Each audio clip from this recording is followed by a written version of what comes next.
Konoha Year 9. A biting cold wind swept up fine snowflakes, pelting a withered yellow forest on the outskirts of Konoha village. Since the former clan leader Uchiha Madara defected and was defeated by the god of shinobi Senju Hashirama at the Valley of the End, the prosperous scene of Konoha seemed to shatter, and the harmonious atmosphere within the village plunged into a freezing point. The Uchiha clan members were arrogant and proud, and under the invisible interference of Senju Tobarama, they gradually incurred the village's dissatisfaction. Uchiha clan grounds. Clan leader, why didn't we follow Lord Madara back then? Konoha simply cannot tolerate us. The man called the clan leader Uchiha Shingetsu showed a worried expression. He really did go at that time, but there was no sign of Lord Madara. Since ancient times, whoever leaves through the main gate when defecting, the clan members waiting at the back door didn't see even a single hair. Now with Lord Hashirama still holding the village together, the Uchiha clan remains one of the most powerful. Outside, the four great nations are watching covetously, eager to reignite the shinobi world war. Behind them, the other clans of Konoha all want to carve up and devour the Uchiha clan entirely. Although the god of shinobi Senju Hashirama is still in the village, he was severely wounded in the battle at the Valley of the End. How long can Lord Hashirama hold on? Moreover, Senju Tobarama's succession as the second Hokage is a foregone conclusion. The Uchiha clan is currently in a generation gap, and the lingering prestige of the Warring States period is still fresh in people's minds. Uchiha Shingetsu dared not imagine how great the suppression of the Uchiha would be after Senju Tobarama took office. It might even lead to the destruction of the clan. Everyone just do your own duties. As long as Lord Hashirama is still here, our Uchiha can rest easy. Uchiha Shingetsu thought it was time to vigorously cultivate talents. Even if they couldn't compete for the second Hokage, there would still be a third Hokage, a fourth Hokage. Even if it came to rebellion, they would have the strength to fight and preserve some bloodline of the Uchiha clan. The Senju clan also had no successors. If only one more genius could appear, just one. On the outskirts of Konoha, Uchiha In suddenly opened his eyes, gasping for breath with excruciating pain all over his body. He subconsciously touched his left shoulder where a deep cut reached the bone and blood was oozing out along the black clan uniform. What the hell, wasn't I playing Naruto Shippuden? Damn, that white mask was so sly, he countered me. The devs need to nerf him. Instantly, his mind assimilated the current memories. His identity was an ordinary member of the Uchiha clan, only 7 years old. Konoha Year 9. The Ninja Academy had not yet been established by Senju Tobarama, although young Uchiha In had already begun his ninja career. Due to mediocre talent, he was assigned to patrol duty on the outskirts far from the village center. Just moments ago, he was ambushed by a reconnaissance squad from the Land of Lightning, severely wounded and barely escaped. After his original body fled, he died from fear and excessive blood loss, which is how he transmigrated here. Just as he struggled to stand up, a cold mechanical voice suddenly exploded in his mind, detected host's vital signs critical. Naruto Mobile Game System activating. Activation successful. Newbie gift pack distributed. Basic medical pack X1. Low-level recruitment scroll X1. Quickly use the medical pack. System. Uchiha In shouted in his mind. The next second, a warm current of chakra swept through Uchiha In's entire body. The pain instantly dissipated, and the knife wound healed into his. Before he could recover, footsteps came from not far away, slow and steady. Tap, tap, tap. The footsteps gradually grew heavier, each step stomping on Uchiha In's heart. Could it be that Lightning Country squad returned? Even with his injuries healed, he couldn't defeat them. Uchiha In stiffened, crawled inch by inch behind a big tree, held his breath, and peered through the gap between the trunks toward the footsteps. He saw a man walking. The man was wearing a black robe with wild long hair flowing behind him. His eyes revealed a look of world-dominating arrogance and fatigue. On his back was the iconic Uchiha war fan. That's Uchiha Madara. It was Konoha Year 9, only 1 year after the battle at the Valley of the End. Why would Uchiha Madara appear on the outskirts of Konoha at this time? Shouldn't he be lying low and recovering? What a joke. If he was discovered, no one could survive. Uchiha In's heart was in his throat. Don't find me, don't find me. He silently prayed, his body trembling uncontrollably. Heaven did not comply with his wish. Before the Azura of the shinobi world, how could an ordinary person not be discovered? Uchiha Madara's footsteps suddenly stopped. His gaze glanced toward Uchiha In behind the tree, and his single eternal Mangekyo Sharingan emitted a suffocating red light. Come out, little mouse in the shadows. His voice was low, revealing authority and an unquestionable dominance. Found out. Uchiha In knew he couldn't escape, so he braced himself and walked out. Before the Azura of the shinobi world, there was no place to hide. Even learning Flying Thunder God wouldn't guarantee escape. He tried to appear frightened, his legs trembling slightly. Uchiha Madara's eyes scanned the boy up and down. When he saw the Uchiha emblem on his clothes, the killing intent in his eyes diminished somewhat. At such a young age, you come out to seek death. Humph. It seems that the piece of the shinobi world that Hashirama spoke of is nothing more than this. Uchiha Madara snorted his tone, revealing mockery of his friend's beliefs. At that moment the system in Uchiha In's mind popped up a prompt again. Ding, detected host facing lethal danger. Triggered side quest. Face the Azura of the shinobi world. Quest content. Survive Uchiha Madara. Quest reward. Obtain 1 advanced recruitment scroll. Increase ninja drop fragment probability by 10. Open low-level recruitment scroll. Looking at this man who could crush him with a finger at any moment, Uchiha Yoru gritted his teeth and silently chanted in his mind. Use the low-level recruitment scroll. Ding, obtained crank ninja, young Uchiha Madara. Extract skills, Sharingan fire style great flame, and double shuriken jutsu. Before Uchiha In could make a choice, Uchiha Madara had lost patience and interest. He reached out and drew the Uchiha War fan, as if about to crush a weak little mouse. Since you've seen something, you shouldn't stay here. At the critical moment of life and death, Uchiha In suddenly looked up and shouted at Uchiha Madara with all his strength. Lord Madara, are you going to abandon the entire Uchiha clan again? The Uchiha War fan in Madara's hand paused slightly. A flicker of astonishment and surprise passed through his crimson eyes. You actually recognize it? Uchiha Madara paused his action, as if wanting to see what this little mouse could say. In that moment the air itself seemed to freeze. Although the Uchiha fan in Madara's hand remained still, the suffocating pressure of his chakra chilled the atmosphere to freezing point, as if time itself had slowed. Uchiha In stared at that hand, cold sweat soaking through his back. He knew that his earlier words had gambled correctly on Madara's weakness, the honor and hatred of the Uchiha clan. But Madara was inherently suspicious. He would never easily withdraw just because of a child's words. Only by demonstrating value that Madara could exploit, or by showing an unexpected variable beyond his plan, could In have a chance to survive. Extract the abilities of young Uchiha Madara. Skills, Sharingan fire style Guryuka. Uchiha In roared in his mind. In an instant a warm current surged in In's eyes, and the Sharingan awakened. The hand seals and usage of fire style Guryuka were etched into his memory, and his shuriken technique was greatly enhanced. He felt his control over fire had reached a new level. Fire style Guryuka's usage and hand seals were firmly memorized, and his shuriken technique improved dramatically. In felt his control over fire reached a level he had never possessed before. Previously he had only scratched the surface. Big words. Uchiha Madara's lips curled into a cold smile, his hands quickly forming seals, a ruthless glint flashing in his eyes. Since you know my name, let me see if you have the right to represent the entire Uchiha clan. Fire style Great Fire Annihilation. Boom. But Madara seemed to hold back. The Great Fire Annihilation was not fully released. Yet the fan wind he casually swept out was enough to turn the nearby forest into scorched earth. The heat wave hit his face, nearly singeing his hair and eyebrows. Flee. With a 7-year-old body, could he escape the ninjutsu of the ninja of the divine? In the Fourth Great Ninja War, how many jonin were reduced to ashes by Madara's basic attacks? There was no way a mere chunin-level substitute could escape. Uchiha In did not retreat. He lifted his head sharply, a Onetamo Sharingan appearing in his eyes, using evasive maneuvers to dodge the direct flame. Oh, interesting. Awakening the Sharingan at such a young age. Under Madara's almost indifferent gaze, the 7-year-old child made an extremely strange move. He poured chakra into the shuriken, frantically, not to sharpen them, but to wrap them around the blades. Double, manipulate shuriken technique. The boy's young voice rang out in the air, then his wrist flicked, and 2 shuriken left his hand in a strange arc. They did not fly toward Madara, but toward the area behind him. Madara raised an eyebrow slightly. Just that. Missed. But the next second a sudden change occurred. The 2 shuriken did not fall to the ground. Guided by chakra threads, they instantly pulled back and struck at Uchiha Madara. Madara jumped slightly, easily dodging the attack. Excellent chakra control. Uchiha In's hand swung again. The 2 high-speed spinning shurikens suddenly redirected toward Madara's head. Fire style Guryuka. The shuriken that had been hurtling before Madara suddenly burst into flames and swept toward him. The speed was like lightning, and the chakra threads in In's hands were pulled taut. The single tomo in his eye spun rapidly, as if trying to perceive Madara's movement trajectory. Whoosh. The scorching flames grazed both sides of Madara's face, passing through his hair, but did not harm him at all. In the gap of the flaming shuriken's flight, Madara pulled out his fan, swung it hard, and the shuriken instantly turned and swept back toward Uchiha In. This chain of reactions happened in a split second. Uchiha In's single tomo Sharingan was not enough to keep up. He quickly released the chakra control, and suddenly a shuriken burst from the ground in front of Madara. He leaped back, lightly caught it, and grabbed it. Damn, he saw through that too. Under the gaze of the Mangekyo Sharingan, nothing could hide.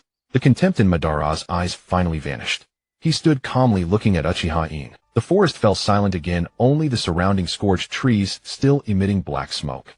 Madara looked at the shuriken between his fingers, then at the boy in the distance, breathing heavily, pale, but with abnormally bright eyes. Sharingan chakra threads combined with shuriken control.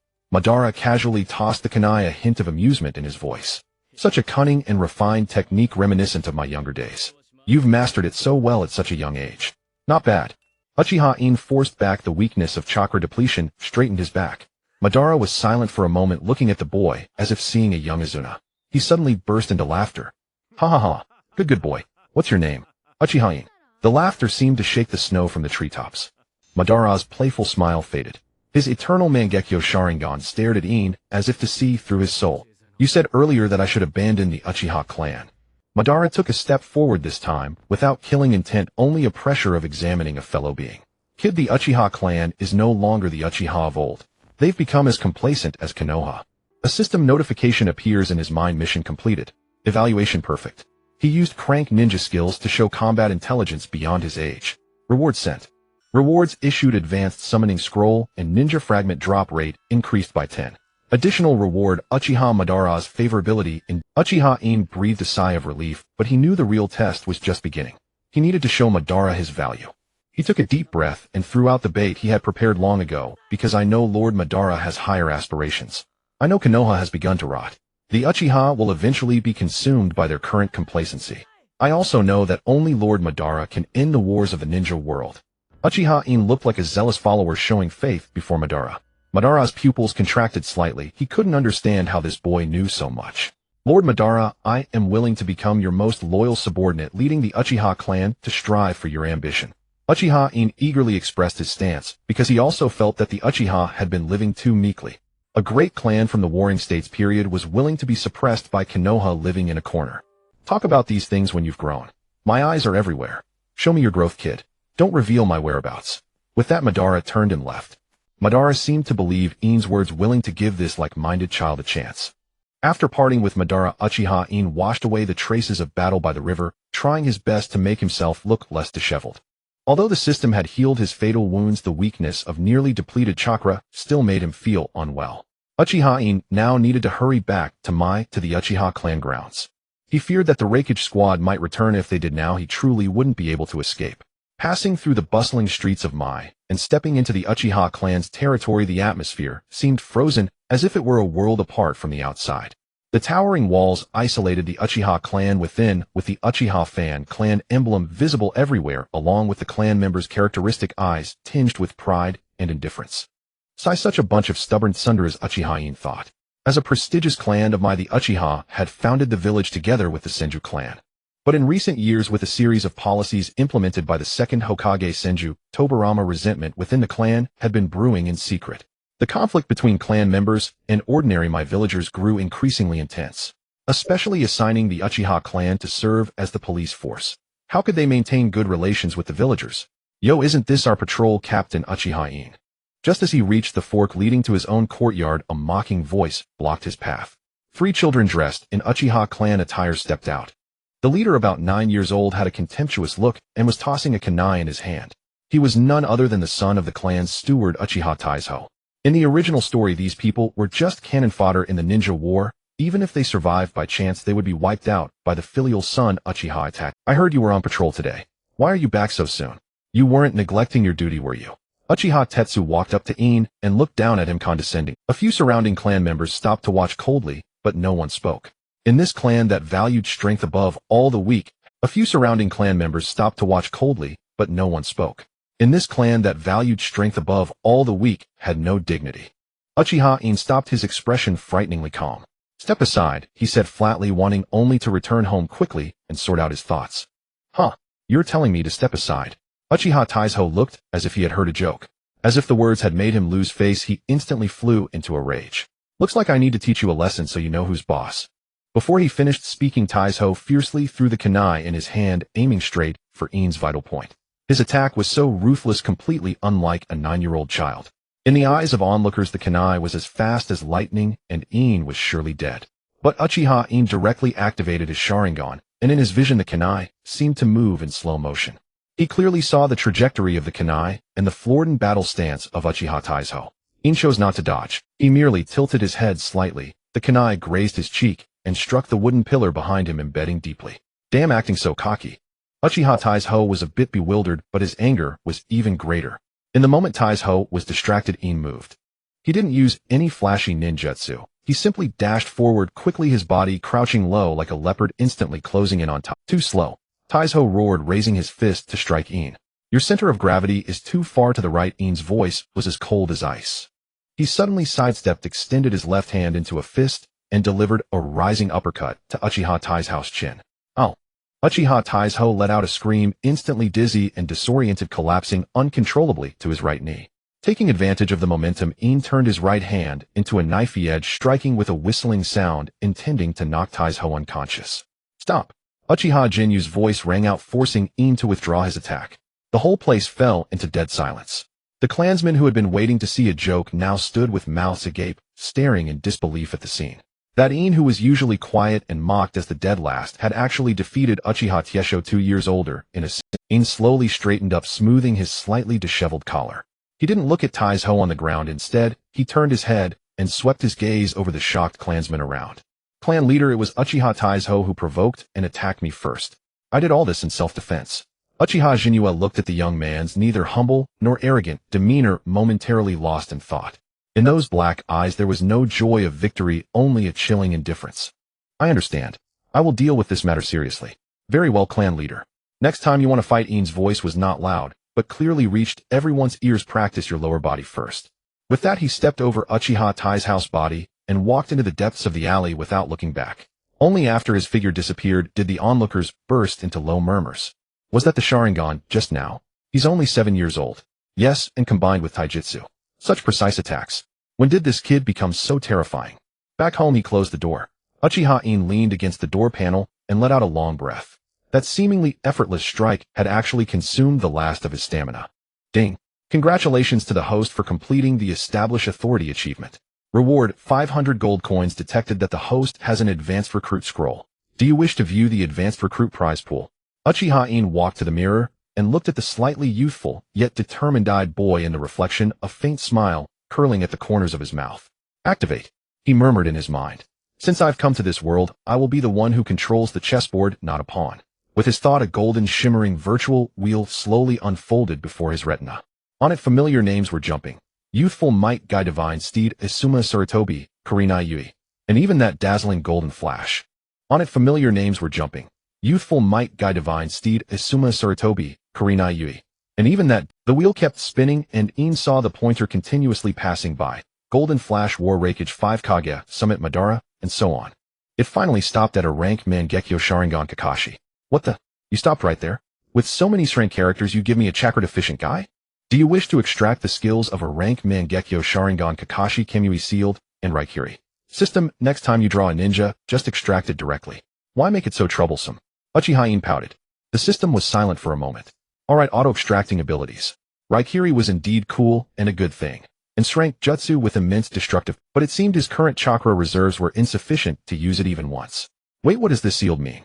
Is it messing with me? I got Kakashi but can't even use his skills. Detected that the host currently does not possess the Mangekyo Sharingan, so it cannot be used. Gold coins can be used to purchase Kekkei Gunkai, existing ninja ultimate moves, equipment, etc. The system opened the gold coin shop, and the dazzling array of Kekkei Jinkai left Uchiha In bewildered. What appealed to him most were wood release and the Rinnegan. Looking at the gold coins, the Rinnegan and wood release each cost 2 gold coins. When would he ever save up that much? Scrolling to the bottom, In found a Kekkei Jinkai. He could currently afford 2 Tomo Sharingan. Since In already had a 1 Tomo Sharingan, the system gave a half-price discount costing only 500 gold coins. In exchanged it without hesitation. After using the Sharingan, he truly felt the improvement in combat. Knock knock. Inko, in the clan leader request. Thump. Thump. In the clan leader request your presence. The voice came through the door carrying an undeniable authority. Having shown your edge, you can't wait to see me, can you? Uchiha clan leader.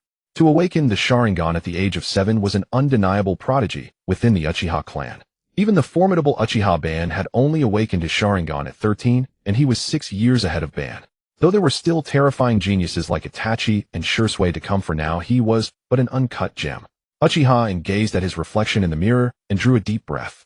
Now he was no longer the same Uchiha In who had been bullied. He was a transmigrator with a system of prophet who knew all future developments. Understood. I'll be right there. He pushed open the door, and outside stood the clan leader's personal guard. Seeing Uchiha In's calm and composed demeanor, the guard's eyes held a mixture of scrutiny and surprise, clearly having heard of the incident in the alley. In this way, walking toward the clan leader's office, the surrounding clansmen turned their heads. The gazes that were once cold or dismissive now carried a hint of wariness. So this is the change brought by power. In murmured to himself. In pushed open the door, and Uchiha Shingetsu stood with his back to him, gazing at the map on the wall. Several others were seated in the room, including the father of the boy who had been beaten, the steward Uchiha Jiwa, clan leader. In performed a respectful but unyielding bow. Uchiha In, do you know your crime? Uchiha Jiwa abruptly stood up, pointing a finger at In's nose. How dare you assault a fellow clansman in public? Have you no regard for the Uchiha clan's rules? Enough. The clan leader slowly turned around. Jiwa, you may leave first. I need to speak with In alone. Once the others had withdrawn, Shingetsu fixed his gaze on In, as if he could no longer understand the youth before him. But the clan was in a state of decline, and it urgently needed a genius to stabilize morale. And the In before him was an undeniable genius. He was old now, uncertain how much longer he could endure. The Uchiha must not perish in his hands. Uchiha Shingetsu crouched down to meet In's eyes. In, is there anything you wish to say? Although Tetsu struck first as a genin, employing lethal force against a fellow clansman violates the rules. Uchiha In sneered inwardly, but a hint of sarcasm incongruous with his age flickered across his face. Clan leader, how long has it been since the Warring States period ended? Shinobi from the 4 great nations could invade at any moment, and here we are talking about rules. Uchiha Shingetsu remained silent. In did not retreat, but advanced a step, his voice clear and resolute. Lord Ban once said power is the only rule. If I hadn't fought back, I would be the one lying here now. Does the clan leader wish for the Uchiha to be nothing but mediocre folks willing to be bullied? At the mention of Lord Ban, Uchiha Shingetsu's breath seemed to catch. He recalled the invincible prowess of Lord Ban's Susanoo, as if the Uchiha's glory still lingered before his eyes. A sharp blade is too brittle and easily broken. I hope you can grow slowly rather than being so ostentatious. It won't do you any good. Uchiha Shingetsu still wished to admonish In, hoping he would not follow the arrogant path of Lord Ban. Uchiha In remained silent, a flash of crimson appearing in his eyes as two Tomo emerged. You awakened the Tutomo. Shingetsu keenly noticed the change in In's eyes. Yes, and did not conceal it. I awakened it on the brink of death during a battle with shinobi from the Lightning Country. Clan leader, what the Uchiha need now is not the comfort of the police force, but a blade that can fight.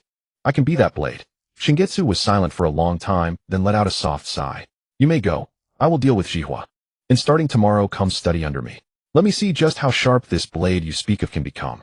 Uchiha In walked out of the room, paying no heed to the blazing fury in Uchiha Jiwa's eyes, and left the Uchiha compound directly. On his first day in the ninja world, how could he miss a taste of the legendary Otsutsuki Yao ramen? Uchiha In rubbed his stomach. Oh wait. It was only the 9th year of Konoha. Yao was still just a cell. He would have to wait at least 40 or 50 years to enjoy that meal. Uchiha In intended to wander the streets and see if there was anything good to eat. By the way, system, aside from completing quests, is there any other way to exchange for gold? Summoning the system, and eagerly wanted to know how to get rich quick. He could no longer bear a life of fear. He wanted to become the strongest in the ninja world. There's host. Gold coins can also be exchanged for real-world silver. The exchange rate is 1 gold coin to 100 silver. What? System, you might as well be robbing me. Uchiha In was left speechless. His monthly salary was only 100 silver, and after 2 months of work, he had only 200 silver in total. How long would it take to exchange for the Rinnegan he so desperately desired? Uchiha In's expressions alternated between delight and shock, making the villagers wonder if the child had lost his mind. Uchiha In noticed their stares filled with curiosity and a hint of fear. Alas, the Uchiha's image was still too authoritative. Lord Ban was not good with words. How could he possibly compete with the Senju? He couldn't help but think of the first Hokage, who always wore a simple-minded grin. He who wins the people's hearts wins the world. The ancients were not wrong. The streets of Konoha, though not as bustling as later generations, exuded a vibrant, lively atmosphere. On both sides of the street, shops selling ninja tools and izakayas with colorful banners were arranged in a pleasing disorder. The air was thick with the charred aroma of freshly grilled sori and the bitter scent of some unknown medicinal herb being boiled. Uchiha In took a deep breath, savoring the unique ambience of this transition from the late Warring States era to the early days of peace. System exchange for 20 gold coins. He murmured in his mind. Ding. Deducting 200 silver from host. Successfully exchanged for 20 gold coins. Current balance, 20 gold coins. Hearing the crisp prompt in his mind, In's eyes twitched slightly. A month's hard-earned salary gone in an instant. He spotted a stall selling 3-colored dango, walked over, and fished out the few remaining copper coins to buy a skewer. "Boss, 1 skewer please." "Sure thing, young master of the Uchiha family." The old lady selling dango handed him a skewer of glistening dango with a beaming smile, her eyes betraying a mix of reverence and fawning. In took the dango, and took a bite. The soft, sweet flavor spread across his tongue, barely soothing his pained heart. 20 gold coins. I wonder what I can get. He chewed on the dango while opening the system's exchange shop. The gold coin shop interface was simple and clear, divided into 3 categories: bloodline, skills, and items. In the bloodline category, Senju Clan Bloodline Basic was priced at 1,000 gold coins. Uzumaki Clan Bloodline Basic was priced at 1,200 gold coins. As for Otsutsuki Clan Bloodline, a long string of zeros followed, making his head spin. In the skills category, Basic Taijutsu Enhancement was 10 gold coins, Basic Chakra Refinement Technique Advanced was 50 gold coins, and Fire Style Great Fireball Technique was 100 gold coins. In the items category, Soldier Pills 10 pack was 5 gold coins, and Normal Kunai 10 pack was 2 gold coins. Indeed, without money, inside his gaze eventually settling on Basic Chakra Refinement Technique Advanced. System, can you sell me this Chakra Refinement Technique at a discount? Ding, the system does not accept bargaining. However, considering the host's extreme poverty, I will sell you the Basic Chakra Refinement Technique and Basic Taijutsu Enhancement for 20 gold coins. As an Uchiha, he was born with a larger chakra reserve than ordinary people, but since the original body was only 7 years old and not fully developed, his chakra refinement efficiency was low. With the Basic Refinement Technique, his training speed would at least double. Combined with my Tutomo Sharingan, the Taijutsu Enhancement would give me a fighting chance against even a Chunin. Exchange for Basic Chakra Refinement Technique Basic and Basic Taijutsu Enhancement. Ding. Exchange successful. 20 gold coins deducted. A wave of warmth surged through his body, and his physical strength seemed to have increased noticeably. His awareness of taijutsu techniques and battle analysis also became clearer. Just then a sudden commotion erupted at the end of the street. "Move aside. Quickly. Lord Feijian is back." Amidst several exclamations, a group of ninjas clad in dark armor and headbands strode forward with long strides. At the forefront was a man with long white hair and 2 red oil paint marks on his face. Shinsho Feijian. Feijian was still young at this moment, his gaze sharp as a blade, exuding an icy aura that warned others to keep their distance. But this did not hinder the villagers' admiration reflected in their eyes. Many women even fantasized about Lord Feijian suddenly falling in love with them. Behind him followed several elites of the Chinsho clan, escorting a few captured rogue ninjas bound hand and foot toward the direction of the Hokage building. Uchiha In stood still, silently watching the future second Hokage who would shake the ninja world pass before him. Their gazes briefly intersected. Feijian's steps paused slightly. When those crimson eyes swept over In, a trace of barely perceptible scrutiny flickered within them. He seemed to take a slight interest in this Uchiha child standing by the street eating meatballs, whose eyes were unusually calm. But soon he withdrew his gaze and continued forward with his team. In watched Feijian's retreating figure, a deep gleam flashing in his eyes. "Shinsho Feijian." He murmured the name in his heart. "Right now you must still be busy building the institutions of Konoha." He turned around, swallowed the last meatball, and casually tossed the bamboo skewer into the nearby trash can. But it doesn't matter. The corners of Uchiha Yin's mouth curled into a confident smile. "The era of our Uchiha clan has only just begun." He raised his head, gazing toward the Hokage building, his eyes burning with fierce ambition. System, release the next mission. Ding. Main quest updated: defeat a Chunin-level opponent within 1 month. Reward 500 gold coins. Indeed, completing missions was the fastest way to earn money. The idea of exchanging silver for gold still needed further contemplation.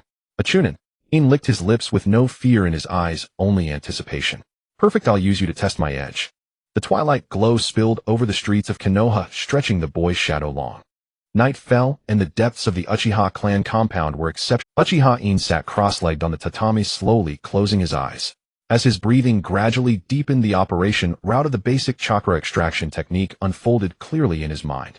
Chakra is the product of combining physical energy and mental energy. He took a deep breath and began to guide the energy within his body according to the extraction technique bestowed by the system. Soon a faint but pure chakra was born from the dantian in his abdomen, flowing slowly through the meridians. However, the amount of this chakra was pitifully small, like a thin stream in a dried-up riverbed, losing its momentum before it could flow through the limbs and bones. Indeed, the foundation of a 7-year-old body is still too weak. In frowned slightly, calculating in his mind. Although his Sharingan had awakened to the Tutomo stage, and he had mastered deadly jutsu, like Fire Style, Great Fireball, and Chidori. One cannot make bricks without straw. With his current chakra reserves let alone releasing Chidori consecutively, even 2 great fireball techniques would cause his body to collapse from exhaustion. I must quickly raise my chakra level to that of a Genin, otherwise in real life or death combat these trump cards will become death warrants. If he ended up like Brother Ka with kidney deficiency, wouldn't that make this reincarnator a laughingstock? Just then steady footsteps came from outside the door. "In, are you asleep?" It was the voice of Uchiha Jinyu. In immediately composed himself, opened his eyes, and stood up to slide the door open.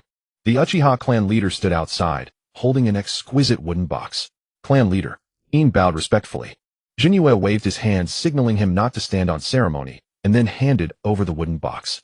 "This is the clan's secret formula, spirit condensing pill, which has remarkable effects on restoring mental energy and widening meridians. You were attacked by the Kumo infiltration team outside today, and your body is severely drained. Take 1 pill tonight, and combine it with your own chakra refinement. The effect will be twice the result with half the effort." In took the wooden box, feeling the faint medicinal fragrance emanating from it, and a warmth surged in his heart.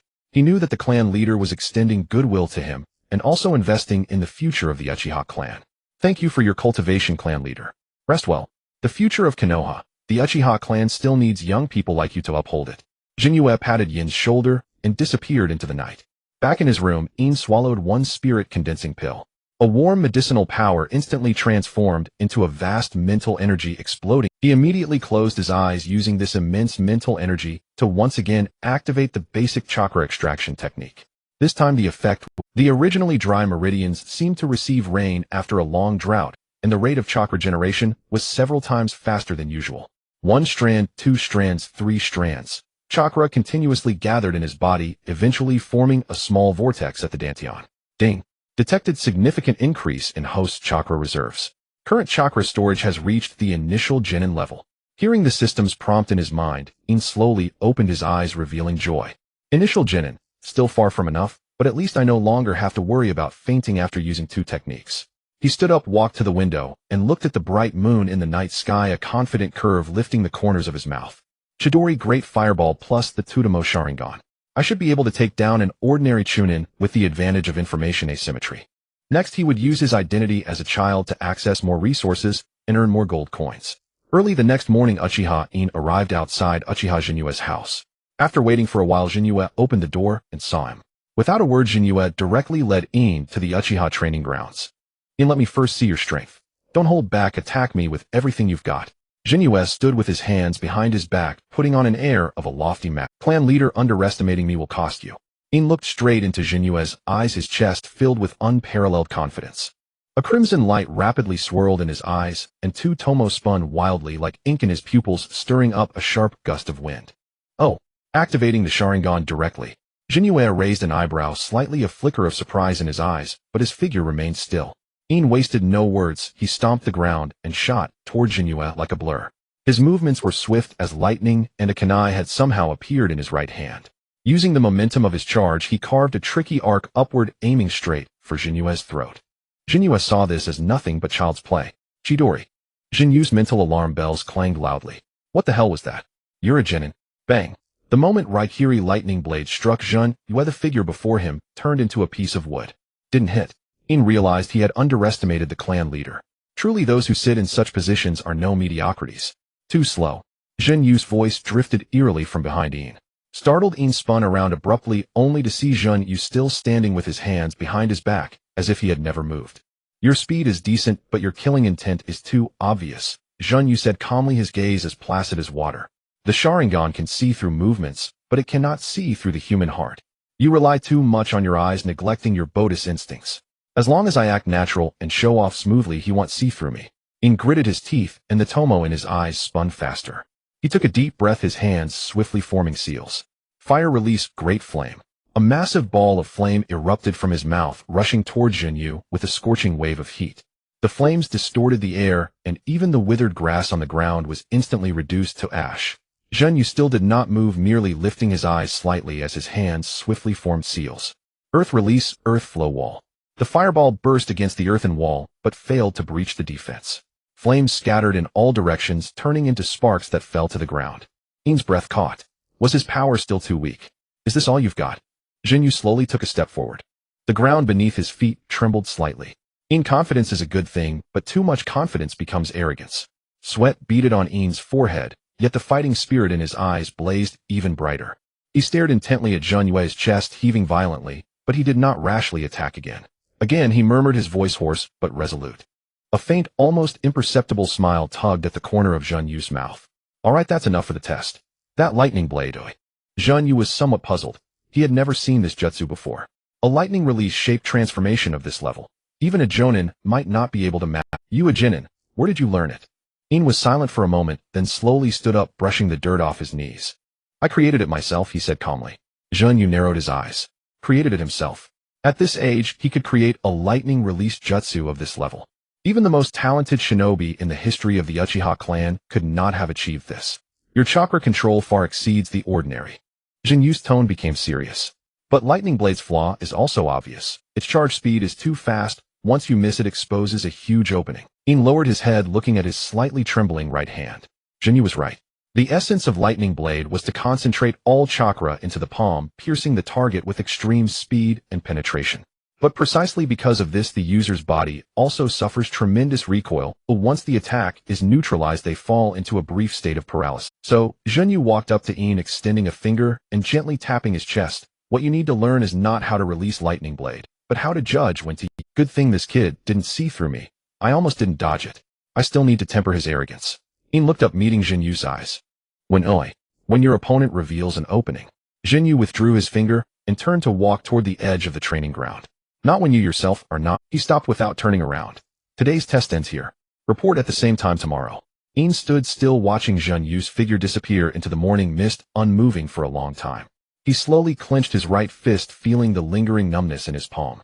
When to use Lightning Blade. He murmured these words, the two tomo in his eyes gradually calming, turning into a deep pitch-black void. The morning mist gradually dispersed, and the sunlight filtered through the gaps in the leaves, bringing a sense of comfort to Ian. Ian still maintained his clenched fist posture until the numbness in his right arm slowly receded along his meridians. He finally slowly released his hand and slumped to the ground. On his palms, several red marks, scorched by the violent lightning, were clearly visible. But this pain was like a resounding slap, completely stripping away the last shred of complacency. Judging openings. Ian chewed these 4 words, softly replaying the scene in his mind. In the moment Lightning Blade struck the wood, he thought he had achieved ultimate speed. But in Zheng Yu's eyes, it was nothing more than a reckless charge full of openings. The Sharingan granted him the dynamic vision to see through movements, but it also gave him a fatal illusion that as long as his eyes could keep up, his body would be still lacking combat experience. Ian urgently needed to improve his judgment and perception in battle. If only he had a battle brain like Kakashi's. He sighed. This kind of thing needed time. He stood up, brushed the dust off his clothes, and prepared to take on some missions. Maybe he could try his luck and complete the Chunin mission, earning some silver. He pushed open the heavy wooden door of the mission hall, where many shinobi had already gathered. Ian walked straight to the mission board, his eyes quickly scanning the densely packed request slips. His goal was clear: to find missions that could hone his combat judgment and perception. Crank escort mission. Too easy. Ian shook his head, his gaze moving downward. Brink bandit suppression. Interesting. His eyes stopped on a slightly worn piece of parchment.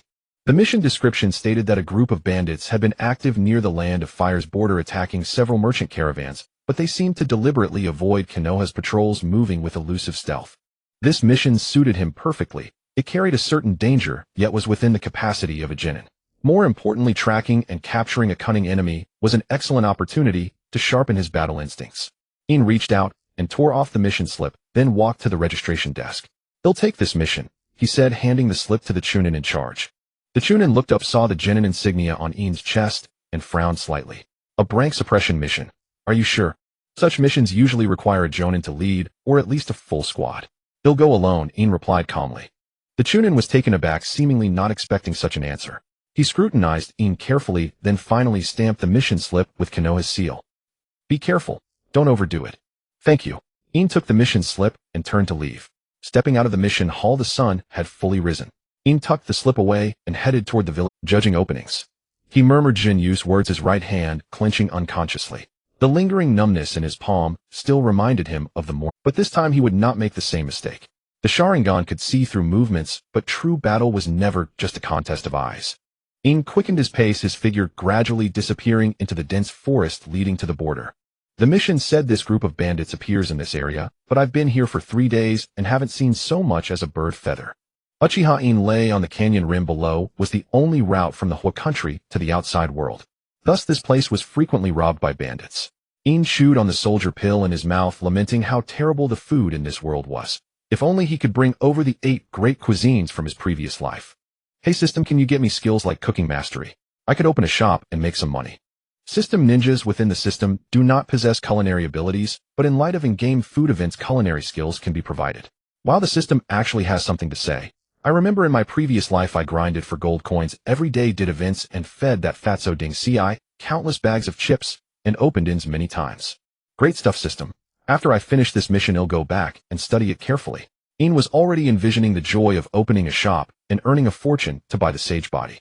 In was happily planning the blueprint of the future might know. One food city, when suddenly from below the canyon came a series of light but dense hoofbeats. He immediately focused his mind, stuffed the wrapper of the remaining soldier pill into his ninja tool pouch, and lay on the moss-covered rock wall to look down. He saw a caravan of more than a dozen horse-drawn carriages cautiously making its way along the narrow valley road. The horses snorted and the caravan guards all had tense expressions, their hands tightly gripping the hilts of their swords as they warily scanned the surroundings. The carriages bore the emblem of the Daming of Hua country. The Daming's caravan. The big fish has arrived. A playful smile curled at the corner of Ian's mouth. He thought that this band of bandits would surely be unable to resist attacking now. Just as the caravan entered the deepest part of the canyon, where the cliffs on both sides were steepest, a piercing whistle suddenly shattered the silence. Immediately from the seemingly calm bushes on both sides, dozens of men wielding broadswords and spears burst out. They were ragged with ferocious faces, and their eyes gleamed with greedy malice. In an instant they blocked the caravan's escape route. This road was opened by me, this tree was planted by me. Leave your toll money, and I'll spare your lives. The leading scar-faced man stood on high, brandishing his rusty ghost head blade, roaring loudly. The caravan immediately fell into chaos. The guards drew their swords and formed a formation, but facing the bandits, who had the high ground and numerical advantage, they clearly lacked confidence. The caravan boss was even more terrified, his face pale, waving his hands and shouting, "Heroes, spare our lives. We are the caravan of the Daming of Hua country. We are willing to pay the toll." Toll. I'm in a good mood today, but I want not only your money, but also your lives. The scar-faced man sneered, waved his hand, and shouted, "Brothers, attack. Kill the men, take the women and goods." The bandits let out a strange howl and lunged at the caravan like hungry wolves. Although the guards resisted desperately under the bandits' reckless assaults, some were soon wounded and fell. Tisk, so crude. No manners at all. In shook his head, drew a short sword from his waist, and his eyes instantly turned sharp. His figure flickered, and like a nimble black bird, he silently leaped down from the canyon rim. Fire released great flame. In rapidly formed hand seals in midair took a deep breath and exhaled fiercely. Sparks scattered like falling cherry blossoms among the bandits. Boom. A violent explosion sounded. The bandits in the front, several of them, didn't even have time to scream before being engulfed by flames and instantly turned to charcoal. The sudden turn of events stunned everyone. The bandit leader Scarface stared wide-eyed. Seeing Uchiha In land lightly from the air and the gleaming my forehead protector on his forehead shining in the sunlight, his face instantly turned ashen. Ninja! A ninja from my... Scarface screamed in terror and turned to flee. Thinking of running now. Too late. In sneered. Chakra burst from his feet, and his entire body turned into a blur, instantly appearing in front of Scarface. The short sword spun deftly in his fingers. In reversed his grip and precisely severed the tendons in Scarface's hand. Oh! Scarface let out a miserable scream, and his ghost head blade clattered to the ground. You're my ninja. Why are you meddling in our business? We're just after money. We haven't offended my... Scarface clutched his bleeding wrist, roaring with a bluster that betrayed his fear. In crouched down, tapped Scarface's sweat-soaked cheek with his short sword, and said calmly, "Who told you to mess with a caravan from Hua country? If the Daming stops funding my because of you, we'll be left with nothing to eat." The remaining bandits looked at their wailing leader, and then at In's undisguised killing. How could they hesitate anymore? They dropped their weapons and scrambled out of the canyon. In couldn't be bothered to chase them. They were just ordinary people, no threat. Congratulations, host, for completing the side quest. Reward 20 gold coins. The caravan boss and guards finally snapped out of their daze. They fell to their knees and kowtowed to In, thanking him. "Thank you, Ninja-sama, for saving our lives." "Thank you, Ninja-sama." In waved his hand, signaling them to rise, and was about to wrap up and return to Mai.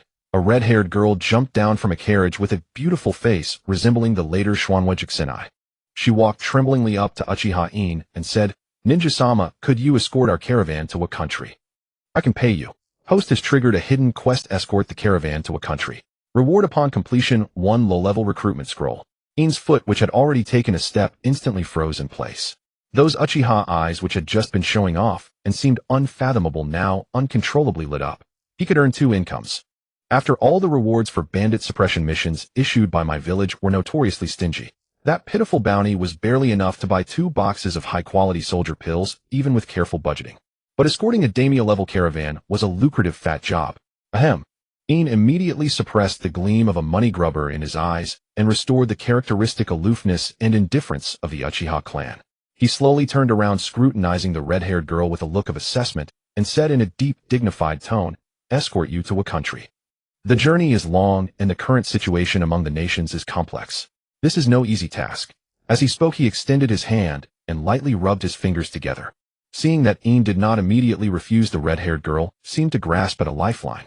She hurriedly pulled out a neatly folded piece of parchment from her bosom and presented it with both hands. "Ninja-sama, please see clearly. This shipment contains top-grade ingredients specially approved by the Daiming's residents for the royal family of Wakountry.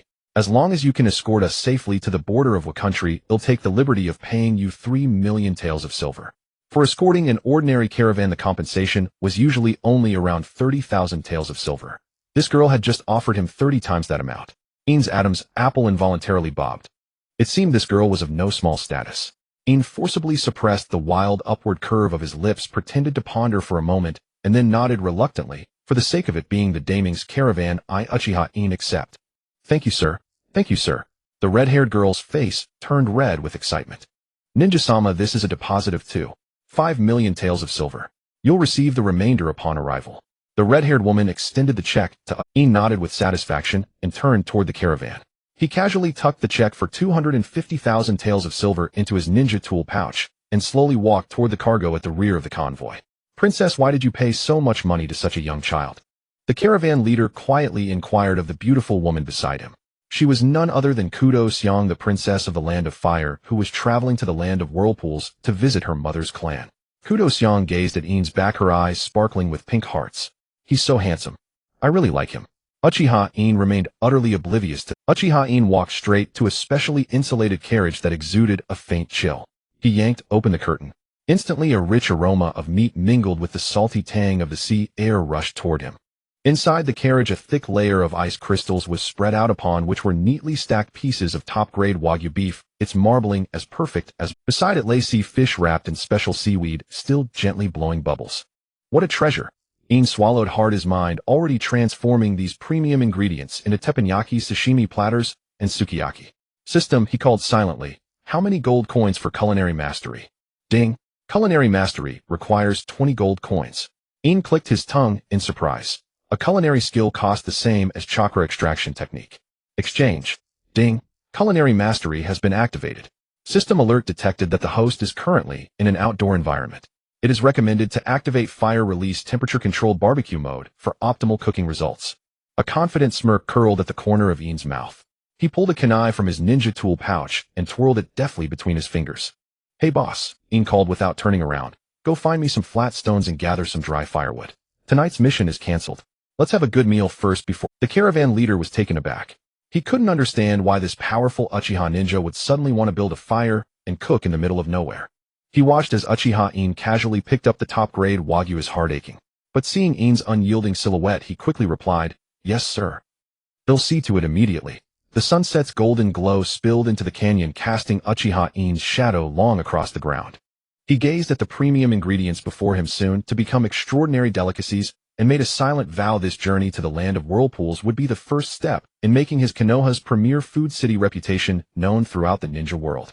As for those bandits who had fled, In let out a cold laugh, skillfully slicing a piece of Wagyu as thin as a cicada's wing with his kunai. A bunch of incompetents who couldn't even hold a blade properly. How dare they disturb him while he was studying recipes? If they dared to come again, he would make sure they never returned. In less than half an incense stick's time, the caravan members had stacked several flat rocks into a simple. Uchiha In moved his fingers slightly, channeling a trace of chakra into the kunai. The originally sharp blade instantly transformed into the most precise kitchen knife. His wrist flicked, and the paper-thin slices of Wagyu landed precisely on the stone slab. Sizzle! As the fat met the high heat, a delightful sound erupted, and an overwhelmingly tantalizing aroma of meat exploded in the canyon. In used no complex seasonings. Relying solely on the precise heat control of fire-release temperature-controlled barbecue, he brought out the pure essence of the Wagyu's fat. The crispy on the outside, tender on the inside slices curled slightly on the stone slab, their edges glistening with an irresistible caramel hue. A supreme temptation to the taste buds. Miss, please try it. In skewered a perfectly grilled piece of Wagyu with a wooden stick and handed it to the princess, who had been staring in awe. Thank you. I forgot to tell you my name. Kudo-seong. May I ask your name? Uchiha In. Kudo-seong nodded slightly, took the grilled meat, and carefully took a bite. The hot juices burst in her mouth instantly. This is the most wonderful food I've ever tasted. Kudo-seong stammered excitedly. As she gazed at In's handsome profile illuminated by the firelight, this is the most wonderful food I've ever tasted. Kudo-seong stammered excitedly. As she gazed at In's handsome profile illuminated by the firelight, the pink hearts in her eyes almost overflowed. In laughed inwardly at their lack of sophistication. If he had seasonings, he wouldn't be doing this. He would have shown them the wonders of the 8 great cuisines. She cupped her cheeks in her hands, her voice soft as melted sugar. Lord In, you are not only incredibly powerful, but also so skillful. In looked at the prince's utterly captivated expression and shook his head helplessly. Just as he was about to say something, his eyes suddenly turned cold. Boom! A thunderous noise erupted without warning from above the canyon. Several massive boulders wrapped in fierce wind crashed down toward the caravan. What a delicious-smelling roast. Just the thing for my midnight snack. With raucous laughter, over a dozen bandits wielding ninja swords leaped down from the surrounding cliffs, encircling the caravan. Behind them, a middle-aged ninja with a forehead protector and a scarred face slowly emerged. He held a chakra short sword glowing with a faint blue light, his eyes dark and predatory as he fixed them on In. Kid, leave the valuables, and that little girl, and I'll let you have a whole corpse. An elite chunin. The caravan leader collapsed in terror, his face ashen. Inside, placing the unfinished meat sliced back on the stone slab, a flicker of annoyance at being disturbed during his meal crossing his eyes. He slowly stood up, his right hand resting casually on the ninja tool pouch at his waist. Perfect timing. I was just wondering where to find a chunin to kill. Before the words had faded, In's figure vanished from the spot. Fire release, great fireball technique. A massive fireball instantly illuminated the dark canyon, forcing the bandits to retreat in panic. But the elite chunin was no ordinary opponent. His hand seals moved at blinding speed. Earth release, earth flow wall. A thick wall of rock rose from the ground, barely holding back the flames. Then, using the earthen wall as cover, he closed in like a specter, his chakra short sword aimed directly at In's throat. The strike was swift and vicious, clearly intended to kill. Fast. In's heart tightened. His Sharingan activated instantly, the crimson pupils tracing the trajectory of the opponent's blade. He sidestepped just in time to evade the fatal blow. The short sword grazed his cheek, drawing a trail of blood. Not bad.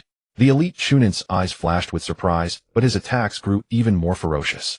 His taijutsu was exceptionally solid, each strike carrying immense force, forcing In to keep retreating. In clenched his teeth, chakra surging wildly with. He knew his opponent was far more experienced. Despite the system's enhancements, he still lacked finesse in true life-or-death combat. He could only attempt a single decisive blow. No more delays. In activated his Sharingan, pushing his speed to the limit. Suddenly, the elite chunin spotted a flaw in In's left side. Delighted, he extended a kunai to strike In down. Chidori. Lightning erupted from In's right hand, sounding like 1,000 birds chirping, and he thrust it straight through the elite chunin. The elite chunin's eyes were filled with despair. He never imagined he would fall at the hands of a child who looked no older than 10. In withdrew his arm, letting the corpse fall slowly. He panted heavily, his forehead covered in fine beads of sweat. This battle was indeed arduous, but it also gave him a clearer understanding of his own strength. In withdrew his arm, letting the corpse fall slowly. He panted heavily, his forehead covered in fine beads of sweat. This battle was indeed arduous. She quickly pulled a handkerchief from her bosom, stood on tiptoes, and carefully wiped his wound. I'm fine, just a minor scratch.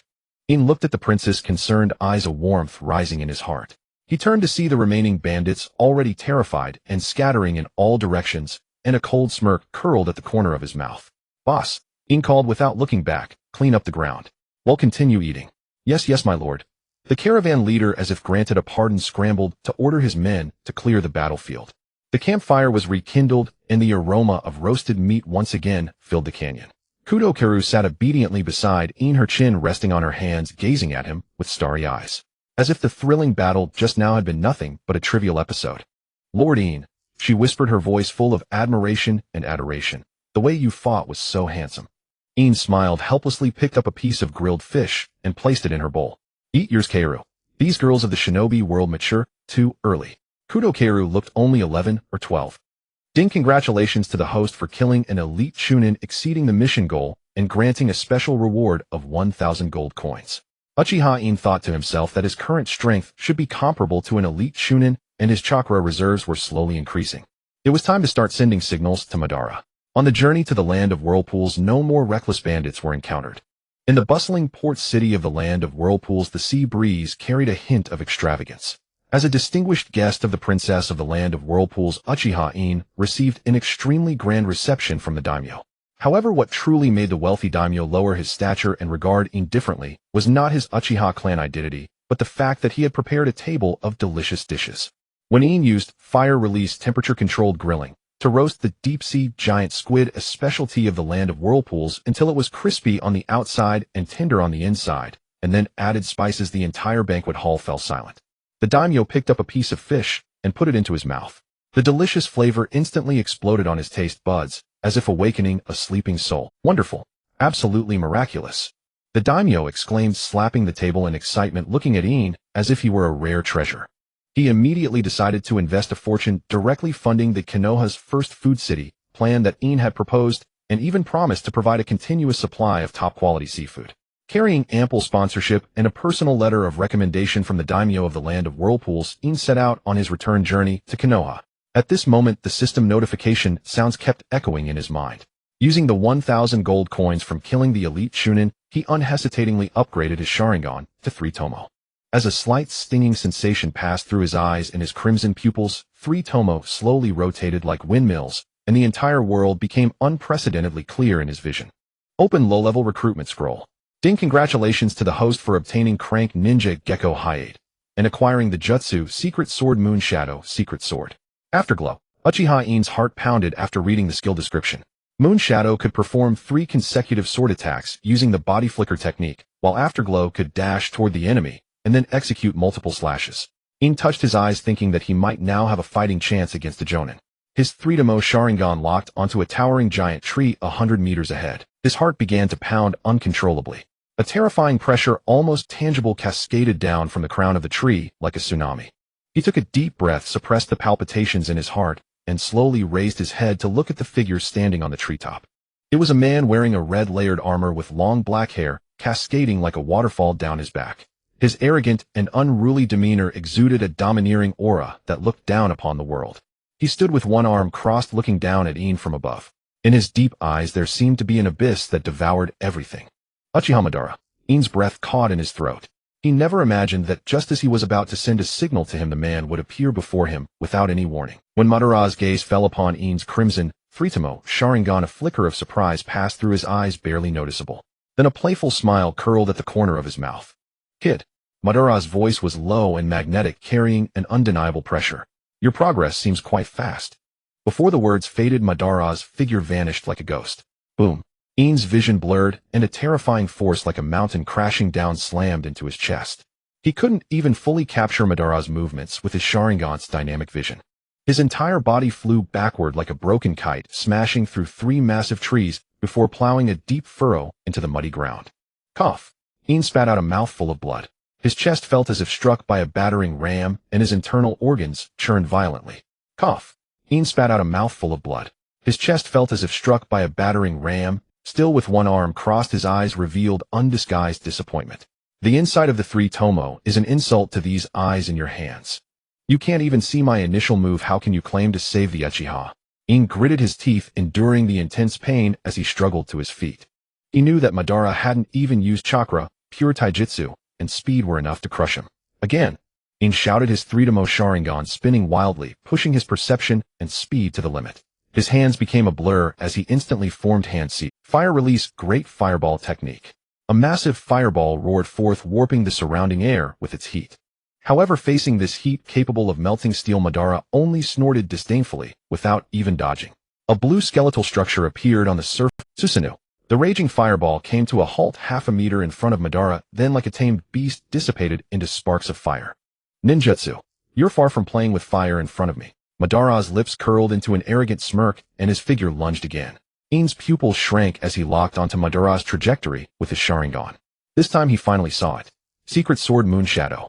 In's figure instantly split into 3 afterimages, his long sword carrying fierce sword energy, striking at Madara's vital points from 3 tricky angles. This was Gecko Hayat's ultimate technique and his strongest close combat trump card. Oh, swordsmanship. A glimmer of interest finally appeared in Madara's eyes. Instead of retreating, he stepped forward to meet the 3 afterimages. With 3 crisp clangs, In felt an irresistible force transmitted through the blade. His tiger's mouth instantly split, blood streaming. Madara had casually caught the blade with just 2 fingers. The strength is acceptable, but too many flaws.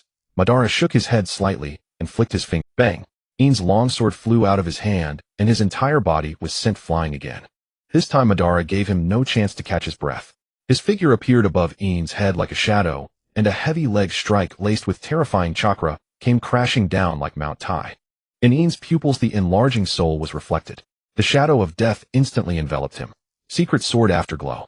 At the brink of life and death, In squeezed out every ounce of his chakra, turning his body into a streak of light narrowly slipping through Madara's leg shadow. He appeared behind Madara gripping a newly condensed chakra short sword with both hands, and with all his might thrust it viciously toward the back of Madara's neck. Ding! A crisp metallic clash rang out. In's short sword stopped at the back of Madara's neck, unable to advance even a fraction.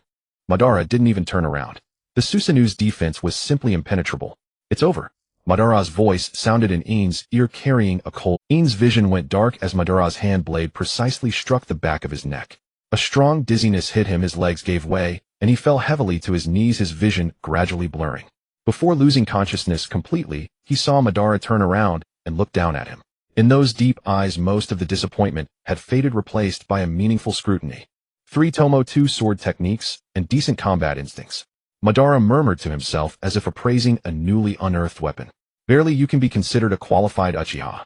Yuzhibo In struggled to open his eyes, his vision gradually sharpening from a haze to reveal the dim, rough stone walls.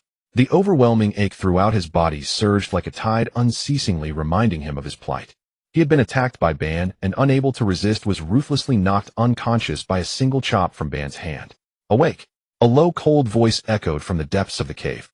Ban sat with his back to him by the campfire, the flames illuminating the prime of his figure. He held a branch, unhurriedly turning the fish roasting over the fire without even turning his head. In immediately forced himself to sit upright, enduring the pain as he knelt on one knee. Lord Ban. Only then did Ban pause his movements, casually tossing the cooked fish onto a clean stone slab. Turning around, his deep-set eyes seemed exceptionally dark in the firelight. Since you're awake, listen well. His tone was devoid of emotion, yet carried an oppressive authority that brooked no dissent. I want you to stay in my, and keep an eye on Shinsho Jujin for me. In instantly understood that Yuzhibo Ban had acknowledged him, incorporating him into his plans. Yes. In responded without a moment's hesitation. Don't rush to pledge your loyalty. Ban cut him off coldly, his gaze piercing sharply at In. From today onward, I want you to fully integrate into my, and become the eyes I have planted there. Every move of Shinsho Jujin, every decision of the my high echelons, and even the dealings of those old fossils within the Yuzhibo clan. I want to know all. Ban paused, his tone turning somewhat profound. I want you to become our hidden line rooted in my. At this point, Ban still did not know when he would awaken the. He was already considered dead in the outside world, and could not expose himself too much. In was the most suitable person to carry out his will at this stage. In understands. In will never fail Lord Ban's trust, and will pave the way for Lord Ban even at the cost of his life. A fervent flame burned in In, but soon as if struck by a thought, he took a deep breath, and proactively raised his head, saying, Lord Ban, while you are away from my orchestrating things, you will need resources everywhere.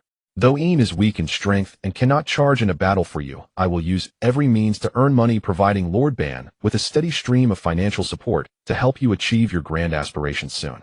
Ban narrowed his eyes, slightly scrutinizing the young man, kneeling on one knee.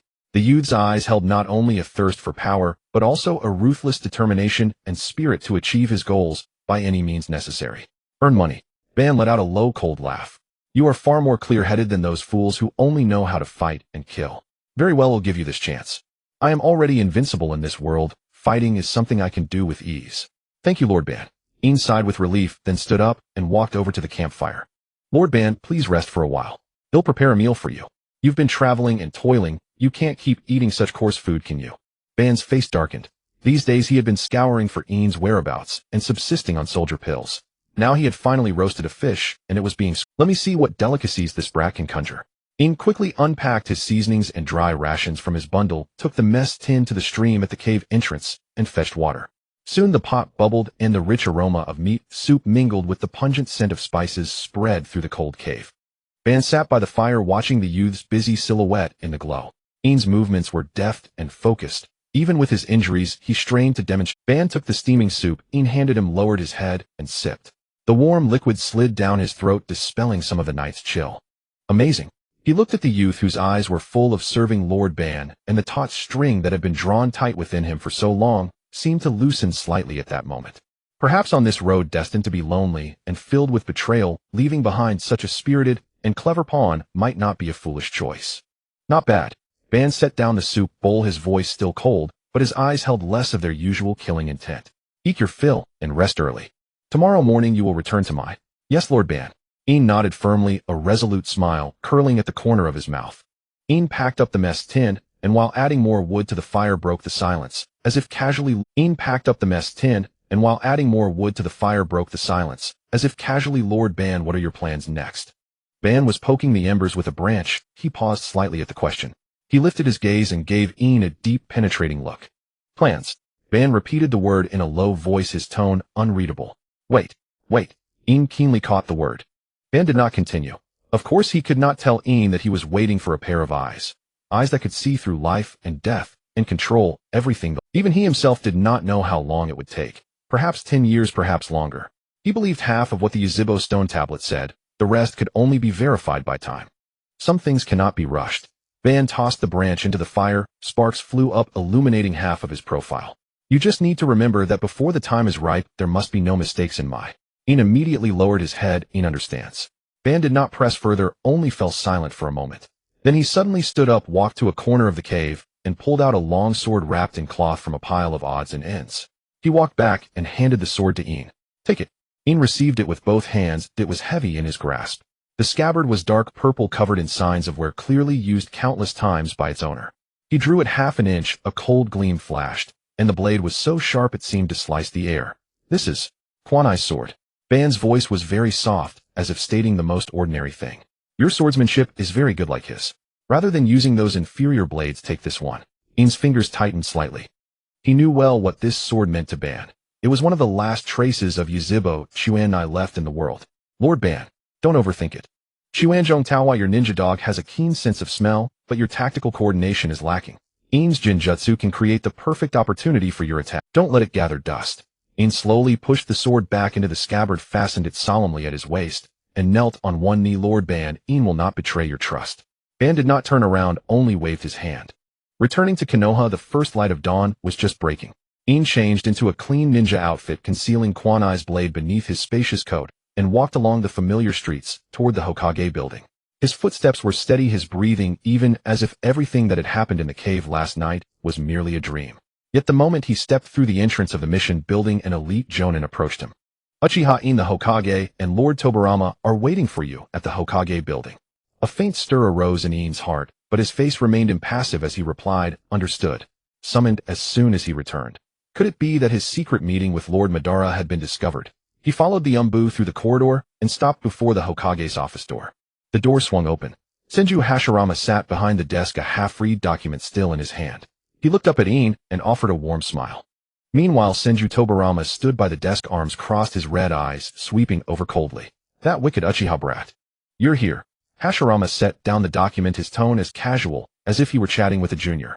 The daimyo's letter mentioned that you performed admirably escorting the princess in the land of whirlpools. Well done. You've worked hard. In bowed his head in respect. Thank you, Lord Hokage. Serving the village is no hardship. Tobarama spoke, his voice low but sharp, leaving no room for evasion, detailed the situation along the route. In raised his head, his gaze candid. In response, Lord Tobarama, the border of the Land of Fire is currently stable, with no unusual movements from the surrounding minor nations. Senju Tobarama scrutinized In from head to toe, sensing a faint hostility from the boy.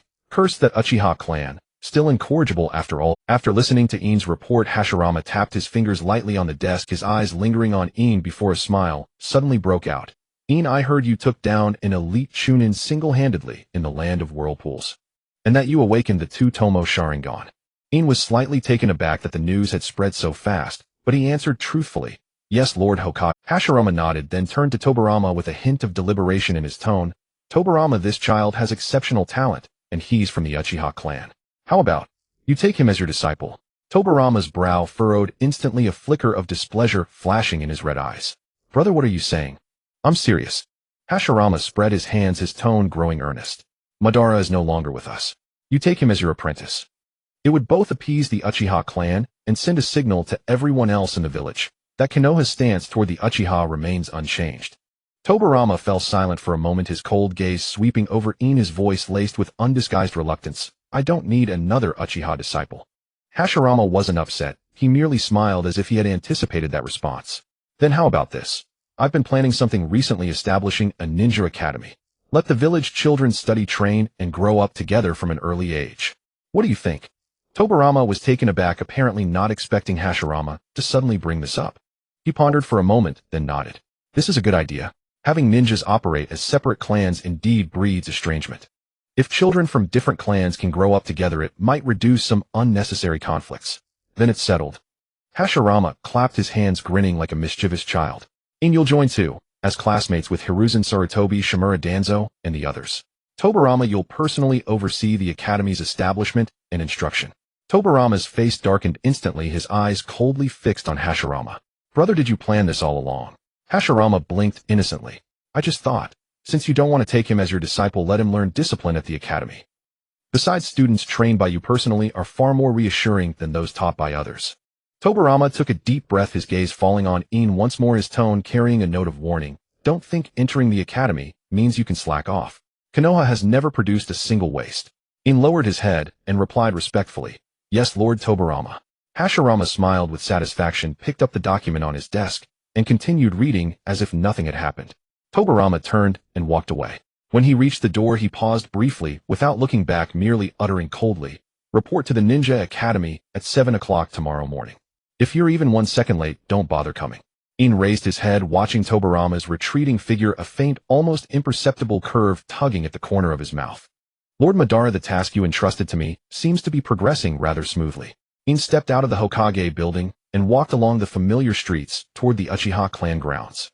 As he turned a corner, a figure blocked his path.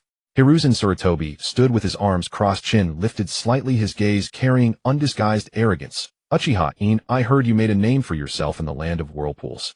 In stopped and gave him a flat look. Something on your mind, Oi? I heard you awakened the two-tomo Sharingan. Hiruzen Sarutobi smirked, his tone brimming with confidence. Perfect. I want to see just how strong the Uchiha prodigy really is.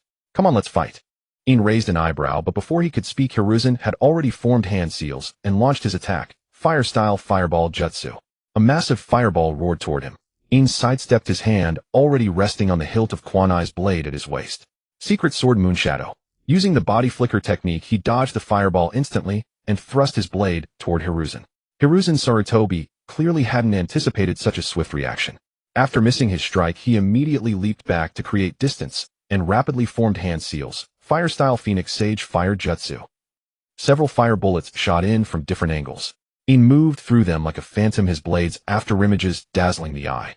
A cold flash swept across. Clang. The kunai in Hiruzen Sarutobi's hand was knocked away, sending him stumbling backward, his expression shifting instantly. You, Hiruzen, stop, embarrassing. A somber voice came from the side. Shimura Danzo emerged from the shadows, his gaze fixed coldly on In. Uchiha In, you're far too arrogant. Before the words had faded, Danzo had already struck, 3 shuriken flying in a triangular pattern, while he himself lunged forward like a panther, closing in on In. In's eyes narrowed slightly. Secret sword remnant light. With rapid slashes, he deflected all the shuriken, but Danzo had already circled to the side, his kunai stabbing toward the back of In's neck. Without turning his head, In shifted his body slightly and drove the pommel of his blade backward. Thud. Danzo was knocked back 3 steps, his hand numb, his face paling drastically. Both of you, In said slowly, turning with the tip of his blade grazing the ground, his gaze calm as a stagnant pool. Come at me together. Hiruzen Sarutobi and Shimura Danzo exchanged a glance, then gritted their teeth and charged simultaneously. Fire style and water style intertwined kunai clashed against steel. In's figure wove between them, each strike landing precisely on their openings. After all, they were still mere kids, not yet the future professor of ninjutsu and the darkness of the shinobi. 10 moves later, Hiruzen Sarutobi was kicked, flying, slamming into the wall and sliding down. 15 moves later, Shimura Danzo's kunai was knocked away, and In's blade stopped at his throat. The icy touch made him freeze entirely. In sheathed his sword, glanced at the two of them, and said flatly, "Next time you want to challenge me, think twice about your own abilities. I didn't even need to use my Sharingan to beat you." With that, he turned and walked away, his figure disappearing into the morning mist. Hiruzen Sarutobi leaned against the wall, rising to his feet with a pale face. Shimura Danzo punched the ground, his eyes dark and brooding as if they could drip with venom. "This Uchiha," Hiruzen Sarutobi gritted his teeth, "is stronger than the rumors said." Shimura Danzo said nothing, merely staring at the direction In had vanished, a dangerous glint flickering in his eyes. Far away in the Hokage building, Senju Tobarama stood by the window, having witnessed everything. He narrowed his red eyes slightly, a faint, barely perceptible smile tugging at his lips. Interesting Uchiha brat. Within the Uchiha clan grounds, In no longer needed to worry about the restaurant business, as Princess Kudokori would also join the venture. He only had to provide the recipes. The only thing that irritated In now was the Ninja Academy. Damn that old scoundrel Tobarama. If I go to school and don't knock those brats around like rubber balls, I'll change my surname to Senju. He was already a Genin, yet he had to retake the academy because of his age. How infuriating. But Lord Hashirama's words couldn't be ignored. He'd see if he could skip grades later. The days at the Ninja Academy were even more tedious than In had imagined. While his peers were scratching their heads over the order of hand seals, he could already perform seamless transitions between the three basic techniques with his eyes closed. While others were still practicing their shuriken accuracy, his shurikens would consistently strike the exact same spot on the bullseye, piling up in a single column. Tobarama stood at the edge of the training ground, his silver hair stirring slightly in the breeze. His crimson eyes swept impassively over the small figure on the field. Another perfect score. Hiruzen Sarutobi, standing nearby, couldn't help remarking Sensei Yin's abilities are far beyond the graduation standard. Tobarama said nothing, merely narrowing his eyes slightly. 1 year later, at the graduation ceremony, In stood at the very front. 8 years old, the youngest graduate in Konoha's history. Tobarama personally handed him the forehead protector, his fingertips pausing on Yin's forehead for a moment. From today onward, the Ninja Academy establishes a new rule. The minimum graduation age shall be 8 years old.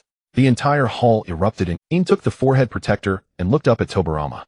The latter's expression was impassive, yet his crimson eyes seemed to hide something imperceptible. "You follow me." In paused for a moment, then fell into step. The corridor was long, sunlight slanting in through the windows, stretching Tobarama's shadow into an elongated figure. Walking behind, In watched the perpetually cold-shouldered back and suddenly felt, maybe it wasn't so terrifying. Inside the Hokage's office, the heavy wooden door closed slowly behind them, completely sealing off the corridor's noise. Tobarama walked behind the large desk, but did not sit down immediately. Instead, he turned around, his scarlet eyes especially deep in the somewhat dim room. He appraised the 80-year-old child before him, who had just received his forehead protector and stood only waist-high to him. His gaze was piercing, as if it could see through a person's soul. In Tobarama's voice was low and steady, betraying no emotion whatsoever. "Do you think that with those flashy ninjutsu and taijutsu far surpassing your peers, you are qualified to wear this forehead protector and become a true ninja?" In raised his head slightly, meeting the second Hokage's gaze without fear, his tone calm. "Isn't that the case, Lord Tobarama? Perfect scores in the academy are nothing but flowers raised in a greenhouse." Tobarama leaned forward slightly, his hands resting on the desk, and an aura of authority befitting the acting Hokage instantly enveloped the room. "A true ninja must stalk in the darkness and dance on the edge of life and death. I am about to establish a blade hidden in the shadows directly under the Hokage, the Umbu. And you, since you are so eager to grow up, I will give you a chance." As soon as the words fell, a crisp electronic chime sounded in Yin's mind. Hearing the system's prompt, Yin's heart skipped a beat. The Mangekyo Sharingan. That was what he desired most at the moment. "What afraid?" Tobarama asked coldly, noticing Yin's slightly changed expression. Yin took a deep breath, a confident smile curling at the corner of his mouth. "I was just wondering what method the Hokage-sama intends to use to test me. I hope it's not too easy." A flicker of faint approval flashed through Tobarama's eyes, but it vanished instantly. He raised his right hand index and middle fingers together and traced a quick arc in the air. "Then let me see if your mouth is as tough as your skills." The next moment, Yin's vision blurred, and Tobarama, who had been behind the desk, vanished into thin air. Immediately, a sharp gust of wind struck at his left neck. So fast. Yin's pupils contracted sharply, and his body instinctively leaned back at a kunai gleaming with cold light grazed past his skin, severing a few strands of black hair. "Good reflexes, but is that all?" Tobarama's icy voice came from above. In jerked his head up and saw Tobarama inverted on the ceiling, the kunai replaced by shurikens. With a flick of his wrist, 3 shurikens flew in a triangle formation, cutting off all of Yin's escape routes. In did not retreat. His hands blurred into a series of afterimages before his chest. Fire release, great fireball technique. A massive fireball exploded in the confined office, but Tobarama's figure darted through the flames like a phantom. Water release, chakra instantly extinguished the fire, transforming it into a mist of water droplets. Using a large-scale fire release indoors. Are you trying to burn down the Hokage's office? Tobarama's voice was elusive in the mist. The first rule of the Umbu is precision restraint and leaving no trace. Before the words faded, In felt a sharp pain in his chest. He was struck by a tremendous force and slammed hard into the wall behind him. Cough, cough. In clutched his chest and slid to the floor, a trickle of blood at the corner of his mouth. Too slow. Tobarama emerged from the mist, looking down at him. Your hand seal speed is fast, but in a real fight the enemy won't give you time to form seals leisurely. Your taijutsu is solid, but it lacks the ruthlessness of a one-hit kill. In gritted his teeth and staggered to his feet, his eyes growing even brighter. Again. Oh. Tobarama raised an eyebrow. Still not giving up. I will become the first Hokage of the Uchiha clan. In wiped the blood from his mouth and began forming hand seals again. But this time his movements became more concise and fierce. If I can't even pass this test, how can I be worthy of the title Hokage? Good. A genuine smile finally appeared in Tobarama's eyes. Then let me see if you have what it takes to become Hokage. This time Tobarama held nothing back. His figure turned into a series of afterimages in the office. Every attack aimed directly at vital points without any flair, pure killing techniques honed on the battlefield. In clenched his teeth, squeezing every ounce of chakra from his body. Without his realizing it, his Sharingan had activated 3 tomos, spinning slowly in his scarlet eyes, capturing every single movement of Tobarama without missing a beat.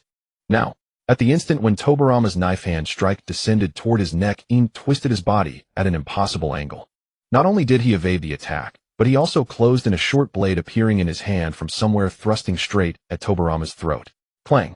The short blade stopped a hair's breadth from Tobarama's Adam's apple, less than an inch from his skin. And Tobarama's knife hand had also halted beside Yin's temple. They held this pose frozen in the dim office. A kunai was pressed against Yin's side. When? So it had been marked with the flying thunder god technique the moment the fight began. Outside the window, the afterglow of the setting sun happened to break through the clouds, showering them both. The Tobarama in front of In vanished with a poof. Tobarama slowly withdrew the kunai. He looked at Yin's eyes, already activated Sharingan, yet still clear and resolute, and fell silent for a passing. In let out a long sigh of relief. The short blade clattered to the floor, and he nearly collapsed. Tobarama walked to the desk, took out a white wooden mask painted with a fox face pattern from a drawer, and handed it to In. From today onward, you are the captain of the Umbu's first squad. Tobarama's voice returned to its usual calm, but there was a hint of subtle warmth in his tone. Codename Shadow Fox. In extended his trembling hands and took the weighty mask. Yes, Lord Hokage. Go. Tobarama turned around, gazing at the darkening sky outside the window. The darkness of Konoha is entrusted to you. In put on the fox mask, hiding all his expressions. Tobarama stood still, watching the small figure, a faint smile curling at the corner of his mouth. Perhaps he could gradually change his attitude toward the Uchiha clan, provided that he could become the Uchiha clan leader. Shadow Fox. In murmured the code name, his fingertips brushing against the icy edge of the mask, as if he could sense the solemnity and responsibility it contained. Go on, your subordinates are already waiting for you in the training ground. Feijin nodded slightly, his gaze deep and profound. When In, wearing a brand new mask and with a somewhat heavy step, arrived at the ANBU's exclusive training ground, what greeted him was not a respectful stance, but 3 gazes filled with scrutiny and resistance. Is this the captain personally appointed by Lord Feijin? The speaker was the young man standing on the far left. Tall and straight, with eyes sharp as a blade, he was the elite jonin of the Shiri clan Shiri Gangband. As the grandfather of Shiri Hong, he had long proven his strength on the battlefield. Now, looking at this slender Uchiha youth before him, his brows furrowed deeply. Has Lord Feijin grown senile, sending a mere brat whose hair hasn't even grown in to lead us? Exactly, snorted the red-haired girl on the right. She was Chuanzhong Taowa of the Inazuka clan, and a massive ninja dog at her feet growled low at In. Since when does the first ANBU squad, the 3 of us, take orders from an Uchiha? Don't think you can do whatever you want just because you have a Sharingan. Mutsu Tua, standing in the middle, crossed his arms and said nothing, but the disdain in his eyes was unmistakable. In did not speak, merely standing still and place his eyes beneath the mask, calm and unruffled. Since you're not convinced, In finally spoke, his voice filtering through the mask with a metallic coldness, then let strength decide. A flash of anger flickered in Mutsu Tua's eyes. His figure suddenly burst forward, his short sword cutting through the air straight for In's throat. This strike was merciless, a lethal move from real combat. In sidestepped his movements so fast they were almost invisible. Mutsuin Tua's blade grazed the edge of the mask, sending up a shower of sparks. The next second In's hand had locked onto his wrist. Using the momentum, he twisted, sending Mutsuin Tua flying to crash heavily against a stone pillar in the training ground. You! Xuanzhong Taohua roared in fury. Her ninja dog lunged at In as she simultaneously drew several shuriken from her pouch, sealing off all his escape routes. In tapped the ground with his toes, his form gliding like a ghost through the gaps between the ninja dog and the shuriken. With one hand he grasped the dog's neck, gently pressing it to the ground. With the other he precisely caught all the incoming shuriken. Your ninja dog is too impatient, In said calmly, casually staking the shuriken into the ground. The metallic clang echoed through the training ground. Shiri Gangben finally moved. He raised his hands to form seals, preparing to use his clan's unique jinjutsu to attack the child's mental plane, obviously unconvinced that In could have trained in illusions. But he merely turned his head toward him. Beneath the mask the Sharingan silently revolved, 3 tomo slowly spinning in the crimson. Mutsuin Tua's movements froze instantly. He felt as if he had fallen into a quagmire. Every action was anticipated, every flow of chakra. The jinjutsu was utterly useless against him. Enough. A steady voice came from the entrance of the training ground. Feijian had already been standing there, arms crossed, his gaze sweeping over the fallen Mutsuin Tua, the pinned ninja dog, and the frozen Shiri Gangben, finally resting on In. All of you get up. The 3 struggled to stand upright, their faces marked with unwillingness and shame. Feijian walked up to In and said in a calm, yet unmistakably commanding tone, In, your strength is beyond doubt. But the first AMBU squad cannot be supported by the strength of one person alone. He turned his gaze sweeping over the 3 subordinates. You 3 are also the elites of Konoha. But if elites gather together but remain a scattered heap of sand, they are worse than an ordinary squad. In, Feijian looked at him again, his tone now carrying a hint of earnestness. Your Sharingan can see through the enemy's movements, but it cannot see through the hearts of your comrades. AMBU missions are never a one-man battle. Your subordinates are the shield at your back and the sword in your hand. If you do not trust them, they will never become your shield. In fell silent. His eyes beneath the mask slowly lowered, and he looked down at his own hands, as if still feeling the touch of subduing his subordinates. Mutsuin Tua, Feijian called out. Your blade is fierce, but it lacks variation. In Sharingan can help you fill that gap. Xuanzhong Taohua, your ninja dog has a keen sense of smell, but your tactical coordination is lacking. In's jinjutsu can create the perfect opportunity for your attack. Shiri Gangben, your jinjutsu is exquisite, but it relies too heavily on personal judgment. In's insight can compensate for your blind spots. Feijian paused, his voice low. You 3 are the elites of the Shiri, Inazuka, and Kimura clans. In is the genius of the Uchiha. You stand here not because of the Hokage's command, but because Konoha needs you to become each other's backs. From today onward, Feijian's gaze swept over the 4. You are no longer Shiri Gangben, Xuanzhong, Taohua, Mutsuin Tua, or Uchiha In. You are the first AMBU squad, 1 glory, 1 loss. A profound silence fell over the training ground. Shiri Gangben took a deep breath, stepped forward, and said, Your subordinate is ready to follow the captain's orders. Xuanzhong Taohua smiled sweetly at In. Xuanzhong Taohua, awaiting the captain's command. Mutsuin Tua was silent for a moment, then sheathed his long blade. Mutsuin Tua will follow unto death. In looked at the 3 subordinates who had once been full of hostility, but now solemnly pledged their loyalty, and the corner of his mouth curled slightly beneath the mask. I will not let you die before me. In's voice filtered through the mask with a barely perceptible firmness, but you must not die after me either. Feijian watched this, seeing a flicker of gratification in his eyes. He turned, his cloak flapping in the wind. Remember today's words, his voice came from afar. The first AMBU squad is officially established from this moment. The afterglow of the setting sun spilled over the training ground, stretching the shadows of the 4 figures long. Beneath the mask the tomo of the Sharingan slowly faded. In gazed at his 3 subordinates, and a certain string that had been tightly wound in his heart seemed at that moment to quietly loosen. Will Lord Ban be pleased with this? Once I have enough strength, I can finally explain the truth of the moon I planned to Lord Ban. In remembered that he hadn't yet opened the reward he had obtained from Feijian. He hurriedly took his leave from his teammates and Feijian, planning to find a secluded place to recruit ninjas and then awaken the Mangekyo. Activate the advanced recruitment scroll system. Congratulations, host. You have obtained a rank ninja Uchiha Itachi. In's heart surged with excitement. This was Uchiha Itachi, a being whose healthy form could make even the mysterious masked man quiver in fear. He had countless fans across the globe, yet remained a figure of deep contradiction. Oh right, there's also the reward for upgrading the Mangekyo, isn't there? In smacked his forehead, having nearly forgotten the grand prize. Once the Mangekyo activated, one had only to witness the Susanoo. Each strike would silence the enemy, without a word. System notification conditions for awakening the Mangekyo Sharingan have been met. Injecting ocular power. A searing heat erupted from the depths of his pupils, as if white-hot rods had been driven through his eyes.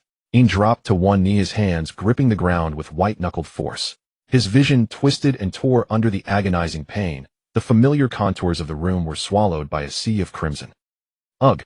He clenched his teeth, veins bulging on his temples, cold sweat dripping from his jaw. The heat was not merely pain. It was a kind of sorrow. A sorrow not his own, yet flooding his mind like a tidal wave. The despair of a friend plummeting into the abyss, the helplessness of kin falling in pools of blood, and an obsession that, though crushed by fate, still pressed onward.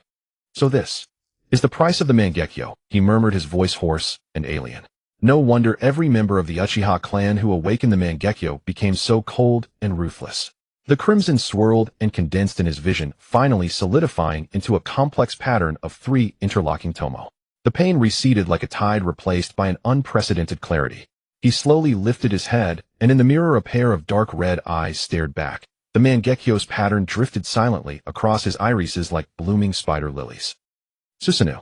He tentatively channeled his ocular power, and in an instant a torrent of chakra surged from within, coalescing around him into a translucent skeletal frame. An orange-ered glow flickered in the dim room as the bones rapidly grew and interlocked, enveloping him entirely. So this is Susanoo. In gazed up at the armor forged from ocular power, his fingertips trembling slightly. He could feel the immense strength within this form, enough to tear the earth asunder. Yet at the same time a faint sting throbbed deep in his eyes, the curse of the Mangekyo draining his light with every use. A healthy Itachi could make even the masked man wary. He murmured, a complex smile curling at his lips. But this power, ultimately, it must be traded with one's eyes. He closed his eyes, and the phantom of Susanoo slowly dissipated. When he opened them again, the Mangekyo pattern had faded into the depths of his pupils, leaving only a pair of seemingly ordinary black eyes. System, he said softly, when will the next awakening be? System notification, the Mangekyo Sharingan awakening has reached its limit. Further evolution requires special conditions, transplanting the Mangekyo Sharingan of a direct blood relative or obtaining the 6 paths power. In was silent for a moment, then suddenly laughed. I have no relatives left. At least let me not go blind too quickly. He stood up, walked to the window, and gazed at the deepening dusk outside. Maybe I could ask Lord Madara when the time comes. In had barely settled by the window when a steady footstep sounded from outside. In, are you in? It was Senju Hashirama's voice, carrying a rare note of ease.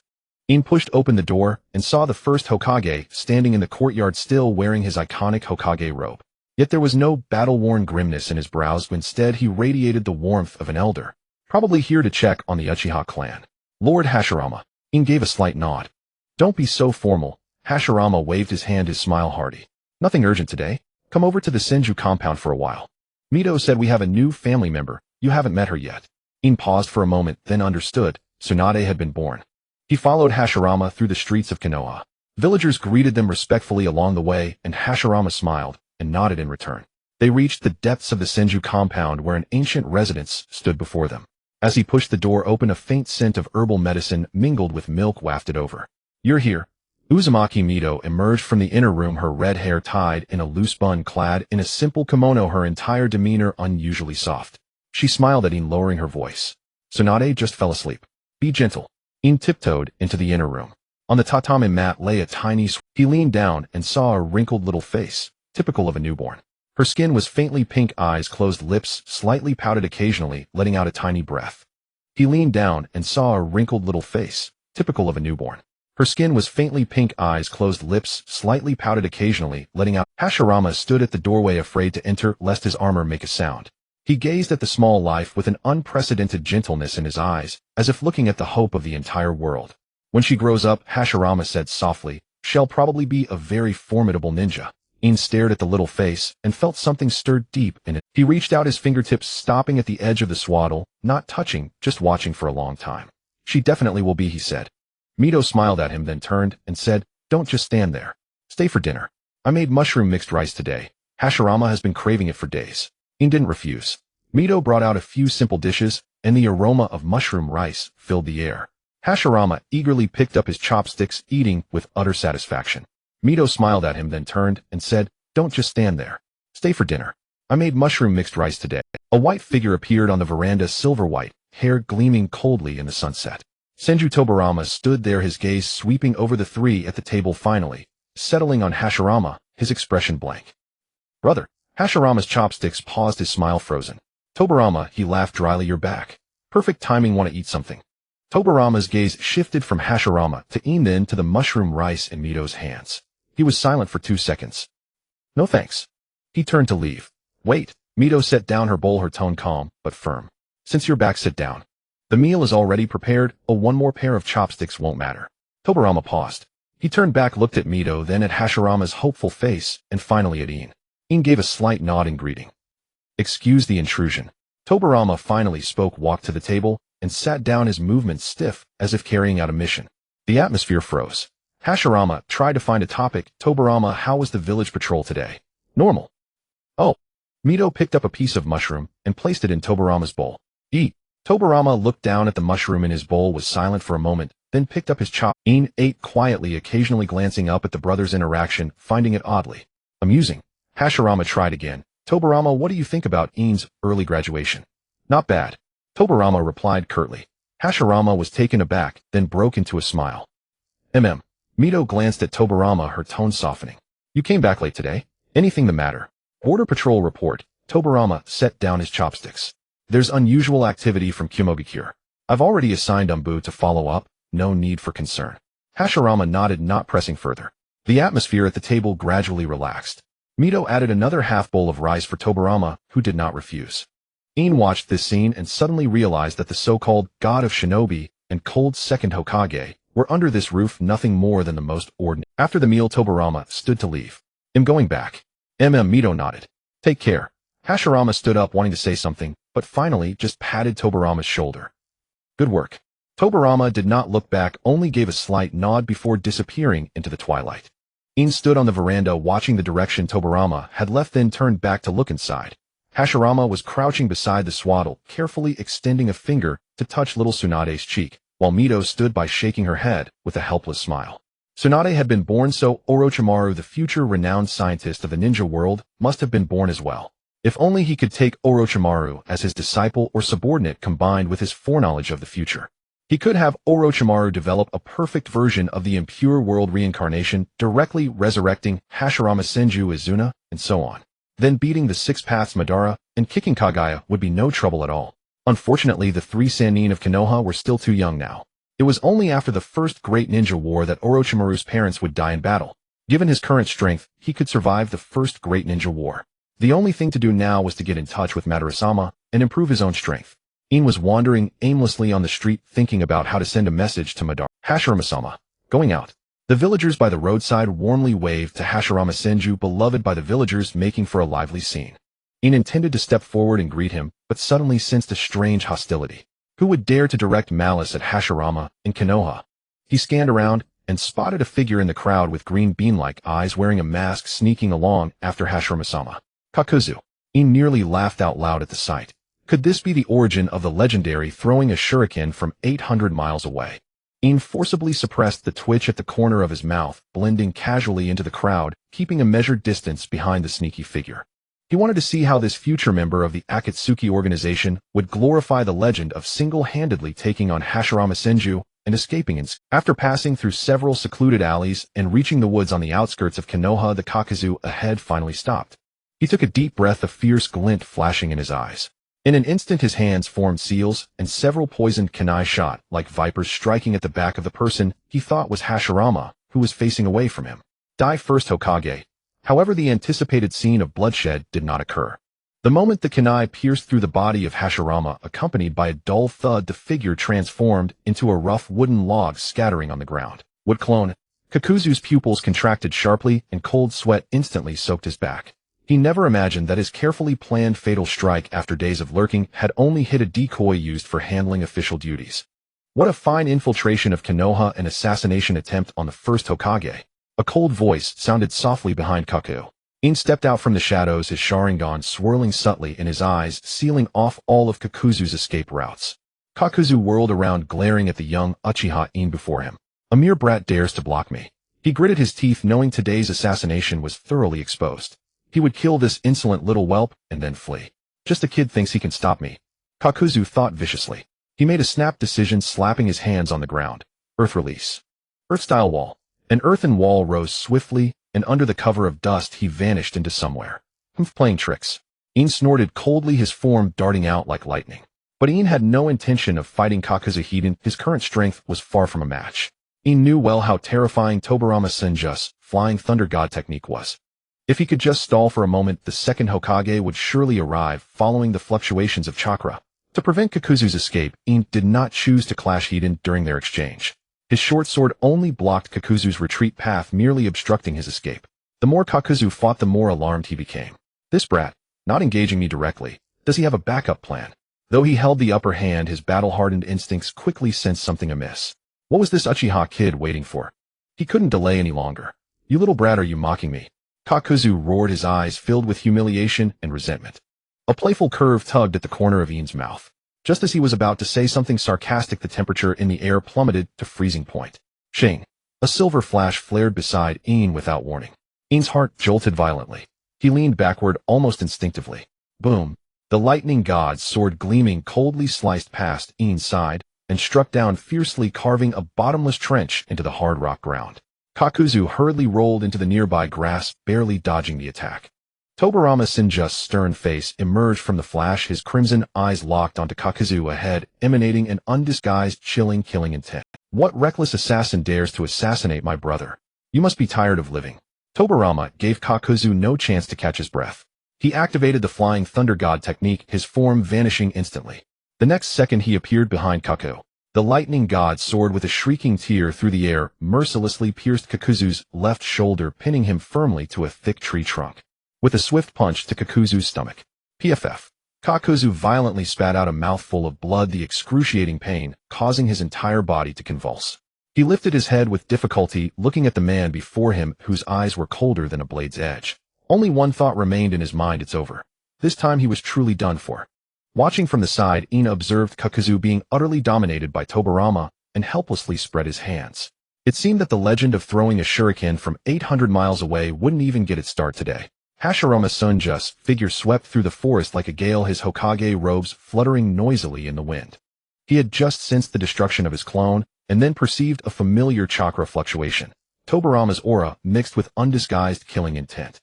When he arrived, Tobarama was pressing his flying thunder god kunai against Kakuzu's throat. The blade had already cut the skin, blood slowly trickling along the. Kakuzu knelt on one knee, breathing heavily, clearly bearing significant injuries. Yet in his green eyes there was no fear, only the resignation of one accepting death. Tobarama, stop. Hashirama's voice was not loud, but carried an undeniable authority. He reached out and gently placed his hand on Tobarama's shoulder. Tobarama did not turn around, his voice as cold as ice. Brother, he infiltrated Konoha with malicious intent. Such a man cannot be left alive. Hashirama's gaze fell on Kakuzu, but his tone softened. But killing him won't let Takigakure let it go. Takigakure. Tobarama sneered. They send an assassin to kill the Hokage, and you want me to consider their pride. Kakuzu gritted his teeth, forcing out words. I was following orders. Hashirama was silent for a moment. He looked at Kakuzu, suddenly recalling something. In the Warring States era, how many ninja were like this man? Mere pawns on a chessboard, used as expendables by village elders, thrown onto the battlefield and discarded upon failure. He knew this fate all too well. Hashirama crouched down to meet Kakuzu's eyes. What is your name? Kakuzu was taken aback, clearly not expecting the question. He eyed Hashirama warily, not answering. My name is Hashirama Senju. Hashirama smiled. A smile without killing intent, but rather warmth. You don't have to fear me. I won't kill you. Tobarama whirled around, his eyes filled with disbelief. Brother, let me finish. Hashirama stood up, his expression turning serious. Go back and tell the elders of Takigakure that Konoha will not pursue this matter. But if they send another assassin, I will not show mercy again. Kakuzu stared at him blankly, momentarily unable to react. He had braced himself to be struck down with a single palm strike, but instead received this outcome. Why? He finally asked, his voice hoarse. Hashirama did not answer directly, but gazed into the distant sky, saying softly, because I don't want to see anyone else sent to their death on the orders of a village. Tobarama opened his mouth, but ultimately said nothing more. He knew his brother. Once Hashirama decided something, no one could change it. He merely withdrew the kunai, coldly turned, and walked away, his back to them, his shoulders tense. Kakuzu was silent for a long time. He lowered his head looking at his blood-stained hands, then raised his eyes to gaze at Hashirama's defenseless face. Finally, he stood up and bowed deeply. I will remember. He turned to leave. Wait. Hashirama's voice suddenly rang out. Please take him to treat his injuries now, then let him return to Takigakure. Kakuzu had already closed his eyes awaiting the arrival of death. He thought Hashirama's mercy was merely a cat playing with a mouse, and that he would change his mind the next second. However, when Hashirama turned to the silent Uchiha youth beside him and uttered those words, take him to heal his wounds, Kakuzu's eyes snapped open, a flicker of astonishment deep within his pupils. It was actually an Uchiha brat who was to treat his wounds. Yes, Lord Hashirama. In responded respectfully, then walked over to Kakuzu, his gaze as calm as a stagnant pool. He raised his hand slightly, signaling Kakuzu to follow. Come to the medical unit. Kakuzu let out a cold snort, forcing his battered body to stand. Though surprised by Hashirama's decision, his innate pride prevented him from showing weakness before the people of Konoha. He cast a cold glance at In, his tone dripping with undisguised contempt. Uchiha brat, don't think that just because your Hokage showed mercy, I will be grateful. In ignored his provocation and simply led him through the streets of Konoha toward the medical unit. Along the way, In's voice was steady and clear, as if stating the most ordinary fact. Kakuzu, Lord Hashirama spared your life in the hope that you would see. You infiltrated Konoha to assassinate the Hokage, and your mission failed. How do you think Takigakure will treat you? Kakuzu's steps faltered, his expression shifting slightly, but he quickly regained his cold hardness. That's my business, none of yours. None of my business. Of course it has nothing to do with me. In turned around and met Kakuzu's eyes directly. But when you return the high-ranking officials of Takigakure, in order to appease Konoha's anger and prove they have no hostility, will not hesitate to make you theirs. They will tell Konoha that you acted on your own, that the village had nothing to do with it. Then they will hand you over, or simply execute you to buy Konoha's forgiveness. Kakuzu's pupils contracted sharply. He knew all too well the nature of Takigakure's leadership. His mission this time was to assassinate Hashirama and seize the opportunity to trigger a rampage of the tailed beast that Hashirama had captured. Thus Takigakure could fish in troubled waters and reap tangible benefits. But now he was merely a pawn sent to the front lines. You failure meant abandonment. You? Kakuzu gritted his teeth, a barely perceptible tremor in his voice. What makes you so sure? Because I know them. In's tone remained calm, but his words cut like knives. They treat you as a tool to be discarded after use. It was inevitable. Anyone would choose to sacrifice one person to preserve the whole. Kakuzu fell silent. He lowered his head, staring at his blood-stained hands, the hypocritical faces of Takigakure's high-ranking officials surfacing. For the sake of his village, he had infiltrated Konoha, faced the legendary god of shinobi, yet all he got in return was imprisonment after failure, or even being cast aside as a scapegoat to quell anger. He opened his mouth, but found himself unable to refute. In looked at him, a trace of subtle pity in his eyes. Kakuzu, Hashirama gave you a way out not because he doesn't care about a petty assassin like you, but because he doesn't want to shatter this fragile peace. Kakuzu suddenly lifted his head, a flicker of struggle in his eyes. He looked at In, then at the distant streets of Konoha, a tumult of emotions churning within him. He knew In spoke the truth, but his innate pride made it hard to bow. I don't need your charity.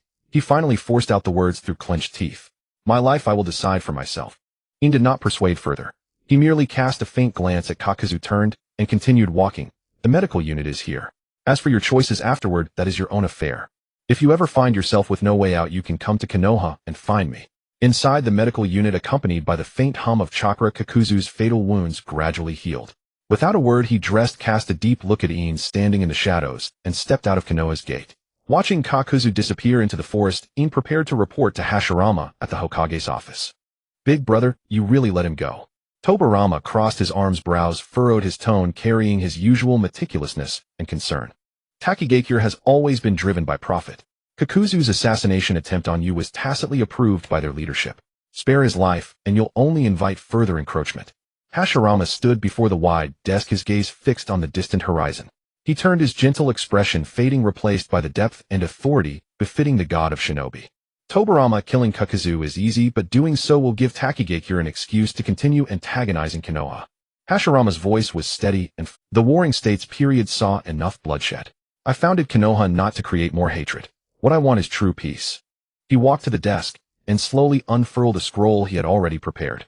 Tobirama looked down, his pupils narrowing. The scroll bore the words 5 Kage Summit in bold characters. I plan to convene an unprecedented conference in the Land of Iron in the 12th year of Konoha's founding. Hashirama's eyes blazed.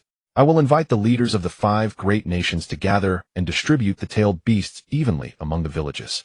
Only when the power of each nation reaches absolute balance, and no one can easily swallow another, will true peace descend. Moreover, his body was gradually weakening. He hoped to achieve the goal of peace before facing death. When he reached the other side and met Madara, he could proudly declare that his decision was the right one. Tobirama was silent for a moment.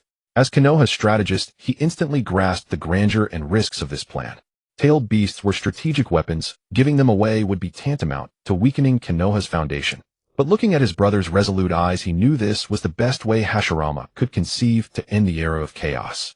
The Land of Iron is a neutral country ruled by samurai who do not engage in shinobi conflicts. It is indeed the most suitable location.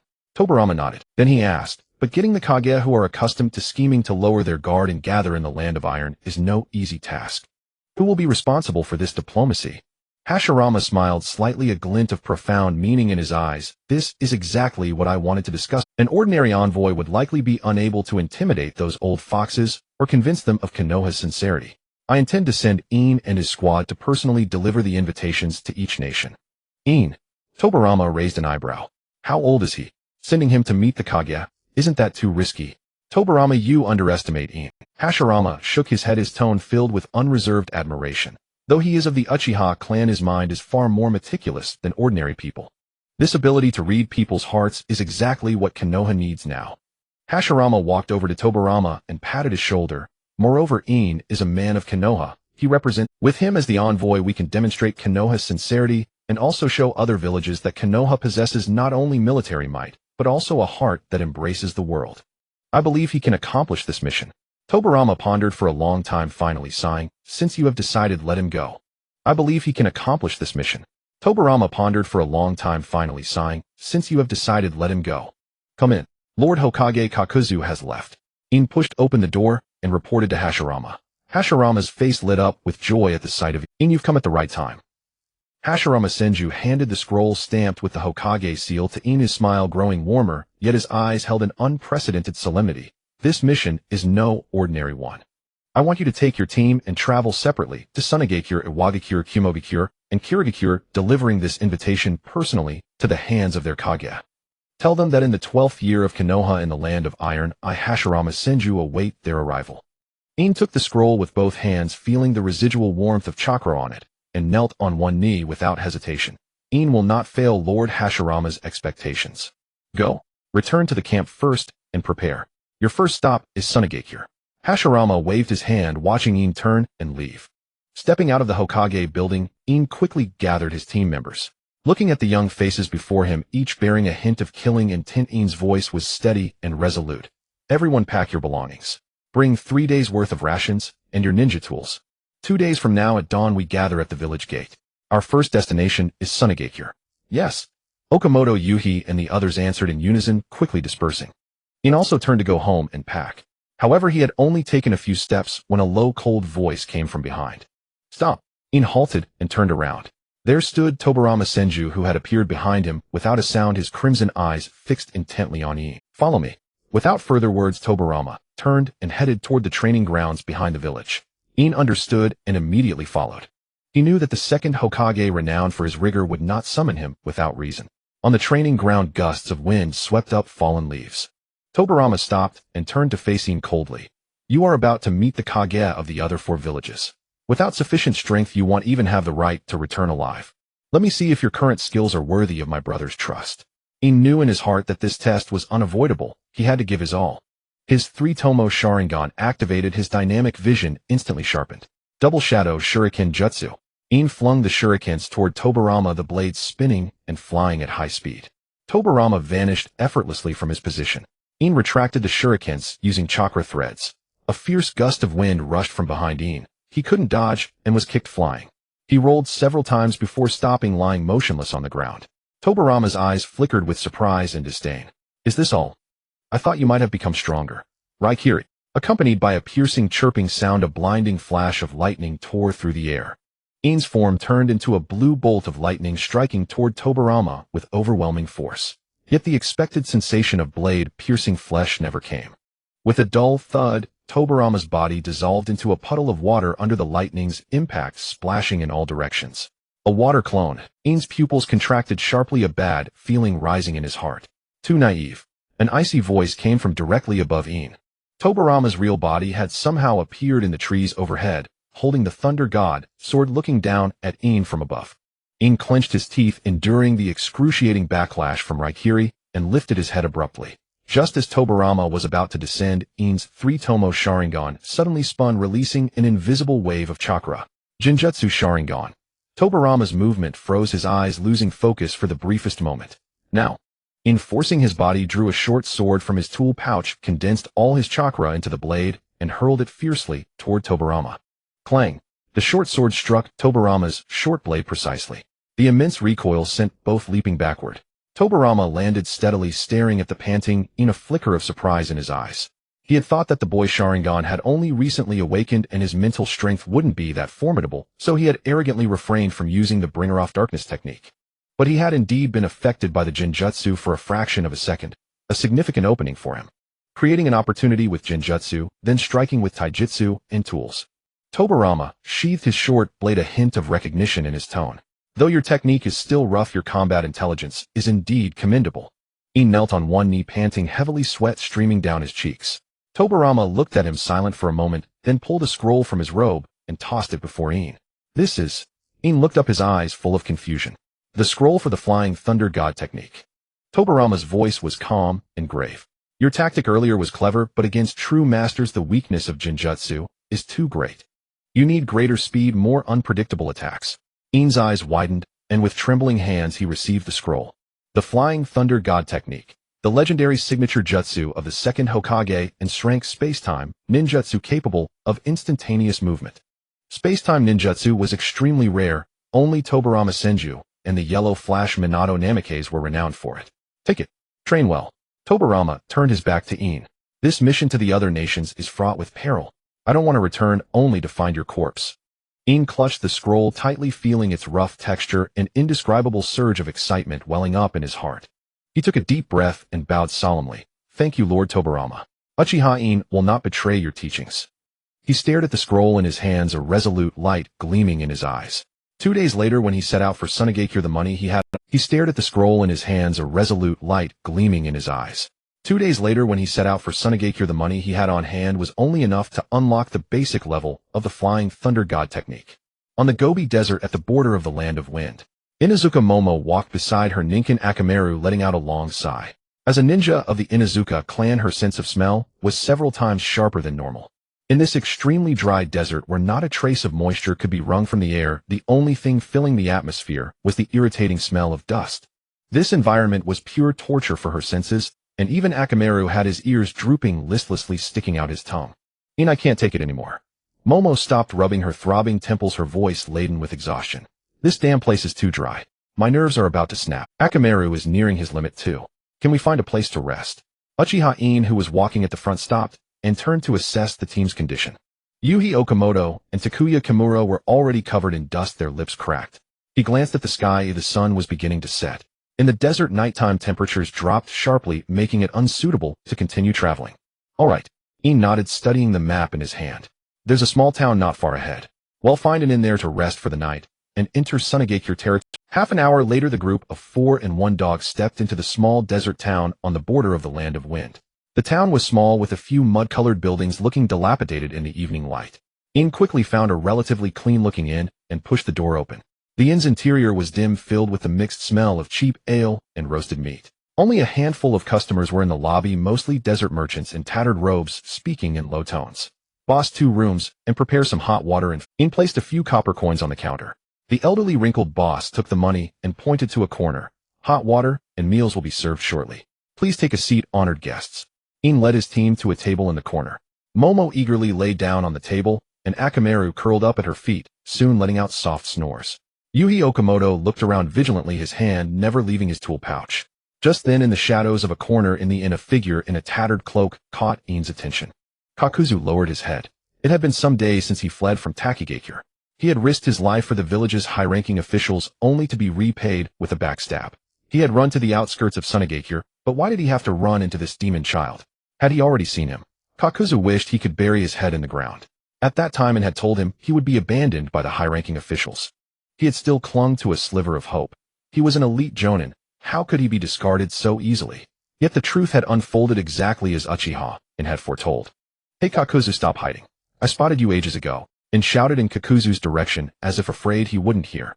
Kakuzu's shoulders stiffened abruptly. He knew that continuing to hide would only make him more of a laughingstock. He took a deep breath, concealing every trace of embarrassment and gloom from his eyes, then slowly straightened up, brushed the dust from his robe, and met that mocking gaze with an expressionless face. Uchiha In, if you came specifically to laugh at me, you've achieved your goal. Kakuzu's voice was low and hoarse, carrying an undeniable weariness and coldness. In, however, seemed completely oblivious to his hostility. Instead, he crossed his arms over his chest, a playful smirk curling at the corner of his mouth, and leisurely sauntered forward. He circled half a turn around Kakuzu, his gaze appraising him, as if he were an interesting trophy, his tone dripping with undisguised mockery. Ah, don't be so cold. I'm just a little curious. How did an elite jonin of Takigakure who once handled so many dirty jobs for the high-ranking officials end up not even having a proper doghouse to call his own? Those old fogies who used to hold you in their hands and pat their chests promising they'd never mistreat a meritorious retainer. What ingenious excuse did they use this time to throw you out like garbage? Each word stabbed into the most festering wound in Kakuzu's heart like a poisoned dagger. His fingers hanging at his sides clenched abruptly, the knuckles turning white. In his mind, the faces of those high-ranking officials when they turned on him flashed again. He had risked his life for the village only to be repaid with cold betrayal and worthless abandonment. Watching Kakuzu remain silent, radiating a low-pressure aura, and seemed to sense that the moment was ripe. He suddenly stopped, dropped his carefree grin, and leaned slightly toward Kakuzu. All right, stop making that murderous face. It's pitiful to look at. And lowered his voice, his tone carrying a hint of seduction and unquestionable dominance, as if discussing a perfectly profitable deal. Since those old geezers of Takigakure are blind and don't know how to value a fine blade like you, why not shine elsewhere? Come work for me, Kakuzu. As long as you're willing to work for me, I promise you'll get far more from me than those hypocritical old fogies ever promised you. What do you think? Not a bad deal, is it? Kakuzu's green eyes, always tinged with gloom and calculation, flickered almost imperceptibly when he heard, far more than those hypocritical old fogies ever promised you. He remained silent for a long time, as if carefully weighing the weight of those words in his mind. Finally, he slowly unclenched his whitened fingers, sealed away the last traces of struggle and shame in his eyes, and replaced them with the utterly rational countenance of a businessman. Fine. Kakuzu's voice was still hoarse, but it carried less coldness and more certainty. I accept, but I want to do dirty jobs. If I'm going to make money, you'll do it openly and honorably. In's smile deepened at the words. He snapped his fingers as if everything had gone according to plan, straightforward.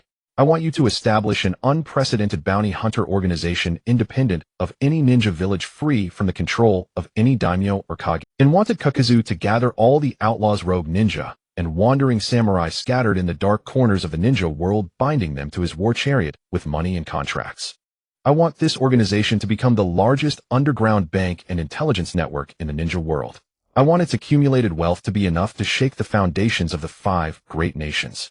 Kakuzu's breath caught in his throat. Establish an independent bounty hunter organization.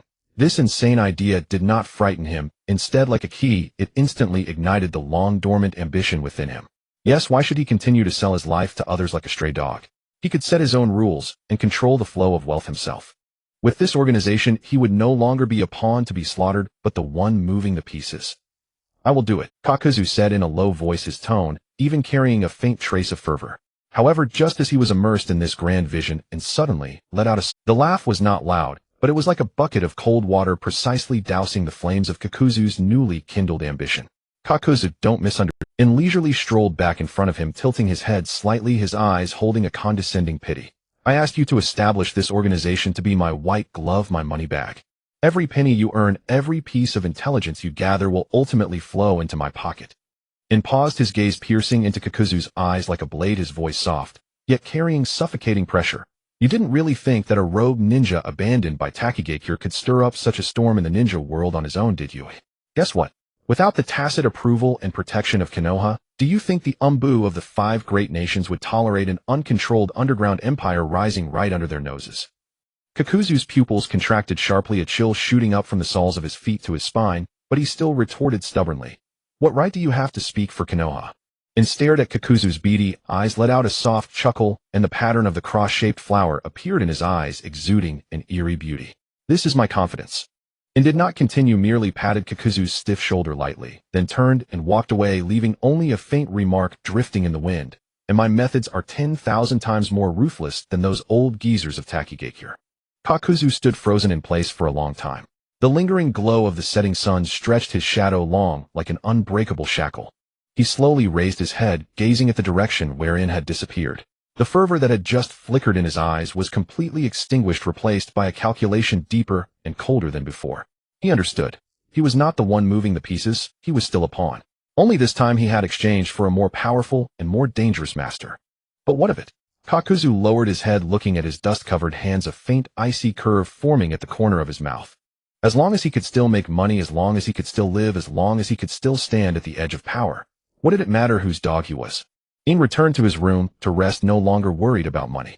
As long as the restaurant and the bounty hunters gradually got on track, he would have a steady stream of funds to enhance his strength. It was only a matter of time. He should start laying the groundwork early so that when Black Zetsu appeared, he could awaken Lord Madara ahead of time. In his later years, Madara was extremely paranoid. His obsession with the Moon's Eye plan was unparalleled, as he had yet to awaken the Rinnegan. Once Madara died, In would have no choice but to have Orochimaru resurrect him early, then beat some sense into him. In leaned back in the soft chair, eyes closed, his mind continuously deducing the future situation. Just then a soft knock came from outside the door. Lord Inghu, your subordinate Kimura Taku requests an audience. In opened his eyes and said calmly, enter. The door was pushed open and Kimura Taku stepped in, his expression respectful, yet tinged with eagerness and anticipation. He knelt on one knee and said in a low voice, Lord Inghu, I have recently hit a bottleneck in swordsmanship. I recall that you are proficient in the art. I humbly request your guidance. In did not answer immediately, but scrutinized Kimura Taku. He recalled the ninja he had known in swordsmanship, Moonlight Hate. That man always coughing and pale, yet wielding the leaf-style swordsmanship with fluid grace. His sword was swift, precise, and ruthless, and more importantly imbued with an indescribable. Your swordsmanship, In began slowly, his voice calm, yet penetrating, is too rigid. Kimura Taku was taken aback, looking up with a hint. In continued, every strike of yours is textbook, perfect in force, angle, and timing. But that very flawlessness is the biggest problem. Your sword moves as if executing orders, not expressing intent. It lacks agility.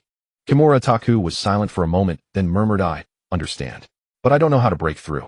In stood up, walked to the window, and gazed at the darkening sky. Integrating the body flicker technique into your swordsmanship is not wrong in itself.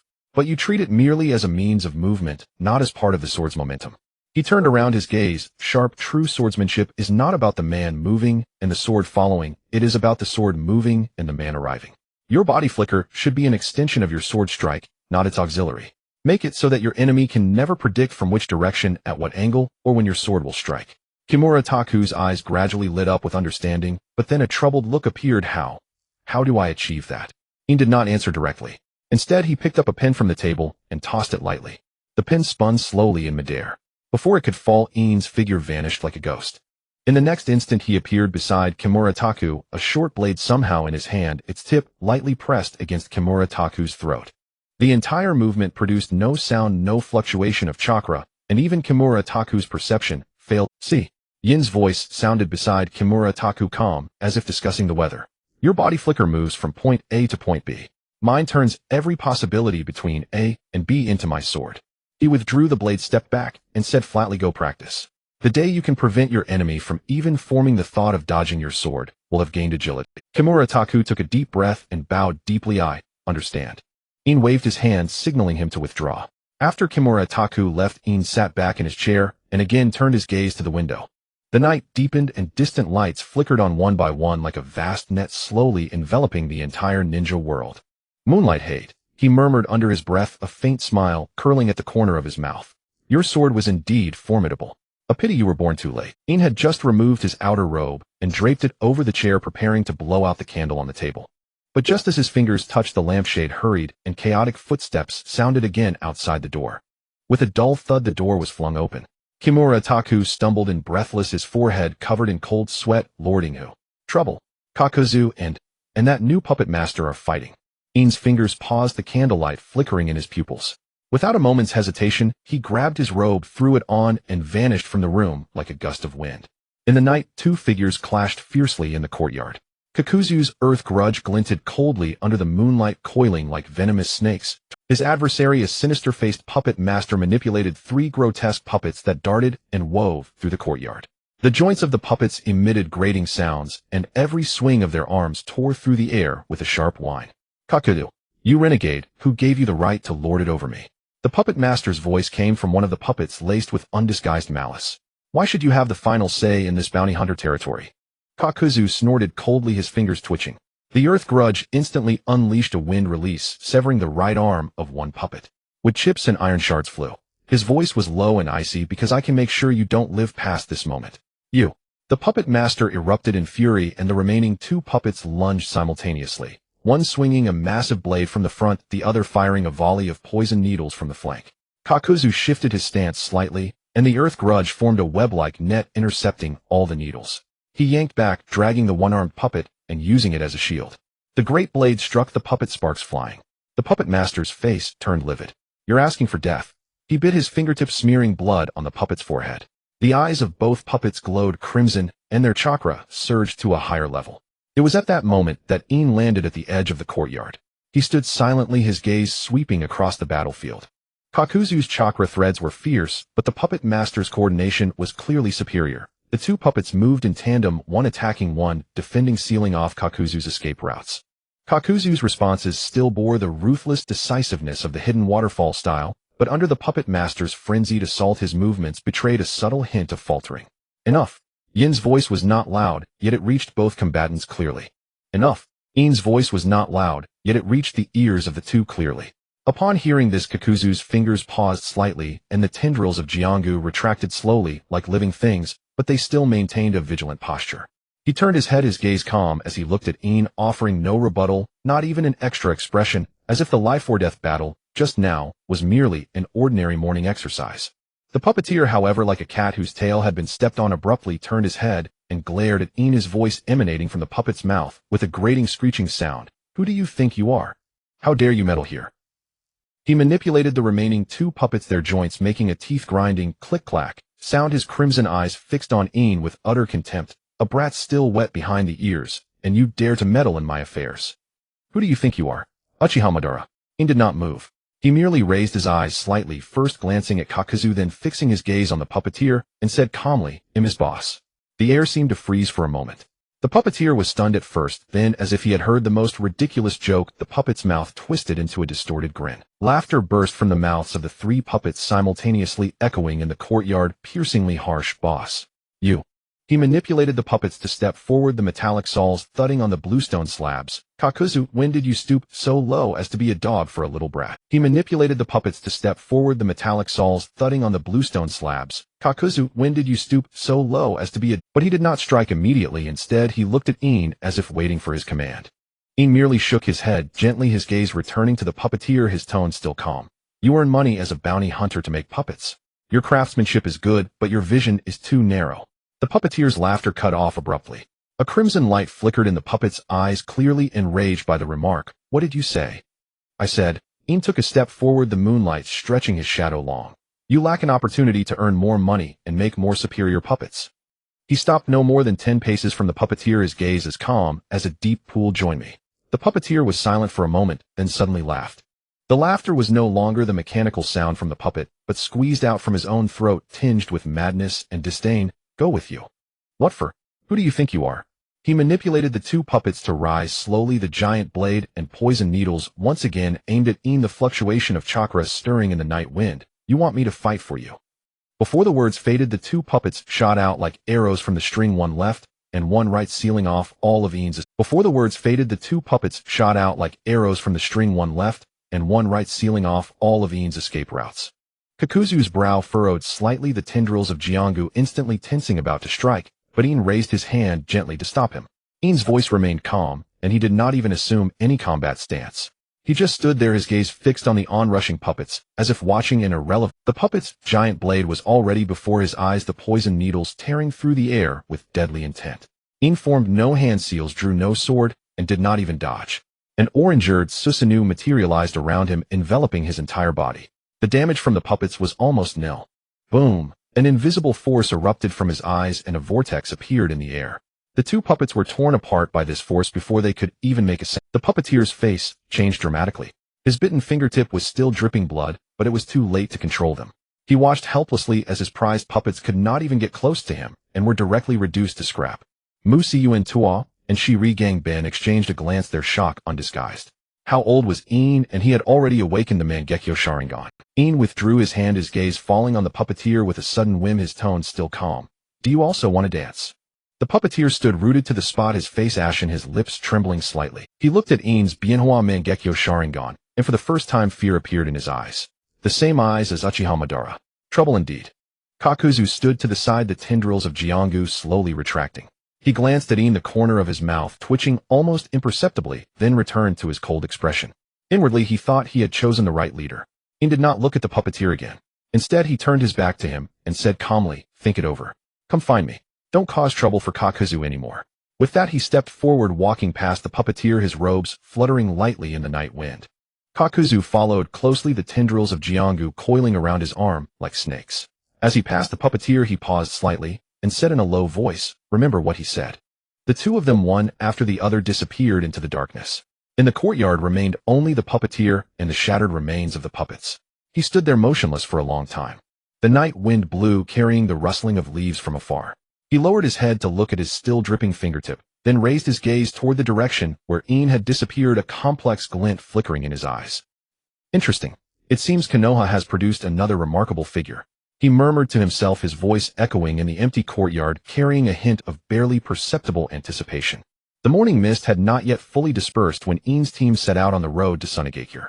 In walked in the middle, his expression calm, his gaze occasionally sweeping over the undulating sand dunes on either side, as if confirming something.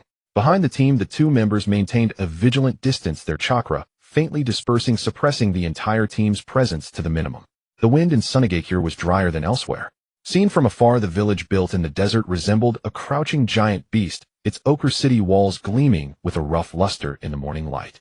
A windmill turned slowly at the village entrance, emitting a low hum like the heavy breathing of the village. In stopped at the village gate, glanced up at the wooden plaque engraved with the Sunagakure emblem, then stepped inside. No announcement, no guide. The streets of Sunagakure were more desolate than expected. Occasionally a few early rising villagers hurried past, their eyes warily scanning the unfamiliar team before quickly lowering their heads. The air was thick with the smell of dried dust and a faint musty odor of decay, as if the village was slowly aging. The poorest hidden village indeed, living up to its name. In paid no heed to this. His steps remained steady as he passed through several narrow alleys and finally stopped before the Kazekage building. It was a building that was not particularly grand. The paint on its exterior was mottled and several patches of wall had peeled off, revealing the grayish-brown bricks. It was a building that was not particularly grand. The paint on its exterior was mottled and several patches of wall had peeled off, revealing the grayish-brown bricks. In Uchiha of Konoha. In's voice was not loud, but it reached the guard's ears clearly. I am here to see the Kazekage-sama. The guard was taken aback, then frowned. The Kazekage-sama is not someone to be seen by just anyone. He will see me.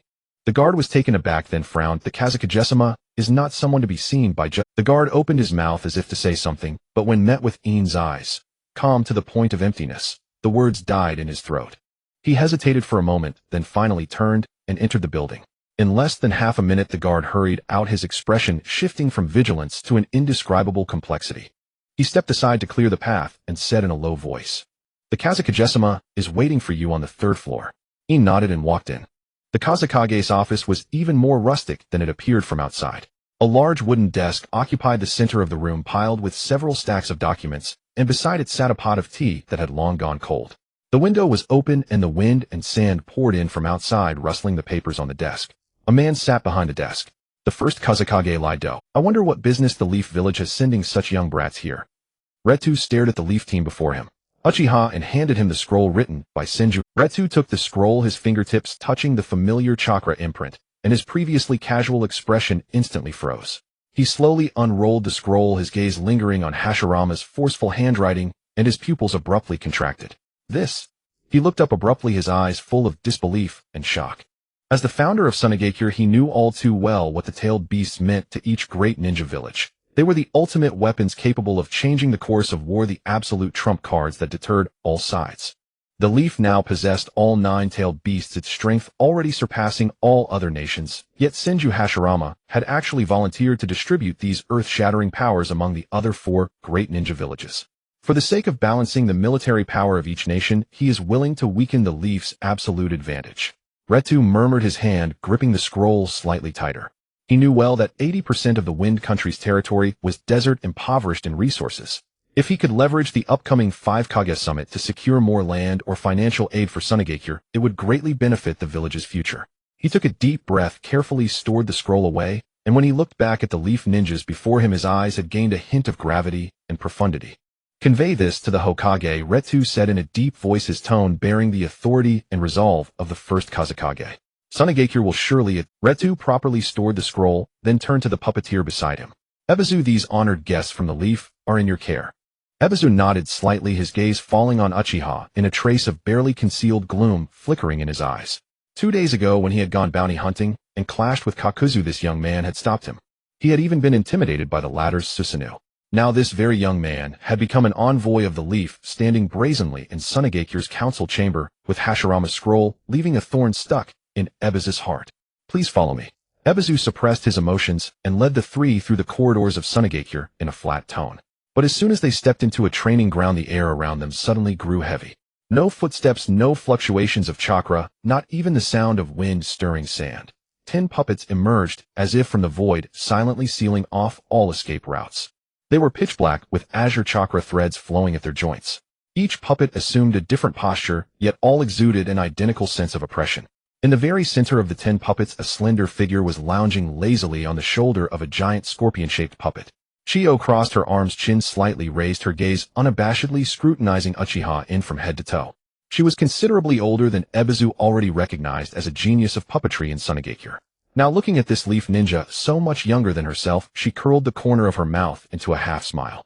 She was considerably older than Ebizu, already recognized as a genius of puppetry in Sunagakure. Now looking at this Uchiha from the leaf. Her voice was crisp, but carried undisguised pride. I hear your clan is skilled in Jinjutsu and fire release. The first Hokage's envoy couldn't possibly just be someone who delivers scrolls, could he? I'd like to see just how much real skill the younger generation of the leaf possesses. Uchiha In remained calm, not even glancing at her. He said flatly, we came to deliver a message, not to spar. I appreciate Miss Kiyo's kind intention. He turned to leave. Stop. Kiyo's eyes chilled. I haven't finished speaking, and you want to leave. Are all leaf ninjas such cowards? Before her words faded, a flash of sword light shot toward Chiyo. Kimura Taku had already drawn his blade and lunged forward, his form swift as the wind, the sword tip aimed straight at Kiyo's throat. His swordsmanship was indeed exquisite. Each strike carried fierce killing intent. But Chiyo merely lifted a finger, and 3 puppets sprang from behind her, blocking all his attacks at impossible angles. Clang! The blade collided with the puppet's joints, sparks flying. Kimura Taku felt a tremendous force transmit through the sword, staggering backward several steps, his palm numb, nearly losing his grip on the hilt. Not bad swordsmanship, Chiyo said lightly as she retracted her puppets, a hint of disappointment in her tone. But it's merely not bad. Yuhi Okamoto frowned, about to step forward to teach the insolent woman a lesson, but Uchiha In reached out and stopped him. Enough. In's voice was low, yet it halted Yuhi Okamoto's movement. He slowly turned around, his gaze meeting Kiyo's for the first time. In his pitch-black eyes there was no anger, no battle intent, not even emotion. Only a nearly indifferent calm. Miss Chiyo, he said, his tone still flat, you want to know the strength of a leaf ninja? He took a step forward, and the sand beneath his foot silently sank an inch. Then come. The moment the words fell, a flicker of fury passed through Kiyo's eye. 10 azure chakra threads abruptly tightened at her fingertips.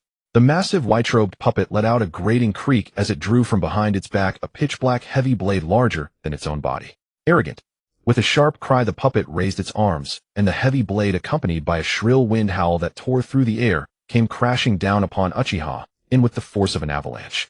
Before the blade even arrived, the crushing pressure had already pressed a shallow depression into the yellow sand. Facing this overwhelming strike, Uchiha In smiled. Secret sword, Moonshadow. He murmured, and in the instant the heavy blade was about to touch his hair, his figure twisted and dissolved like a reflection in water. Kiyo's heavy blade slammed into the ground, shattering only an illusory afterimage. Before she could react, a cold gleam of sword light bloomed silently from her blind side, like the moon at dawn. A soft shish sounded like tearing silk. Time seemed to freeze. Chiyo remained in her striking posture, the 10 chakra threads trembling violently before snapping. A soft shish sounded like tearing silk. Time seemed to freeze. Chiyo remained in her striking posture, the 10 chakra threads trembling violently before snapping all at once. The next second, the indestructible white-robed puppet, along with the 3 guard puppets that had been trying to surround him, split cleanly in half and collapsed into a heap of splintered wood and parts crashing into the yellow sand. In the swirling dust, Uchiha In stood silently, slowly sheathing his sword.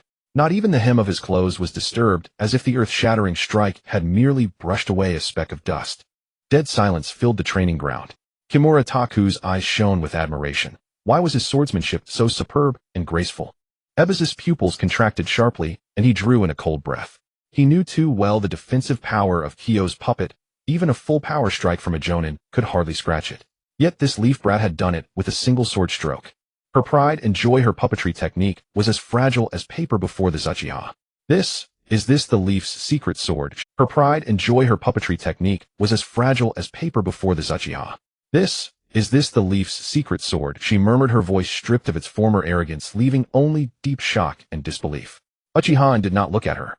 Instead, he turned his gaze to the end of the training ground, his tone still as calm as water. Miss Chiyo, can we talk properly now? Speak properly.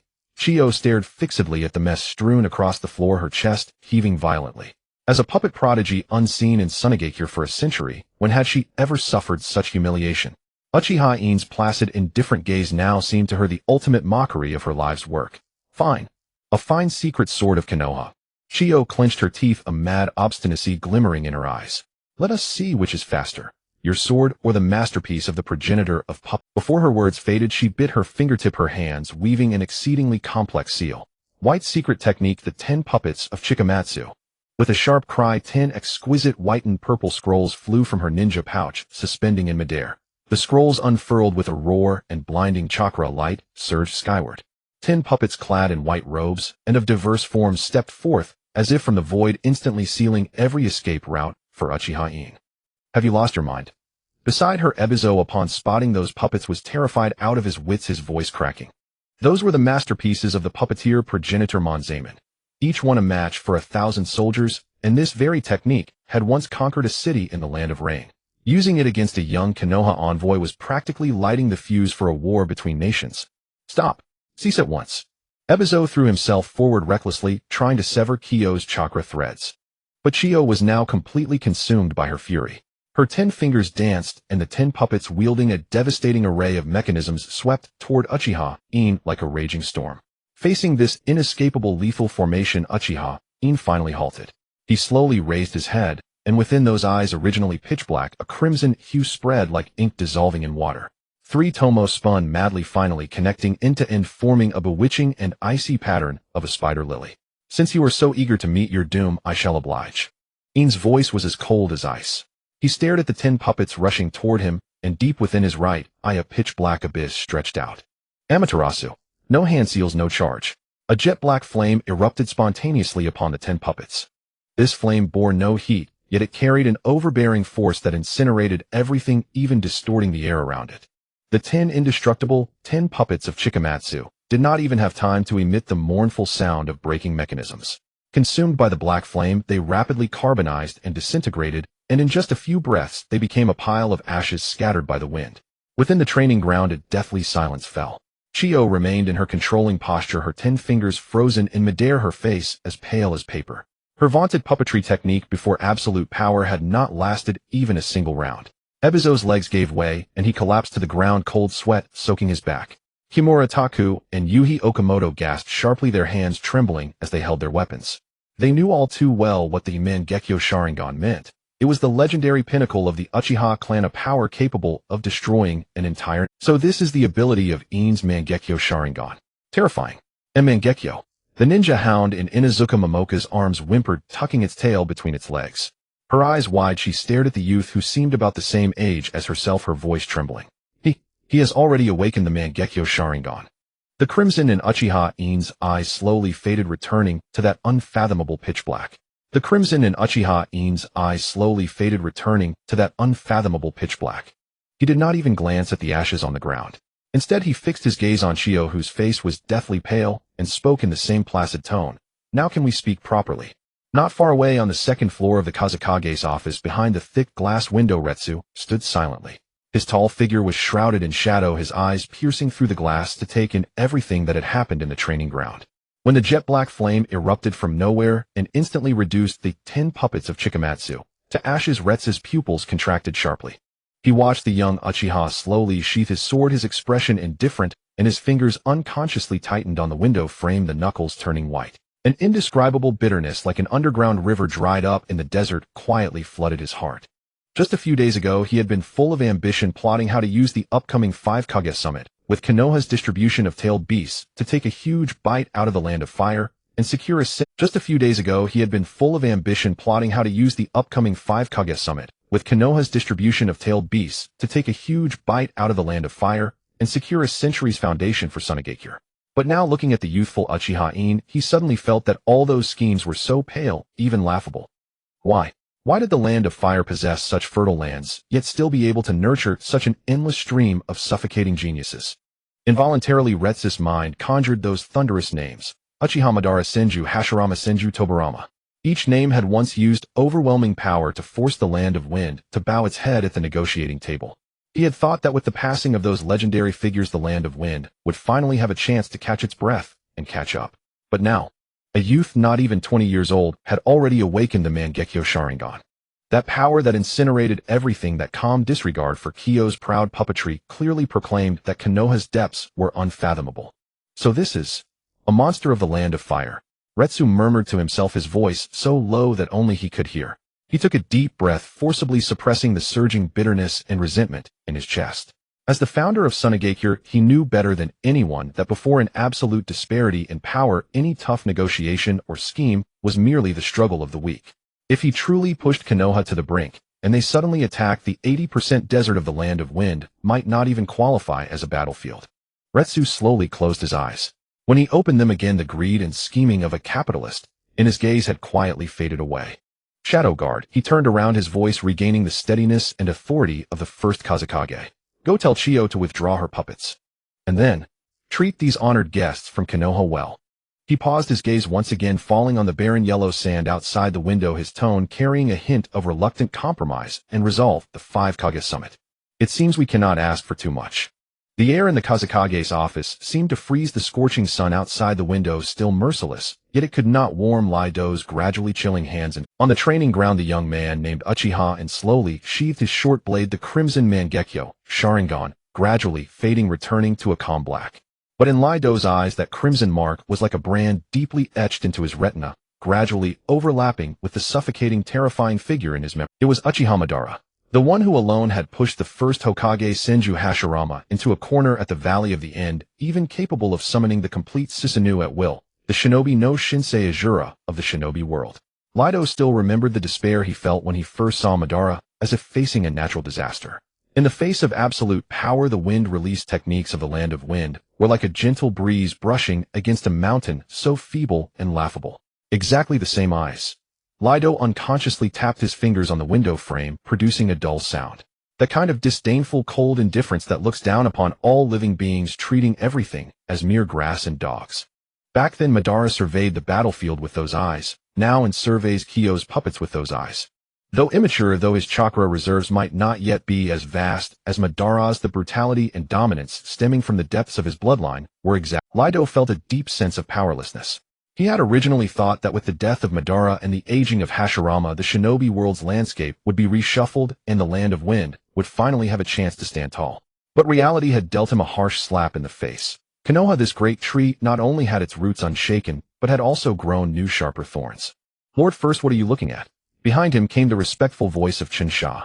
This young intelligence expert was now holding a stack of documents, carefully observing the Kazekage's expression.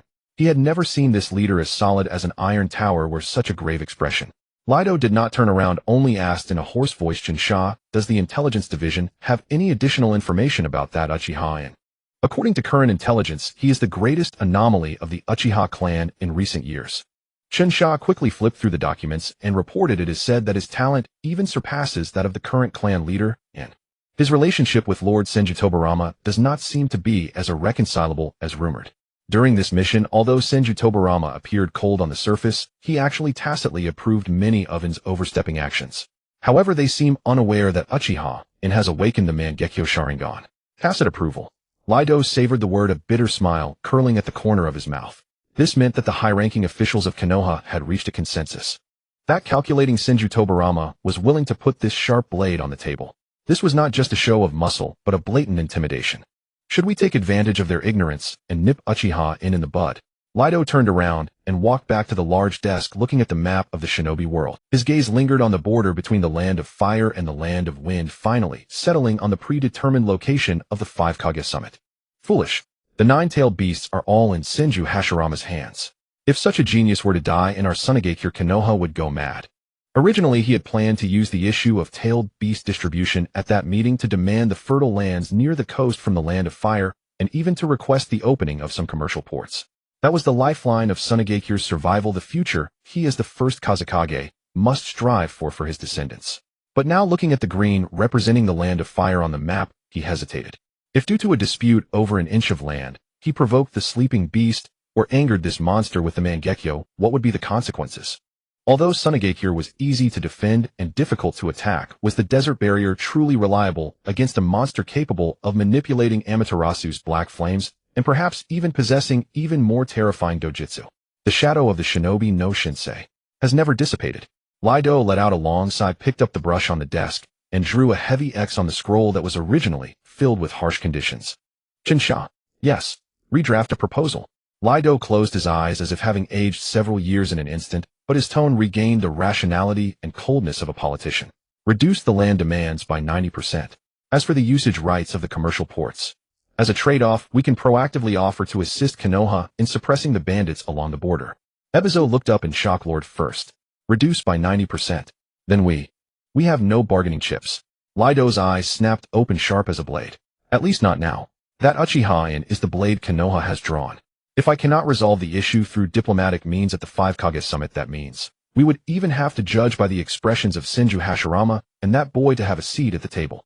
He stood up, recalling the scene of Senju Hashirama activating the wood-human technique, his expression complex. As long as he is alive, as long as Konoha continues to produce monsters like this, the land of wind can only struggle to survive in the cracks. Shinsha, remember this humiliation. The retreat today is to ensure that Sunigakure is not erased from the map tomorrow. Outside the window, sand and wind suddenly rose, the yellow dust obscuring the sky, as if heralding that the upcoming 5 Kage summit would inevitably be a journey trudging through a storm. And that young man named Uchiha In had already become a lingering shadow in Lido's heart. Meanwhile, In was with his teammates, guided by Chiyo, sampling the snacks of Sunigakure. The young Chiyo strode ahead, her figure upright, her eyes sharp as an eagle's, her short, neat hair flying in the wind. At this moment, there was no trace of old age about her, only the capability and briskness of a female ninja of Sunigakure. After being stunned by In's strength, her attitude had instantly reversed. Hurry up, don't dawdle. She turned back and raised her chin at the Uchiha In team behind her, a confident smile curving at the corner of her mouth. This is a hidden gem of mine. If we're late, we'll lose our seats. She led them through several narrow earth alleys, stopping in front of a simple stall set up with coarse cloth. The stall owner was an old woman with a weather-beaten face. She nodded and smiled at Chiyo. Lady Chiyo, the usual. Yes, plus 3 freshly grilled sea buckthorn skewers. Chiyo answered crisply, then turned to the team members and waved her hand. Sit wherever you like, make your... This place's desert-baked flatbread is a masterpiece. Crispy on the outside, tender on the inside, stuffed with special spiced lamb. I guarantee you'll never forget it after one bite. Soon several plates of steaming snacks were brought to the table. The golden crispy flatbread gave off a rich aroma of lamb, fat mingled with spices. The sea buckthorn berries were coated in a layer of crystalline sugar, looking appetizing. Uchiha In picked up a piece of flatbread, took a cautious bite, and his eyes lit up instantly. The outer crust is as crispy as sand, but the lamb inside is so tender it's juicy. This spice. A bit spicy, but the more you chew, the more fragrant it gets. This can be replicated, Uchiha In secretly decided in his heart. Naturally, Chiyo raised an eyebrow, proudly picked up a skewer of sea buckthorn and handed it to him. After the savory, have something sour to cut the grease. The team members all started eating, the originally reserved atmosphere gradually relaxing under the influence of the food. Some were inhaling sharply from the spiciness, some squinted from the sourness of the sea buckthorn. Chiyo watched them wolfing down the food and couldn't help but laugh out loud. Slow down, no one's competing with you. I'm treating. Chiyo, do you usually come here often? Inazuka Toka asked curiously. Occasionally. Chiyo looked at the bustling street outside the stall, her gaze softening. Before I was busy making puppets and managing village affairs, I never had the mind to savor these things. Now that peace has come, and I have leisure, I realize that amidst the sandstorms of Sunigakure, there is so much worldly warmth. She paused, then added, you Uchiha clan members are always so stern. You should learn from us Sunigakure people and relax once in a while. This snack isn't just about the taste, it's about life. Uchiha In put down the flatbread and shook his head in disagreement. I can cook delicious food too. He'll show you sometime. Haha, great. Chiyo laughed heartily, the sound carrying far in the evening breeze. He'll definitely try it when the chance comes. The morning sunlight filtered through the window lattice, casting dappled shadows on the tatami. Uchiha In packed his belongings carefully, tucking the small bundle of Sunigakure specialties gifted by Chiyo the previous night into the innermost layer of his ninja tool pouch. He took one last look at the guest room, and as he pushed the door open, the morning breeze carried fine sand across his face, bringing with it the distinct dry scent of the hidden sand village. The three-man squad assembled at the village entrance with no lingering farewells. Chiyo stood on the distant city wall, not waving, only nodding slightly. In returned the gesture with equal courtesy, then turned and set off on the road to the next destination. The subsequent journey proved far smoother than anticipated, perhaps because news of In's team's mission had already spread. They passed successively through the villages of Hidden Cloud, Hidden Rock, and Hidden Mist, delivering the Hokage scrolls into the hands of each village's leader. For scrolls for hidden villages, like 4 pieces falling onto a chessboard, silent and imperceptible. The return journey, conversely, was the slowest. In did not urge his teammates to hurry. They moved leisurely along the coastline, occasionally stopping to kindle a fire and cook, and at night, finding wind-sheltered rock faces to set up camp. One evening they passed a small town half destroyed by war. Amidst the broken walls and rubble, a few families had actually returned to live. Wisps of cooking smoke curled up from the debris. In stood at the edge of the town and watched for a long time until his teammates softly asked if he wanted to go in for supplies. He merely shook his head, pulled out the Sunigakure baked biscuit Chiyo had given him from his ninja pouch, and broke it into 3 pieces. "How does it taste?" he asked. His teammate took a bite, chewed thoughtfully, then replied, "A bit hard, but the more you chew, the more fragrant it becomes." In smiled and said nothing. It was already deep autumn when they returned to Konoha. The air carried a hint of chill, but the warmth of the bustling streets completely dispelled the desolation. Uchiha In led his 2 teammates along the familiar streets toward the Hokage building at the village center. Along the way, many villagers recognized them, pausing their work to smile and nod in greeting. Those gazes held neither the awe nor the distance reserved for ninja, only genuine concern for returning wanderers. As they passed the familiar Yamanaka flower shop on the street corner, a little girl with twin ponytails and a floral dress suddenly popped half her body out from behind the. She clutched a bunch of wild chrysanthemums still glistening with morning dew, and as Ian drew near, she stood on tiptoe and thrust the bouquet toward him. "Welcome home, sir." The girl's voice was as crisp as a forest bird's song, her eyes curved into crescent moons. There was no fear of the Uchiha in her eyes, in her understanding. Anyone who returned safely from outside was a great hero. In stopped, bent down slightly, and took the flowers still bearing the scent of earth with both hands. The petals were dotted with crystal clear water droplets, cool to the touch, yet it felt as if a warm current flowed from his fingertips straight into the depths of his heart. He ruffled the little girl's hair softly, thanked her, and carefully tucked the wild chrysanthemums into the edge of his ninja pouch. His teammate teased him lightly, but he only smiled without retorting. He raised his head, his gaze crossing the bustling street toward the imposing Hokage building not far away. The sunlight happened to fall upon the plaque bearing the character "Fire" at the top of the building, reflecting a warm and steadfast glow. In took a deep breath of the air, fragrant with the scent of food, carefully stored away the soft warmth in his heart, then stepped forward, his expression once again resuming the calm and fortitude befitting a ninja. Pushing open the heavy wooden door of the Hokage's office, Hashirama Senju was standing behind the wide desk, bent over reviewing a mountain of documents. Hearing the door open, he looked up, his gaze falling on In, then sweeping over the slightly incongruous bunch of wild chrysanthemums on his ninja pouch, a knowing smile flickering in his eyes. He had argued with Tobarama several times about the Uchiha problem. It seemed the villagers were beginning to accept the Uchiha. It appears the journey went smoothly. Hashirama's voice was deep and gentle, carrying the unique warmth of an elder. In stood at attention, executed a standard ninja salute, and spoke with a steady, clear voice, reporting to the Hokage, "Uchiha In's squad has completed the mission. For scrolls delivered personally into the hands of the 4 Kage." He paused, recalling the meaningful glances exchanged at the handovers, and continued, "None of them refused. I believe the preliminary invitation for the 5 Kage summit has been successful." Hashirama listened slowly, put down his brush, walked to the window, and gazed out at Konoha bathed in the warm autumn sunlight. His eyes were deep, as if penetrating the present prosperity and foreseeing the storms that might arise. "No refusal is the best beginning," he murmured, as if addressing In or perhaps himself. "In, you have done well. These flowers are well deserved." In followed Hashirama's gaze out the window. On the street, the little girl who had given him the flowers was being led home by her mother's hand. He suddenly felt that what he had been striving to protect through all his travels was perhaps this ordinary, yet genuine warmth. "Lord Hokage," In turned, his eyes burning with resolve as he looked at Hashirama. "What should we do next?" Hashirama did not answer immediately. Instead, he turned and gave him a meaningful smile. First go home and get some rest. By the way, come to my house for dinner tonight. Your Aunt Mito has been nagging me to invite you over. A flicker of surprise passed through Uchiha In's eyes, then melted into a gentle smile. He bowed his head again. Yes, thank you, Lord Hokage. Please also convey my thanks to Aunt Mito. As he stepped out of the Hokage building, the sky over Konoha was dyed a warm orange. In didn't rush back to the Uchiha clan compound. Instead, he followed the path he had come and slowly walked toward the edge of the village. When he passed the Yamanaka flower shop, a warm yellow light was already glowing inside. The little girl who had given him the flowers was leaning on the counter, holding a paintbrush, seemingly drawing something. In stopped and watched quietly through the glass for a while. The little girl was drawing very earnestly. On the paper was a crooked wild chrysanthemum, and beside it in childish strokes were the words, "Welcome heroes home." The smile at the corners of his mouth deepened. He turned and continued walking. The Uchiha clan compound was located in the northwest corner of Konoha, quiet and solemn compared to the bustling atmosphere of the village center.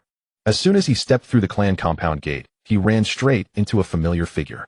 It was the clan leader Uchiha Shinzuki, dressed in dark ninja attire, arms crossed, standing under the archway at the entrance, as if he had been waiting for some time. Seeing In return, Shinzuki's deep black pupils narrowed slightly, scanning In up and down before finally settling on the slightly wilted wild chrysanthemums tucked into the edge of his ninja pouch. "You're back." Shinzuki's voice was low, betraying little emotion. "I'm back." In stepped forward and succinctly recounted the insights gained from the journey regarding the 5 Kage summit. Shinzuki listened quietly. When In finished, he gave a slight nod, and the taut line of his jaw seemed to relax a little. The Hokage already told me about this. Good work. The clan was very worried about you while you were away. In was taken aback, looking at the usually stern clan leader, and suddenly felt that his tone tonight carried an extra, barely perceptible gentleness. He glanced down at the wild chrysanthemums and said softly, "Everyone will gradually accept us, Lord Shinzuki. When I returned to the village today, a child even gave me flowers." Shinzuki's gaze fell upon the bouquet again, and after a moment of silence he murmured, "That's good." He turned and walked deeper into the compound, took a few steps, then stopped without looking back, only dropping the words, "Get some rest tonight. Come to my office tomorrow, I have something to discuss with you." In watched Shinzuki's figure disappear into the night. He reached out and touched the wild chrysanthemums on his ninja pouch. The petals were already a bit withered, but the warmth infused with the scent of earth seemed to linger on his fingertips. He took a deep breath of the cool night breeze, then stepped forward, heading toward his own home. Warm water slid down his spine, washing away the fatigue of days of travel. In changed into a clean, dark-colored casual outfit, placed his ninja tool pouch neatly on the tatami, and carefully inserted the bunch of wild chrysanthemums into a bamboo tube by the windowsill. When he stepped out of the clan compound, the night had grown deep. The streets of Konoha had shed their daytime clamor, leaving only scattered lights and the occasional patrol guards. In's footsteps were light, but his thoughts churned like the night wind. Tobirama, the second Hokage, who had always harbored wariness toward the Uchiha. In slightly lowered his eyelids, and in his mind surfaced Tobirama's eyes, as sharp as a blade. The Mangekyo Sharingan, a dojutsu that in the Uchiha clan represented both ultimate power and ultimate danger, once exposed what would Tobirama apprehension, guardedness, or deeper hostility. He recalled the flash of a smile in Hashirama's eyes when he saw the wild chrysanthemums in the Hokage's office earlier that day. The first Hokage's gentleness and tolerance, like a ray of sunlight piercing through the gloom, made In truly feel for the first time that perhaps the Uchiha could indeed live openly and with dignity on this land. As long as one was strong enough, as long as one could protect this village, one would be accepted. This thought took root and sprouted in his heart, yet it also allowed another worry to quietly emerge. Lord Madara. Uchiha Madara, the man who had stood shoulder to shoulder with Hashirama to found Konoha, yet left due to ideological differences. Madara's disappointment in Konoha and his hostility toward Tobirama. In understood them better than anyone.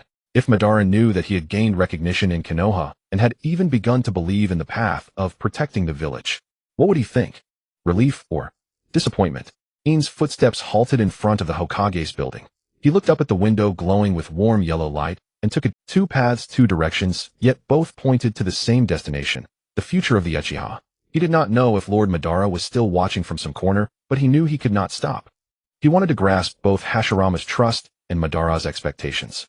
Even if this path was destined to be lonely, even if in the end he might please neither side. At least take this step before me well.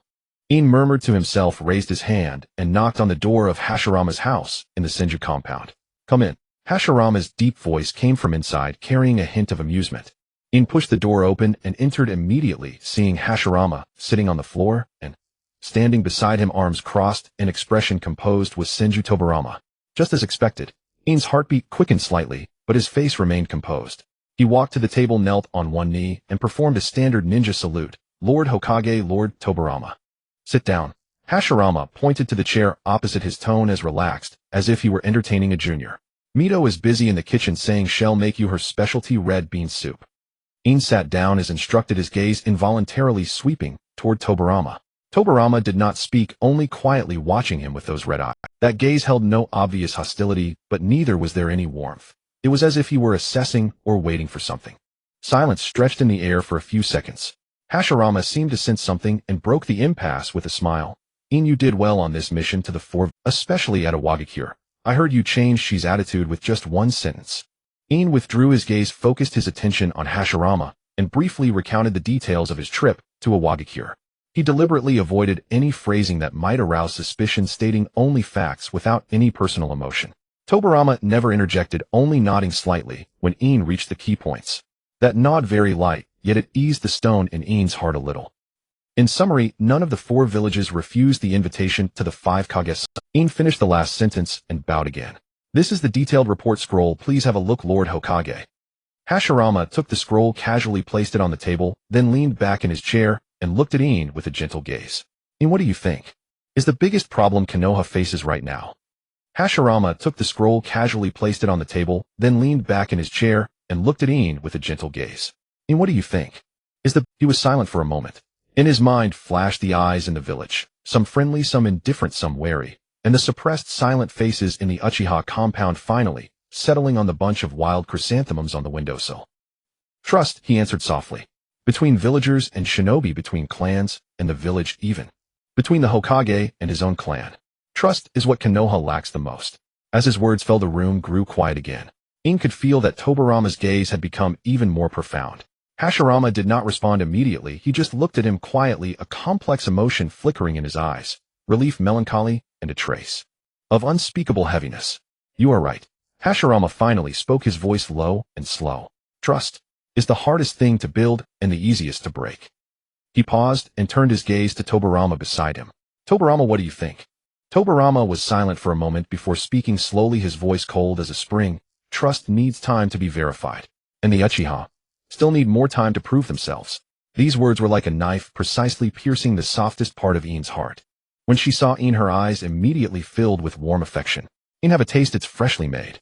In stood up, took the bowl with both hands, and the warm sensation from his palms dispelled the last. When she saw In, her eyes immediately filled with warm affection. In, have a taste, it's freshly made. In stood up, took the bowl with both hands, and the warm sensation from his palms dispelled the last trace of chill in his heart. Thank you, Aunt Mito, he said softly. Mito smiled and patted his shoulder, then walked over to sit beside Hashirama. Her gaze traveled between In and Tobarama, as if sensing something, but she said nothing. The sweet aroma of red bean soup filled the air, diluting the previous gravity. In lowered his head and took a sip. The warm sweetness slid down his throat, warming his entire body. He looked up and saw Hashirama smiling at him, and Tobarama had also picked up his bowl. Though his expression remained calm, the sharpness in those red eyes seemed to have... In, Hashirama suddenly spoke, his voice lowered so that only the 3 of them could hear. What you said about trust. I will remember it. He paused, his gaze becoming deep and serious. But you must know, trust is mutual. Konoha needs the Uchiha's loyalty, and the Uchiha also need Konoha's sincerity. In's fingers holding the bowl tightened slightly. He lifted his head, met Hashirama's gaze, and nodded solemnly. I understand, Lord Hokage. Outside the window, the night breeze brought the faint lights from the distant direction of the Uchiha compound. In knew that this path had only just begun. Tobarama's wariness would not be easily dispelled, and Lord Madara's expectations would not be easily set aside. He was caught in the middle like a string pulled by 2 forces ready to snap at any moment. But at least at this moment, in this warm office, amid the sweet fragrance of the red bean soup, he sensed a glimmer of possibility. A hope that the Uchiha and Konoha might truly coexist. Stay here tonight, Mito suddenly said, her tone leaving no room for refusal. The guest room is ready, you can go back tomorrow. In was taken aback, then revealed the first truly relaxed smile of the night. Alright, sorry to trouble you, Aunt Mito. In, can I come in? Uchiha In could not sleep, his mind constantly pondering how to improve the relationship between the Uchiha clan and Konoha. When he heard the low familiar voice from outside the door, his heart involuntarily skipped a beat. He took a deep breath, temporarily suppressing the chaotic thoughts in his mind, and got up to walk to the door, gently sliding it open. "Lord Tobarama, please come in." In slightly stepped aside, his tone respectful, yet his expression maintained a rare calm. Senju Tobarama walked into the room and gently closed the door behind him with a reverse hand. He did not speak immediately, but walked to the wooden table by the window, then turned around, his sharp red eyes quietly gazing at In. "Still awake?"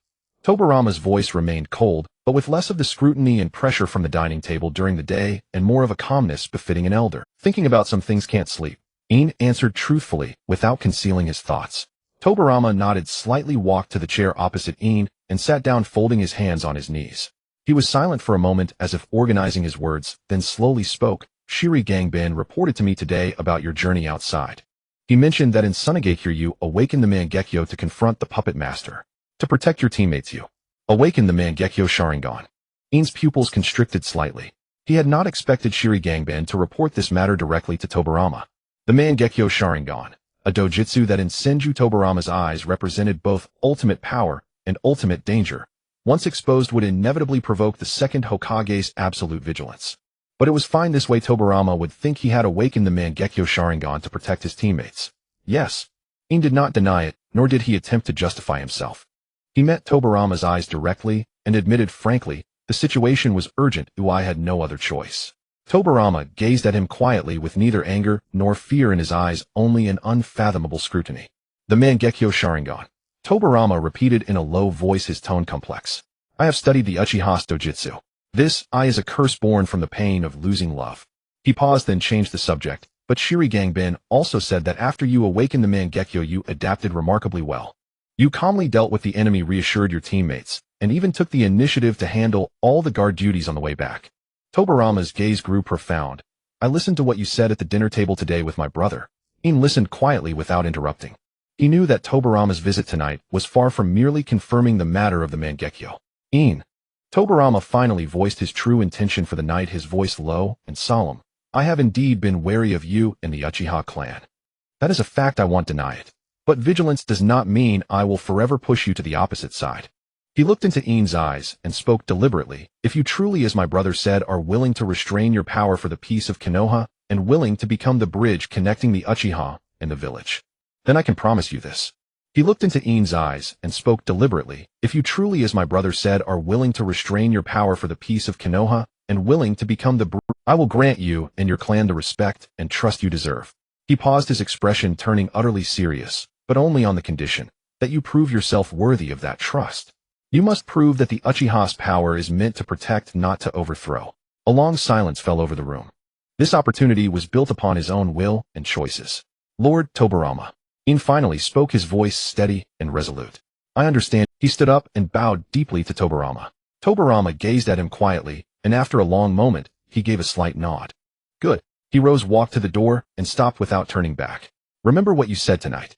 Come see me tomorrow, and let me assess how your Flying Thunder God technique is progressing and whether it can harmonize with your Sharingan." The door was gently opened, then softly closed. In stood still, staring at the closed door, unmoving for a long time. Those words were like a pebble dropped into a deep pool, rippling through his mind. Now Senju Tobarama was going to test his strength, a veiled form of acceptance and guidance. In pushed open the door and took a deep breath of fresh air. Strolling along the garden path, he had just turned a corner when he was halted by a scene not far away. On the open ground, the first Hokage, Senju Hashirama, was kneeling on the grass, without any guard. He had removed the ceremonial robe, symbolizing supreme authority, wearing only a simple dark casual garment. His large hands were carefully and protectively cupped around a tiny figure. It was the little Tsunade, just over a year old. She was staggering forward with unsteady steps like a wobbly penguin eagerly lunging toward. "Slow down, Tsunade, don't fall." Hashirama's voice was impossibly gentle. The giant hands that had once split mountains and subdued tailed beasts were now trembling, nervously afraid that a gust of wind might topple the fragile life before him. "Grandfather." "Halt!" little Tsunade called out in a babyish voice. Because she was walking too hastily, her little feet tripped, and she pitched forward. Hashirama reacted swiftly, catching her steadily and pulling her into his arms. Little Tsunade giggled, reached out her chubby little hands, and without hesitation grabbed hold of Hashirama's hair. Faced with this highly disrespectful act, the god of shinobi who had shaken the ninja world was not angry at all. Instead, he smiled like a child receiving candy, allowing his granddaughter to act spoiled in his arms.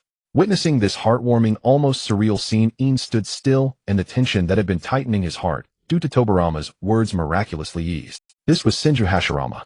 The man who was like a demon on the battlefield was in front of his family, nothing more than the most ordinary, most affectionate elder. Perhaps this was the true foundation of Konoha. Not those earth-shattering ninjutsu, but the obsession to protect such small, simple happiness. He took a deep breath, straightened his collar, and walked over with light steps. Lord Hokage. Hearing the voice, Hashirama turned around, and upon seeing In, his smile broadened. Yo, In. Up early, ya. You're up pretty early, he said while holding little Tsunade, who was still burrowing into his collar with one hand and casually wiping the sweat from his forehead with the other. This little girl has too much energy. Mito just changed her clothes, and she insisted on coming out to practice walking. Couldn't stop her at all. Little Tsunade heard the voice, poked her head out from behind Hashirama's shoulder, and stared at In with big, curious dark eyes. Then she stretched out her chubby little hand and mumbled indistinctly, In. Big brother. In's heart melted instantly. He stepped forward, bent down slightly, and gave little Tsunade a warm smile. Good morning, Tsunade. Then he straightened up, looked at Zhu Jian, and his expression turned serious. Lord Hokage, Lord Fei Jian instructed me on some matters last night, and asked me to go see him now. Oh, second brother is looking for you. Zhu Jian raised an eyebrow, a gleam of understanding flashing in his eyes, and then he revealed a meaningful smile. It seems he has come to a realization. Go ahead, don't keep him waiting. That fellow may have a bad temper, but when it comes to teaching the younger generation, he holds nothing back. Yes. In nodded again, casting one last glance at the little gang's ho still giggling in Zhu Jian's arms, then turned and walked toward the Hokage building. Yes. In nodded again, casting one last glance at the little gang's ho still giggling in Zhu Jian's arms, then turned and walked. Although Fei Jian had no complaints about this, every day after returning home, Shui, who in Zhu Jian's nagging about marriage made him utterly exasperated. Ever since little Gang's Ho was born, Zhu Jian had become a grandfather, yet Fei Jian remained unmarried, and the pressure to marry only intensified. He even preferred to stay at work rather than go home. Thump thump. Come in. Fei Jian sat in the Hokage's seat without lifting his head. In entered the room and stood there motionless. In, your body hasn't fully developed yet. I've been thinking. Using the Flying Thunder God too much causes irreversible damage to your bodily functions. Fei Jian continued handling his paperwork as he spoke these words seemingly out of nowhere. In thought Fei Jian was unwilling to teach him anymore. But over the years I've invented many ninjutsu, some of which my brother has classified as forbidden techniques. The scroll of seals is over there. Take a look and see if there's anything you want to learn. In's gaze followed the direction Fei Jian pointed. On the office bookshelf a thick scroll lay quietly. The edges of the scroll bore an ancient luster, and the large character for forbidden was inscribed in the center. He took a deep breath, and Fei Jian's words flashed through his mind. The Flying Thunder God indeed placed an immense burden on the body. Given his current age and physique, forcibly training in it would be like trying to force a seedling. Fei Jian was protecting him in his own way. Lord Fei Jian. In withdrew his gaze and looked once more at the man who always wore a stern face, but had a good heart, his voice firm and clear. I want to learn the shadow clone technique. Fei Jian's pen paused slightly. He finally lifted his head and a flicker of surprise crossed his red eyes, but it quickly returned to his usual calm and shadow clone. Fei Jian put down his brush, crossed his hands under his chin, and stared at In with a sharp gaze. Do you know the principle of this technique? It is not an ordinary illusion, but a division of chakra into equal parts, creating a clone with independent consciousness and a physical form. For you now, your chakra reserves are already limited. Once you split them, all your abilities will be greatly diminished. In combat, this is often a fatal weakness. I know. In met Fei Jian's gaze without flinching. But precisely because it is a physical entity and can think independently, I want to learn it. I can't use Flying Thunder God for now, but I can use shadow clones to compensate for my lack of experience. In paused, his eyes revealing a maturity beyond his years. When the shadow clone is dispelled, its memories and experience return to the original. That means I can experience different types of training simultaneously, consolidating foundations that would normally take years in a very short time. The room fell into a brief silence. Fei Jian quietly watched the young man before him. In In's eyes he saw neither blind obsession with power nor the impatience of seeking quick success. It was an extremely pure, burning desire for strength. You've said everything I was going to say. After a long pause, Fei Jian's lips curled into a faint smile, a subtle teacherly approval. He stood up, walked to the bookshelf, took down the thick scroll, and casually tossed it to In. In caught it instinctively. The scroll was heavy, carrying a sense of history. Since you've made up your mind, take it. Fei Jian sat back in his chair, picked up his brush, and his tone returned to its usual flatness. Remember, I invented this technique. Its limits depend on the user's mind. Many applications have yet to be explored. Yes, thank you, Lord Fei Jian. In clutched the scroll tightly and bowed deeply. Don't thank me yet. Fei Jian didn't look up his pen tip, once again touching the paper. Starting today, after I finish my official duties each week, I will personally inspect your training. If you can't even control the most basic shadow clone, if you can't evenly distribute chakra, then give up early and go back to training in taijutsu. Don't worry, Lord Fei Jian, you'll master it well. Go now. In turned and walked out of the Hokage's office, clutching the scroll. When the heavy wooden door slowly closed behind him, he looked down at the scroll in his arms, and a smile could not help but curl at the corners of his mouth. Inside the office, Fei Jian stopped writing, stared at the closed door, and muttered to himself, shadow clone. A clever choice. But I wonder if this kid can live up to the technique. He shook his head, but the smile on his lips deepened, and he buried himself once more in the mountain of paperwork. In carefully stored the heavy scroll in his ninja tool pouch. The sunlight outside the Hokage building was pleasant, and he thought of his shop. He walked through the bustling main street toward a small alley at the edge of the village. Before he even reached the shop door, a rich, savory aroma of bone broth drifted along the wind, aggressively invading his nostrils. A smile involuntarily tugged at Ian's lips. He pushed open the shop door, which hung a wooden sign reading "Open," and a wave of heat mixed with the steam of food and the clamor of voices immediately rushed toward. The originally spacious shop now felt somewhat cramped, almost every seat occupied. Around several long wooden tables, Konoha's ninjas, ordinary villagers, and even a few genin wearing flak jackets were feasting together. Boss, another serving of tripe. And hurry up. Coming right up. In didn't head to the kitchen immediately, but stood quietly by the door watching the lively scene full of everyday warmth. The most striking sight in the shop was the sight of some Uchiha members sharing tables with ordinary villagers. Faced with the delicious food, the villagers set aside their fear of the Uchiha. At that moment, a young girl stood at the order counter, pen and paper in hand, efficiently jotting down customers' requests while soothing the waiting diners with, "Yo, boss, Ian, you're finally here."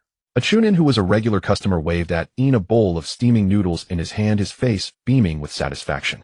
"The hot pot in your shop is absolutely amazing. I was just telling my companions that without your hot broth noodles, I wouldn't have the energy for afternoon training." Yeah, chimed in a customer from another table. "And your service is so considerate. The food arrives within 3 minutes of ordering. This speed saves us." Hearing the customer's praises, Ian bowed slightly and responded politely. He walked to the order counter and watched the busy figure. "Princess Yanggong, how come you have time to come to the shop?" Kudos Yang had actually noticed Ian's presence here long ago. Upon hearing his words, she crossed her arms over her chest, her little mouth pouting upturned. "What else could I do? If I didn't come, what then? You're always playing the absentee boss, busy every single day. Are we even going to keep the shop running?" Ian, knowing he was in the wrong, let out an awkward chuckle and stepped forward to ruffle Kudos Yang's unruly red hair. Under Ian's touch, Kudos Yang's already wild red hair became even more disheveled. Like a kitten whose tail had been stepped on, she abruptly turned her head, swatting Ian's hand away, yet an unmistakable blush crept across her cheeks. "Don't touch my hair. I just fixed it." She shot Ian a glare, her tone carrying a hint of coquettish reproach, but the smile in her eyes was impossible to hide. Ian withdrew his hand and cleared his throat to mask his embarrassment. Yes, my fault. But judging by your spirited demeanor, business has been good lately." Hearing this, Kudos Yang immediately dropped her coquettish air and pulled out an account book from her apron pocket. She waved it in front of Ian, her chin lifted slightly, her voice brimming with undisguised pride. "Of course. Just look who's looking after things. These past few days, not only have we been packed at noon, but even at night, quite a few ninjas have come specifically for supper. Here this week's revenue." Ian took the ledger, glanced cursorily at the dense, yet clearly organized figures, and a flicker of admiration flashed in his eyes. Closing the book, he looked at the girl who had been bustling about for his shop, and a warmth surged within him. "Well done." Ian praised sincerely, then his tone turned serious. "Xiang, you've worked hard these days. Since the shop's revenue is so good, I really need to think about how to repay. Do you want a generous bonus or a special gift? Whatever you want, as long as I can manage it, just say the word." Kudos Yang's eyes lit up slightly at his words. She crossed her arms again, a sly smile curling at the corner of her lips. She gave Ian a once-over, as if seriously weighing the value of this reward. "I'm a princess, you know. Money is the last thing I lack." She deliberately drew out her words, watching Ian's slightly bewildered expression. A glint of triumph flickered in her eyes. "But you've been so busy lately. Out on missions, then back, as the Hokage said. I've almost forgotten what your cooking tastes like." Ian was taken aback. "You mean?" "I mean," Kudos Yang stepped closer, tilting her head to look up at him, her red lips parting, her tone carrying an irresistible assertiveness. "I want to have dinner at your place. You'll cook for me yourself a few of your signature dishes. You owe me this, and no excuses." Gazing at the girl's sparkling, expectant eyes, In was initially stunned, then smiled helplessly. All right. In agreed without hesitation, his gaze tender as he looked at her. After the shop closes today, they'll go buy groceries. Tell me what you want to eat, anything. At his prompt agreement, Seong's face instantly bloomed into a smile, like a sunflower in full blaze. She nodded with satisfaction, turned toward the order counter, and called out crisply, good. It's a deal then. Lord Zhu Jian's meaningful smile, Lord Fei Jian's seemingly indifferent, yet genuinely caring guidance, and the girl who had been running around for his shop. These people, each in their own way, were pulling him into this world full of human warmth. He suddenly felt he should do something. Xiang. In turned around, looking at Xiang busy in the front hall, his tone carrying a hint of seriousness. Tonight's dinner, I'd like to invite a few more people. Xiang paused in her movements, turned her head, curiosity flickering in her eyes. Oh, who? The Hokage and his wife, Lord Fei Jian, and little Gang Shou. In's tone was calm, but a subtle anticipation glimmered in his eyes. They've helped me a lot. I'd like to invite them to my place for a simple meal. Xiang was momentarily taken aback, then a knowing smile curled at her lips. She put down her cloth, crossed her arms, and tilted her head to appraise In. The Hokage and Lord Fei Jian. Are you sure they'll come? Lord Fei Jian should be fine, In said thoughtfully. He's been troubled by marriage pressure lately. He's probably looking for a place to hide. As for Lord Zhu Jian, he paused, a slight smile playing on his lips. He'll probably be delighted. Xiang let out a chuckle. True, the Hokage does seem like someone who enjoys lively gatherings. But, she pivoted, a teasing note in her voice. Are you sure your little kitchen can entertain 2 Hokages? In smiled helplessly. That's why I'm asking if you can help me out. Xiang raised an eyebrow, a sly glint in her eyes. I can help, but... She drew out her words. You have to promise me one condition. What condition? I haven't thought of it yet, but promise me first. Xiang winked at In mischievously. Xiang nodded with satisfaction, turned toward the door, and called out crisply. Then you go buy groceries? Xiang nodded with satisfaction, turned toward the door, and called out crisply. Then you go buy groceries, and invite them. They'll be done here soon, and then In watched her retreating figure, shook his head with a smile, and walked out of the shop. Without delay, he turned and headed toward the Hokage building. When he pushed open the familiar heavy wooden door, Fei Jian was indeed still buried under a mountain of documents. Hearing footsteps, he looked up at In with a puzzled expression. What do you want from me now, eh? Lord Fei Jian, am planning a simple dinner at home tonight. I'd like to invite you and Lord Zhu Jian's family to come over. In stepped forward, his tone sincere. Fei Jian's brush paused mid-stroke, a flicker of surprise passing through his crimson eyes. Then he sighed knowingly. You know, my elder brother and sister-in-law have been pressing me hard about marriage lately. I'll forget it, I understand. Then it's settled, Lord Fei Jian. Be on time. In smiled slightly. After bidding farewell to Fei Jian, he made his way to Zhu Jian's residence with practiced ease. The moment he stepped into the courtyard, before he could even announce himself, a small figure shot into his arms like a little cannonball. Brother In. You're here. Little Gang Shou looked up, her big eyes sparkling with joy. Zhu Jian happened to walk out of the house, saw the scene, and let out a hearty laugh. Haha, looks like Gang Shou likes you more. Since you're here, you can help me watch the kid. Mito and I have some matters to discuss. Grand Elder, you always do this. Little Gang Shou pouted discontentedly, but her hands clung tightly to In's clothes, refusing to let go. She looked up at him pleadingly. Brother In, will you play with me? Please. Looking at the little girl acting spoiled in his arms, In smiled helplessly and gently pinched her chubby cheek. All right, I'll play with you, little Gang Shou. But before that, we need to buy some nice ingredients. Would you like to come with me? Yes. Little Gang Shou immediately broke into a smile, nodding vigorously. Lord Zhu Jian, please come to my place for dinner tonight, with Lady Shuehu. They'll take little Gang Shou to buy groceries first. Zhu Jian nodded and went back inside. Lord Zhu Jian, please come to my place for dinner tonight, with Lady Shuehu. Along the way, the little girl chattered non-stop, pointing at wildflowers by the road one moment and staring at fruit stalls with wide eyes the next. Her lively demeanor drew many passing glances. Brother In, what are we having for dinner? Little Gang Shou looked up, her eyes full of anticipation. They'll make what you like. In smiled and ruffled her hair, already planning the menu in his mind. It'll make you silky smooth egg custard, sweet and sour pork ribs, and steamed sea. Oh, and a rich old hen soup. Drink that, and you'll grow tall. Hearing these dish names, Little Gang Shou's eyes sparkled like stars, and she couldn't help swallowing. Wow, I've never heard of them, but they must be delicious. Brother In is the best. After buying all the fresh ingredients, In led Little Gang Shou back home. As soon as he pushed open the door, he saw Xiang, already changed into comfortable casual clothes, standing in the kitchen with her sleeves rolled up. You're just in time. Xiang turned around, seeing the full basket of groceries in In's hands, and Little Gang Shou peeking out from behind him, a smile flickering in her eyes. Come help me. I've already put the water on to boil. In put the ingredients away and introduced her with a smile. Xiang, this is Gangsho. Gangsho, this is Sister Xiang. She's helping us cook tonight. Hello, Sister Xiang. Little Gangsho greeted obediently. Also, this is Gangsho. She's adorable. Kudo Xiang crouched down, gently pinched Gangsho's cheek, then stood up looking at In with a teasing glint. Since the Hokage's granddaughter is here, you'd better bring your A game with this meal. Don't ruin your reputation. Don't worry, I'll make sure you're satisfied.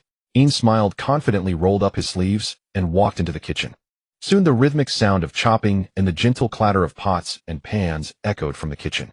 Before long, a rich, savory aroma wafted through the crack in the door. Shortly after, familiar footsteps sounded outside the door. Also, this is In's home. It looks so warm and cozy. With a hearty laugh, Chinsho Zhujian strode in, followed by the gentle and dignified Xuanhua Shuehu.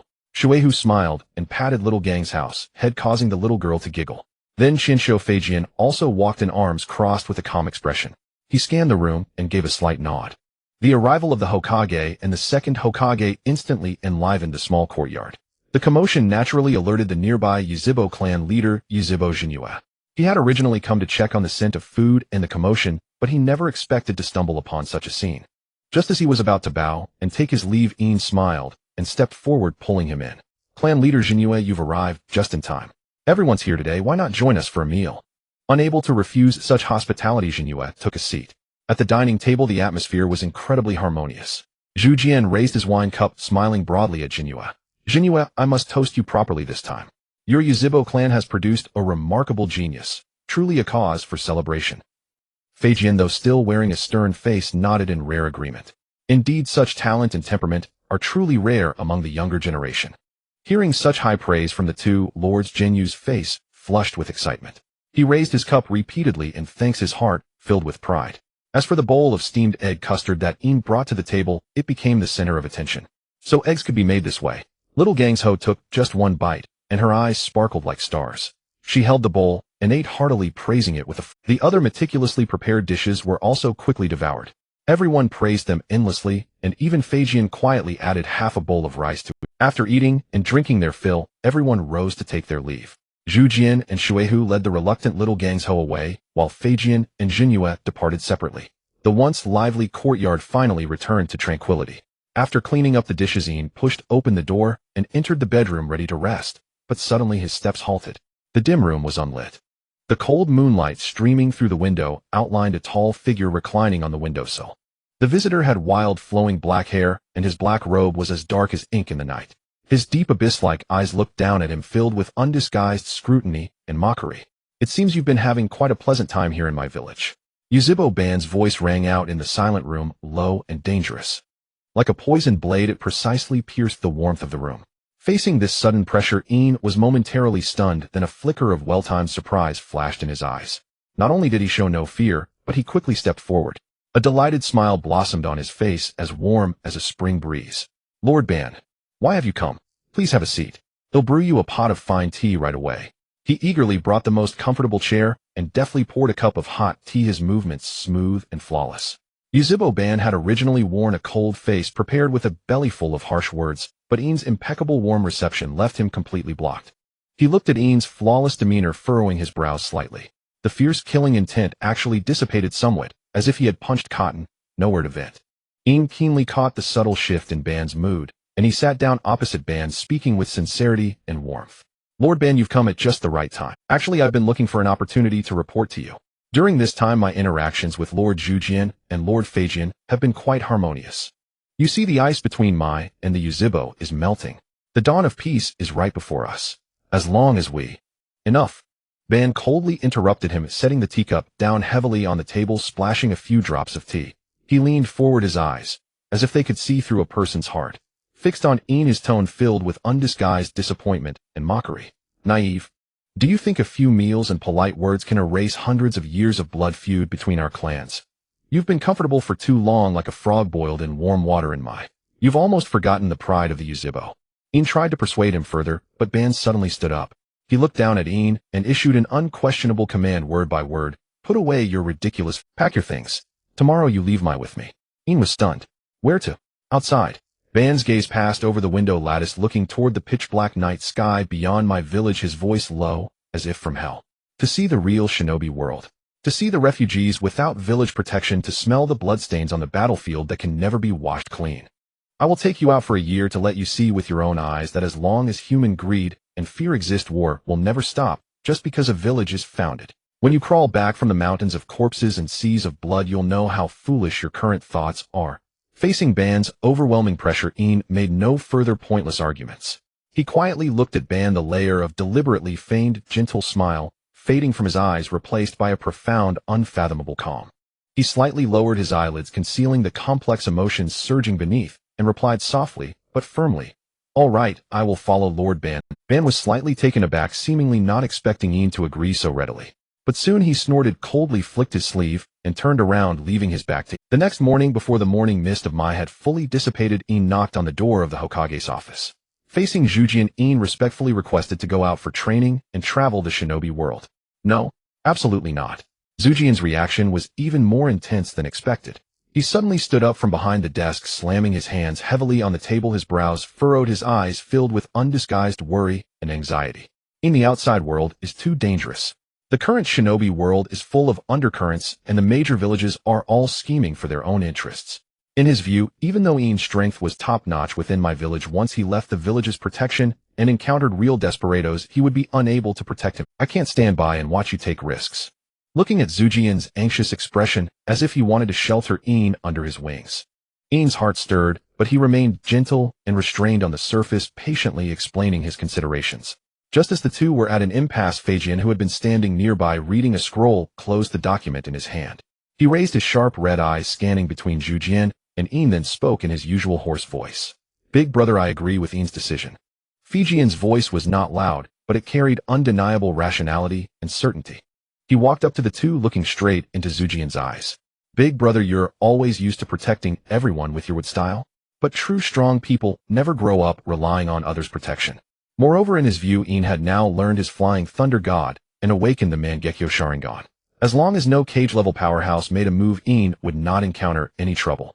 He must personally witness the cruelty of the shinobi world, experience the struggle at the brink of life and death, to truly transform into a qualified. He opened his mouth, looked at Feijian's calm, almost cold face, then turned to look at In, who stood aside with a peaceful expression. He opened his mouth, looked at Feijian's calm, almost cold face, then turned to look at In, who stood aside with a peaceful expression. The anxiety in his eyes gradually faded, eventually turning into a helpless long sigh. Feijian is right. Uchiha lowered his head, his tone full of the compromise and reluctance of an elder. "I just wanted to protect you all too much. In, since you've made up your mind, then go." In slightly bowed, performing a standard ninja salute, his voice clear and firm. "Thank you for your permission, Lord Hokage. Thank you for your guidance." The next time he returned to Mai, he didn't know when that would be. The morning mist had not yet fully dispersed as In, carrying a simple bag, trudged along the winding dirt road outside Konoha village. When he reached the familiar woods beyond the village, the figures standing among the trees had already been waiting for a long time. Uchiha Madara, arms crossed, leaned against a thick old tree, not even lifting his head, merely pointing his chin forward. "Let's go." The two walked in silence, heading straight for the border of the Land of Fire. However, the cruelty of the ninja world struck far more directly than they had imagined. Before they had even fully stepped out of the Land of Fire, a chaotic rustle of footsteps burst from the bushes on both sides. A dozen ragged bandits wielding rusty iron tools and crude wooden clubs blocked their path. Their faces were gaunt and sallow, yet their eyes gleamed with the greedy light of starving wolves fixed on the seemingly expensive ninja garments worn by In and Madara. "Leave all your valuables behind, and well spare your lives," roared the scar-faced bandit leader in a hoarse voice. Madara halted, not even deigning to glance at these insignificant ants. He merely tilted his head slightly, a cold smirk curling at the corner of his mouth, and spoke in a tone as casual as discussing the weather. "In, practice on. Don't use ninjutsu. Use your sword." In said nothing, slowly drawing the long blade at his waist. The moment the blade left the scabbard, a crisp, clear ring echoed through the air. "Secret sword, moon shadow."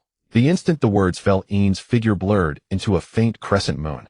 The bandits couldn't even see his movements. They only sensed a flash of silver light before their eyes, as if a chilling crescent moon had swept across the ground. A grating sound of metal breaking echoed as a dozen rusty iron weapons snapped. Snapped in two. The bandits, feeling no pain, collapsed unconscious to the ground. The entire process took less than 3 breaths, clean and swift, without a single drop of blood spilled. Madara watched, a flicker of barely perceptible approval flashing in his eyes, soon masked by coldness. Let's go. The real hell is still ahead. The two continued on, arriving at a dilapidated, deserted village near dusk. The village was dead silent, devoid of any sign of life. Among the crumbling walls, only a few tottering old women and a group of emaciated children remained. Those children wore ill-fitting tattered hemp, clothes too weak to stand, crawling on the ground, and emitting faint pitiful sounds like abandoned little animals. Seeing this, Ian felt as if an invisible hand had clenched his heart, surging with an indescribable pang of sorrow and grief.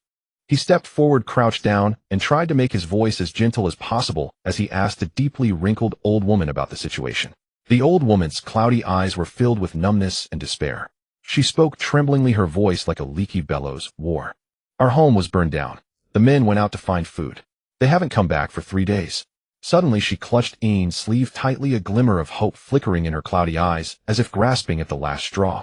Young man, on your way here, did you see a group of men? Have they found food? Ian stood frozen, his throat choked, unable to speak. He suddenly recalled the bandits who had already fallen to his sword. How could he answer? Tell her those men had become bones in the wilderness. Just then Madara walked over slowly. He looked down at the children crawling on the ground, no trace of pity in his eyes, only a piercing coldness and mockery. Do you see, Oi? Madara's voice echoed in the silent ruins, each word cutting deep. This is what you call the dawn of peace. He pointed at the old, weak and disabled, his tone filled with undisguised sarcasm and anger. When Hashirama and I founded Konoha, we thought we had built a paradise. But how many villages can this vast ninja world hold? As long as human greed and fear exist, war will never end. While you enjoy your egg custard and hot tea, these people don't even have the right to survive. They have lost everything to war, and yet you still dream of reconciliation between the clans.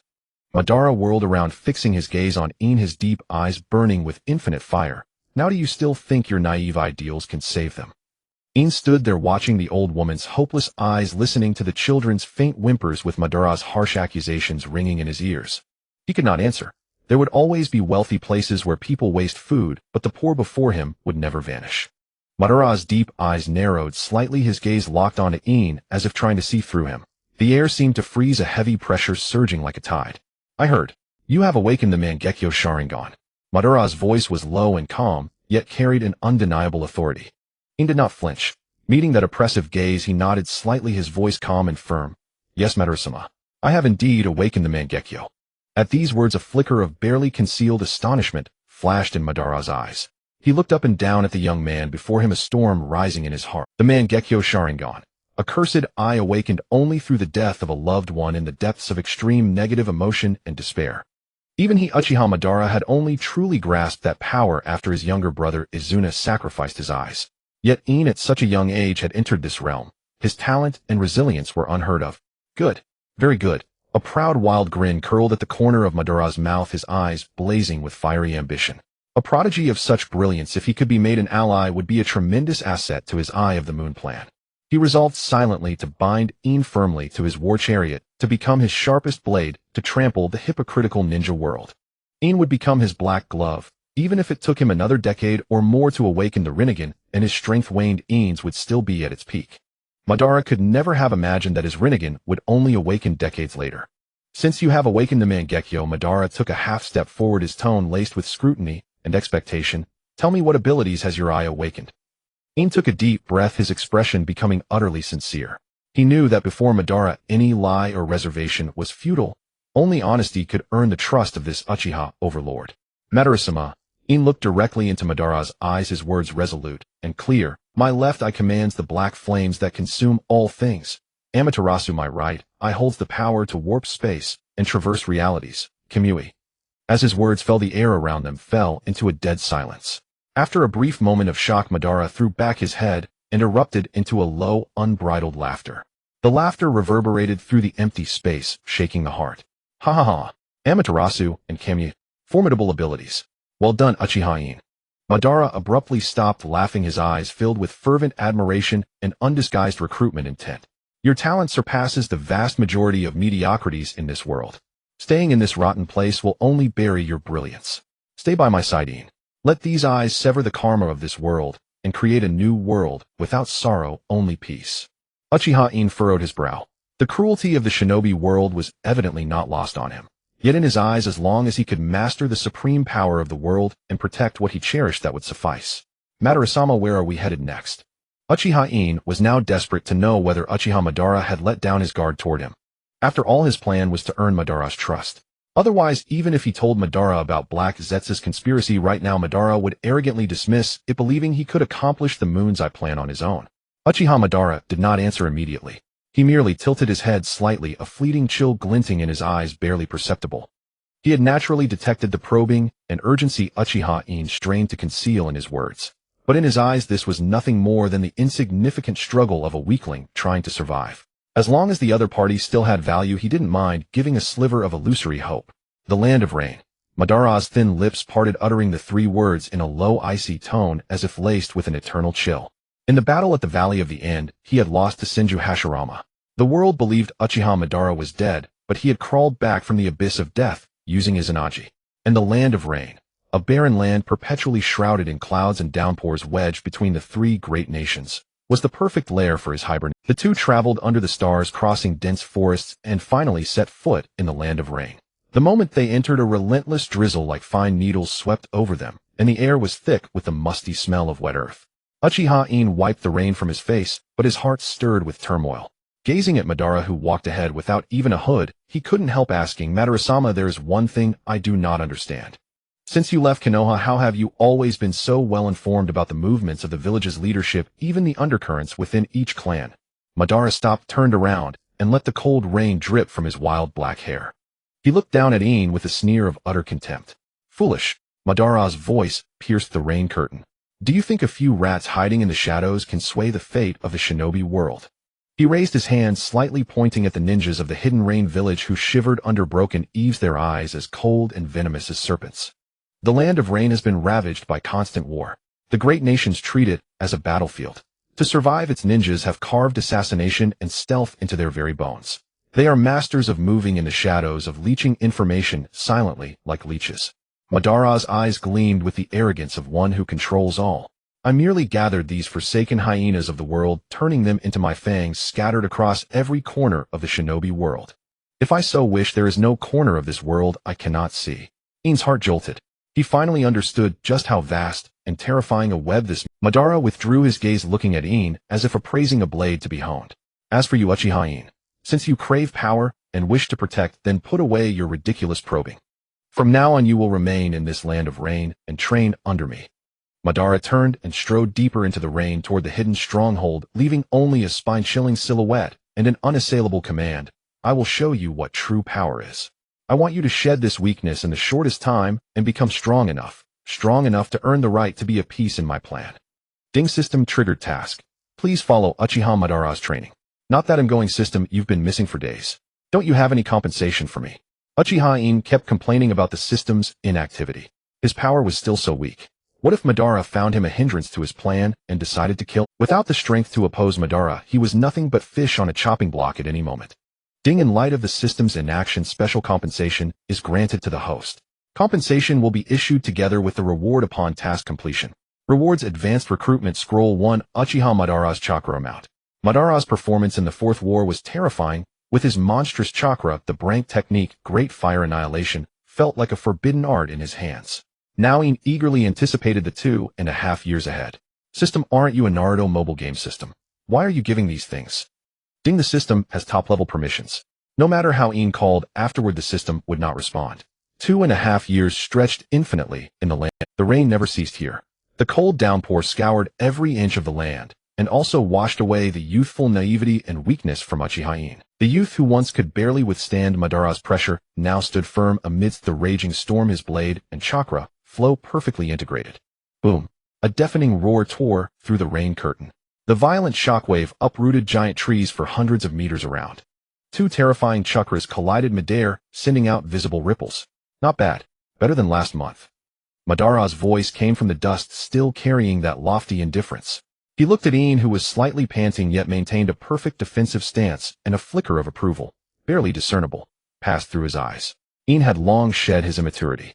He had mastered the perfect Susanoo, not a half-baked version like Sasuke's. Moreover, he had reached the pinnacle in all types of ninjutsu, basically attaining cage-level strength. Though Madara knew that his own body, barely sustained by Izanagi, was far from its prime, and he always held back 3/10 of his power during sparring. Yet In with his cage-level strength had managed to withstand 70% of his attacks, even forcing him to take things seriously at certain moments. This was enough to prove the young man's talent. You honor me, Madara-sama.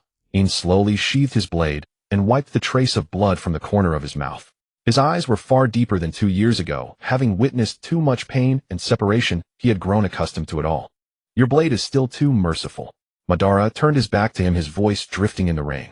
To protect what you cherish, mere cage-level power is not even enough to ensure your own survival in this cruel world. In did not argue, only silently clenched his fists. He knew Madara spoke the truth. At that moment, a crisp notification sound audible only to him rang abruptly in his mind. Ding, system task completed. Time elapsed 2.5 years. Compensation rewards issued, advanced recruitment scroll, X1, Uchiha Madara's chakra amount. Damn system, you're finally alive. Open the recruitment scroll for me now. Host activated advanced recruitment scroll and obtained rank ninja, Sarutobi Hiruzen. In thought with the professor of ninjutsu wouldn't he master all 5 nature transformations. Detected host's current strength assessment cage level. Main story quest triggered, stop Uchiha Madara's moon's eye plan. In's pupils constricted sharply, his heart racing uncontrollably. 2.5 years. He had waited for this day for 2.5 long years. He took a deep breath, suppressing the surging emotions in his mind. When he raised his head again, his face still wore the respectful and composed expression. Madara-sama. In's voice cut through the rain, reaching Madara's ears clearly. You just said my blade is too merciful. Madara tilted his head slightly, saying nothing. What if I told you that right now you can't beat me? An overwhelming aura exploded from In. From In's body, the primal madness and ambition of the Uchiha clan, which he had been suppressing, finally ceased to be concealed. Interesting. At last, a true arrogant smile. The smile of Uchiha Madara, curled at the corner of Madara's lips. Then let me see what you've learned in these 2.5 years. The moment the words fell, Madara's figure vanished. And at that same instant, In drew his blade. The sky over the land of rain seemed to be set ablaze by 2 forces capable of tearing the heavens apart. Print. Do you really think you can contend with me now? How naive. Uchiha Madara's Mangekyo Sharingan dilated his face, showing no pressure, only a thirst for battle. A born warmonger, having gone too long without a full-fledged fight, his life had become unbearably dull. Uchiha In stared intently at Uchiha Madara, his eyes brimming with a mix of reverence and defiance. Madara, you're old. The new era has no place for your decrepit self. Let me carry out your plan for you. Just scurry back to Mai and retire. As he finished, Uchiha Madara's eyes widened, and he slowly lowered his head, his thick hair obscuring his expression from In. You bet you really think I can't beat you. Uchiha Madara felt the rain beating against his face. Since becoming the shinobi no Shura, it had been a long time since anyone dared to provoke him like this. You bet you really think I can't beat you. Uchiha Madara felt the rain beating against his face. Since becoming the shinobi no Shura, it had been a long time since anyone dared to provoke him like this. With a gust of In was sent flying, only halting when his body slammed into a stone wall. Cough. A mouthful of blood spurted from his lips. He had been careless. Even old Madara was not to be underestimated. He quickly pushed himself up, activated his Mangekyo Sharingan, and drew Azuna's sword, its blade pointing straight at Madara. As In grew older, his appearance had become strikingly similar to the young Azuna. At that moment, the sight of him caused Madara to momentarily lose focus. Foolish little brother, your elder brother misses you so much. Madara shook his head. Today he was determined to make this brat In feel the wrath of the shinobi no Shura and vent the pent-up fury of these years of, is that all, brat? With just that you want to replace me? On what grounds? Your utterly foolish ideas. Uchiha Madara looked at In with a mocking gaze. He clapped his hands together. Guess the jutsu. Fire-style great fire annihilation. Torrents of flames swept forth, their searing heat threatening to evaporate the rain. In remained calm and composed, forming hand seals simultaneously. Water-style great waterfall technique. The moment the flames met the water, steam hissed and crackled. The dense mist obstructed their vision. Bang! Uchiha In delivered a massive roundhouse kick, planting his foot squarely on Madara's stomach. Madara hadn't even seen how he appeared and was sent flying backward. Lord Madara, do you see now? Still dare to underestimate me? Bring out your full strength. In's arrogant voice reached Madara's ears, instantly igniting his fury. It had been ages since he had suffered such a loss. Madara slowly rose from the ground, his eyes fixed on the young man before him, revealing an unfathomable gleam. You learned Tobirama Sunjust flying thunder god technique. And you never told me. A colossal blue Susanoo rose from the ground, piercing the sky. Its armor was majestic like a war god, instilling fear in all who beheld it. In was not to be outdone. His orange-eared Susanoo stood face to face with Madara's. Amid the raging storm, the two titans tore through the curtain of rain. Uchiha Madara hovered in midair looking down upon the opposing orange-haired Susanoo, a cruel wild grin curling at the corners of his mouth. With a thought, the blue Susanoo suddenly thrust out a giant hand, pulling a chakra greatsword dozens of meters long from the void. On the blade, violent blue chakra materialized into tangible lightning. With a piercing sonic boom, the greatsword tore through the air, descending upon In's Susanoo with the force of a mountain. This strike carried the fury Madara had accumulated over the years, and the supreme authority of the shinobi no Shura, as if it would cleave the rain country and the boy before him in two. Too slow. Facing this earth-shattering attack, In not only showed no sign of retreat, but a glint of sharp light flashed in his eyes. He rapidly formed hand seals inside the Susanoo, and the orange-haired Susanoo suddenly opened its massive hand, instantly condensing a giant shuriken, cloaked in pitch-black flames. Lord Madara, the times have changed. In roared, and the Susanoo swung its mighty arm, hurling the black flamine-shrouded shuriken with tremendous force. Just as the greatsword and the shuriken were about to collide, In unleashed the ultimate ocular power of his Mangekyo Sharingan. The space-distorting force of Kamui erupted instantly, turning the black shuriken into a deep, dark vortex. Whoom! The two ultimate forces collided in midair, but instead of a deafening roar, they produced a distorted spatial howl. The moment Madara's unstoppable chakra greatsword touched the Kamui vortex, the blade began to be devoured by an invisible maw, visibly being forcibly pulled into another dimension. What a...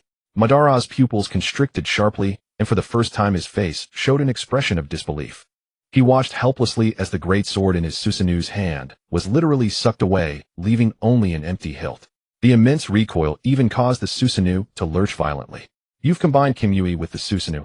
Madara's voice was tinged with shock, but even more so with a frenzy of battle lust that had been thoroughly ignited. Instead of anger, he threw his head back and laughed. Huh. Good. Very good. This is power that can finally excite me a little. Above the rain country, the two Susanoo clashed once more, orange-haired and blue chakra interweaving into a brilliant and deadly storm. Taking advantage of the opening created by the Kamui shuriken, stealing the greatsword, In Susanoo suddenly stepped forward, its massive fist cloaked with wind-released chakra, smashing violently into Madara's Susanoo's chest. Madara reacted swiftly, his Susanoo's left hand shot up, grabbing In's fist. The two forces clashed fiercely in close quarters, shearing off the mount. Boy, you have indeed surprised me. Madara's voice came from within the Susanoo, laced with barely contained excitement. But this alone is not enough to replace. Before the words faded, two pairs of massive chakra wings unfurled from the back of Madara's Susanoo, lifting it 1,000 meters into the air in an instant. Then a descending leg kick carrying the momentum of a falling meteor came crashing down toward In's Susanoo. In clenched his teeth, and his Susanoo crossed its arms, barely managing to brace against the descending strike. Not enough. In growled in his mind, his Mangekyo Sharingan spinning wildly, the Kamui vortex coalescing again in the Susanoo's palm.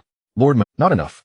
In growled in his mind, his Mangekyo Sharingan spinning wildly, the Kamui vortex coalescing again in the Susanoo's palm. Lord Madara, you're old.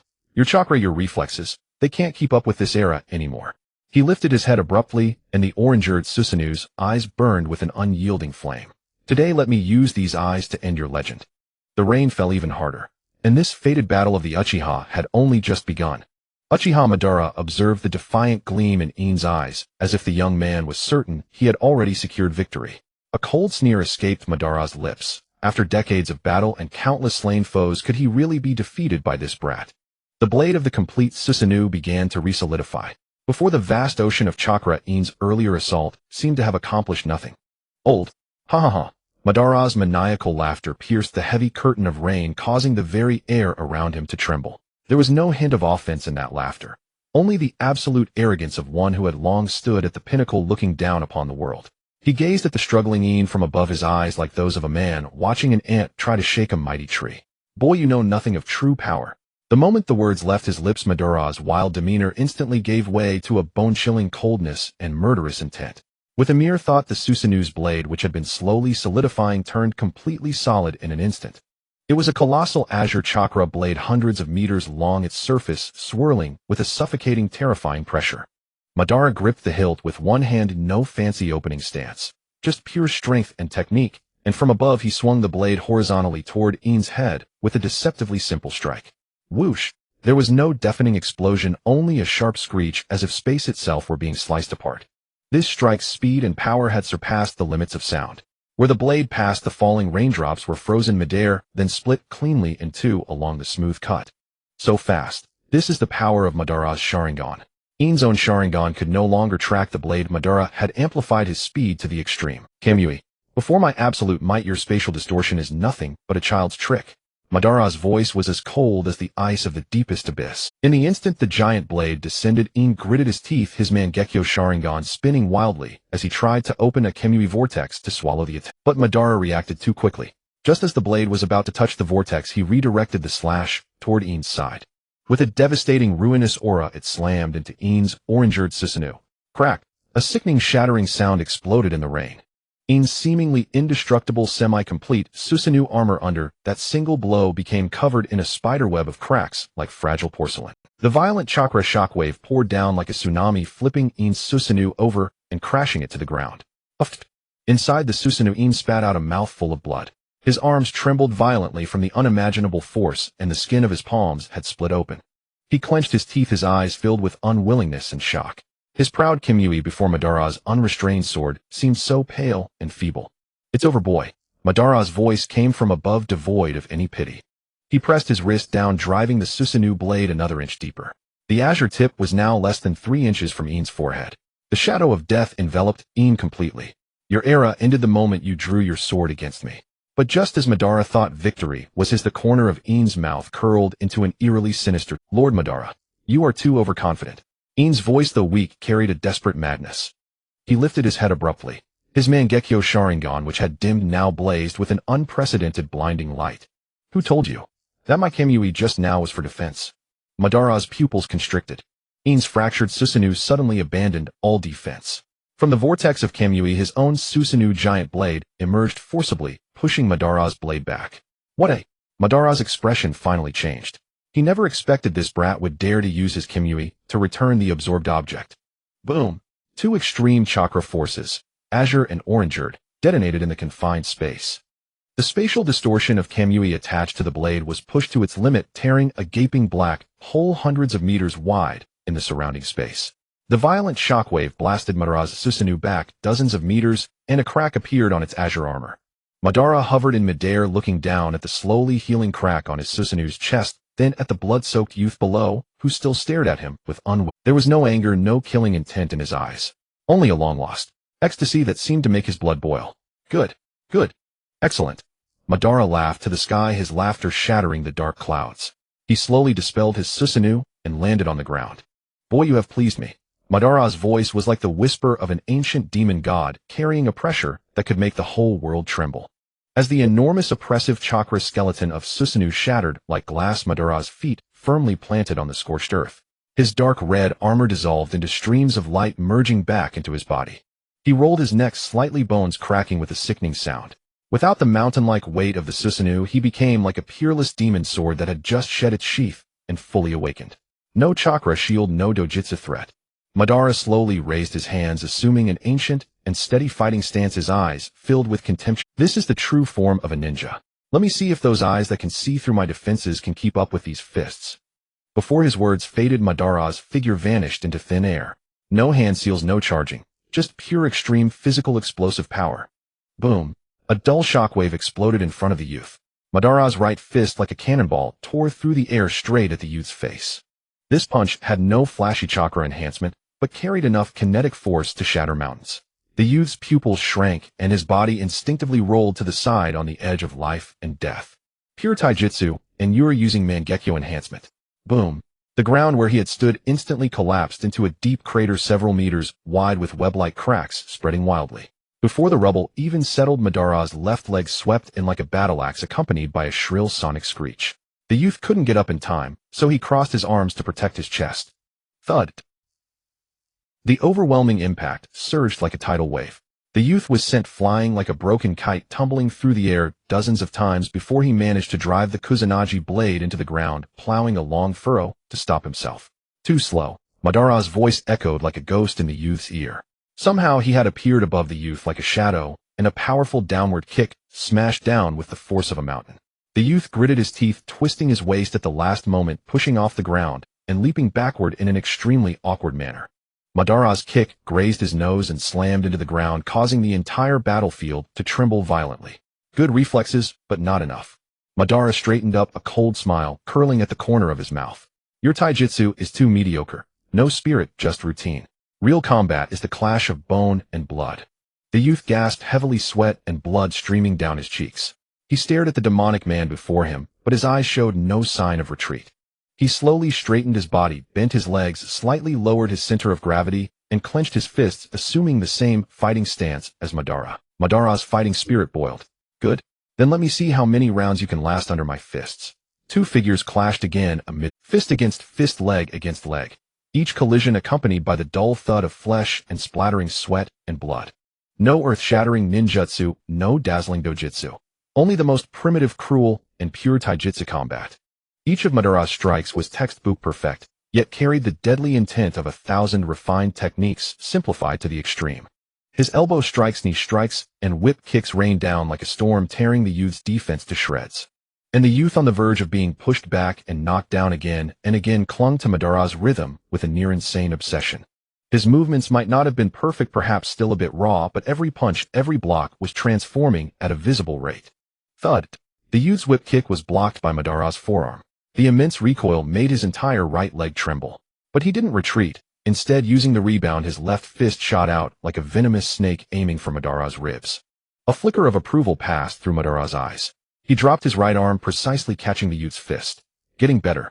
He let out a low growl, twisted his waist, and swung the youth up, slamming him hard into a nearby broken wall. Crash. Dust billowed.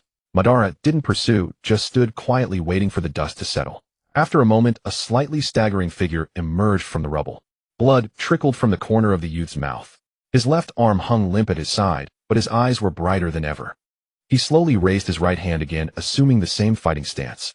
Madara looked at the youth, drenched in blood, yet still refusing to fall, and threw his head back in laughter. Good. Very good. This is the opponent worthy of my serious attention. He slowly raised his hands, assuming the same stance. Come on, boy. Let me see where your limits truly lie. Bang! Another elbow strike, utterly devoid of embellishment, yet as heavy as Mount Tai, slammed brutally into the young man's shoulder. He let out a muffled groan, his body staggering backward, his feet carving 2 deep furrows into the scorched earth. Before he could even steady himself, Ban's assault came crashing down like a raging storm. Knee strikes, whip kicks, straight punches, elbow blows. Ban's movements were swift to the extreme, each strike landing precisely in the fleeting gaps where the young man's old strength had waned and new strength had yet to surge. The young man's defense, faced with absolute power and experience, was torn apart layer by layer like flimsy paper. Too weak. Ban growled, his right fist blasting out like a cannonball.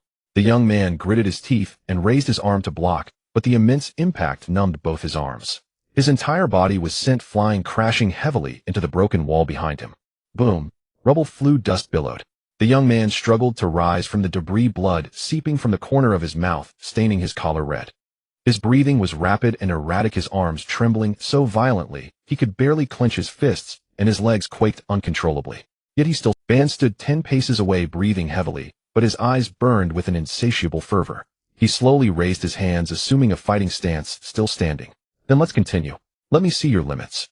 Before he could finish, Ban, you're alive. Zhujian suddenly appeared beside them, staring at the resurrected Ban in disbelief. Ban's movements froze abruptly, and he slowly turned his head. The moment he recognized the newcomer, the unquenched fervor in his eyes solidified, replaced by an indescribable complexity. Zhujian, what are you doing here? His voice was low, tinged with a faint, barely perceptible tremor. In truth, Zhujian's body at this moment was no longer in its prime. Since the 5 Kage summit concluded, he had overruled all objections to distribute the tailed beast, then swiftly laid down the heavy burden of the Hokage. Years of warfare and relentless chakra depletion had set his body on an irreversible decline. Today he had come personally to negotiate with the daimyo of the Rain Village regarding border security matters in the Land of Rain. However, just as he was about to step into the territory of the Rain Village, a terrifying chakra fluctuation erupted from the heavens, pinning him to the spot. He raised his head abruptly, his gaze piercing through the dark clouds, and rain locked onto the 2 colossal chakra figures clashing in the distance like demon gods. One of them exuded a familiar aura that made his soul tremble. The blue chakra, the overwhelming pressure. It was Ban. Ban. Zhujian's pupils constricted sharply, his heart pounding wildly in his chest, sending sharp pains through his already weakened meridians. How could this be? Wasn't he already An indescribable surge of joy and shock overwhelmed his reason. Not even bothering to inform his escort, he recklessly burned the last remnants of his chakra, turning into a blur and madly racing toward the center of the battlefield following that familiar aura. He couldn't believe it, yet he was utterly certain. When he parted the final veil of rain and saw Ban's familiar defiant face, Zhu Jian nearly wept on the Zhu Jian, however, paid no attention to Ban's reaction. His gaze swept over the young man's shocking injuries, then took in the war-torn battlefield, his brow furrowing deeply.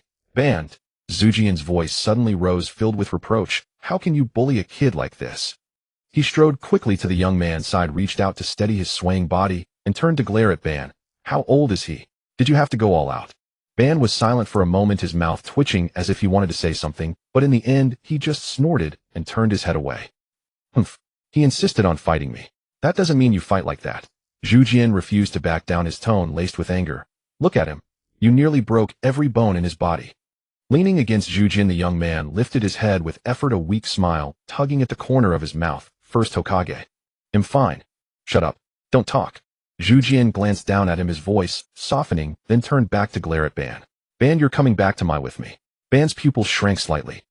What did you say? I said come back to my with me. Zhu Jian's tone brooked no argument, his eyes fixed on Ban. No matter how you came back to life, no matter what plans you have, you're coming back with me first. Ban stared at Zhu Jian for a long time, a storm of emotions swirling in his eyes. And why should I? Because I am the Hokage. Zhu Jian replied calmly. And also. He paused, his voice dropping, carrying a weight known only to the two of them. Because I don't want to lose you again. The battlefield fell silent. Return to Mai. Ban let out a faint derisive laugh, as if he had heard the world's greatest joke. He slowly raised his hand, his fingertip pointing through the air at Zhu Jian's weathered face, his eyes revealing undisguised biting mockery. Zhu Jian, have you looked in a mirror? Ban's voice was cold as a blade tempered in ice, each word a dagger. Look at yourself now, old and decrepit, trembling even as you stand before me. Do you think this crumbling, decaying shell of yours can command me with the title of Hokage? You're old, Zhu Jian. Ban's gaze coiled around him like a venomous snake, his tone carrying a cruel clarity. So old you can't even stabilize your chakra. Now you're nothing but a brittle, withered branch in my eyes. Did you really think a flimsy, I don't want to lose you could chain me back to that rotting cage? Zhu Jian's face turned pale instantly, not because the words struck a nerve, but because of the resolute coldness in Ban's eyes. He clenched his jaw, forcing down the surging blood and chi in his chest, trying to use the last shred of reason to pull this man back from the brink of falling into the abyss once more. Ban, I don't care what I've become. I only care about you. Zhu Jian stepped forward, his voice hoarse with urgency. You suddenly came back to life. What happened? What are you doing here? What is your purpose? Tell me in ill. Shut up, Ban cut him off coldly. My affairs are none of your concern. The peace of Mai is not for you to worry about. The air between them seemed to freeze, suffocatingly tense. Just then the young man, who had been leaning weakly against Zhu Jian's shoulder, let out a faint cough. Tangjigua. The young man's voice was so faint it seemed about to be carried away by the wind, yet it struck precisely at the taut nerves of both men. Ban and Zhu Jian's gazes simultaneously fell upon him. Go to Tangjigua, the young man gasped with difficulty, lifting his eyes, slightly unfocused from blood loss, and staring straight at Ban. There are hot springs and mist that never dissipate, perfect for healing. And it's far from Huajigua, with no ears from Mai and no remnants of the Uchiha clan. Ban's brow furrowed slightly, his gaze sweeping between the young man and Zhu Jian, as if assessing the feasibility of the proposal. Tangjigua, Ban sneered. You want me to hide like a stray dog in that godforsaken place to recover? Not hiding, the young man shook his head, a weak but resolute smile curling at the corner of his mouth.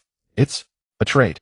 He took a deep breath, as if summoning every ounce of strength before uttering his next words. I know everything you want to know. About how you were resurrected, about Heiju's conspiracy, about the Six Paths Sage's stone tablet, and even about all the hidden secrets of this shinobi world. Ban's pupils constricted sharply. He stared at the young man, the mockery and wariness in his eyes instantly fading, replaced by a near-maniacal thirst for knowledge. What did you say? Ban's voice was low and menacing, as if forced through gritted teeth. You know? About Heiju. I do. The young man met Ban's gaze without flinching. I know when it began tampering with the stone tablet, how it used you its true purpose, and even how to eliminate it once. The battlefield fell into a deathly silence. Even the wind seemed to cease its flow. Hashirama stood dumbfounded, staring blankly at the two. He opened his mouth as if to ask something, but the young man silenced him with a glance. Madara stared at the young man for so long that Hashirama thought he would directly kill him to silence him forever. Finally, Madara slowly withdrew his gaze, a meaningful arc curling at the corner of his lips. Interesting. He turned around his back to Hashirama, his voice so calm it betrayed no emotion. Let's go. To the land of hot springs. Hashirama stood rooted to the spot, watching Madara's resolute retreating figure, then glanced at the breathless young man in his arms. An unprecedented unease surged in his heart. The wind of the land of hot springs, carrying the faint bitterness of steam and sulfur, dispersed the bloodshed and somberness of the ninja battlefield. This hot spring, and hidden among the mountains, became their temporary sanctuary. On the tatami mat lay a splendid array of local delicacies from the land of hot springs: steaming hot fish soup, grilled wild boar, drenched in rich sauce, and several exquisite desserts too beautiful to disturb. Yet this seemingly warm reunion of old friends seen was eerily tense. Madara, why did you deceive us into thinking you were dead, when clearly, slap? Madara unceremoniously slammed a sake cup in front of Hashirama, spilling liquor that soaked Hashirama's sleeve. Drink. Madara uttered the single word coldly, his gaze tinged with a careless mockery. Don't look so aggrieved, or anyone would think I owe you millions of ryo. This sake from the land of hot springs is not bad. You're old now, and at least this one earthly pleasure can still satisfy you. Hashirama did not retort, silently picking up the cup and draining it in one gulp. The fiery liquid slid down his throat, yet it could not warm the icy chill in his heart. He looked at Madara's still defiant, unwrinkled face, and an indescribable bitterness welled up inside him. Yes, he was old. In Madara's eyes, he was probably not even a worthy opponent anymore, let alone someone who could command a dead man. Madara paid no attention to Hashirama. His gaze never left the young man sitting across from him, sipping his fish soup in small mouthfuls. In. Madara leaned forward slightly, hands crossed under his chin, his deep eyes gleaming with undisguised curiosity. You'd better not disappoint me on about Black Zetsu, about the Sage of Six Paths Stone Tablet. You'd better start talking now. The young man set down his spoon, raised his clear yet unusually composed eyes, and met Madara's gaze. Madara-sama, the young man's voice was soft, but remarkably clear. I said I would tell you everything. But not now. Madara's brow instantly furrowed into a tight, not a dangerous glint flashing in his eyes. What did you say? You dare to bargain with me? Not a bargain, but a statement of fact. The young man faced his overwhelming pressure without flinching. Your current state is not suited to hearing secrets that could overturn your understanding. You need to heal your wounds first, and bring your body to its peak condition. My body, your chakra pathways sustained hidden damage during our earlier exchange, and the old injury in your left shoulder is throbbing. The young man interrupted without mercy. His tone was as calm as reading a medical report. If you don't treat these first, you won't even have the energy to hear me out. Madara's face darkened instantly. Just as he was about to flare up, Hashirama suddenly spoke. In is right. Hashirama set down his cup, his tone tinged with resignation and indulgence. Madara, your left shoulder is still hurting. You fought too fiercely just now. You should have restrained yourself a bit. Shut up, Hashirama. Madara shot him a cold glare, his voice dripping with irritation. No one asked for your opinion. You, an old man with one foot in the grave who can barely condense chakra, what do you know about hidden injuries? I'm an old man with one foot in the grave. Then a reckless brute who can't even take care of his own body. Hashirama's tone hardened. Years of tacit understanding allowed him, even in the face of Madara's mockery, to precisely hit the other's sore spot. Who are you calling a brute? Madara slammed the table, rattling the dishes. Hashirama, are you tired of living? Believe me, I'll take you down too. Take me down. With that hand that can't even hold a sake cup steady. Hashirama stood his ground, rose, and pressed a hand on Madara's shoulder, pushing him back into his seat. Madara, listen to In. Heal your body first. Whatever it is, we'll talk after the meal. Madara was startled by Hashirama's action. He tried to break free, but felt a warm, gentle chakra emanating from Hashirama's palm. Though faint, the chakra precisely soothed the slight stagnancy in the meridians of his left shoulder. Madara's movements froze. He stared at Hashirama, the anger in his eyes gradually subsiding, replaced by a complex emotion he himself was reluctant to acknowledge. Meddlesome. Madara snorted coldly, turning his head away, but he did not shake off Hashirama's hand. Hashirama breathed a sigh of relief and turned to the young man, gratitude filling his eyes. The young man smiled faintly, shook his head, and picked up his spoon again to continue his fish soup. Let's eat first, he said softly. A full stomach is needed to face the truth that follows. Madara said nothing more, silently picking up his chopsticks and taking a piece of grilled wild boar. On the tatami, the three sat around. No quarrels, no accusations, only the soft clink of utensils and the patter of rain outside the window. Madara knew that Hashirama didn't have long. After all, in this world of lies and betrayal, being able to sit at the same table with a dead man, an old man, and a young man quietly sharing a meal. After all, in this world of lies and betrayal, being able to sit at the same table with a dead man, an old man, and a young man quietly sharing a meal, that itself was already a miracle. The atmosphere at the table had just eased. Hashirama, seeing Madara's sulky but cooperative manner, felt a sudden surge of that old competitive spirit between them. He cleared his throat, emboldened by the sake, and his tone carried a hint of barely concealed pride. Madara, actually, besides handling the defense, I just came back from visiting my granddaughter. Hashirama looked at Madara, a soft light shining in his eyes. That little girl just learned to walk all soft and cuddly. Yesterday, she grabbed my finger and called me grandpa. You know, when she smiles, there's a hint of resemblance. Slap. Madara slammed his chopsticks onto the table again, making the sake cup tremble. Without even lifting his eyelids, he let out a cold laugh, dripping with undisguised contempt. Hashirama, you're old, and your mind is addled. Coming to me to brag about a snot-nosed little girl who can't even use chakra, just drools. What has the Hokage of Konoha become so bored that he spends his time changing diapers?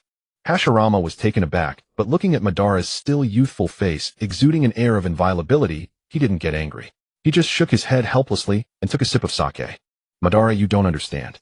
Hashirama's voice was very soft, as if talking to himself, or perhaps to Madara. It's like watching a seed slowly sprout in the soil, putting out tender green leaves. Looking at her, I feel that the village we fought so hard to build is truly alive. That bond of blood and kinship is something you who only ever thinks about battle and victory will never experience. Madara's eyes instantly turned icy. He stared at Hashirama, as if looking at a hopeless fool. Utterly boring. He spat out the 4 words coldly, then raised his cup and drained it in one gulp. Madara, if you had listened to me back then and taken a wife, you wouldn't be so unattached even now. Hashirama heard Madara retorting, but he wasn't annoyed. He just laughed heartily, leaving Uchiha Madara feeling helpless. He couldn't just beat him up. That would be bullying an old man, right? Rather than sulking, Hashirama cherished the time he spent with Madara. Since Madara's death, he had been in a state of melancholy. The ideological divergence between them had dealt him a devastating blow. Hashirama. Madara's voice was not loud, but it was like a cold kunai precisely cutting through Hashirama's tin. I've told you I have no interest in your bloodline propagation or those utterly tedious mundane affairs of yours. Madara raised his head, his jet-black eyes devoid of any warmth, filled only with an absolute craving for power and truth. This kind of weak bond will only make you die more miserably. Hashirama was stunned, the light in his eyes dimming a few degrees. He opened his mouth as if to retort, to say that it was not weakness but hope, but looking at Madara's cold and hard face, thousands of words finally turned into a helpless sigh. You're always so unlovable. Hashirama gave a bitter smile and leaned back against the pillar. Lord Madara, you really should enjoy the pleasures of family life. Shut up. Just tell me, what do you know? In's teasing was directly interrupted by Madara.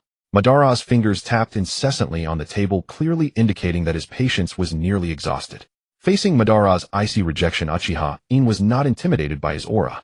Instead, he leaned forward slightly, his gaze piercing, staring directly into Madara's unfathomable black eyes, his tone calm, yet carrying an irrefutable inquiry. Lord Madara, before you persist in pursuing that illusory truth, can you first answer me one question?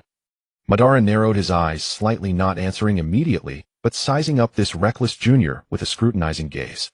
Without waiting for him to speak, In continued on his own, his voice carrying a hint of certainty. Back then at the Valley of the End, in order to feign death and escape, you indeed activated Izanagi at the cost of your right eye losing its light forever. But Izanagi can only turn death into a dream. It cannot repair the fatal wound inflicted by Lord Hashirama out of thin air. So, you bit off a piece of Lord Hashirama's flesh and transplanted his cells into your own chest, right? Hearing this, a flicker of barely perceptible disturbance finally crossed Madara's originally calm eyes. In stared at him and continued, the Senju and the Uchiha are fundamentally opposing forces. Forcibly integrating Lord Hashirama's cells into your body is no different from planting a bomb in your flesh that could detonate at any moment. In paused and continued his assault.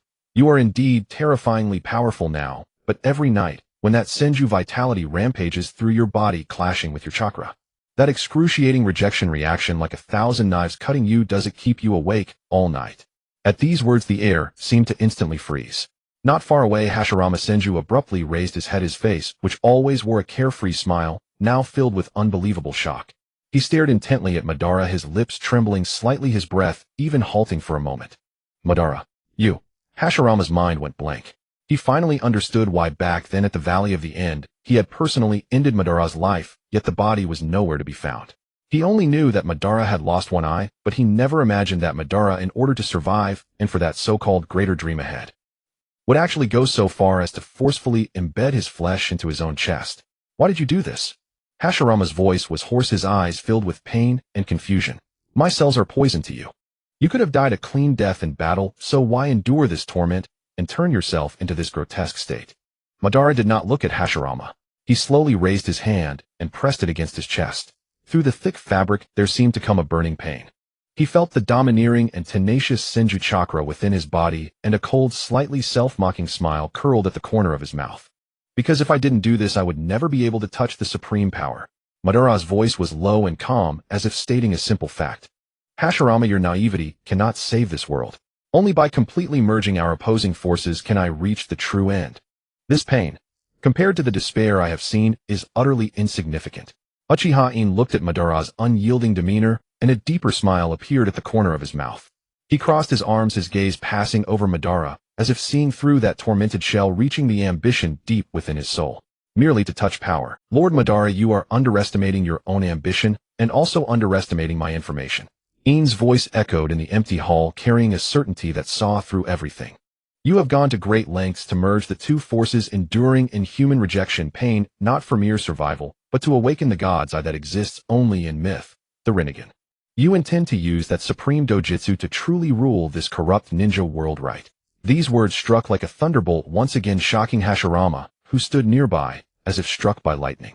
Madara didn't even raise an eyelid. He just glanced at In with a look as if looking at an ant. Not only did he show no surprise at In's high-sounding remarks, but Madara didn't even raise an eyelid. He just glanced at In with a look as if looking at an ant. Not only did he show no surprise at In's high-sounding remarks, but he also revealed undisguised contempt and indifference. Do you think you are very clever? You merely awakened the Mangekyo Sharingan, went to the secret chamber of the Uchiha clan grounds, and read that stone. Madara snorted coldly, his tone full of mockery. The fate of Indra and Azura recorded on it, and the secret that merging the two forces can open the Rinnegan. If that's all you know, then get lost. Madara slowly stood up, his tall figure exuding a suffocating pressure. He looked down at In from above, his black eyes surging with unfathomable You think you have grasped the truth, but you don't know that what you see is merely what others want you to see. In did not turn his head, staring straight at Madara. Madara couldn't help but feel a bit uneasy. The content on the stone tablet could only be read by clan members who had awakened the Mangekyo. He firmly believed that this could not be wrong. In was somewhat afraid of Heiju, the old schemer, uncertain whether he was still watching Uchiha Madara. He suddenly opened his Mangekyo Sharingan, the crimson pupils spinning with Tomo in a frenzy. Normally his ocular power was insufficient to pull Madara into a genjutsu, but seizing the moment when Madara's old wounds flared and his spirit was at its weakest, In gritted his teeth, forcibly channeled his chakra, and barely managed to tear open a fissure in the mental realm. The crimson patterns of the Mangekyo world, and Madara felt only darkness before his eyes, as an intense sensation of weightlessness instantly stripped away all his senses. When he opened his eyes again, the vast hall had vanished, replaced by a dark red, silent, illusionary space. You dare to use genjutsu on me? Madara's voice echoed through the space in layered reverberations, carrying a bone-chilling coldness. He slowly raised his head, his Mangekyo Sharingan locked firmly onto In standing opposite him. Even within the genjutsu, the terrifying pressure of Uchiha Madara remained undiminished, instead growing more ferocious from being provoked. Do you think that by exploiting my physical weakness and dragging me in with such underhanded means you can make me obey your every word? Madara's lips curled into a dangerously cold smile, his eyes filled with condescending mockery. Or do you naively believe that by stuffing those absurd claims into my mind, I will follow you like a fool? He stepped forward, and the dark red space trembled slightly with his movement. In, you'd better give me a reason not to kill you. Madara's gaze was like looking at a corpse. Did you go to all this trouble to drag me into this space to prove your cleverness, or to seek death? Haven't you noticed? In's voice suddenly rose urgently, trying to awaken the obsessed Madara. The text on that stone tablet is not the original words left by the Sage of Six Paths. The fate of Indra and Azura, you saw the fusion of two powers to awaken the Rinnegan. All of it is a carefully falsified lie. Nonsense. Madara's eyes instantly erupted with palpable killing intent, the terrifying ocular power of the Mangekyo Sharingan, surging toward In like a tsunami, the air in the hall seeming to be drained in an instant. But In stepped forward against the pressure that could crush bones. He braced himself with both hands on the cold floor, his knuckles white from strain, yet his gaze was terrifyingly clear, locking onto Madara's eyes. Lord Madara, think carefully. Isn't everything you've seen too convenient? The real secret is that the God Tree can never bring peace to the ninja world. You think you are the one moving the pieces on the board, but you never realized you are just a piece yourself. These words struck like poison blades piercing into the deepest doubts Madara dared not touch. Madara's pupils suddenly contracted, and for the first time the dark, unfathomable currents in his eyes trembled violently. He stared at In, his chest heaving violently like a beast provoked, yet struck at its weak point. Then what about my will? Madara's voice was hoarse, every word squeezed through clenched teeth, carrying a tremor he himself didn't notice. That will that has always assisted me plotting in the shadows for me. Is it also false? False. No, it's not false. In took a deep breath, enduring Madara's gaze that seemed to tear his soul apart. He hurled the truth that could overturn the entire ninja world's understanding word by word onto Madara's heart. It does exist, but it is not your will. It is the will of Kaguya Otsutsuki. That person our Uchiha clan reveres as the founder, the sage of 6 paths, Hagoromo Otsutsuki. His own mother is Kaguya Otsutsuki. In's voice echoed in the dark red space with desperate resolve. You talk of launching the infinite Tsukuyomi to create a peaceful world without pain, but do you know the true purpose of the infinite Tsukuyomi is not to save humanity? It is a complete sacrifice. When the god tree envelopes all humans and drains their chakra, that is when Kaguya Otsutsuki, using your body and the Ten Tails' power, will rule the world. You think you are saving the world, but in Heiju's eyes you are merely the perfect vessel to resurrect his mother. The entire ninja world, including you Uchiha Madara, is nothing but disposable fertilizer on his chessboard. These words struck Madara's mind like a thunderbolt from the heavens. In the dark red space, there was a deathly silence. Madara did not roar again, nor did he release his killing intent. He simply stood rooted to the spot, his chest heaving violently.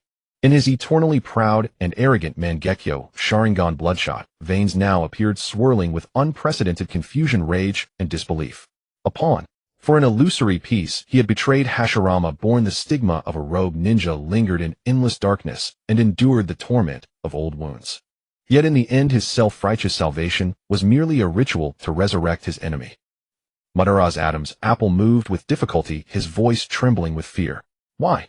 Why should I believe these absurd claims? He jerked his head up, his eyes burning with a near-maddening obsession and unwillingness fixed on In. In, you'd better give me proof. Madara's tone was no longer condescending mockery, but a fierce edge of being cornered. Prove that every word you said is true. Prove that I, Uchiha Madara, have not become a pathetic joke. Madara's accusation struck In's heart like a hammer. Looking at Madara's bloodshot, crazed, and unwilling eyes, he knew he had to steady this beast that could lose control at any moment. I cannot prove it to you right now. In took a deep breath, meeting Madara's gaze that threatened to devour him, his tone unprecedentedly grave. Because that will is hidden too deep, lurking in the shadows, unbeknownst even to the sage of 6 paths. But Lord Madara, think carefully. Can your current power truly contend with that monster that has existed for 1,000 years, always calculating? Madara's pupils contracted slightly. He did not refute. He knew better than anyone that he was far from awakening the Rinnegan, let alone opposing the being that could tamper with the sage of 6 paths stone tablet. Your current strength is too weak to change any of this. In's voice softened, but each word was like a nail. If you fly into a rage now, confront it, try to destroy it, what do you think will happen? Madara's breath caught. It will abandon you immediately. In mercilessly shattered his illusion. It will vanish into the darkness without hesitation, lie dormant for another 1,000 or even 10,000 years, waiting for the next vessel. And you Uchiha Madara will forever lose the chance to reach the true end, and you will never be able to defeat even Hashirama again. Madara's fists clenched tight, knuckles white, veins bulging on his forehead. He was unwilling, furious, but he knew that if what In said was true, all of this would cause his plans to fail and slip from his control. So you must not alert the enemy. In stepped forward, his eyes blazing as he stared at Madara. We must not only pretend to know nothing, but also put on an act with it. Let it believe you are still under its control, let it continue following its script.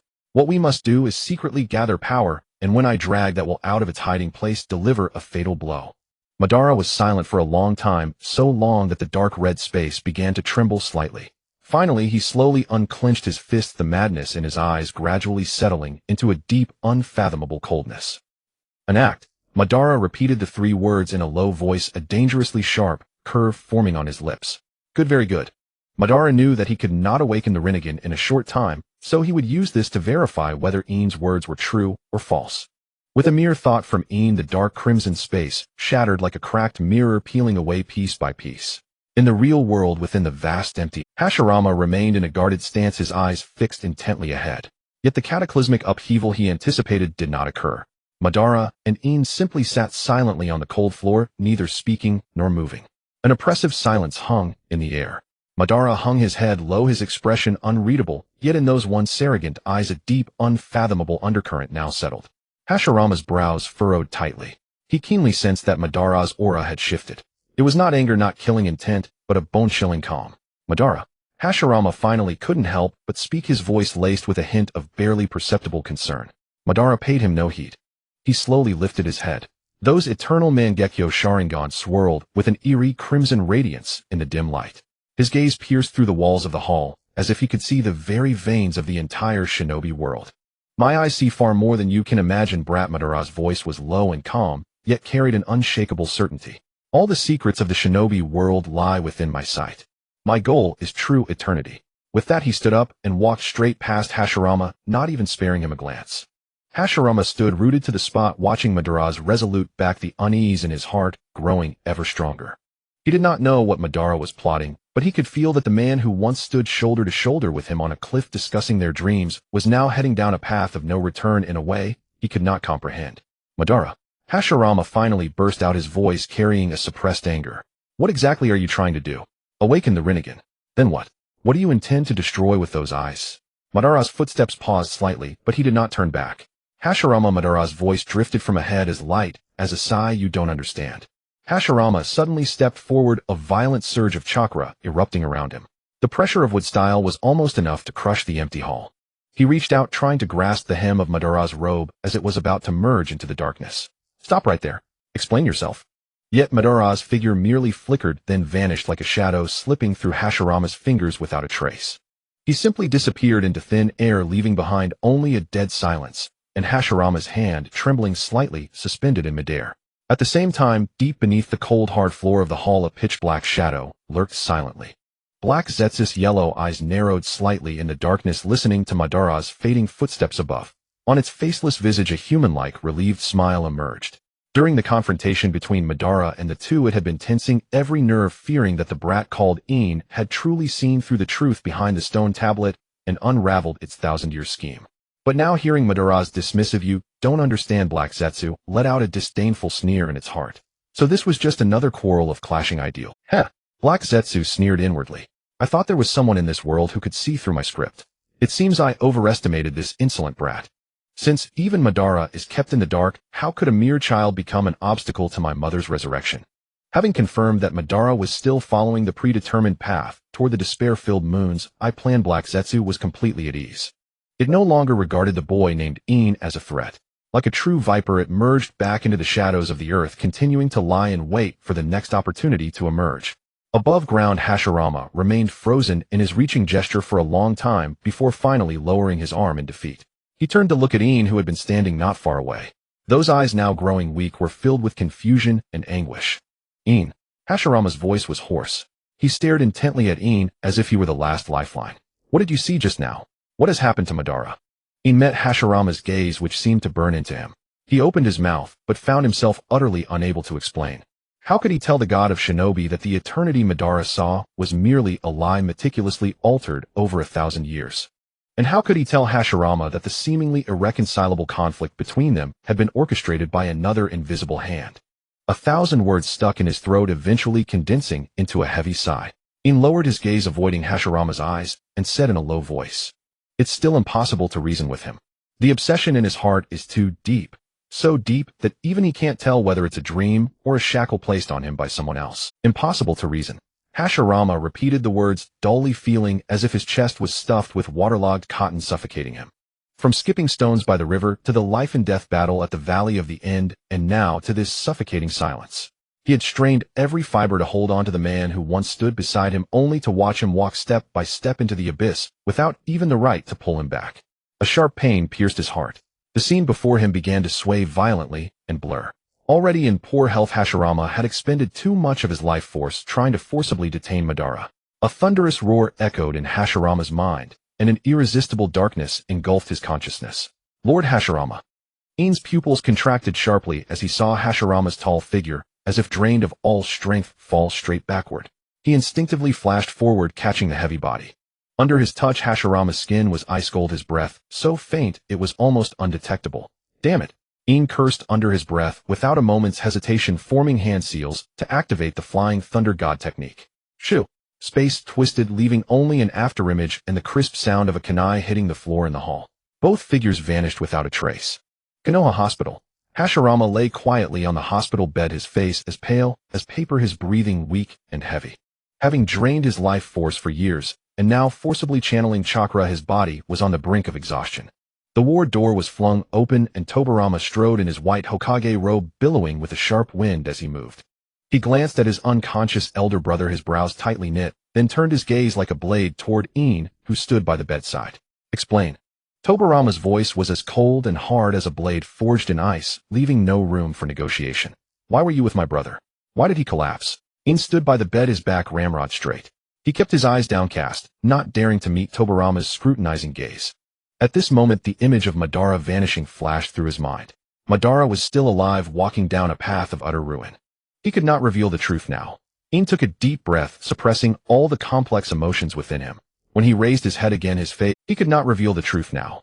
In took a deep breath, suppressing all the complex emotions within him. When he raised his head again, his face bore only a perfectly appropriate expression of solemnity and self-reproach. Lord Hokage In's voice was steady, yet carried a barely perceptible tremor. It was my fault that Lord Hashirama was involved. Tobarama's gaze sharpened instantly. Speak clearly. In the Rain Village, I encountered a terrifyingly powerful enemy. In said, his words deliberate, as if each one had been carefully weighed. His methods were extremely bizarre, and I could barely escape, even with all my strength. At the critical moment, Lord Hashirama happened to spot me in the Rain Village, and forcibly used with style to shield me. He paused, his gaze falling on Hashirama's bloodless face, his voice dropping low. To cover my retreat, Lord Hashirama overexerted his chakra. By the time I was safe, he had collapsed from exhaustion. This account was watertight, explaining both the reason for their being together and providing a plausible excuse for Hashirama's collapse. More importantly, it perfectly concealed Madara's existence. Tobarama knew that Hashirama had gone to the Land of Rain. Tobarama stared at In silence, his red eyes seemingly capable of seeing through any lie. The air in the ward froze for several seconds, each one stretching unbearably long. Finally, Tobarama withdrew his gaze and turned to walk to the window. With his back to In, his voice was low and weary. My brother's body cannot withstand such strain anymore. In lowered his head, saying nothing. He knew that Tobarama had not pressed further, not because he believed his story, but because the second Hokage was equally aware. Hashirama's body had not Inside the ward, Senju Hashirama slowly opened his eyes. When his gaze landed on the familiar figure beside the bed, a glimmer of light finally rekindled in his otherwise dim eyes. Tobarama. His voice was hoarse, yet it still carried an undeniable authority. Senju Tobarama immediately stepped forward, grasping his elder brother's hand, which had lost its former warmth, his brows furrowed. Brother, you're awake. How do you feel? Hashirama did not answer directly. Instead, he mustered all his strength and gently placed his other hand over Tobarama's. His gaze turned exceptionally resolute, as if piercing through the walls of the ward to glimpse the turbulent scenes of the shinobi world. Tobarama, listen to me. Hashirama took a breath, his words slow but distinct. In is a person with the will of fire. You must protect him well. He will be the future guardian of Konoha. Tobarama was briefly taken aback, seemingly not expecting his brother in such a state to first mention that child. But he quickly nodded solemnly, saying, Rest assured, brother. I will treat him as my own and devote the power of the Senju clan and even all of Konoha to nurture him. Hashirama gave an extremely faint but relieved smile. He raised his hand with effort, pointing outside the door. Ask everyone to leave. I want to have a few words with In alone. Brother, your body. Go, Tobarama.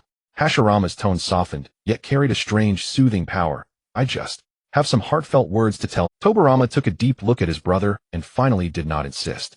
He turned and pushed open the door, ushering out the clan members, medical ninjas, and companions who were waiting outside, their faces full of worry. As the door gently closed, the ward fell into silence again.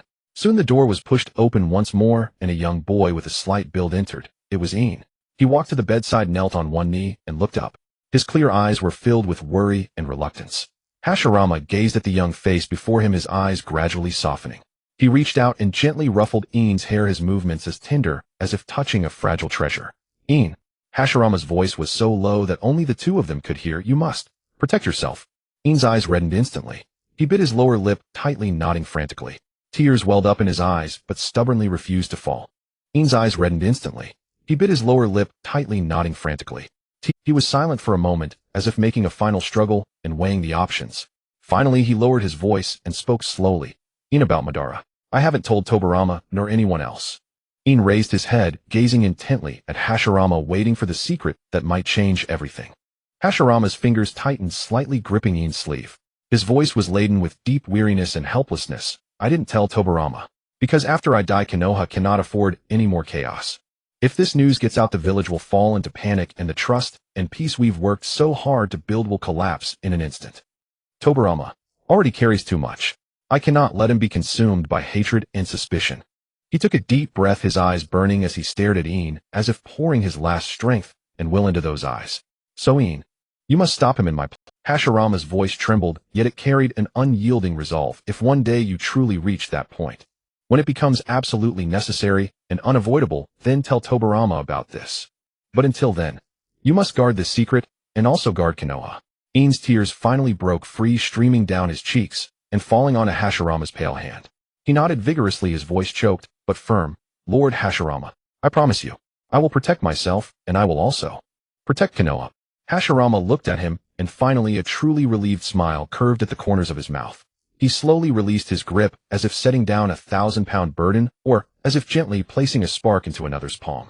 Good child, he murmured softly, his gaze gradually losing focus, yet still tenderly lingering on In's face. The future of Konoha is. Hashirama's fingers finally lost all warmth, and that gentle smile became forever frozen at the corners of his lips. He slowly closed his eyes, as if completing a long and weary journey, finally able to rest in peace. In clenched his teeth, letting his scalding tears fall onto the bed, tightly holding the hand that was growing cold. A few days later, Konoha faced its darkest day in history. Lead gray clouds hung low over the village, and even the wind seemed to have stopped. A grand funeral was held in the cemetery, with white chrysanthemums blooming all over the hillsides like a silent, heavy snowfall. The entire village came, men, women, old and young, all dressed in black, their faces sorrowful, coming voluntarily to pay their last respects. The man who had sheltered the shinobi world like a god had finally turned into these white flowers covering the mountains, resting forever beneath the land he had sworn. At the front of the cemetery, Senju Tobirama stood straight as a ramrod, like an emotionless ice sculpture. He coldly observed the mourners, scrutinizing every approaching visitor with his emotionless red eyes. Only he knew that his hands, hidden beneath the wide sleeves, were clenched into fists so tight that his nails were almost digging into his flesh. He could not fall. His brother had entrusted the village to him. He had to become Konoha's most unbreakable fortress. Even if a piece of his heart had been gouged out, he had to grit his teeth and hold up the sky. Standing beside Tobirama, Uzumaki Mito had her hair neatly combed, her expression solemn and dignified. As the first Hokage's widow, she calmly returned condolences and comforted the grieving clan members. But if anyone dared to look into her eyes, they would find that those orbs, once filled with starlight, now held only a dead gray. She forcibly maintained the dignity of the Senju clan's matriarch, controlling even her breathing with near-cruel restraint, afraid that once she let go, she would collapse in front of everyone. Yet this grief, so tightly suppressed by the adults, finally burst forth from a small figure. Grandfather! A heart-wrenching cry shattered the deathly silence of the cemetery. Young Tsunade could no longer bear the suffocating stillness. She violently broke free from the adult's hand beside her, stumbling toward the cold stone monument. Grandfather! Wake up! Didn't you say you would teach me ninjutsu? Get up! The little girl fell to her knees in the mud, her thin shoulders shaking violently. She sobbed uncontrollably, tears mixing with mud smearing her face, her breath ragged from extreme sorrow. She desperately pounded the hard stone tablet, as if that could summon back the man who always laughed, ruffled her hair, and secretly took her gambling. Tobirama shuddered violently, his head snapping around to look at his grandniece, weeping nearly to the point of collapse before the monument. The face, usually cold and hard as iron, finally cracked. He instinctively took a half-step forward, reaching out to help, but his feet seemed nailed to the ground. Mito slowly closed her eyes, and 2 lines of clear tears silently slid down. She took a deep breath, facing the complex gazes of everyone, and stepped forward with heavy, yet resolute steps, pulling the fragile little body, which seemed about to shatter from crying, tightly into her arms. Cry, Tsunade! Mito's voice trembled beyond recognition, yet it carried a desperate tenderness. Grandfather has truly fallen asleep. The great god of shinobi. Final chapter. Just as In was suppressing his grief, ready to leave the cemetery with the crowd, an extremely faint fluctuation of chakra, one that made the very depths of his soul tremble, flickered like a spark in the dark night, there and gone in an instant. It was the aura of Uchiha Ban. In whirled around, his gaze piercing through the layers of black-clad mourners, over the sea of white chrysanthemums swaying in the wind across the hillside. Beneath a massive ancient cypress at the edge of the cemetery, he saw a figure etched into his very bones. The man wore an inconspicuous dark robe, his hood pulled low, nearly obscuring his face. Though he had deliberately altered his stature and even masked his features with genjutsu, the solitary arrogance and wildness, as if he could trample heaven and earth, could not be concealed. It was Ban. In's heart pounded violently. Zujian's burning last words, the secret buried deep in his heart, surged back like a tide in this moment. Without a moment's hesitation, he turned and slipped against the stream of mourners, silently vanishing into the shadows of the forest. The two walked in silence, crossing the outer perimeter of Konoha all the way to a secluded cliff outside the village. "You have quite the nerve," Ban said, stopping first his back to In, his voice low and hoarse with undisguised mockery. "At Senju Jujian's funeral you dare to seek me out." In stepped forward to stand beside him at the cliff's edge. The fierce wind whipped his robes. He looked at Ban's profile half hidden by the hood, took a deep breath, and repeated Jujian's dying words verbatim. Ban did not turn around. He listened in silence. When he heard Jujian's words, he didn't tell Feijian. Ban's shoulders stiffened almost imperceptibly. He said, "Konoha cannot fall into chaos again." Yin's voice trailed off, laced with an indescribable bitterness. He said, "Feijian already carries too much. He cannot be consumed by hatred and suspicion any longer. Lord Jujian, even at the very end, he was thinking of you, of this village." A deathly silence fell over the cliff. Ban still said nothing. Slowly he raised his hand and pulled down his hood. The genjutsu dissipated, revealing a face In knew all too well, but that once defiant countenance was now etched with weariness and exhaustion, and in his unfathomable eyes swirled emotions In had never seen before. He stared fixedly at the rushing river below, as if through the murky water he could see the scene of them skipping stones together as children. "Jujian." After a long pause, Ban finally spoke. His voice was as light as a breeze, yet it struck Yin's heart like a hammer. "How did you go ahead of me?" Ban closed his eyes, a faint, ambiguous smile curling at the corner of his mouth. Yin looked at Ban, and his eyes instantly reddened. At last he understood what Jujian's relieved smile at the end had truly meant. Ban turned and gave Yin a deep search. That gaze held no more murderous intent or obsession, only a near-tragic calm. "Go now, Uchiha In." Ban's voice returned to its usual cold detachment, as if the old man lost in remembrance in the wind had been nothing but a hallucination of Yin's. He turned his head slightly, his tone carrying an irrevocable finality. "I will carry out that plan according to my own will. You do not disturb me." Yin's heart sank. He knew that the stubborn, obsessive Ban had returned. "As for what you said before," Ban paused, his arrogant voice echoing off the silent cliff, "I will verify its truth myself." Year 16 of Konoha. Another 2 years had passed. For the 14-year-old Uchiha In, these 2 years felt both long and fulfilling. In this interval of relative peace, thanks to the gifts of the system, he had not only amassed a fortune vast enough to shake the shinobi world through channels from Kakuzu and that hidden restaurant, but had also quietly completed a transformation of his strength.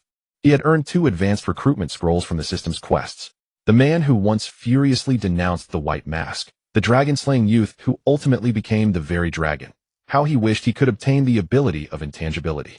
But fate was not on his side. He only drew a Tachi of the Akatsuki and a regular Tsunade. Yet he was overjoyed nonetheless, gaining the formidable powers of Tsukuyumi and monstrous strength. Already more than enough. Moreover, with 2 years of savings from the restaurant and Kakuzu's monthly remittances, he had accumulated enough wealth to exchange for the eternal Mangekyo Sharingan. Now he no longer had to worry about his eyes going blind. With his current strength, he was virtually unstoppable in the shinobi world. Yet compared to these powers that could make the world tremble, Yin's attention was completely captured by the little girl before him. Twin-tailed face, full of stubbornness. "I said I want to become your disciple. Brother In." Little Tsunade planted her hands on her hips, tilted her head up, and stared at In intently. Though she was only of school age, the domineering aura of the Senju and Uzumaki clans was already taking shape within her. Her amber eyes blazed with undisguised longing and obstinacy. In looked down at this girl who would one day grow into the legendary Sucker and the 5th Hokage, a helpless smile tugging at his lips. Over the past 2 years, in his idle moments, he had indeed often guided little Tsunade in taijutsu and chakra refinement. His original intention was merely a measure of respect for the first Hokage and a touch of pity for her future fate. But he never expected that this girl would take that casual guidance as an unshakable master-disciple bond. Little Tsunade Yin's voice was gentle, but carried an unassailable calm. "I only occasionally give you a few pointers. Konoha's Ninja Academy has plenty of excellent teachers. With your talent, you can become a fine ninja under them. I don't want that." Little Tsunade stomped her foot, and the bluestone slab beneath her let out a dull crack, a hint of her monstrous strength. She bit her lip, her tone fiercely stubborn. "The stuff they teach at the academy is too rigid. They don't understand what real power is." She took a deep breath, her eyes burning as she stared at In, and Grandpa said, "You have the same aura as him." I don't want to learn those fancy flourishes. I want to learn what you know. I want to become as strong as you. I want to protect the people I want to protect. As she finished, her voice dropped, and her small fists clenched so tightly that her nails nearly dug into her flesh. Yin's eyes narrowed. He looked at Tsunade and seemed to see through her the Nawaki who had fallen on the battlefield, and also the future Hokage who would numb herself with gambling and alcohol after losing her loved ones.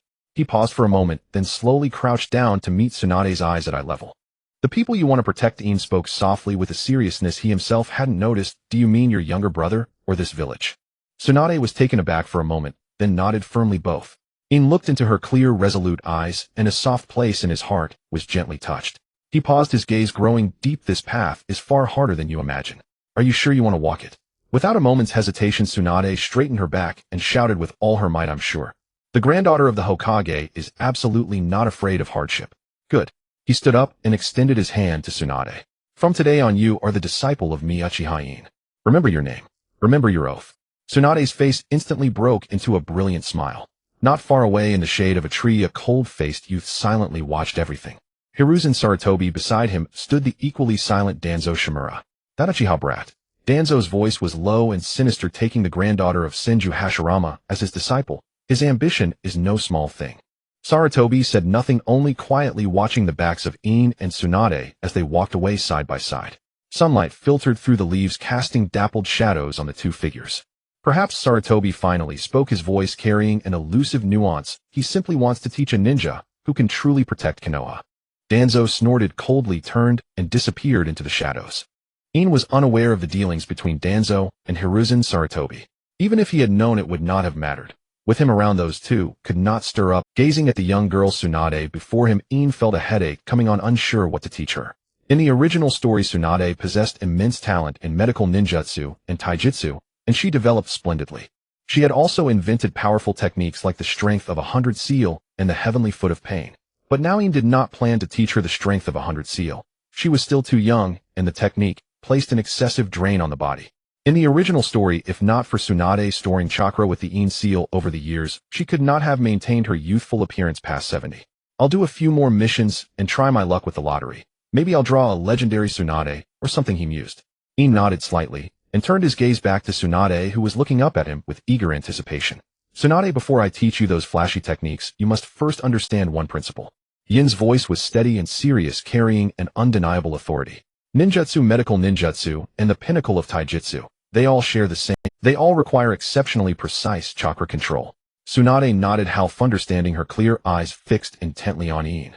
In walked over to a flat blue stone, raised his right hand, and lightly pressed his index finger against its surface. In an instant, an invisible force arrived. With a dull thud, the unyielding blue stone shattered like a spiderweb, crumbling into gravel. See, this is not brute force. In turned to face the stunned Tsunade and said slowly, this is monstrous strength. Highly concentrate the chakra refined from your entire body and release it with pinpoint precision at the moment of impact. Your body bears the enormous recoil. Without a solid physical foundation, your arms and bones would shatter first. Hearing this, Tsunade did not flinch. Instead, a blazing fighting spirit ignited in her eyes. Born with prodigious strength, she felt an instinctive craving for such destructive techniques. Next, I will train you in the most basic taijutsu. Yin's tone turned stern. Monstrous strength is a double-edged sword. To wield it, you must first learn to control your flesh. From today, forget fancy ninjutsu. Every day you will push your limits with basic taijutsu training, running push-ups, punches, until your muscles memorize the feel of this power. Seeing Tsunade nod vigorously without a hint of reluctance, In felt a quiet satisfaction. He knew that Tsunade, who had not yet lost her beloved and her brother, was still a competitive young girl.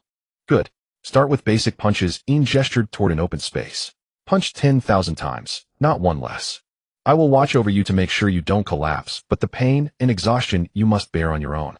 Tsunade took a deep breath, walked to the center of the clearing, and assumed a slightly awkward, yet solid stance.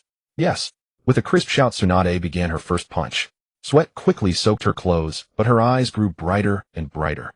The twilight gradually faded from the training ground, painting the sky a brilliant orange. All right, that's enough for today. In finally called a halt, looking at Tsunade, who was panting and drenched in sweat. Hearing this, Tsunade collapsed to the ground, almost instantly gasping for air. Her small fair hands were now covered in dust and scratches, and her muscles trembled from the overload of punches. Despite her extreme fatigue, her eyes were unusually bright, shimmering with excitement. In watched her with a hint of admiration.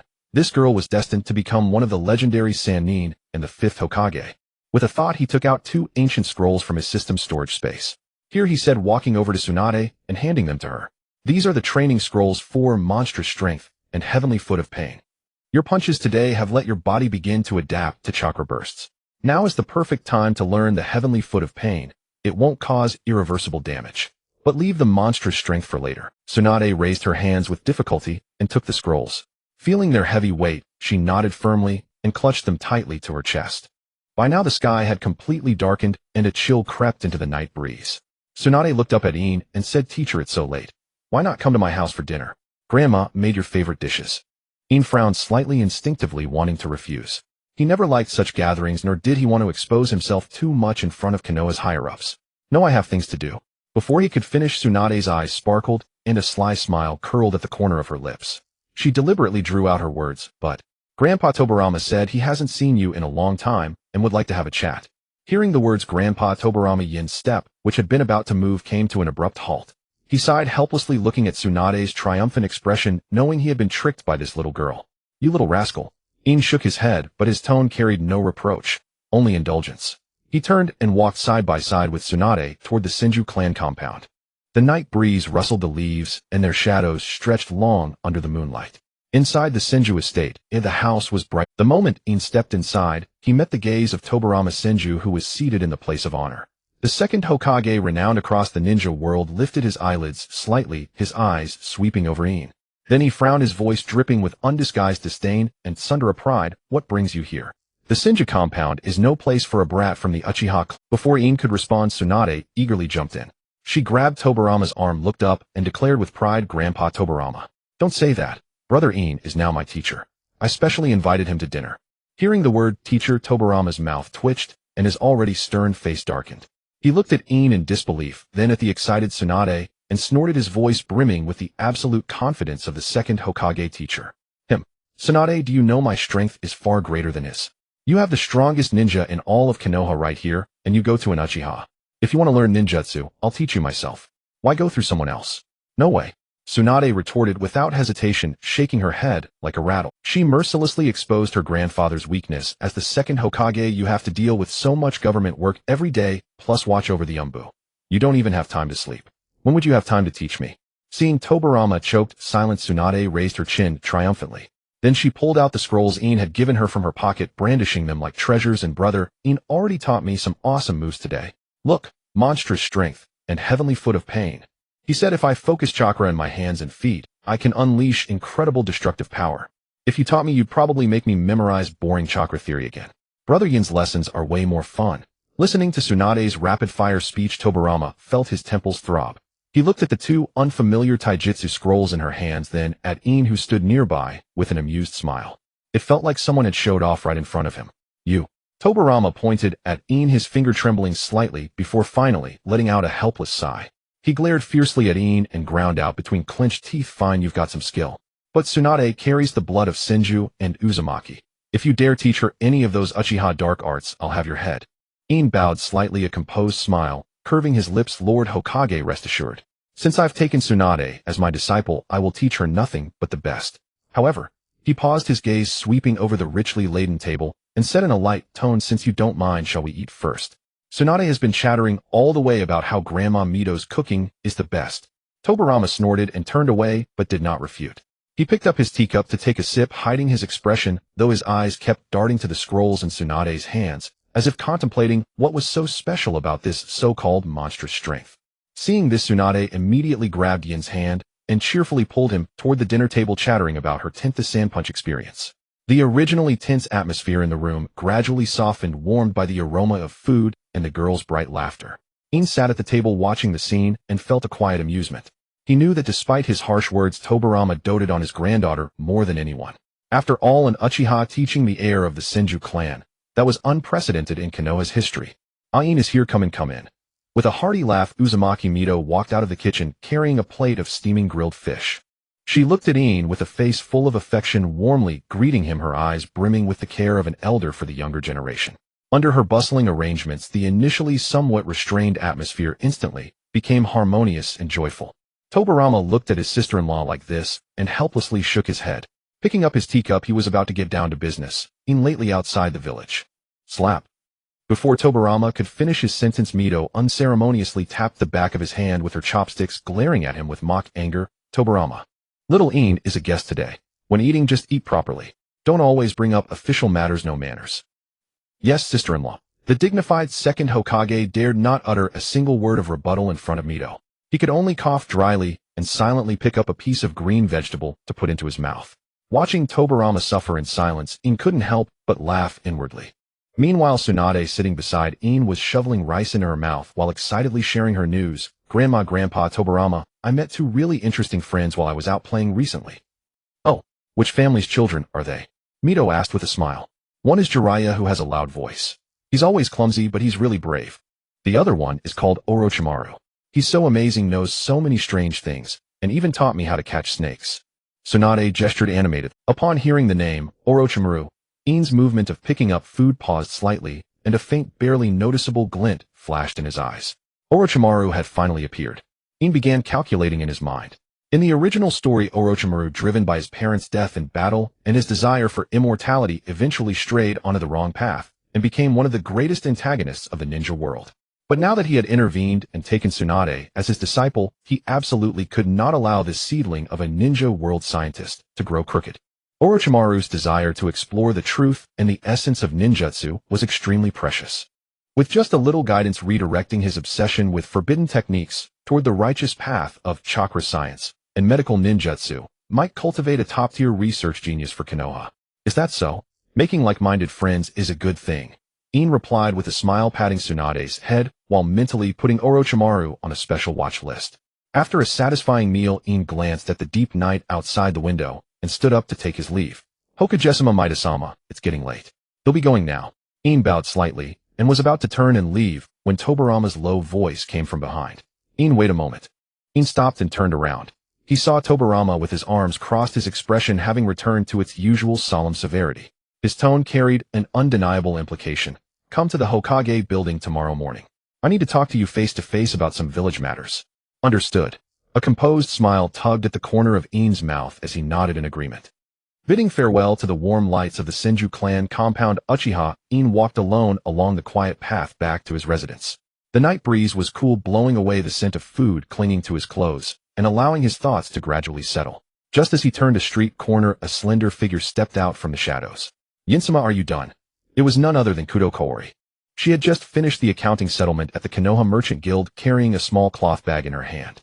Upon seeing In, her steps noticeably quickened, but soon she deliberately slowed down, resuming her dignified and reserved pace.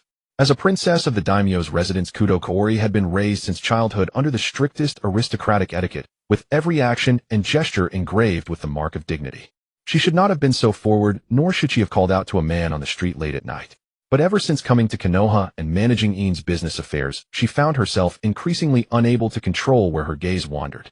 This man, with his unfathomable strength and strategic wisdom, was as dense as a block of wood when it came to matters of the heart. She thought she had made it obvious enough. Every time he finished explaining something, she would smile at him. The moment he casually mentioned liking a certain tea, that tea would appear in his shop the next day. And she, a princess of the daimyo's residence, had lowered herself to come to Konoha to handle these mercantile affairs for him. Anyone with eyes could see why. But what about him? He always maintained a gentle but distant demeanor, always treating her as merely a partner and subordinate. Before it could be excused by his youth, but now In was already 14. Kudo Kaori sighed softly in her heart.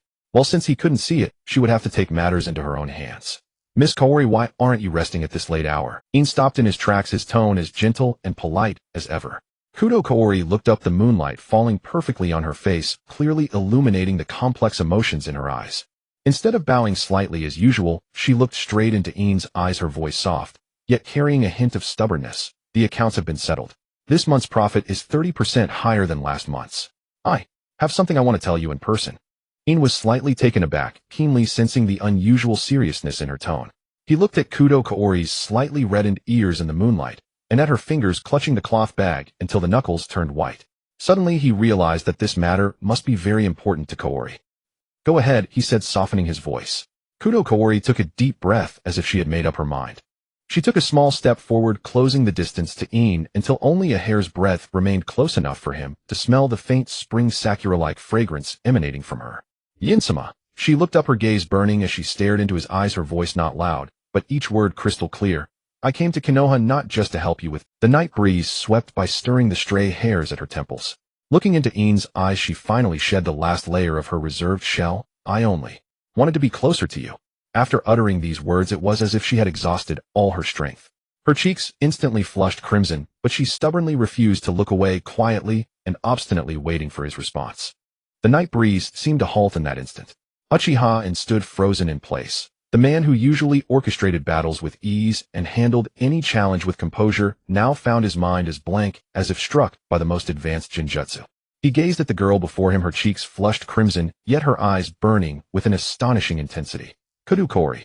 She had cast aside all her noble status for him, traveling from the distant daimyo's mansion to this Konoha, a place rife with undercurrents and schemes. Those gestures he had mistaken for mere kindness, the warm meals left for him in the shop. Never had they been born of business considerations, but rather concealed a heart ablaze with passion. In parted his lips, but the man who was usually eloquent found himself unable to string together even a single complete sentence. He was accustomed to weighing pros and cons with reason, to hiding his emotions beneath the Uchiha name, yet he had no idea how to respond to such unreserved, disarming ardor. He lowered his head slightly, trying to mask the panic in his eyes, but when his gaze met her stubborn eyes, the strongest fortress in his heart crumbled. Yes, how could he pretend not to see? Her efforts for his career, the sleepless nights she endured, and now for him, she had cast aside even a girl's reserve. You. In finally spoke, his voice so hoarse it sounded foreign even to himself. He slowly raised his hand, his fingertips trembling with a barely perceptible quiver, and gently tucked a strand of wind-tousled hair behind her ear. His movement was tender, as if caressing a gentle breeze. Do you realize, he said, his gaze locked intensely on hers, his tone laced with helplessness, yet more with an unyielding tenderness, that when you look at me like this, you leave me no room to refuse. Kudukori's eyes widened slightly, but before she could fully grasp the meaning of his words, she felt a warm palm gently rest upon the crown of her head. All right, he said softly, like a sigh, yet also like a solemn vow. Since you've come, you're not allowed to retreat anymore, Kaori. The night breeze stirred again, and this time did not avert his gaze from hers. He took a half-step forward, enveloping her in his shadow, and added in a low voice, from now on let me be the one to draw closer to you. This whispered promise, like a stone cast into a tranquil pond, stirred countless ripples in Kudukori's heart. She paused for a moment, then the joy she had suppressed for so long finally bloomed like spring flowers within her. She nodded vigorously, the curve of her lips brighter than the most radiant star in the night sky, and the tension around her melted into softness and lightness. But after the brief elation, a trace of rationality belonging to the daimyo's daughter slowly returned. She looked up, meeting In's eyes filled with tenderness, and despite her reluctance, there was a solemn sincerity in her gaze. And I'm truly happy. So happy it feels like a dream. She gently bit her lower lip, her voice soft, yet resolute. But I am, after all, the daughter of the daimyo. I cannot keep such a matter from my father. In a few days I must return to the daimyo's mansion to tell him of my feelings. She knew that from the moment she set aside her noble status and came to Konoha, she had prepared herself for everything. But marriage and promises were never hers to decide alone, as she needed this love to receive the blessing of her family in the light of day, so that she could walk more, and listened quietly, his gaze never leaving her face. He fully understood the family and responsibilities she bore as a princess, and even more the courage and sincerity behind her candor. Without a moment's hesitation, he slowly slid his hand from the top of her head down to her shoulder, his palm warm and firm, as if silently offering her the strongest. He leaned in slightly and placed a feather-light kiss on her smooth forehead. He cherished this girl whose eyes were filled with him, cherished the determination with which she crossed mountains and rivers, shedding her glory for him. All right, he murmured against her forehead, his breath warm, his tone never before so certain and tender. I will wait for you. No matter how long it takes, no matter what we face, I will stand here. I will wait for you to return to me with your father's blessing, and with our future openly and proud. The night, as thick as ink, swallowed their figures bit by bit. Uchiha In released his embrace, his fingertips lingering to caress her cool earlobe, until he was sure she had no more doubts, then watched her turn and gradually disappear into the night of Konoha. But just as they turned away and their footsteps faded, a dense shadow on a towering ancient tree nearby stirred slightly. A ninja clad in a dark night infiltration suit lurked like a specter behind the thick trunk, his breathing so faint it seemed to merge with the night breeze. Kneeling on one knee on a branch, he had overheard the unsuspecting confession, the princess' identity, every word. The princess of the daimyo's mansion. He silently savored those words, a cold glint flashing deep in his eyes. He had thought that the woman beside Uchiha In was merely some random woman he had met, and that their relationship was nothing more than a fleeting affair. Who would have imagined that she was the daughter of the Fire Country daimyo, and that the two had already crossed the chasm of status and allegiance, pledging a lifelong commitment to meet the family? This was no simple romance. The daimyo's mansion and Konoha had always been entangled in a web of political ties. Now Uchiha In had formed such a deep personal bond with the daimyo's daughter, even to the point of marriage. The implications of power and the shifting situation were enough to shake countless eyes in the shadows. The night breeze stirred a few fallen leaves, masking the faint rustle of the branch. The Anbu ninja did not linger. He cast one last glance at the direction in which they had vanished, knowing he needed to leave quickly. He formed hand seals rapidly, and his figure dissolved like mist carried away by the wind, vanishing silently from the treetop. This matter is of utmost importance. I must report to the Lord immediately. In the darkness, only a fleeting afterimage remained, speeding away from the village. Uchiha In stood still, his gaze lingering on the alley where she had disappeared, as if he wished to etch her radiant smile into his memory forever. He knew that Kaori was brave, but the waters of the daimyo's mansion were far deeper than the undercurrents of Konoha. The lofty daimyo was accustomed to using marriage to consolidate power, to measuring everything by interest. In the eyes of the shrewd daimyo, was he Uchiha In a worthy match for his daughter, or merely a pawn to be used as a political chip? The daimyo In silently savored the title that represented absolute authority, a faint self-mocking coldness curling at the corner of his lips.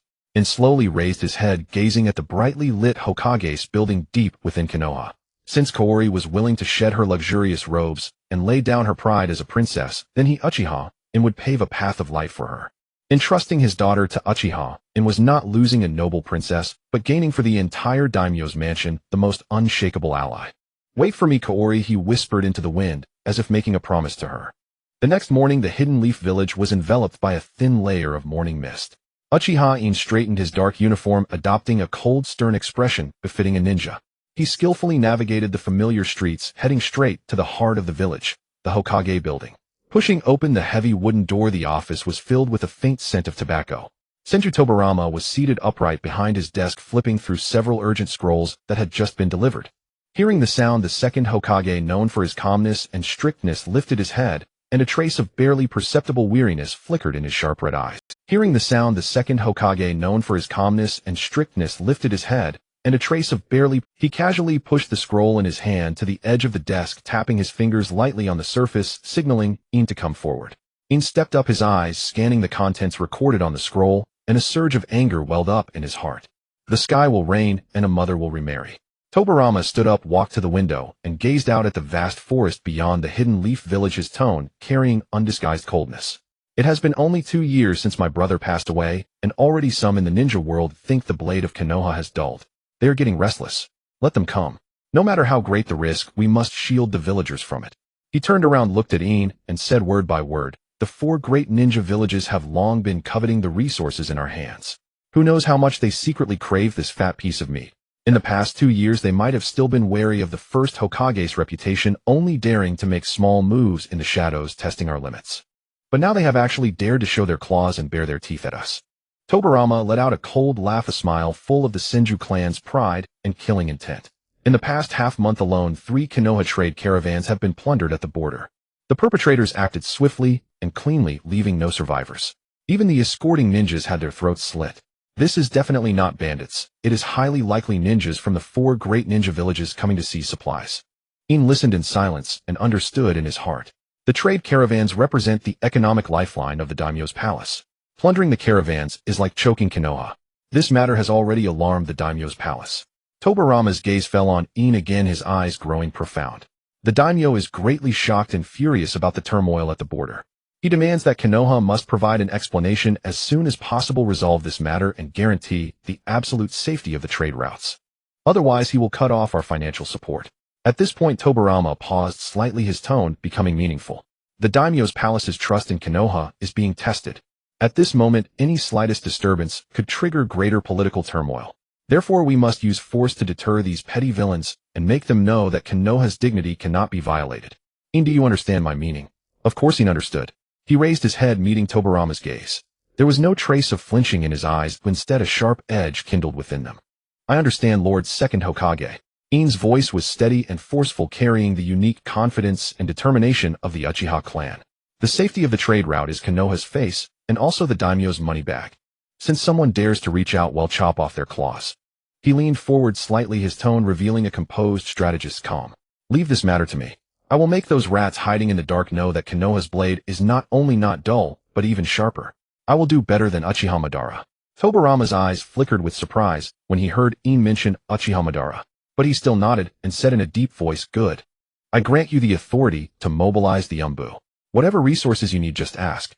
Remember, act swiftly and ruthlessly, and let everyone see Konoha's action. Yes. In responded crisply, and turned to walk toward the door. Just as he was about to step out, Tobirama's voice came from behind. In, make it impressive, not only for the daimyo to see, but also for certain people. In's steps paused slightly, but he did not turn back, only a faint smile curling at the corner of it. Understood. In pushed open the door and strode into the morning sunlight. The morning breeze lifted his coattails. Those who dared to touch Konoha's caravans had better pray that their necks were tougher than the Susanoo. Meanwhile, in the land of water, the hidden mist village. A thick perennial fog shrouded this village, and the damp air carried a bone-chilling cold. In the dim meeting hall, the first Mizukage by Lien sat upright on the high platform, tapping his fingertips idly on the cold stone table. The princess of the daimyo's palace. Bai Lien repeated this identity in a low voice, and a calculating gleam flickered in his eyes hidden behind the thick fog. Late last night, the intelligence that his Umbu spy embedded in Konoha had risked death to transmit was now lying quietly on his desk. That Uchiha In, who had risen to fame in Konoha with ruthless methods, actually had a secret affair with the daimyo's daughter, and even promised to meet her parents. What a naive and foolish person. Bai Lien's lips curled into a cold smile. In his eyes, this was nothing like a heart-stirring love. It was a perfect bargaining chip bestowed by heaven upon the hidden mist village. Kudo Kaori's identity was too special. She was both Uchiha In's Achilles heel and an invisible rope to restrain the daimyo's palace. If they could get this noble princess in their hands, Uchiha In would surely be hesitant to act. And the hidden mist village could then extort countless benefits and resources from the Fire Country daimyo's palace. Issue the order, Bai Lien's voice echoed in the empty hall filled with an unquestionable killing intent. Select the most elite assassination squad and immediately infiltrate the Fire Country border. Remember, I want her alive. That woman is the hidden mist village's future trump card at the negotiation table. Only capture her alive, anyone who dares to harm her life will answer with their head. Yes. From the shadows, several Umbu ninjas accepted the order and disappeared like ghosts, merging into water, vanishing without a trace. Meanwhile, in the land of Earth, thousands of miles away from the hidden mist village, inside a huge underground cave, the atmosphere was equally suffocating. Suchikage, Shurha, Kazakage, Retsudo, and the first Reikage sat on three sides, their shadows stretched long by the dim torches cast onto the rough cave wall. That old monster Hashirama is finally dead. Uchiha Madara and him have oppressed us for so many years. Damn them. Kazakage Retsudo broke the silence, first his voice hoarse and rough from years of wind and sand erosion. Our wind country is nothing but a damn desert. We can't even get a sip of clean water. Yet those bastards in Konoha are hoarding such fertile land. It's a sheer waste. Not just the wind country. The first Reikage slammed the stone table heavily, causing gravel to fall from above. His rugged face was full of long-suppressed greed and anger. Our Cloud Village ninjas have to risk their lives on cliffs just for a few iron mines. In Konoha, they are rolling in wealth, even daring to use so many ninjas to escort their caravans. In the past, with Hashirama and Madara holding us down, we had to swallow our anger. Now that they are gone, are we just going to watch this fat piece of meat rot in Konoha's? The ninja world has always been ruled by the strong. Such a kid, Shurha spoke slowly, his voice steady, but hard as rock. Konoha's prosperity was built on the residual prestige of the first Hokage. Now that prestige has faded, it's time for them to face reality. The three men's eyes met in the dim firelight. Without more words, a crazy and bold plan had already taken shape in their minds. 1 month from now, Shurha raised a finger, his tone icy. Konoha's autumn harvest caravan will pass through the border. That is their fattest time of the year. We will dispatch troops from all 4 villages simultaneously under the pretext of border friction, first devour their caravan and test Konoha's current limits. If Konoha dares to fight back, then we will declare war directly. Retsudo's eyes gleamed with a wolfish green light. Take back the resources that belong to us with interest. It's settled. The Reikage stood up, his tall frame blocking half the firelight. Let those greenhouse flowers of Konoha see what the real ninja world is like. Lidu leaned forward slightly, his eyes revealing a calculation of how to tear a piece of flesh from Konoha. He crossed his hands under his chin, his tone carrying a merchant's cunning. Since we're going to strike at this fat piece of Konoha, we might as well drag the Mist Village into it. That scheming bastard Balian. If we get him to cause some distractions for Konoha, ITLL split their forces. This deal is a sure win no matter how you look at it. However, as soon as he finished speaking, the Raikage let out a gruff, contemptuous sneer. Join forces with that fool. The Raikage bluntly cut off Lida's scheming. He slammed his thick arm heavily onto the table, his tone dripping with disdain and irritation. I have no time to babysit an idiot. Bringing him along would only be a burden and expose our lightning village's movements for nothing. He snorted coldly, his eyes brimming with the absolute arrogance of the leader of the hidden cloud. Instead of relying on that old fogey from the Mist Village who only plots in the shadows, rather trust this blade of mine. If I lead the charge myself, crush Konoha's merchant caravans into dust, and trample their jonin underfoot, do you think, ever lack for resource? Such a kid Shurha sat quietly in the shadows watching the Raikage's overbearing demeanor, then glancing at Lidu whose face had been slapped. A flicker of calculation passed through his deep eyes. These idiots better not ruin the big plan. He spoke slowly, his voice extremely steady. The Raikage has a point. The land of water never acts without profit. If he later uses this to blackmail us, it'll become a new headache. Since we're going to plunder, let's rely on our own 3 villages' abilities. Each goes by their own means, each takes what they need. Lidu, stung by the Raikage's words, darkened slightly, but after hearing she's remark, he quickly regained his air of deep foresight. He chuckled softly, no longer insisting. Since the Raikagesima thinks that old geezer is a burden, I'll follow your lead. But Konoha now has Senju Tobarama watching over it, and that brat Uchiha In. He's awakened the same eyes as Uchiha Madara. Even if we split up, we must guard against Konoha biting back. A mere Uchiha brat is worthy of my caution. The Raikage laughed arrogantly, his voice echoing in the empty cave, causing the flames of the torches to flicker. Let's see if Konoha's blade is faster or my lightning release. 1,000 miles away in Konoha, Uchiha In had just walked out of the Hokage building. He faced the rising sun, took a deep breath of the cool morning air, his eyes sharp as a blade. 1,000 miles away in Konoha, Uchiha In had just walked out of the Hokage building. He faced the rising sun, took a deep breath of the cool morning air. A great battle was approaching.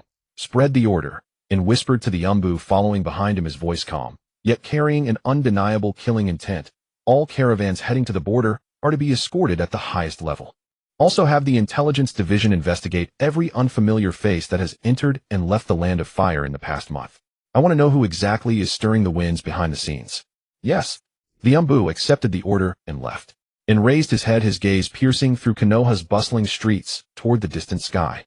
Whoever dares to extend their claws toward Konoha, he murmured, his tone chillingly cold, then don't blame me for chopping off those claws one by one. Returning to the Uchiha clan's compound, he found his own door wide open. He stepped inside and saw Kudo Kaori standing in the room with a serene smile, the house already tidied spotlessly by her.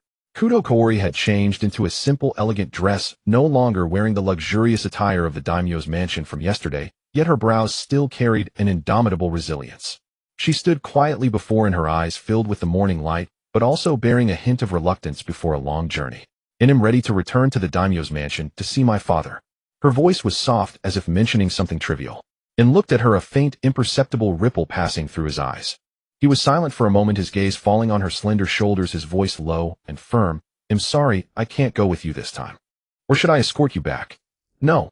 Kudo Kaori refused, almost instantly. She looked up, meeting In's deep eyes, a reassuring smile curling at her lips. I know how busy you are now. The caravans at the border keep getting attacked, and the undercurrents in Konoha are surging.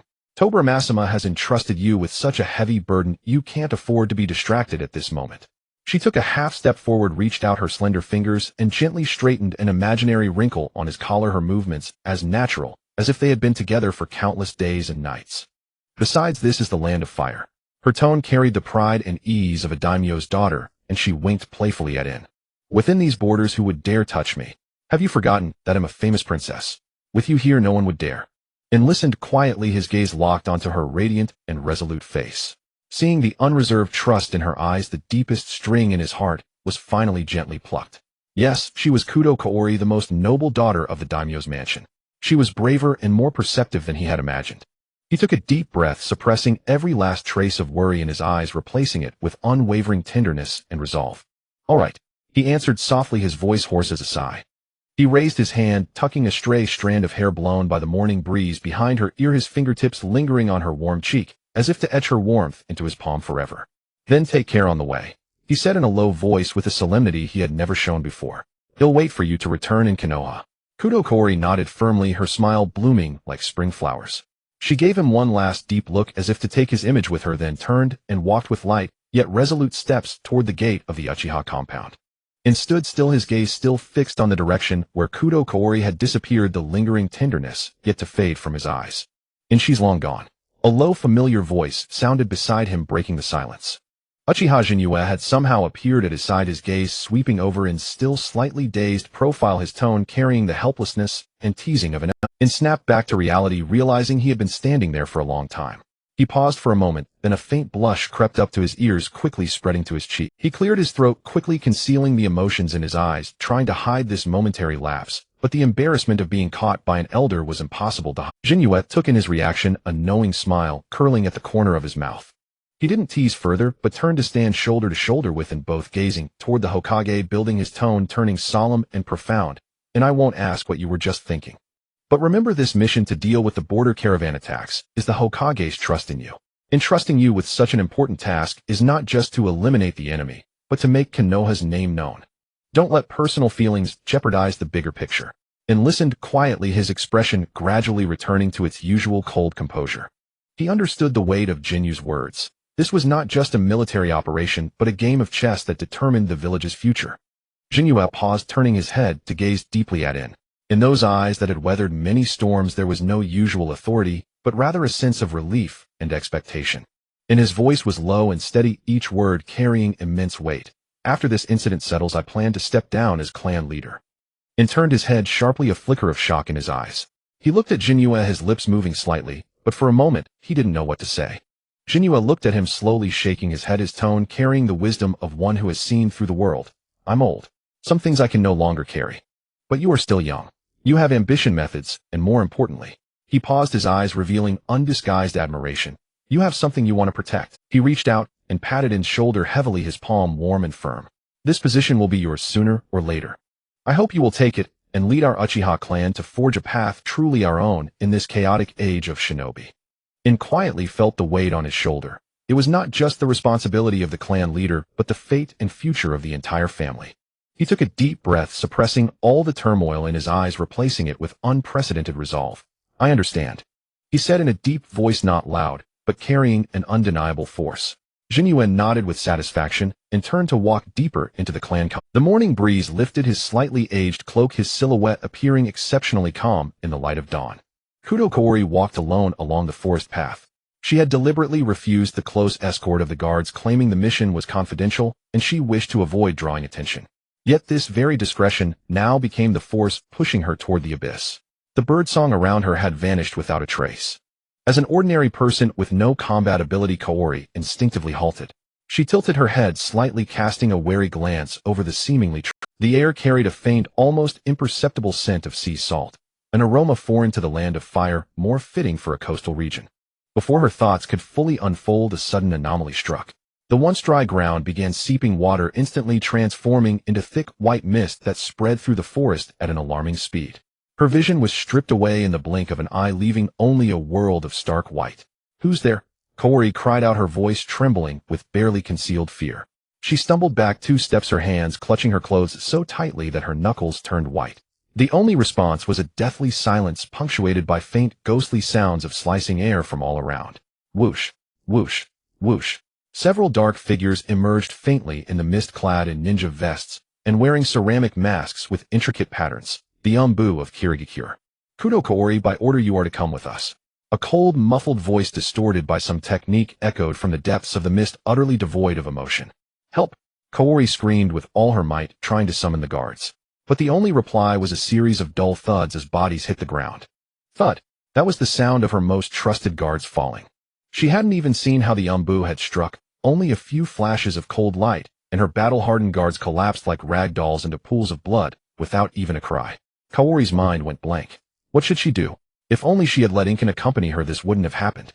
Surrender quietly if you want to live. We have no intention of harming you. The icy voice spoke again, carrying a teasing Catan mouse confidence. No intention of harming.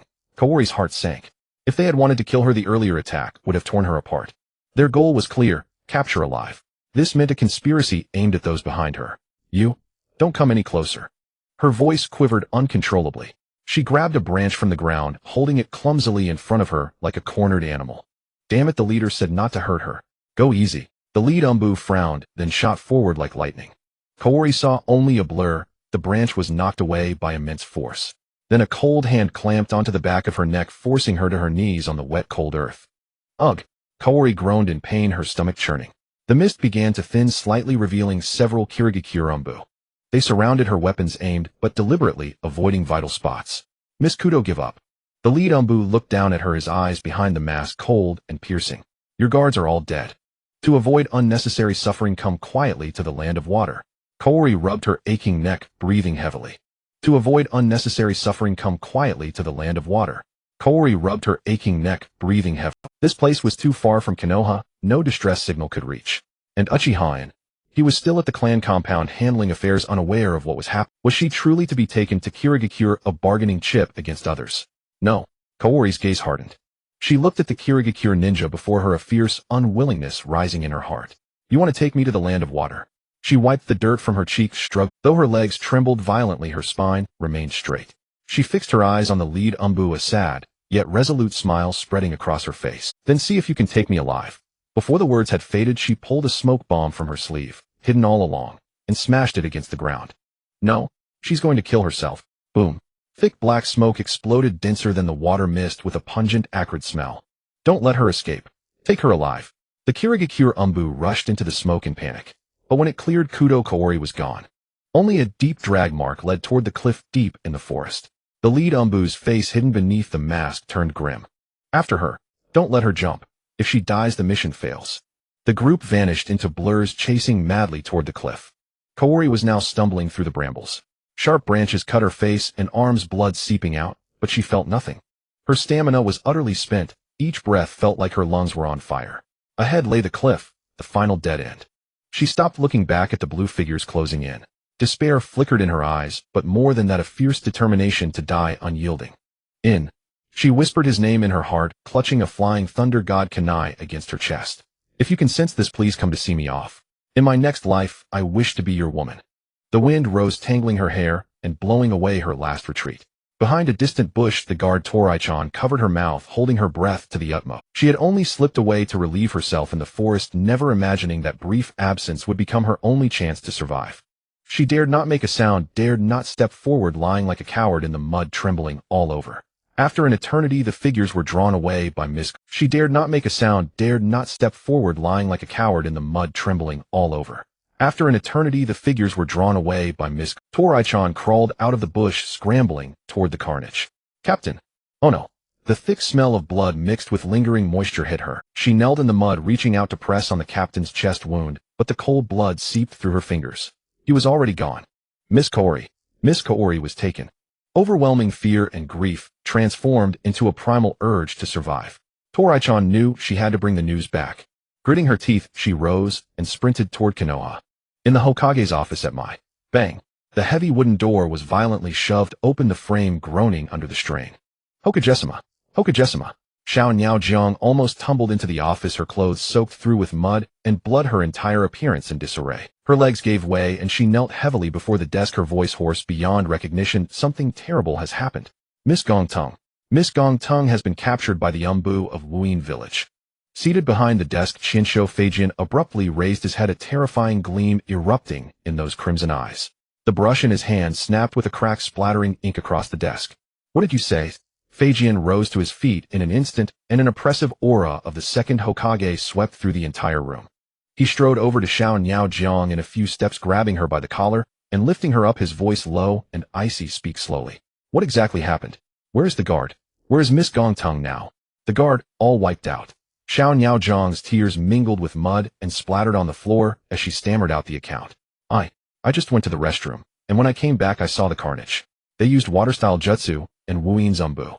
Miss Xiang, to avoid being taken and coerced, threw a smoke bomb and fled into the dense forest toward the cliff, then jumped off the cliff. They chased after her. Cliff. Wuyin. Feijian's pupils constricted sharply, his mind piecing together the basics in an instant.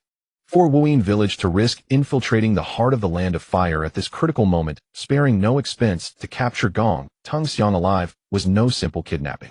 Gong Tungxiang was a core figure of the Gongtung clan, and moreover, Uchiha In. Feijian abruptly released his grip, letting Xiao Niaojiang collapse to the floor. He turned, kicked open the office window, and his figure shot out like an arrow loosed from a bow. The wind howled past his ears as Feijian pushed his speed to the limit. Only one thought occupied his mind. If anything happened to Gong Tung Xiang in Wu Yin's hands, Uchiha In would undoubtedly lose control.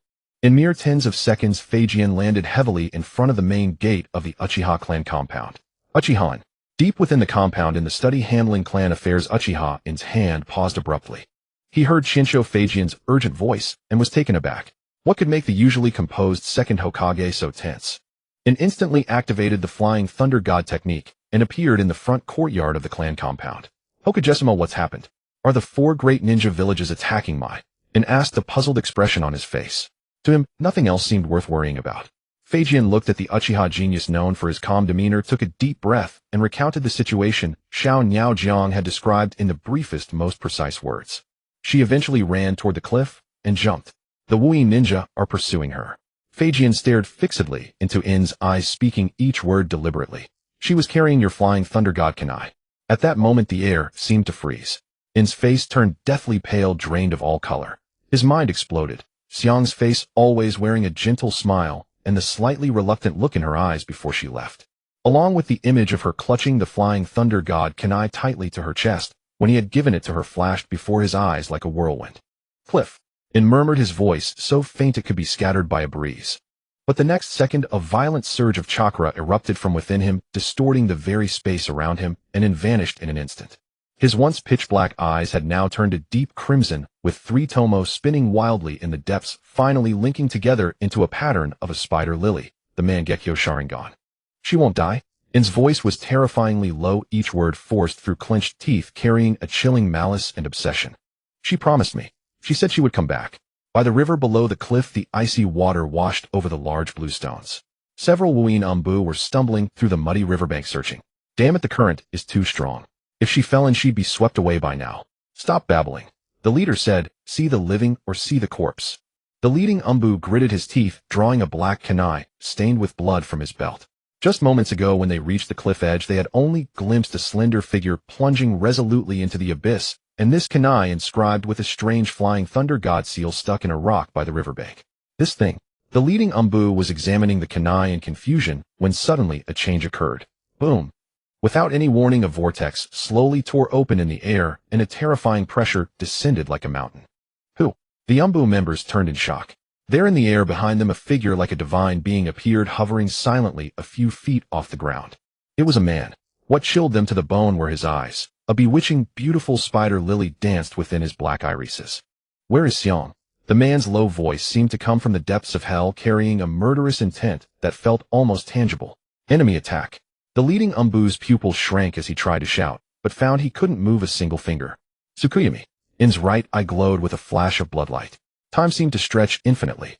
The leading Umbu felt his vision go dark, and the next moment, he was bound to a cross. Around him was a blood-red sky, and the man with the spider lily Mangekyo expressionless walked toward him with a long blade. In the world of Tsukuyami, he endured 72 hours of the agony of being flayed alive. In the real world, only a second had passed. The Umbu spat out a mouthful of blood, collapsing to the ground like a limp rag. His eyes rolled back, his spirit utterly shattered. Monster. He's a monster. The remaining 3 Umbu, frozen with terror, turned to flee. Amaterasu. A line of blood tears streamed from it. Black flames erupted from nowhere, instantly engulfing the 3 Umbu's bodies. They were inextinguishable flames, and with piercing screams the 3 writhed and twisted in the black fire. In just a few breaths they turned into ashes scattered in the wind, leaving not even a drop of blood. When all fell silent of the 4 Wu Yin Umbu, only the leader remained collapsed on the ground, his spirit broken from the Tsukuyami world. In slowly landed and walked to him. Speak. In's voice was eerily calm, but his spider lily Mangekyo eyes bore into the man. Where is she? The Umbu was nearly insane with fear, his body trembling like a leaf, his pants soaked with urine. He couldn't form a complete sentence. Gong Tung Xiang fell into the river. He sobbed incoherently, kowtowing frantically. We searched, didn't find her, truly didn't find her. He raised the bloodstained Flying Thunder God kunai over his head with trembling hands, offering it to In. Only this kunai was left here. Please spare me. And said nothing. He reached out and took the kunai. The moment his fingers touched the cold metal, his body stiffened. The kunai was cold, carrying no trace of Xiang's presence, no warmth. In looked down at the kunai he had personally given her, and once again the image of her slightly reluctant gaze before she left, and the way she had clutched this kunai tightly flashed through his mind. She promised me, and murmured his voice so faint it could be scattered by a breeze. She said she would come back. He drew the Uchiha honor blade and ended the Umbu's life with a single stroke. The land of water Kirigakure. Dense sea fog had shrouded this village built on the archipelago for years, but today Kirigakure was forcibly torn open by an unprecedented terrifying chakra, leaving a huge gash. Boom! Accompanied by a deafening roar, the indestructible defensive barrier on the outskirts of Kirigakure shattered like fragile glass. Countless buildings were reduced to dust in the violent shockwave, screams, and explosions instantly engulfed the village. Uchiha In, like an Azura crawling out of hell, stepped alone onto this land of water. His body was drenched in blood. The black trench coat had been stained a dark crimson. His eyes were horrifyingly hollow. No anger, no sorrow, only a chilling stillness. Gong Tung Xiang is dead. He murmured in a voice so soft it could be blown away by a gust of wind. Right and wrong I no longer care to distinguish. The moment his voice fell, his figure vanished from the spot. The next second, a Kirigakure Jonin, not even having time to form hand seals, had his neck grabbed by those crimson Mangekyo Sharingan held not a trace of human emotion. Plop! Blood splattered as the Jonin's head rolled to the ground. In did not stop. He continued walking forward. With each step, a Kirigakure shinobi fell. His movements were elegant and lethal, without any unnecessary flourish. Only the purest slaughter. Enemy attack. It's Uchiha In. The madman of Konoha is here. Quick! Notify the Mizukujessima. In did not stop. He continued walking forward. With each step, a Kirigakure shinobi fell. His movements were elegant and lethal, without any unnecessary flourish. Amaterasu. Black flames surged like a tide, sweeping over dozens of Kirigakure shinobi, who turned to ashes in the black fire, without even a scream. Kamui. Space twisted, and a squad of Kirigakure Mbu was directly shredded into a mist of blood. Lightning released Kirin. Thunder descended from the sky, blasting half of Kirigakure into scorched earth. In just half an hour, this newly established Kirigakure had become a living hell. Deep within Kirigakure, the first Mizukage by Lien stood atop a tower, gazing at the sea of fire engulfed by black flames. On his weathered face, a mixture of regret and solemnity appeared for the first time. Damn it! Bai Lien cursed under his breath, the long scar over his left eye looking especially ferocious in the firelight. He had originally thought that after Uchiha Madara, no one in the world could awaken the Mangekyo Sharingan. Who would have thought that this young man named Uchiha In had not only awakened the Mangekyo, but the ferocity of his chakra even seemed to surpass Madara's. I have traveled tirelessly during the Warring States period for the foundation of Kirigakure, barely managing to make the village one of the 5 great nations. Bai Lien gritted his teeth, a flash of determination in his eyes. I cannot let this village be destroyed by a madman. He took a deep breath, his figure turning into a blur as he dashed toward In's direction. Uchiha In. Stop! Bai Lien's voice, infused with chakra, exploded like thunder across the sky of Kirigakure. In stopped in his tracks. He slowly raised his head, his Higanbana Mangekyo quietly gazing at Bai Lien atop the tower. First Mizukage. In's voice was terrifyingly calm, as if he were just reciting an insignificant name. You are the one who ordered the assassination of Xiang. Bai Lien landed tens of meters in front of In, his left eye narrowing, his right eye fixed on In, and said in a deep voice, I know you have lost someone important, but what do the thousands of innocent people in Kirigakure have to do with your loss? If you insist on slaughtering the village, I will have no choice but to take you down. Take me down. In tilted his head slightly, a sinister arc curling at the corner of his mouth. Then try it. The moment his words fell, an unprecedented, terrifying chakra erupted from In's body. Boom! The ground trembled violently, and the seawater within several li instantly boiled. Under Bai Lien's horrified gaze, a gigantic skeleton exuding an eerie orange-red color materialized out of thin air. At an astonishing speed, it grew flesh, meridians, and armor, eventually transforming into a colossal demonic god 100 meters tall, enveloping In within. Susanoo, complete body. Moreover, it was a more ferocious and pure killing form than Uchiha Madara's Susanoo. The giant demonic god slowly lowered its head, its crimson abyssal eyes fixed on Bai Lien, as if looking at an ant. Bai Lien. In's voice came from within the Susanoo like a divine judgment. Today I will use the entire Kirigakure to accompany Xiang in death. If you want to stop me, then try. Bai Lien looked up at the colossal demonic god that blotted out the sky, feeling the terrifying pressure that could split mountains, and a wave of unprecedented despair surged in his heart. Mad. This guy is completely mad. Bai Lien clenched his teeth, the scar over his left eye oozing blood from the extreme strain. He knew he was facing a madman who had completely abandoned reason and the future. Enough. Bai Lien took a deep breath and sharply clapped his hands together. Since I failed to stop Madara back, then let me try today whether I can stop his successor. Water release water formation wall, 1,000 waves. Torrential seawater surged from all directions, transforming into countless massive water walls that swept toward the Susanoo. In response, the Susanoo slowly raised a domineering giant sword. Boom! The giant sword descended instantly, splitting the 1,000 water walls into two. The violent residual sword energy swept out, completely leveling the last few intact buildings of Kirigakure. Lien was sent flying backward by the force, crashing heavily into a cliff and coughed up a mouthful of blood. He struggled to raise his head, gazing at the giant demonic god standing unyielding in the sea of fire, his eyes filled with bitterness and regret. Uchiha, they are all indeed madmen. And inside the Susanoo, In stood quietly at the heart of the demonic god, tears of blood once again streaming from his Higanbana Mangekyo.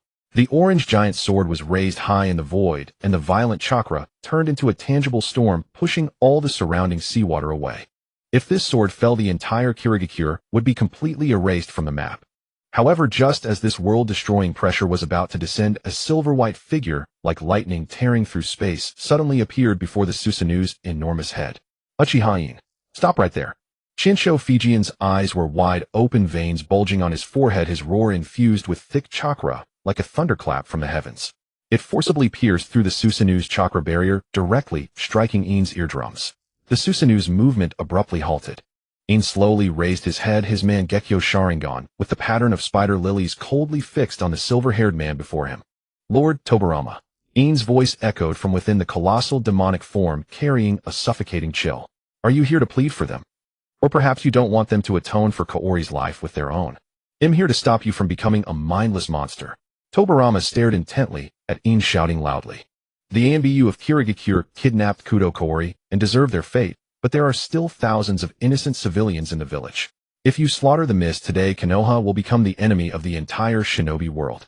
Where would that leave the peace my brother spent his life pursuing? Peace.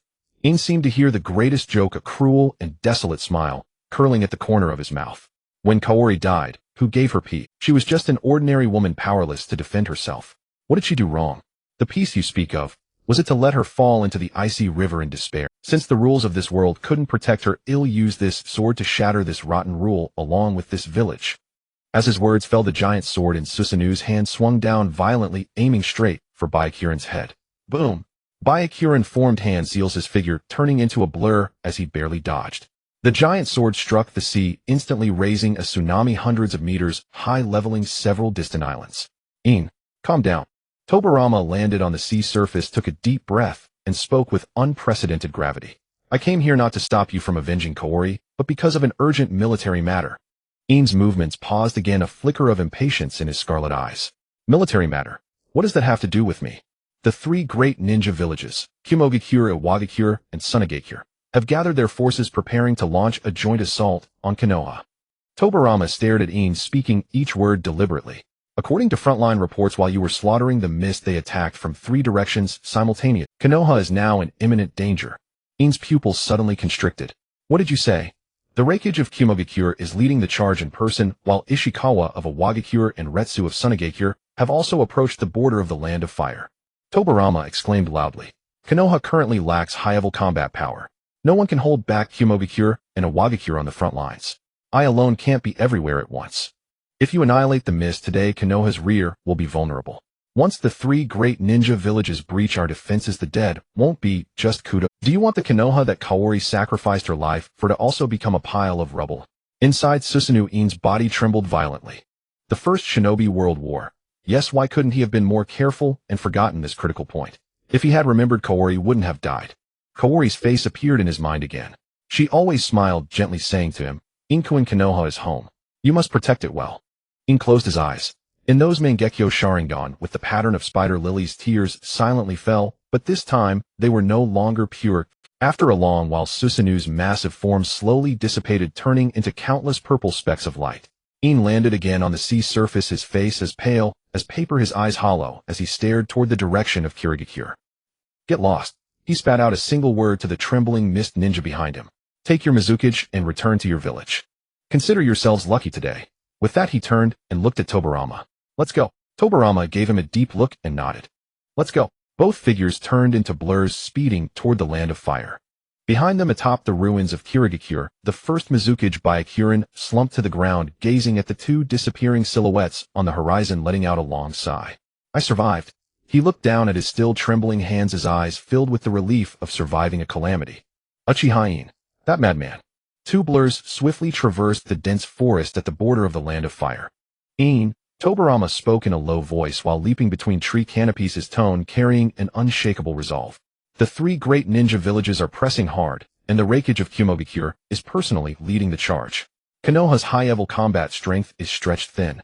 I need you to stay in the village and guard the rear. As long as you're here, no one can sneak an attack on Konoha. As for the front line, I'll handle the command. Tobarama's arrangement was indeed thorough. As the second Hokage, he understood In's current state of mind, and leaving this sharpest blade in the rear would ensure the safety of Konoha's main base, while preventing In from losing control completely on the front lines due to his obsession with revenge. However, In's steps suddenly halted. He hovered in midair. Though Susanoo had dissipated, the palpable and terrifying pressure had not faded. Those Mangekyo Sharingan with the pattern of spider lilies glowed with a chilling light in the dim forest shadows, coldly locking onto Tobarama. Guard the rear. In's voice was dangerously low. Lord Tobarama, are you afraid I'll kill indiscriminately and cut down everyone? I'm thinking of the bigger picture. Tobarama frowned, retorting sharply. The bigger picture, eh? In sneered, a bitterly cold smile curling at the corner of his mouth. The bigger picture you speak of is retreat, defense, waiting for the enemy to come to our doorstep before counterattacking. But my bigger picture is to uproot those who dare extend their claws toward Konoha. He slowly raised his head, his gaze piercing through the layers of forest shadows toward the northern sky, where war was about to ignite. I can't stay in the rear as a guard dog. I want to go to the front line and become their eternal shadow. In's tone left no room for negotiation. Every word was like a poisoned blade carrying a suffocating madness and resolve. I will personally go and meet that so-called second Reikage, as well as Ishikawa of Awagakure and Retsu of Sunagakure. I will use this sword to grind their proud ninja armies into dust. Tobarama's pupils shrank. He looked at the man before him, who seemed completely consumed by hellfire, and for the first time felt in In a will to destroy that transcended the hatred of the Uchiha clan, a pure absolute destruction. You've gone mad, Tobarama murmured. I haven't gone mad. I've just seen through it all. In interrupted, his eyes no longer holding any trace of confusion or sorrow, only extreme coldness. Kaori taught me one thing with her life. In this shinobi world, concessions don't bring peace, and reasoning doesn't bring peace either. Only absolute terror can bring absolute tranquility. He turned to look directly into Tobarama's eyes, speaking each word deliberately. I'm going to the front line, not to fight for Konoha. I will use the corpses of those three Kage and the blood of the allied forces of the three great ninja villages to pave a road to peace. I will make every fool in the shinobi world see clearly. Konoha shall not be violated. Whoever crosses the line will die. One life decides 1,000 lives. In this battle, I will brand the fear of me into their very bones. The sea breeze passed through the forest, stirring the hair on In's forehead. Tobarama was silent for a long time. He looked into In's bottomless eyes and finally realized that the man before him was no longer the Uchiha boy who needed guidance. This was a drawn blade, and no one could contain its edge anymore. Fine. Tobarama took a deep breath, suppressing the tremor in his heart, his voice low and murderous. Since you insist on going, then go. The front line is yours, but remember you are Uchiha In of Konoha, not a weapon of slaughter. In did not reply, only nodded slightly. The next moment he transformed into a bolt of lightning, tearing through the darkness, charging straight toward the thundercloud-covered front line in the north. Tobarama watched the figure disappearing into the night and tightened his grip on his ninja sword. Fire country border. The sky was pressed low by thick leaden clouds, as if about to collapse at any moment. The air was thick with the acrid smell of exploding detonation tags and nauseating stench of blood. Cloud-hidden village's proud army was surging like a tide toward the last line of defense on the fire country border. Kill. For the glory of the Reikage, crush Konoha's turtle shell. The roars of countless cloud-hidden ninjas merged into a deafening wave, accompanied by the explosive flashes of countless detonation tags. Konoha's defensive barrier swayed precariously under the storm-like assault. Behind the line, Konoha's ninjas were already exhausted, their forehead protectors stained with blood. We can't hold them. The cloud-hidden main force is a Konoha Jonin roared in despair, his kunai already blunted. Just then a path suddenly opened in the rear of the cloud-hidden army. A man as burly as an iron tower walked out slowly. His body was enveloped in crackling blue arcs of lightning, and his black hair wildly danced in the gale. That was the first Reikage. He looked contemptuously at the crumbling defense line, a cruel smile curling at the corner of his mouth. Konoha's ninjas, nothing more. The first Raikage raised his hand, lightning surging in his palm. Pass the order, all troops attack. Before sunset, I will plant the cloud-hidden banner on Konoha's gate. Shocked, the cloud-hidden army's morale soared. The ninja army like a breached flood charged toward the Konoha defense line, with earth shadow. The shadow of death loomed over every Konoha ninja. Yet at the moment when the overwhelming killing intent was about to engulf everything, the world seemed to be torn apart by an invisible giant hand. A terrifyingly immense chakra pressure like an ancient demon awakening soared into the sky from behind Konoha's defense line. That chakra was viscous heavy, carrying a suffocating sense of despair, and it actually forced the cloud-hidden army's charge to a sudden halt. The sky seemed to crack open. A violent beast crackling with thunder descended instantly from the sky. The beast plunged into the sea of cloud-hidden troops, and the Kirin swept away countless ninja lives in an instant. What? The Raikage suddenly looked up, his pupils constricting. The Raikage had no idea who had unleashed such power. He racked his brain wondering if Konoha had such a master of lightning release. Then behind Konoha's defense line an orange figure pierced the sky. Immediately the figure rapidly expanded and condensed, transforming into a towering, screeching armor. That was complete Susanoo. But this was no ordinary Susanoo. It was a brilliant orange-earth in color. Its mask gazed at the crowd from the void. It wore armor as heavy as a mountain and held a giant sword 1,000 meters long with black flames dancing wildly on its blade. This giant sword was exactly the same model as Madara-sama's, which Uchiha In had acquired. Susanoo's massive head slowly lowered, and at its chest, In stood with hands behind his back, his long hair wildly dancing. His Mangekyo Sharingan of the red spider lily emitted an eerie red light in the darkness. That's Uchiha In. The Konoha ninjas were stunned. They had only seen such terrifying power on Uchiha Madara. It was not just the embodiment of chakra, but a pure product of the gods. Playing tricks. Although the first Raikage was startled, he had to use lies to boost morale. Warriors of Cloud Hidden, don't be afraid. It's an illusion made of chakra. Smash him. Thousands of cloud-hidden ninjas simultaneously formed hand seals. Countless lightning release techniques like silver snakes dancing wildly converged into a giant thunder dragon roaring toward the orange giant. Facing an attack that could destroy a mountain, In didn't even lift an eyelid. Shabi. He casually uttered 2 words.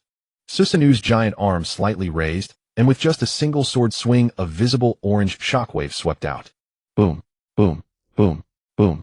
The countless lightning release techniques shattered like bubbles the moment they touched the orange wave. Then the shockwave, undiminished, crashed directly into the cloud-hidden army formation. Screams rose and fell. Some didn't even have time to cry out before they fell asleep. Thousands of elite ninjas along with the ground beneath them were instantly erased by this blow, turned into a bottomless giant canyon. The battlefield fell into instant silence. This, a monster like Uchiha Madara. The first Raikage broke out in a cold sweat, but he knew there was no retreat. Raikage-sama, use that, the cloud-hidden elder behind him shouted in panic. I know. The first Raikage roared, his chakra instantly burning to its lightning release chakra mode. Zzz. Blue lightning instantly enveloped his body. His speed broke the sound barrier, and he transformed into a blue lightning bolt charging straight at In at Susanoo's chest. You can't block my lightning spear, Konoha scum. The first Raikage's speed was extreme. Even Susanoo's sword swing couldn't keep up with his afterimage. In the blink of an eye he had reached In, his fist wrapped in raging lightning, carrying the power to shatter the void, and smashed it fiercely toward In's face. This punch was enough to pierce the absolute defense of the stone hidden. In watched the lightning grow larger before his eyes, the Mangekyo reflecting the Raikage's ferocious face. Too weak. In's voice was cold and flat. Just as the first Raikage's fist was about to touch him, Susanoo's right hand shot out. No fancy moves, 2 fists met. Crack. A crisp sound of bones breaking echoed across the battlefield. What a... The first Raikage's eyes widened, his face twisted in pain as he clutched his broken right hand. My lightning armor can defend against all physical attacks. How could you? Your power is too weak. Rumble. The earth cracked, lightning arcs spreading across half of the cloud-hidden forces. Amaterasu, divine punishment. In whispered. Rumble. The earth cracked, lightning arcs spreading across half of the cloud-hidden forces. Amaterasu, divine punishment. In whispered. The first Raikage was grabbed by Susanoo's hand. The immense force made him let out a miserable scream. His proud spear and shield were as fragile. The first Raikage was grabbed by Susanoo's hand. The immense force made him let out a miserable scream.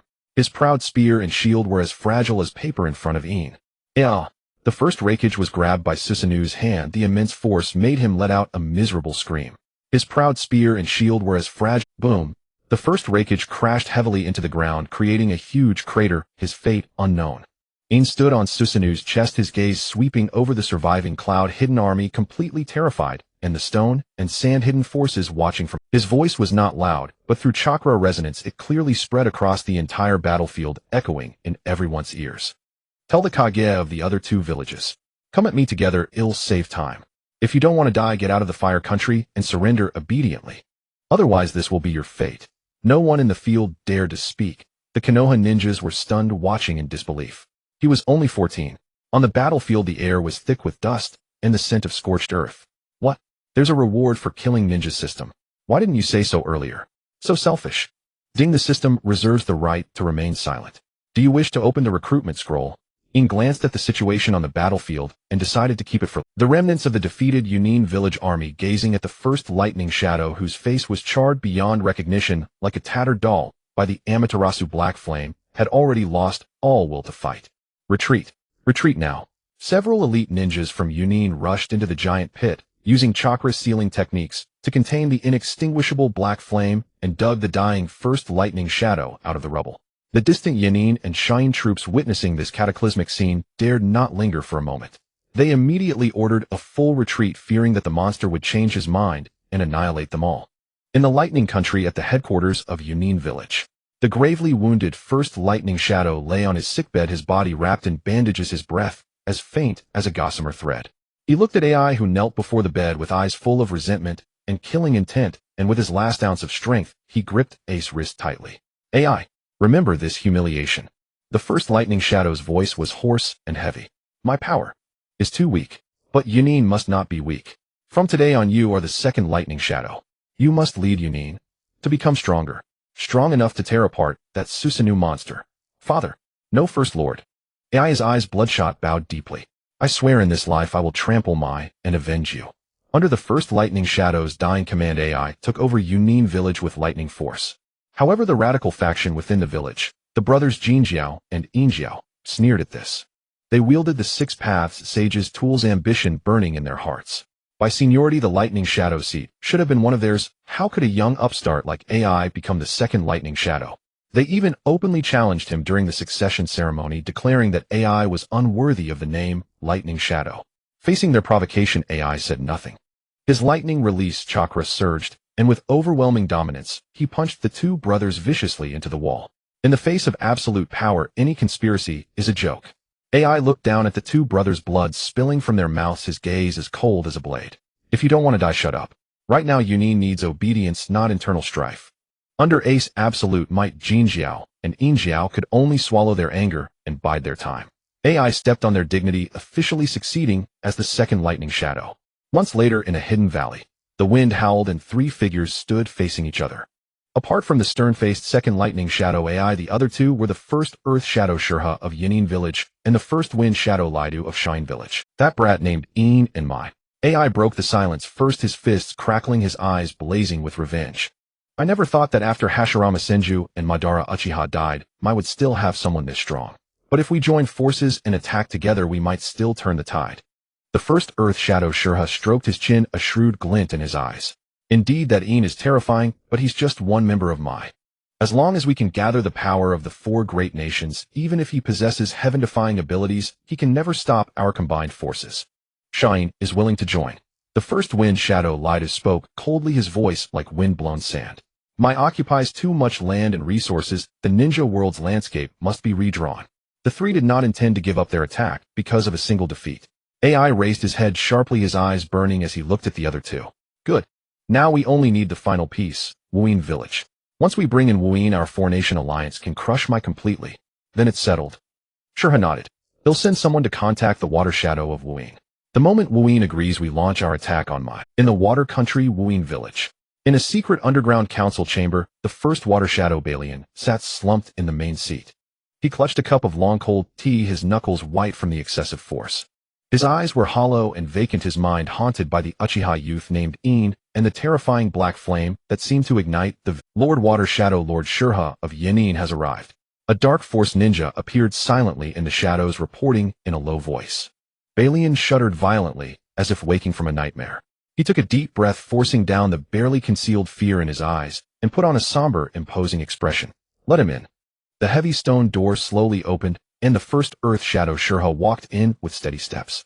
He surveyed the dim council chamber, his gaze finally settling on Balian's slightly haggard face, a faint, barely perceptible smirk curling at the corner of his mouth. Lord Balian, long time no see. Uchiha sat down opposite the main seat, cutting straight to the chase. I Lidu and I have reached a consensus. The four-nation alliance only lacks your wooing as the final piece. If you agree, we can crush my completely. Balian did not answer immediately. He picked up the teacup, trying to mask his trembling hands with the act of drinking. His mind flashed again to the cold, merciless eyes of Uchiha In, and his voice was dry. Uchiha, that brat In. Do you really think we old men can stand it? Uchiha keenly caught the hesitation and fear in Balian's tone. He leaned forward slightly, his eyes fixed on Balian like a venomous snake, his voice tinged with undisguised mockery and inducement. Lord Balian, what are you afraid of? Afraid of that Uchiha brat? Or afraid of his inextinguishable black flame? Balian's face turned ghastly pale. He slammed down the teacup and growled, Uchiha, don't think I don't know what you're planning. Mai is powerful now. If we rashly start a war, we'll only repeat Yunyun's mistake. Repeat? Uchiha sneered, his voice suddenly turning harsh. Balian, have you forgotten how you ended up provoking that monster? Balian's pupils constricted, his breath catching in his throat. Kudo Kori. Uchiha slowly uttered the three words, each like a hammer striking Balian. The beloved of that madman Uchiha In died by your hand. Do you think the Uchiha clan is the kind to forgive and forget? You? Balian's face turned ashen, cold sweat dripping from his temples. Don't fool yourself. Uchiha suddenly stood up, his hands on the table, staring into Balian's eyes, his voice dripping with malicious persuasion. Even if you back down today and grovel before my, do you think Uchiha In will spare you? With his vengeful nature, once he has the chance, the first thing he'll crush is your wooing village, you Balian. Instead of waiting helplessly for that monster to come and reduce you to ashes, strike first. Shi's voice echoed through the empty hall like a demon's whisper. Join us and attack Mai. If we win Mui's vast lands, infinite resources, even those powerful bloodline limits will be divided among the four nations. By then, even if Uchiha In is unstoppable, he can only fall before our allied forces. Balian clenched his teeth, his chest heaving violently. Shi's words struck like a dagger, piercing into the deepest, most unspoken fear in his heart. Yes, he had killed the lover of Uchiha In. How could that madman ever forgive him? One step back leads to an abyss, the endless revenge of Uchiha In. One step forward might under the protection of the four-nation alliance by a future of carving up the world. After a long silence, the struggle and fear in Balian's eyes gradually gave way to a mad ruthlessness. He slowly raised his head, meeting Shi's gaze, and ground out the words through clenched teeth. Fine. Wuyin village joins the alliance. Uchiha heard this, and a satisfied smile finally spread across his face. He sat back down, leisurely adjusting his sleeves. A wise choice, Lord Balian. Then let us look forward together to the day Mai falls. Uchiha turned and departed with satisfaction, the heavy stone door closing once more, sealing the gloom and stillness back within this underground. Balian sat alone on the cold stone chair, gasping for breath, as if he had just survived a life-and-death struggle. Cold sweat soaked through his clothes, but the madness in his eyes burned ever more fiercely. With no retreat left, I must burn my boats, he murmured, his voice echoing in the empty hall. To oppose that monster named In and to secure absolute authority in the impending coalition of four nations, he had to add the heaviest weight to his own scale. He slowly rose and walked toward a hidden door at the deepest end of the council chamber. Beyond it lay a massive underground ceiling array. Violent chakra energy coursed through the array lines, emitting a teeth-grinding hum. At the center of the array, the massive three-tailed Isabu was pierced through by countless thick chains. Its colossal body lay dormant in the deep water, one crimson eye burning with endless savagery and fury as it fixed its gaze on Balian, who had stepped into the barrier. Come, beast. Balian bit his fingertip and smeared blood on the sealing scroll. From now on, your power shall be the blade with which our mist village crushes Konoha. He formed hand seals, chakra surging wildly as he prepared to forcibly suppress Isabu's will and seal it within himself. But just as the sealing technique was about to take shape, a sudden slow clapping sound echoed in the empty ceiling array. Balian stiffened, his heart skipping a beat. He whirled around to see a man in a black robe standing silently at the shadowy edge of the ceiling array, appearing as if out of nowhere. The man wore a ghastly white spiral mask, revealing only a single crimson Sharingan eye, which regarded Balian with an expression that seemed to be both smiling and mocking. Who? Balian exclaimed in alarm, instinctively trying to mobilize his chakra for defense. But the moment his gaze met that crimson Sharingan, an indescribable, terrifying spiritual force crashed into his mind like a tsunami bursting through a dam. Balian couldn't even let out a full scream. he froze on the spot, as if struck by lightning. Another Uchiha. His pupils instantly dilated, his body drained of all strength, and he stood rooted like a marionette. A Jinchuriki for the three tails. An interesting ambition.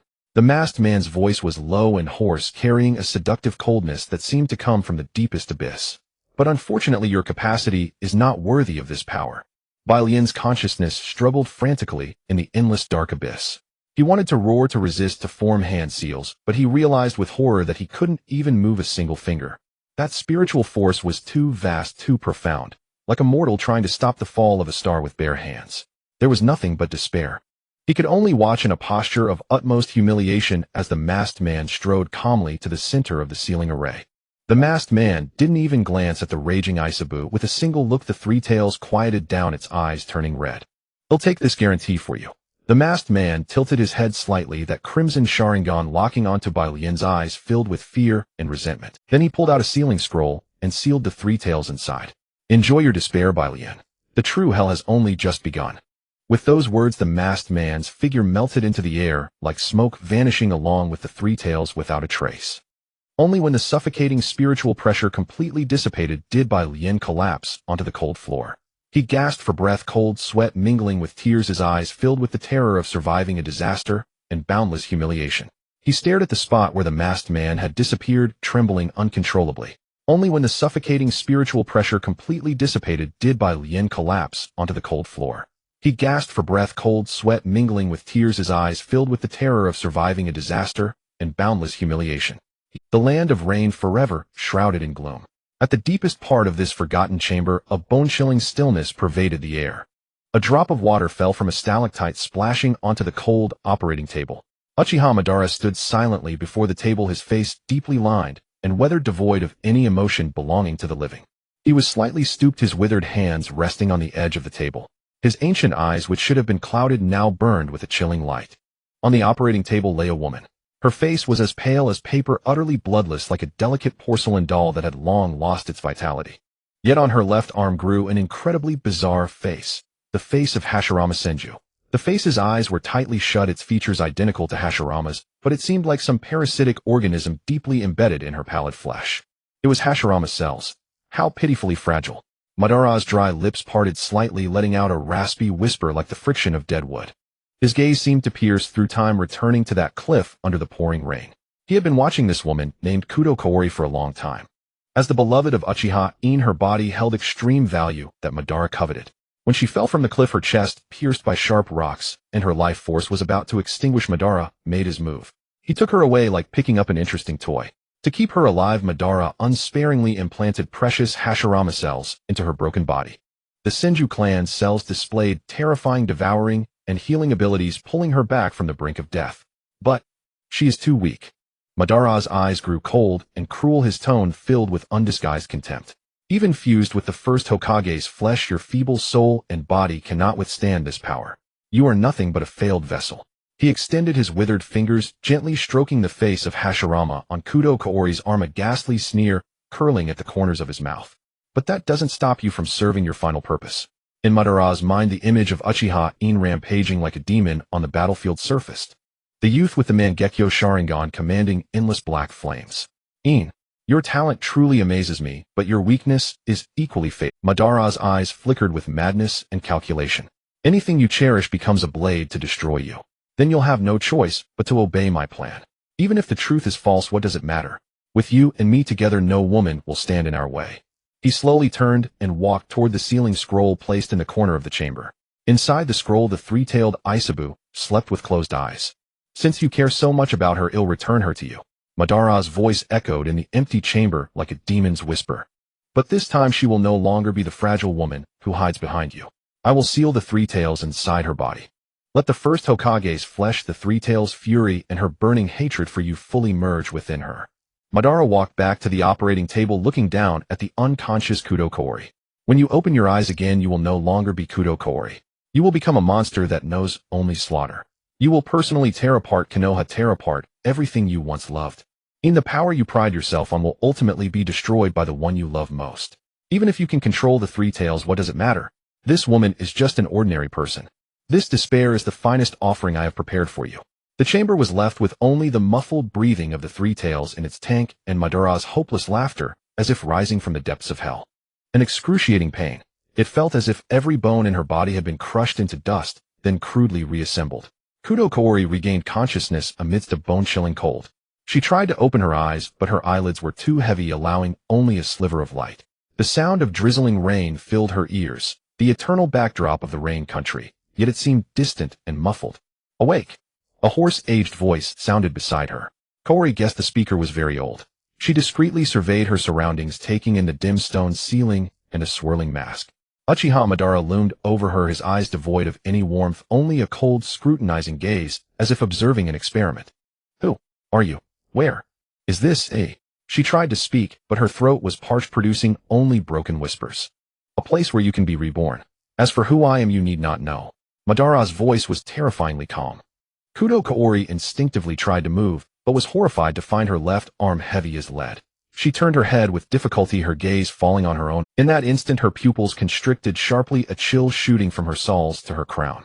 Her left arm was no longer the familiar slender pale limb she knew. The entire arm was visibly muscular, the Hashirama cells taking effect. What shattered her was the unmistakable outline of a human face emerging on them. It was a man's face, eyes closed with sharp, familiar features. The first Hokage Hashirama Senju whom she had seen before. Oh! A piercing scream erupted from her throat, fear consuming her heart. She no longer knew if she was human or monster. She frantically tried to shake off the arm to tear away the terrifying flesh parasitizing her body. What are you screaming for, foolish woman? Madara's voice echoed like a curse in her ears. These are Hashirama Senju cells. When you were falling off the cliff on the brink of death, they kept you alive. Now they have become part of your body, something many would kill for. No. Don't. Take it off.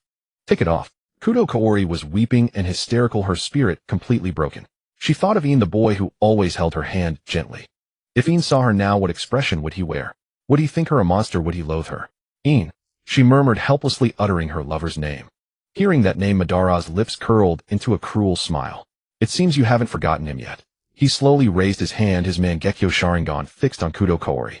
But soon you will forget everything. Including him, including yourself.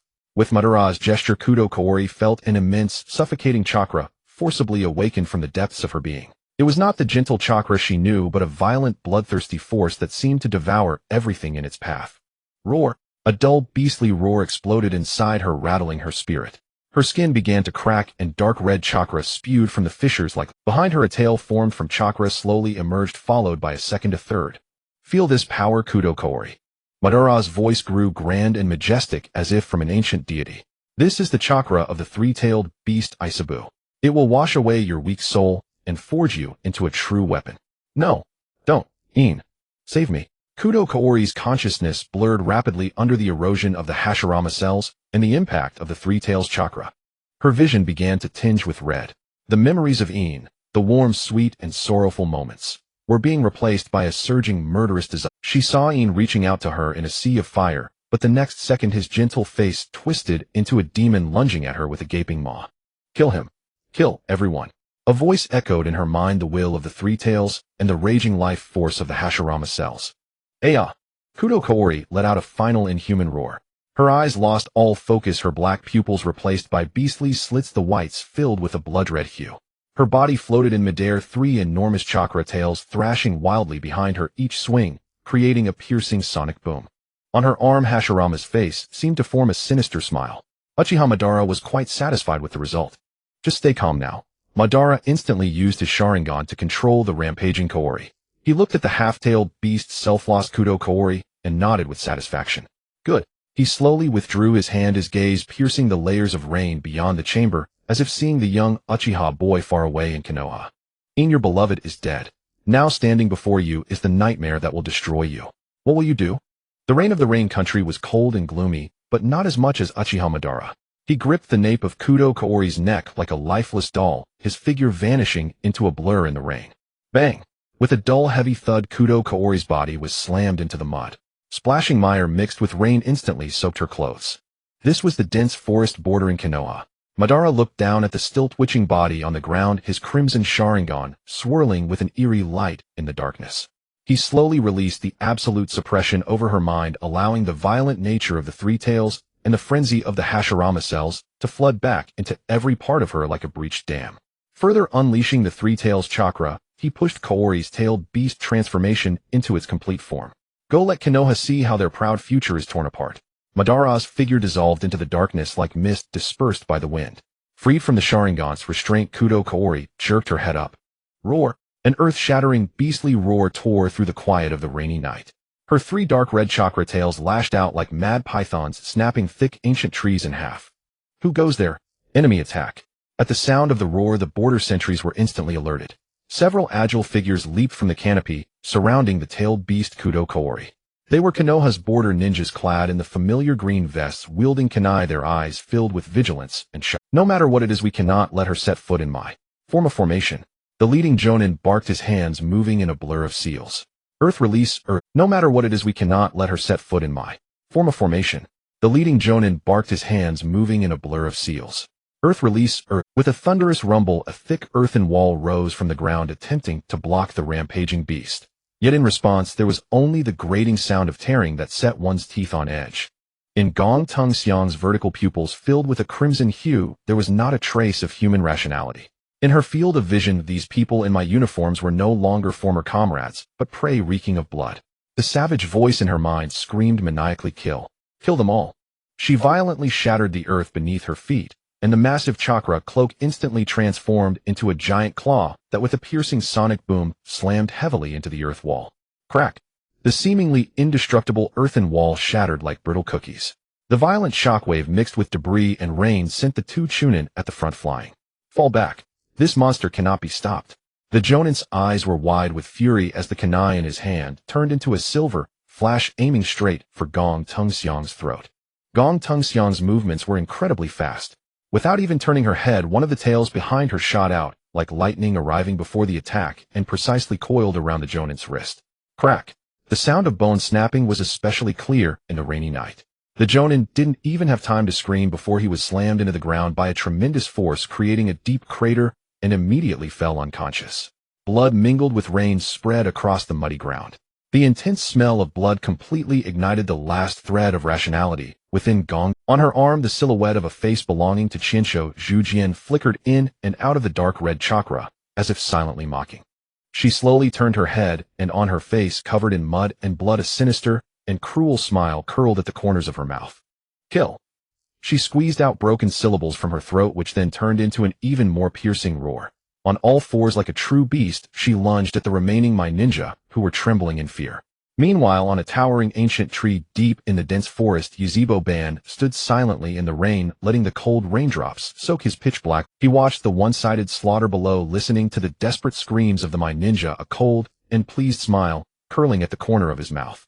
In watched carefully. He murmured softly in his heart, as if whispering to the youth far away in Mai. This is the village you were willing to die to protect. And now the one who personally drags them into hell is the woman you love most. Just as Gong Tung Xiang turned into a dark red blur and was about to tear open the chest of the last Mai ninja, with her claws, the air in front suddenly rippled with a strange distortion. In's figure appeared as if out of thin air, silently blocking the dying Mai ninja. He wore a Mai uniform, his face cold and stern in the rainy night, like a statue devoid of emotion. His gaze locked onto the frenzied beast before him. Samway. Jifu. In's pupils contracted slightly. Through the boiling dark red chakra cloak, he clearly sensed a violent aura belonging to the ocean and the deep sea. But then he immediately sensed something was wrong. This chakra, though massive, was extremely chaotic and violent, showing no signs of harmony with its host. Not a perfect Jinchuriki. Is this a rampage caused by forcibly using tailed beast chakra? This thought flashed through In's mind, followed by an indescribable sense of absurdity. His original plan was to wait until the battle situation stabilized, then go to Wuyin Village to settle old scores. Who would have thought that before he even set off, Wuyin Village had already thrown trouble onto his doorstep? How ridiculous! In let out a low, cold laugh, his eyes devoid of any hesitation or pity for a former lover. He didn't recognize this monster at all, and had no idea that beneath the dark red chakra lay the soul he had been longing for day and night. He simply believed that the person before him had lost all reason to the beast. Now standing before him was nothing but a weapon that needed to be. He slowly raised his right hand, his body leaning slightly forward, assuming a combat stance. Sensing the dangerous aura emanating from this man, the rampaging Gong Tung Xiang let out a deafening roar.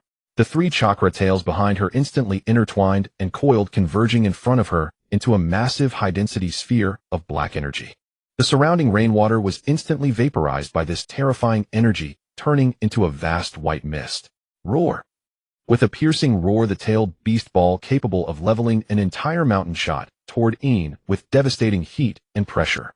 In watched the black orb rapidly enlarging in his pupils, his eyes as cold as ice. Chunwei. He uttered the two words in a low voice. Centered on his right eye, the space in front instantly twisted into a deep vortex. The tailed beast ball, carrying terrifying energy upon touching the vortex, vanished without a sound, swallowed, and transferred to another dimension like a clay ox entering the sea. The dense forest in the rainy night fell into a deathly silence at this moment. In slowly lowered his hand, his gaze piercing through the pervading white mist, coldly staring at the half-tailed beast in front, which had frozen momentarily due to the mist attack. Since Wuin village is so eager to seek death, In's voice was soft and chilling in the rainy night. Then I'll collect the debt with interest. The moment the words fell, In's right eye suddenly focused, and a crimson wanhwating pattern spun wildly in his pupil. Boom! A surge of chakra so immense it was suffocating shot into the sky, instantly clearing the curtain of rain. The orange-eared chakra turned into solid flames, burning and intertwining wildly around In. Massive ribs quickly formed, followed by muscles and armor. A Shuzwa Nunghu radiating a terrifying pressure rose from the ground like a Cold War god, shielding In firmly within its chest. Die! The right arm of the Shuzwa Nunghu swung violently, and a giant long sword formed from pure chakra tore through the air with an irresistible force, slashing down fiercely at the half-tailed beast ahead.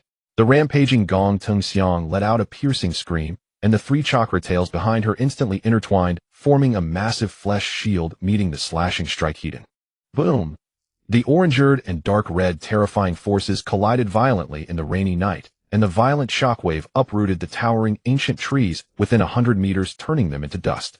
However, in this earth-shattering clash, the long sword of In's Shuzwa Nunghu ruthlessly split open the chakra cloak, cutting deeply into Gong Tung Xiang's left arm. Blood splattered. In's pupils suddenly contracted, and the Shuzwa Nengus movement froze in midair. On that bloodstained left arm, the dark red chakra cloak was torn, revealing the pale skin beneath. And on top of the muscle tissue, a face of a man with closed eyes flickered in and out with the surge of chakra.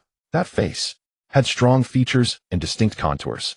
That is, the first Hokage Chinsho Zhujian. Zhujian cells. Zhujian cells. How could they appear in a Wuin village's Weisho Renzili?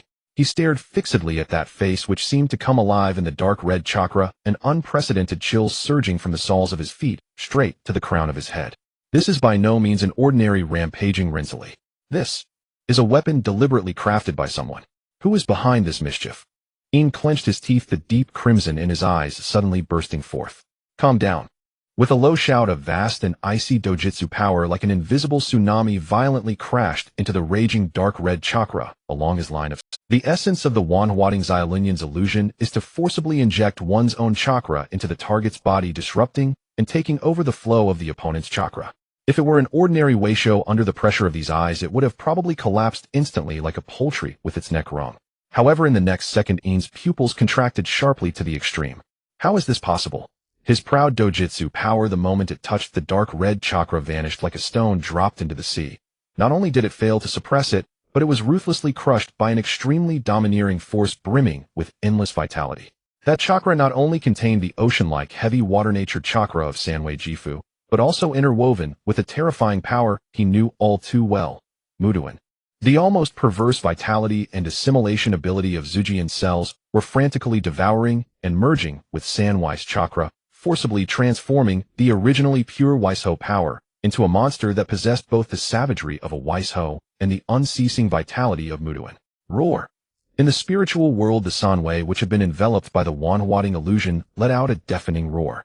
Its vertical pupils, originally controlled by the illusion, now gathered clear consciousness within the dark red chakra, locking onto In's chakra projection. Then an even more horrifying scene occurred.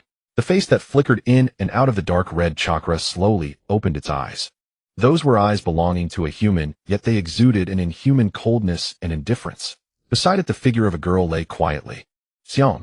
With a thought from that person, the Sanwei's massive chakra body began to twist and proliferate grotesquely, countless dark red wooden vines bursting out of the chakra like venomous snakes. Following the connection of In's dojutsu, they poured back wildly into In's spiritual world. This is no ordinary Rensselaer rampage.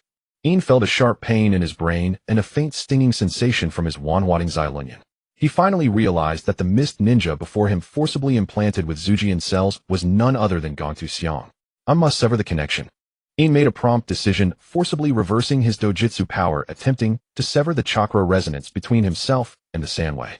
But in the face of that Weishou chakra fused with Muduin, his wanwading illusion was firmly stuck like a stubborn bone infection that could not be removed. Uchiha Ban's deep eyes reflected the devoured dark red vortex. Watching In's miserable struggle in the spiritual world, Ban showed no pity whatsoever, instead a cruel and amused curve curled at the corner of his mouth. What an anticipated struggle. He knew all too well what was inside this shell. The Zujian cells forcibly stuffed into the Sanwei, the soul stripped of reason and turned into a weapon of war, was precisely the person he had once known and cared about the most. Ban narrowed his eyes slightly, his gaze piercing the violent chakra storm, locking onto In's face twisted in pain. He could almost imagine the despair In would feel when he fully saw that face wrapped in dark red chakra in the spiritual world. In, your proud wanwading is nothing but a mantis trying to stop a chariot before absolute power. Ban murmured lowly, his voice carrying a morbid pleasure and coldness. Have you realized? The monster you are trying to control with illusion is the very person you once loved with your own hands. He was extremely curious. Curious about what emotions would flow from those ever-calm Xylunion when In realized he was fighting the remnants of his beloved.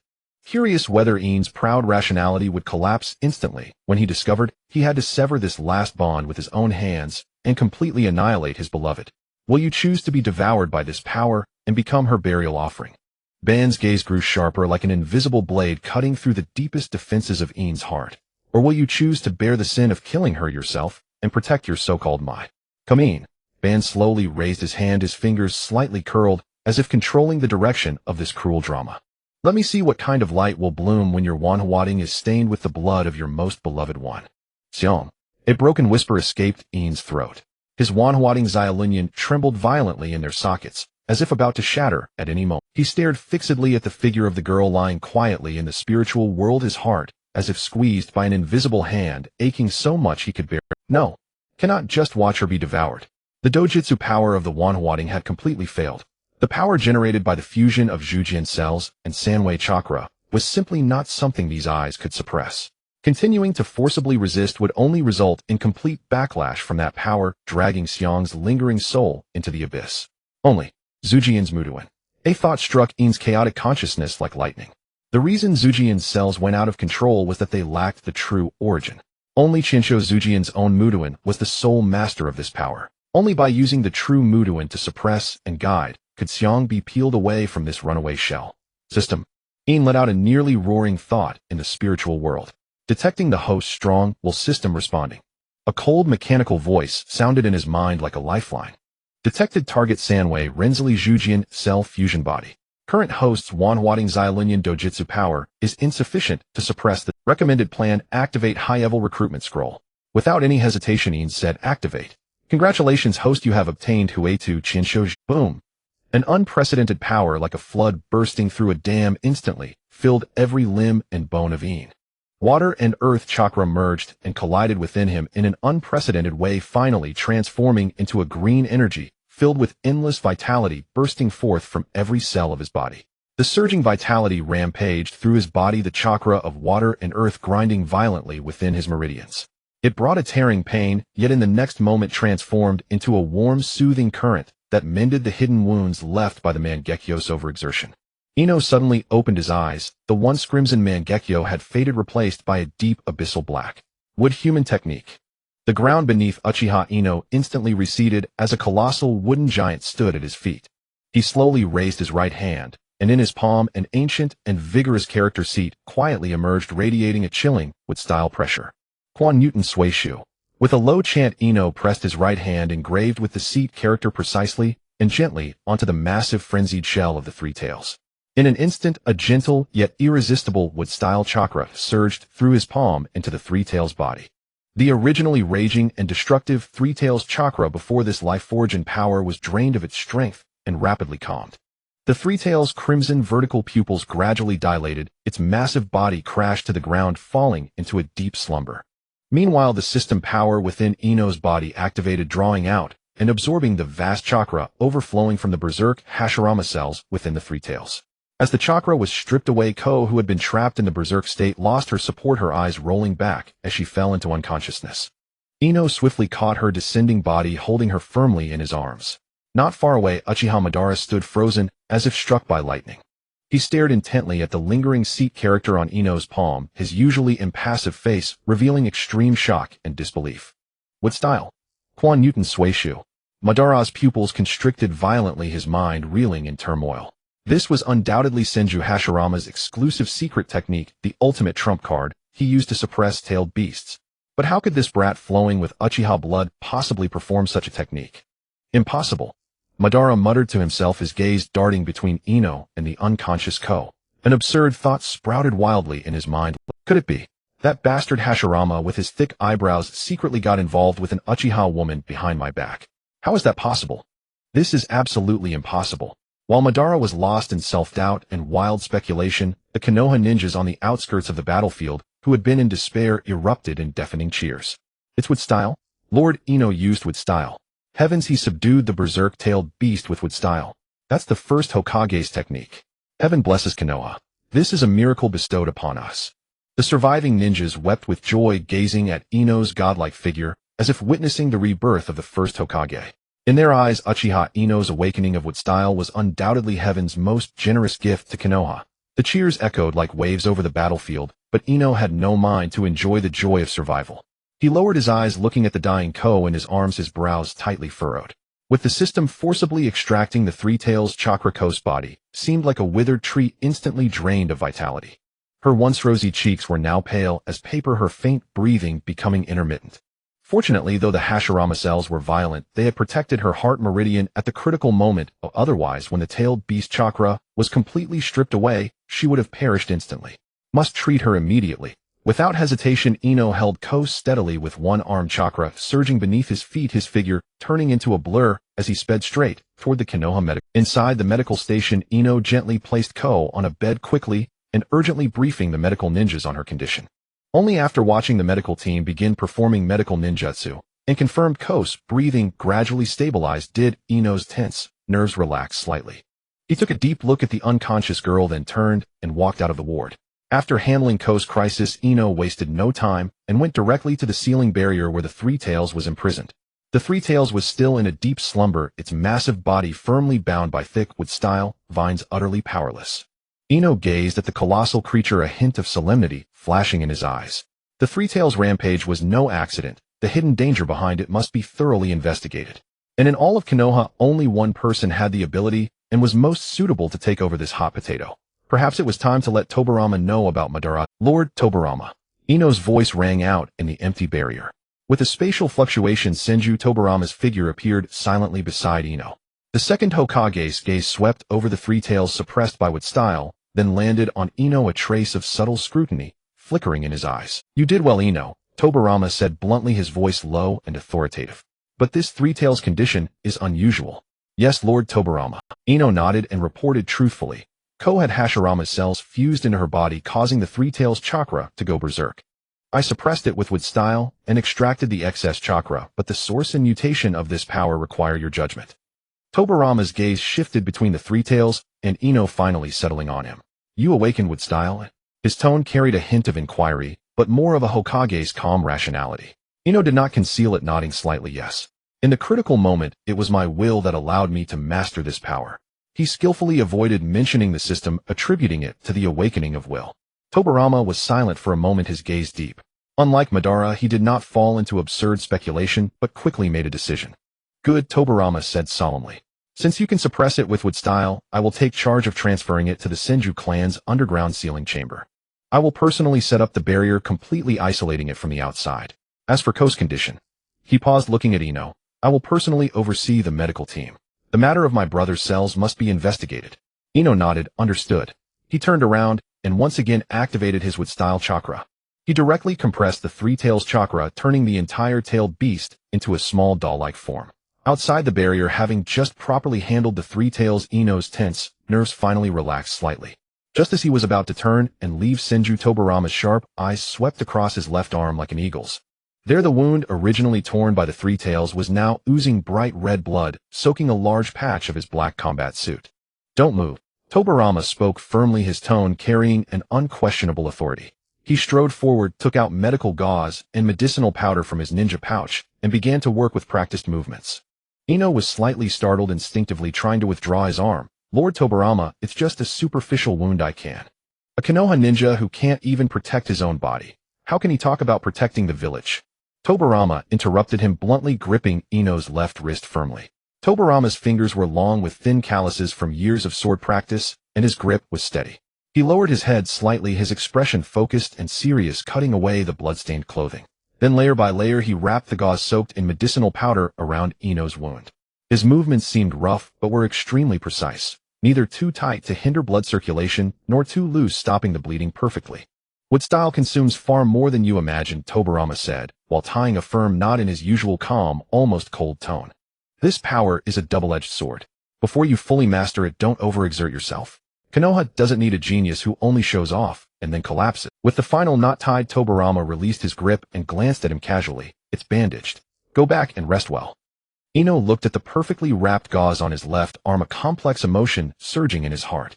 He nodded solemnly. Yes, thank you, Lord Tobirama. Tobirama carried the Three Tails and vanished in an instant, rushing to the Senju clan grounds. But no one could see the scientist's fervor in his eyes or the blood-stained cloth clutched in his hand. Meanwhile, deep within the damp and dark cave of the Rain Country, a muffled booming sound echoed through the cavern. The solid rock walls instantly crumbled under the terrifying monstrous force, with debris raining down like hailstones. Uchiha Madara gasped for breath heavily, his right fist clenched tightly into the cracked rock wall, blood dripping from his knuckles, yet he seemed to feel no pain. This is impossible. This absolutely cannot be. Madara's eyes were bloodshot, his chest heaving violently as his mind replayed the scene on the battlefield that shattered his worldview. That brat with Uchiha blood had actually used the Quan Nukatsu. Hashirama, you thick-browed bastard. Madara growled through gritted teeth, his voice sounding particularly shrill in the empty cave. He simply couldn't figure it out. Hadn't that woman Mito already married Hashirama? Why could Hashirama still have left a bloodline outside? Could it be that when they formed the alliance back then, that seemingly honest Hashirama had secretly found an Uchiha woman behind the scenes? There's no other explanation. Madara's breathing grew more rapid, his logic completely distorted by the extreme But could it be because of the Hashirama cell transplant? Madara spun around abruptly, staring fixedly at his own trembling hands. No, I also transplanted his cells. Why is that brat's would release more proficient than mine? Madara grew more frustrated the more he thought about it.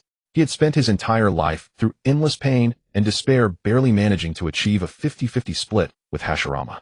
Yet that brat In, who hadn't even grown a proper beard, had easily mastered Hashirama's exclusive secret technique. I won't accept this. How could I, Uchiha Madara, lose to some bastard who came out of nowhere?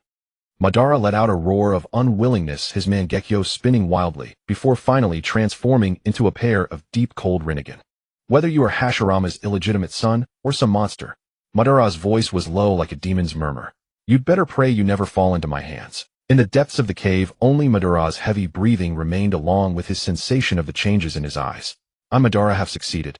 Night shrouded Konoha like thick ink, the clamor and cheers long shut out. In the underground laboratory of the Senju clan, several cold white chakra lamps emitted a faint chilly glow. Tobirama Senju shed the dignity and composure of the Hokage from the daytime. At this moment, he was more like a scholar consumed by fervor. His gaze was fixed on the glass vessel wrapped in a special sealing technique on the operating table inside, which a tissue sample the size of a fingernail floated quietly. It was a bit of blood and flesh he had scraped off while bandaging In's wound.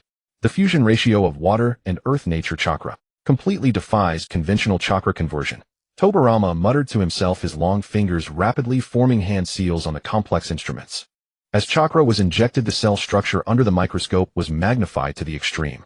In his vision, the cells were breathing in an extremely bizarre, yet perfect manner. They were not like the violent, rejection-ridden experimental subjects of Orochimaru later, nor the deformed products on Danzo's arm forcibly suppressed by Sharingan. The Hashirama cells within In's body seemed to have found the most compatible soil, achieving an incredible balance with the Uchiha's In release chakra. The complementarity of Yin and Yang release. A terrifying glint flashed in Tobirama's red eyes. He had originally thought that would release was a unique bloodline limit of the Senju clan, a gene engraved in their blood. But In's existence directly overturned his academic understanding of half a lifetime. The Uchiha In release combined with the Yang release of Hashirama cells under extreme life and death crisis can actually create would release out of thin air. Tobirama took a deep breath, forcing himself to calm down. If this theory held true, it meant that would release was not an absolute bloodline limit, but could be synthesized through acquired conditions. If it could be mass-produced, wouldn't that make them invincible in the ninja world? But immediately after, a deep chill crept up Tobirama's spine. Where did In's cells come from?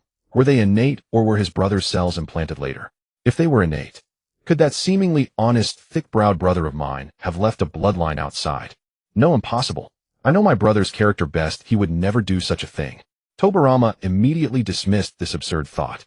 Then only one possibility remained. Someone in the shadows had implanted his brother's cells into an Uchiha clan member and succeeded. Who is it? Is there a scientist in the ninja world more awesome than me? Countless names flashed through Tobirama's mind, each quickly dismissed. He walked to the laboratory wall and looked at the top-secret archives hanging there since the founding of Konoha. My brother's body is well preserved, but who can guarantee that no one took his flesh and blood before or after that? Tobirama's fist clenched tightly, his nails digging deep into his palm. His pride, the Umbu intelligence network, was said to be all-pervasive. But now a living would release awakener stood before him, and he didn't even know when the cells had been implanted. This ninja world. How many things are still unknown to me? Tobirama turned around, looking at the tiny cell in the cultured dish, his gaze becoming unprecedentedly solemn. The matter of the three tails who is causing trouble outside the awakening of would release, what is it all for? He walked to the table, picked up a special pen, and heavily wrote a few words on a top-secret file. Uchiha In, would release awakener. Danger level highest. Note: suspected artificially induced awakening. Clarify cell source. Monitor all his actions. The pen tip scratched across the paper, making a harsh sound. Tobirama Senju would never allow any threat to Konoha to take root and sprout under his watch. The first rays of morning sunlight fell on the white bed of Konoha Hospital. Ko's long eyelashes fluttered a few times, then slowly opened her eyes. Her vision was greeted by an unfamiliar white ceiling, and the faint scent of disinfectant mixed with herbs lingered in her nostrils. She instinctively tried to lift her hand, but found her limbs as heavy as if filled with lead. The violent raging chakra that had nearly torn her soul apart was gone, replaced by an extreme weakness of surviving a catastrophe. I am not dead. Ko's cracked lips moved slightly, emitting an extremely faint whisper. At that moment, the ward door was gently pushed open. Uchiha In walked in, carrying a wooden tray with a bowl of warm rice porridge. The conspicuous white bandage around his left arm was particularly glaring in the morning light. Seeing that Ko had woken up, a hint of barely perceptible softness flickered across In's originally stern face. He quickly walked to the bedside, set down the tray, sat on the edge of the bed, and reached out to feel Ko's forehead. Body temperature is normal, and your pulse has stabilized, In said softly, his tone carrying a hint of reassurance. The three tails chakra within you has been completely removed. You are merely suffering from excessive panic and damaged meridians. You need to rest for a while. Xiang felt the slightly cool, yet unusually broad palm on her forehead, then glanced at the bandage on In's left arm. A surge of indescribable bitterness welled up in her heart.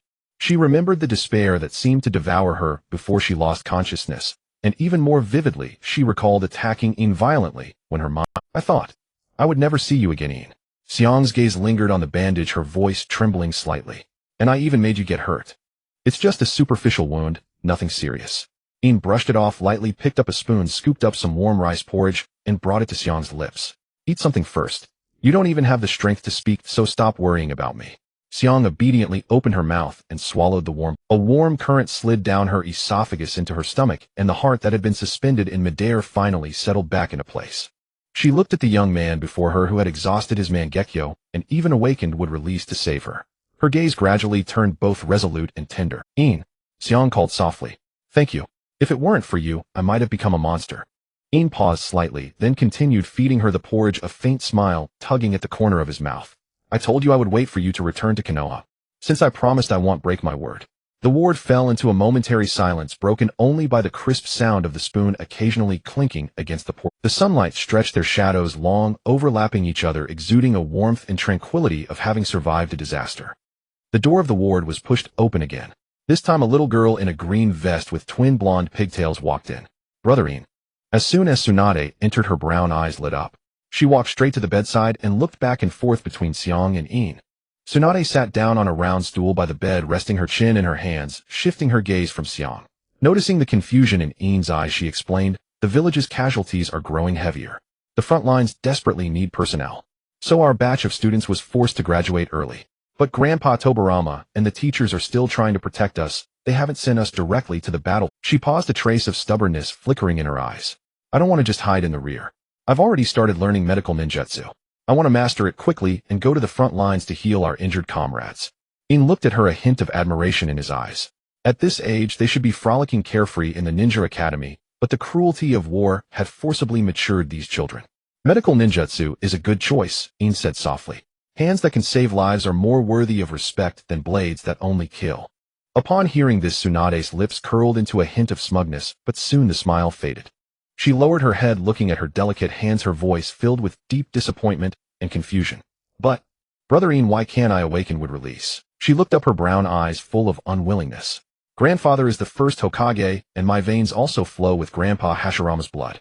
But why can you awaken with release while I show no sign at all?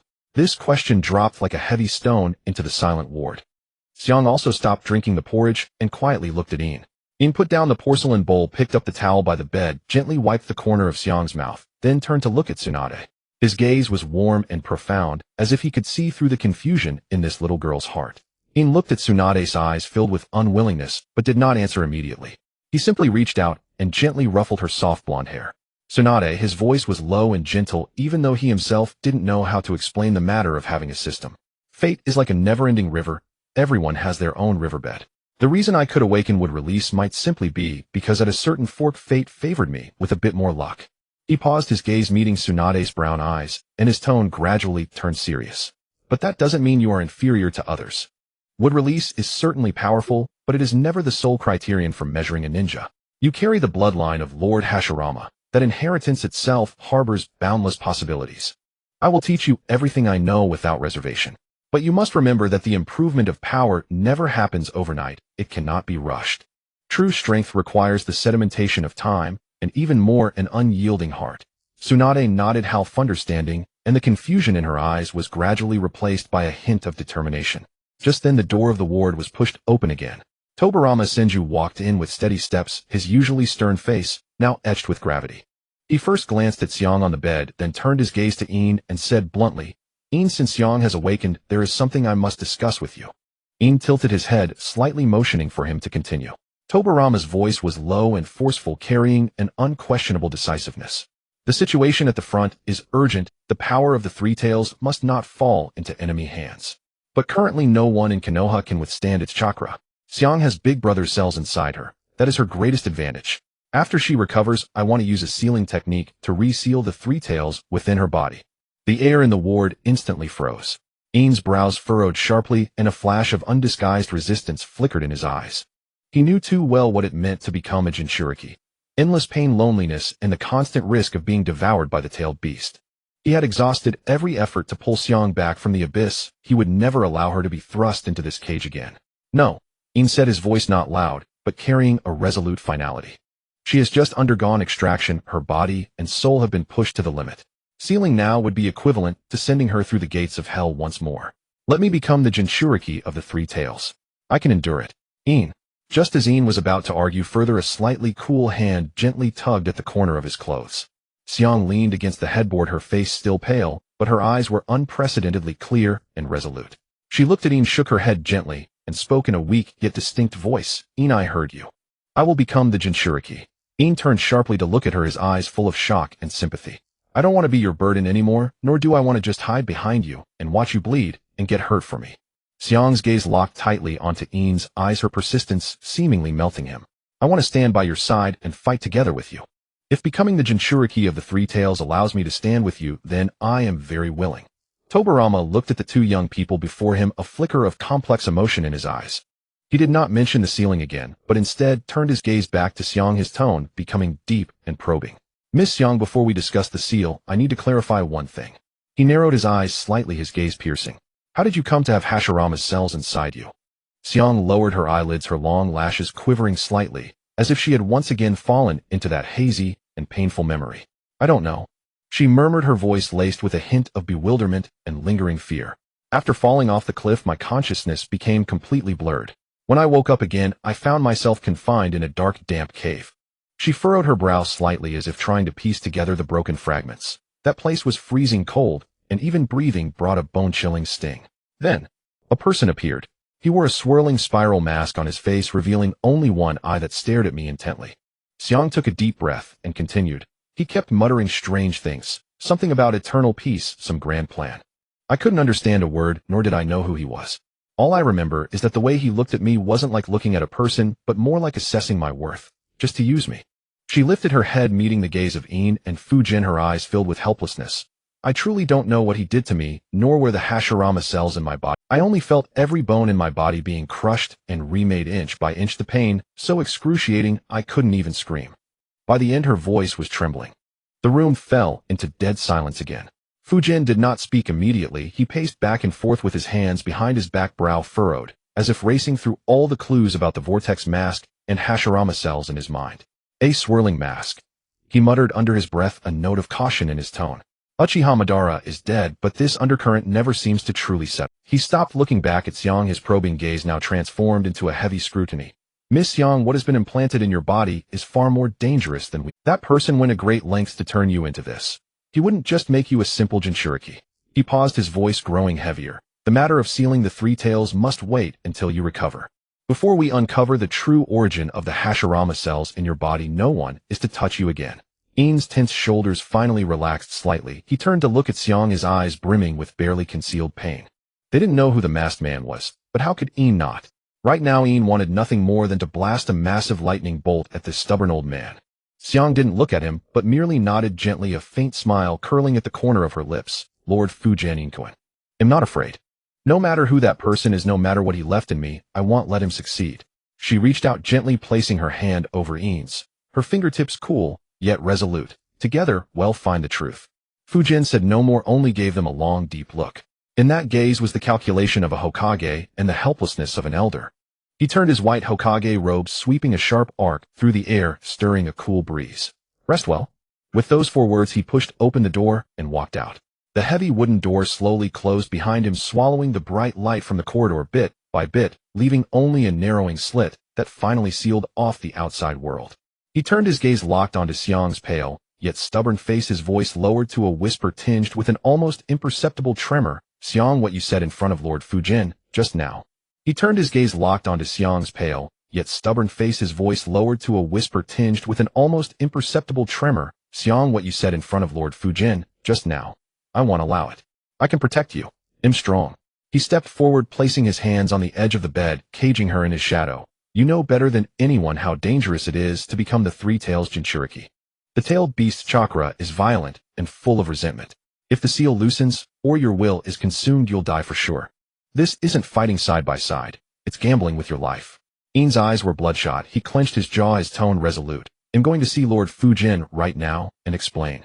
Even if the front line is desperate, even if there's no one else in Konoha, I will never allow you to be used as a disposable pawn. If need be, you'll find someone else, even if I have to go myself. Inkoen. Xiang interrupted him softly. She didn't flinch. She simply looked up, her gaze clear and gentle, fixed on him. She raised her hand, her fingertips gently smoothing the furrow between In's brows, her voice soft, yet carrying an unshakable strength. You always want to shield me, to take all the storms for me. But Inkoen, I don't want to be a burden anymore. Someone who can only hide in safety, watching you bleed and get hurt for me. A stubborn light flickered in her eyes. I want to stand by your side, even if the road ahead is hell. I want to walk through it with you. At the moment I jumped off the cliff, I thought I would never see you again. But now I'm alive, and well, so Inkoen, trust that we can overcome anything. In's body stiffened. Looking at Xiang's unwavering eyes, all his fury and worry dissolved into a deep sense of helplessness. He closed his eyes in pain, turning his head away, unwilling to face her. No. I can't do it. It's enough that I protect you. The room fell into a dead silence again. Xiang watched his tense profile, a flicker of helplessness passing through her eyes, then transformed into a resigned. She gently tugged at his sleeve, pulling him back to face her, her voice lowered to a whisper, but each word hitting like a hammer. Inkoen, do you remember? Before. You promised me you would grant me one wish. In's eyes snapped open, his pupils contracting, as if he realized something, his breath catching. I want to use that wish now. Xiang looked at him, enunciating each word calmly without a ripple of emotion. My wish is to become the Three Tails Jinchuriki. He stared at that familiar face, his chest heaving violently. He knew better than anyone that once Xiang made a decision, she would never change it easily. She seemed fragile, but deep down she possessed the same unyielding stubbornness as his own. After a long silence, as if all strength had drained from him, In slowly released his grip on the bed rail. He closed his eyes, gently pressing his forehead against the back of Xiang's hand, his warm breath brushing against her cool skin. "All right, I promise." His voice was hoarse, thick with nasal congestion and profound helplessness. When he lifted his head again, his eyes were bloodshot, yet his gaze was more solemn than ever. He grasped Xiang's hand tightly and returned his grip, so strong it nearly crushed her bones. "But you must promise me. No matter what happens, you will put your own safety first."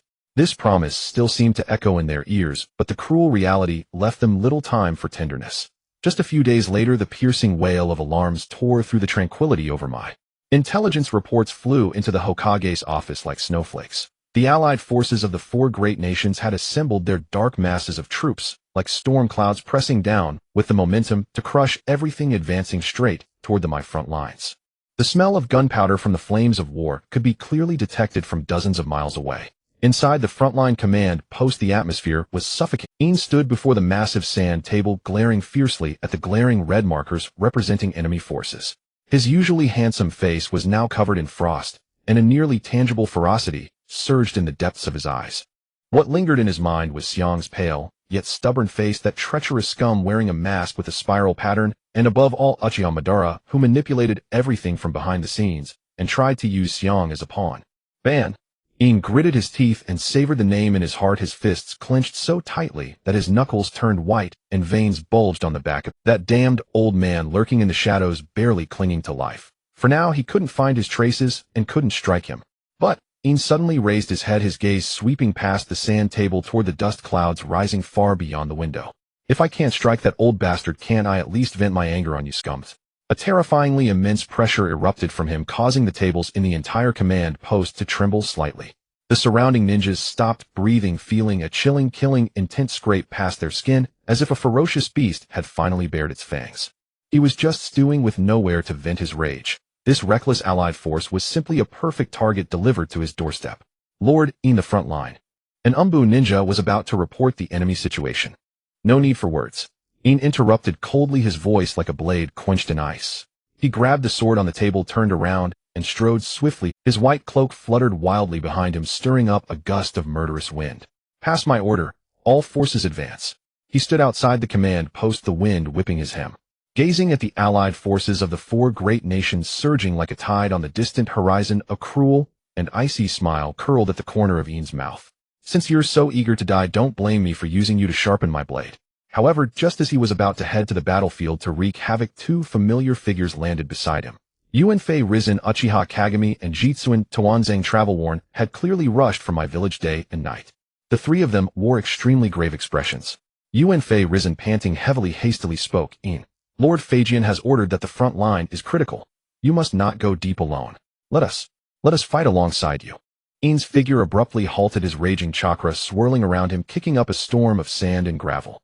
He slowly turned his head, his bloodshot eyes coldly sweeping over the two with not a trace of warmth in his gaze. "Follow me." In let out a cold laugh, his voice like a blade quenched in ice, carrying an undeniable pressure. "With your current state, following me would only be a hindrance. Lord Feijian sent you here not for you to throw away your lives." He raised his hand, abruptly pointing to a hillside on the sand table where Shiri Gangbin and Kimura Taku were holding the stronghold. "Go there. Shiri Gangbin needs reinforcements. The two of you now report to his command and follow his orders." Uenfei Risen and Jitsuin Tawanzang exchanged a glance, seeing shock and reluctance in each other's eyes. They never expected that In would assign them to an ordinary squad leader. After all, they were disciples of Lord Feijian. Tawanzang even thought about how he could accumulate merits like this, and how could he become the third Hokage. Only Uchiha Kagami, looking at this clansman who was slightly younger than him, had eyes full of admiration, nodded silently, and prepared to follow orders. "In, we are." Jitsuin Tawanzang couldn't help but speak, his tone carrying a hint of suppressed anger. In interrupted him ruthlessly, his gaze like a knife stabbing into Tawanzang's eyes. "Here there is no status as a disciple of the Hokage. The only thing you need to do is obey orders and survive." Thinking of the two's future glorious years, In felt it necessary to guide their thoughts. He took a deep breath, his gaze passing over the two to the battlefield stained with blood, his voice low and forceful, each word squeezed through clenched teeth. "Remember, the true will of fire is not to make you kneel on the ground and exchange humiliating compromises for so-called peace, but to make you give your all and protect everything you love." His gaze fell back on the two with a nearly cruel expectation. I want you to stand and live, not kneel and die. Even if you fight to the last man, let the enemy know that the ninjas of my would rather break than bend. With that, he no longer glanced at the three. His figure sprang up again, like a ferocious beast unleashed with a world-shattering momentum, crashing fiercely into the enemy lines. Yuanfei risen and Jutsu In Tuanzang stood in place, gazing at the back that would soon gallop and slaughter through the enemy formation, long silent. Stand and live, don't kneel and die. Yuanfei risen murmured to himself, a complex light flashing in his eyes. Jutsu In Tuanzang, on the other hand, gritted his teeth, clenched his fists, and dug his nails deep into his palms. He stared at In's back, his eyes mixed with reluctance and a tremor of profound shock. After a moment, the three exchanged a glance, no longer hesitated, and turned to rush towards Shiri Gangban's position. The three raced along, the branches beneath their feet shattered into pieces under the drive of their raging chakra. When Shiri Gangban's temporary command post came into view, the lingering echo of In's words, stand and live, don't kneel and die, seemed to still reverberate in their ears. Shiri Gangban had obviously been waiting for some time. This mainstay of Mai was now covered in dust, but his eyes were as sharp as a hawk's. Seeing the trio of Yuanfei risen, he offered no pleasantries, not even the courtesy due to disciples of the Hokage. He simply grabbed the tactical dagger on the table and stabbed it fiercely into a heavily marked valley area on the sand table. Since you're here, don't think you're big shots. Gangban's voice was hoarse and urgent, carrying a strong smell of blood. Those scum from Yunin rely on lightning-release taijutsu and have guarded the rear supply lines like an iron bucket. They think they can rest easy hiding in Broken Blade Valley. What a dream.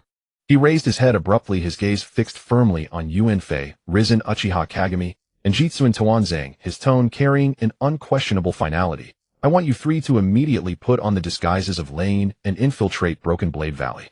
I want to know the exact weak points of their rear defenses and the movement patterns of their main force.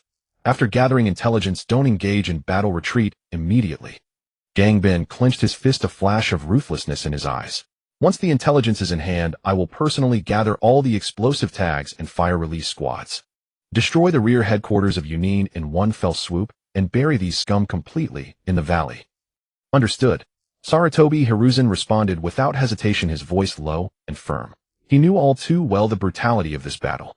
Uchiha In had left them here to strip away their brilliance as prodigies and force them to truly struggle through the mud. However, Shimura Danzo, standing nearby, furrowed his brow.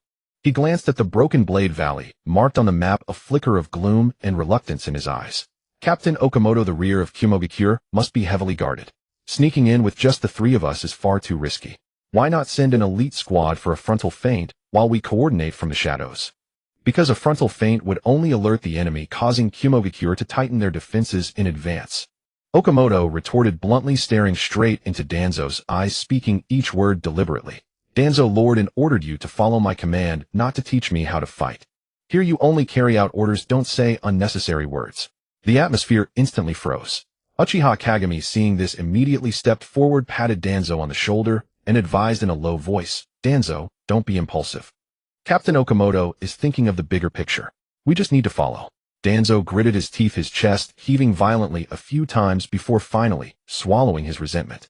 He cast a cold glance at Okamoto, then turned and walked toward the equipment area. Let's go change clothes. Half an hour later, three figures clad in standard Kumogakure vests under the cover of night slipped like ghosts into the shadows of Broken Blade Valley, silent and unseen. The night wind was biting cold, carrying a bone-chilling chill.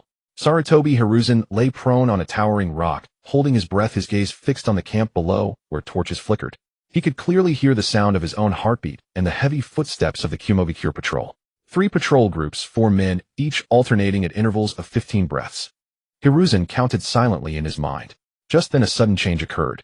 A sensor ninja of Kumogakure abruptly stopped, turning his head sharply, his gaze piercing directly toward the rock where they were hiding. There are rats up there. We've been discovered. Danzo was startled, instinctively moving to form hand seals. Don't move. Hiruzen grabbed his wrist. He knew that if they were exposed now, not only would the intelligence be lost, but Okamoto's surprise attack plan would also be completely ruined. He quickly formed hand seals and summoned several small monkeys. The monkeys kept chattering and running around on the hillside. Yet ironically, this actually caused the Kumogakure ninja to run past. The sensor ninja was taken aback, then started cursing, failing to notice the 3 hidden in the shadows. That was close. Danzo let out a long sigh of relief, cold sweat beading on his forehead. He glanced at Hiruzen beside him, who was terrifyingly calm. Damn it, why didn't I think of that? Damn Hiruzen. Remember Lord In's words. Hiruzen's voice was so low that only the three of them could hear. Survive and bring the intelligence back. Danzo said nothing, only staring intently at the camp below, his eyes now bearing an unprecedented seriousness and focus. Kagami, take the intelligence to Captain Okamoto. Well, continue the ambush here, said Sarutobi Hiruzen. Inside the temporary command post outside Broken Blade Valley, Yuhi Okamoto looked at the intelligence just delivered by in a grim smile, curling at the corner of his mouth. Good lad, you didn't disappoint me. He suddenly stood up, drew the long blade from his waist, and roared at the ninjas behind him, who were already ready. All units, target the rear of Broken Blade Valley with me. Kill. With Yuhi Okamoto's order, hundreds of Konoha ninjas surged like a breached flood. Bearing burning rage and a thirst for revenge, they launched a thunderous charge toward Kumogakure's rear positions. Enemy attack. In an instant, the alarm bells rang throughout Broken Blade Valley. Although caught off guard, the Kumogakure guards, as elite warriors who revered combat, reacted. In a flash, blinding flashes of fire lit up one after another within the valley. The Kumogakure ninjas were no pushovers. They almost instantly launched lightning release counterattacks, meeting Konoha's assault heat. Kill. The two torrents of steel clashed violently, flesh and blood flying, cries of agony, and the roar of ninjutsu, instantly turning Broken Blade Valley into a living hell. On the flank of the battlefield, Sarutobi Hiruzen and Shimura Danzo also completely shed their disguises. Lightning release false darkness. Danzo's hands flew and several sharp bolts of lightning shot out like spears, piercing through the chests of two Kumogakure ninjas with precision. He panted heavily, his eyes revealing a hint of ferocity, but facing the elite lightning release taijutsu of Kumogakure, he gradually felt overwhelmed. At almost the same instant, a Kumogakure Jonin with lightning release armor active swept past above him, the lightning blade in his hand grazing his hair and drawing a spray of blood. So fast, Danzo was horrified. Wind release, great breakthrough. Hiruzen took a deep breath, his chest heaving, and then a violent gale burst from his mouth. The wind blade, like an invisible razor, instantly cut off the retreat of that Kumogakure Jonin and sent him flying violently. Hiruzen, thanks. Danzo gritted his teeth, hurled several shuriken in reverse, and pinned the Jonin to the rock face. Don't get distracted, there are too many enemies. Hiruzen shouted in a low voice. At this moment, Hiruzen displayed astonishing combat prowess. He was like a precise war machine with the chakra of all five attributes flowing perfectly within him, without any hindrance. Hiruzen shouted in a low voice. At this moment, Hiruzen displayed astonishing combat prowess. He was like a precise war machine with the chakra of all five attributes flowing perfect. Immediately after, Hiruzen's hands formed seals again, so fast they almost left after images. Water release, water formation wall. A circular water wall rose from the ground, washing away three Kumogakure ninjas who attempted a flank attack. Earth release, earth flow wall. A thick rock wall rose in front of Danzo and Kagami, forcefully blocking the incoming lightning release spears, sending debris flying. Wind release, vacuum sphere. Invisible wind blades poured down like a rainstorm, slaughtering the Kumogakure ninjas who tried to break out. Five attributes seamlessly connected. Wind release, vacuum sphere. Invisible wind blades poured down like a rainstorm, slaughtering the Kumogakure ninjas who tried to break out. No matter what attribute the enemy used, Hiruzen could always counter with the opposing attribute, and even switch attributes mid-battle to execute combo effects. Hiruzen snorted coldly, clapping his hands together sharply. Earth release, swamp of the underworld. The ground ahead. Hiruzen snorted coldly, clapping his hands together sharply. Earth release, swamp of the underworld. The ground ahead instantly turned into a sticky quagmire, catching dozens of Kumogakure ninjas off guard, sinking them in and struggling helplessly. Fire release, fire dragon missile technique. Several fire dragons burst from the swamp, completely engulfing those struggling Kumogakure ninjas. Wind release, pressure damage. Danzo took a deep breath, compressed high-pressure air into a sphere, then thrust it forward violently. The violent wind pressure slammed into the enemy ranks like a cannonball, tearing a massive gap in Kumogakure's defense line. Now, Yuhi Okamoto's eyes flashed with sharp light as he drew his long blade, leading Konoha's elite squad through the gap Danzo had torn, thrusting deep into Kumogakure's rear headquarters. Boom! With the final thunderous roar, Kumogakure's supply depot was completely detonated. The towering flames lit up half the sky, and the Kumogakure garrison in Broken Blade Valley fell into chaos. Hiruzen stood on the high rock, the night wind brushing his blood-stained robes. He looked down at the routed enemy below, his eyes devoid of any ripple, only the coldness and resolve befitting a shinobi. In was right. Hiruzen murmured to himself, clenching his fist. The smoke had yet to dissipate, and the Broken Blade Valley was filled with a nauseating stench of scorched flesh and blood. The setting sun was as red as blood, casting long shadows over the scattered corpses. The shinobi of Konoha were clearing the battlefield, the groans of the wounded mingling with cheers of victory, painting a grim tableau of the aftermath of war. Yuhi Okamoto stood atop a massive boulder, his gaze sweeping over the reassembling troops below, finally settling on Sarutobi Hiruzen, who was, if not for Hiruzen breaking through with the 5 elements ninjutsu, even if we had won, the cost would have been 10 times greater. Okamoto's voice was resonant, brimming with undisguised admiration.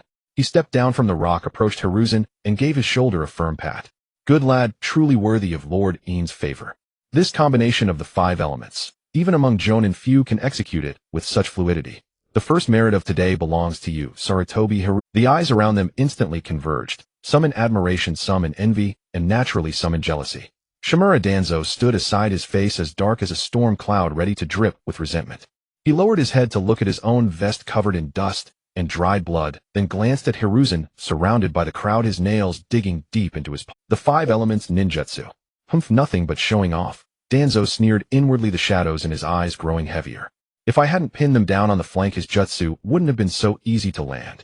Why does he get all the credit? The bitterness of being overshadowed was harder to bear than defeat itself. Danzo, are you all right? Uchiha Kagami noticed his friend's unusual demeanor and asked in a low voice. I'm fine, Danzo replied coldly, turning his head away, refusing to look any longer. Just then Hiruzen, who was examining the body of the Cloud Ninja commander, frowned. He knelt down and pulled a black scroll from the ninja's chest. The scroll was sealed with a special sealing technique bearing a ferocious thundercloud emblem, the exclusive insignia of the Raikage's personal guard. What is this? Kagami, take a look, Hiruzen said, his heart tensing as he quickly handed the scroll to Uchiha Kagami. As Kagami took the scroll and unrolled it, a faint fluctuation of chakra passed through and the characters began to fade rapidly. Clearly an emergency military dispatch meant to be read once. Fortunately, Kagami had kept his Sharingan active and memorized the contents firmly. Hold the Broken Blade Valley. The Raikage has led the guard to outflank. Target the rear command of Konoha. Immediate counterattack. Cold sweat instantly soaked Kagami's back. They thought they were the hunters, but the Cloud Ninja had laid a much larger trap. This victory was nothing but bait to lure the main force of Konoha deeper, cutting off. Okamoto saw his grim face and dropped his smile. We can't rest here. We must retreat immediately. Hiruzen raised the... Okamoto saw his grim face and dropped his smile. We can't rest here. We must retreat immediately. Hiruzen raised the empty scroll, speaking. This is a dispatch from the Raikage's guard. Their main force isn't ahead. They've circled behind us. As soon as the words left his mouth, the surroundings fell into dead silence. What a... Okamoto snatched the scroll, but the characters had vanished. However, looking at Hiruzen's eyes, which held no trace of a joke, his heart sank as well. The Raikage's guard. How could those madmen be here? Okamoto gritted his teeth. Damn it, we've been tricked. We must inform Lord In immediately. Lord Tobarama is at the rear. The 3 of you go and support Lord Tobarama at once. Report. At that moment, a Konoha ninja on guard duty scrambled, and his face twisted in terror. Captain. The rear. A large number of Cloud Ninja have appeared in the rear. Judging by the banners, they're the Raikage's personal guard. They've already begun attacking our retreat route. Danzo's pupils contracted sharply.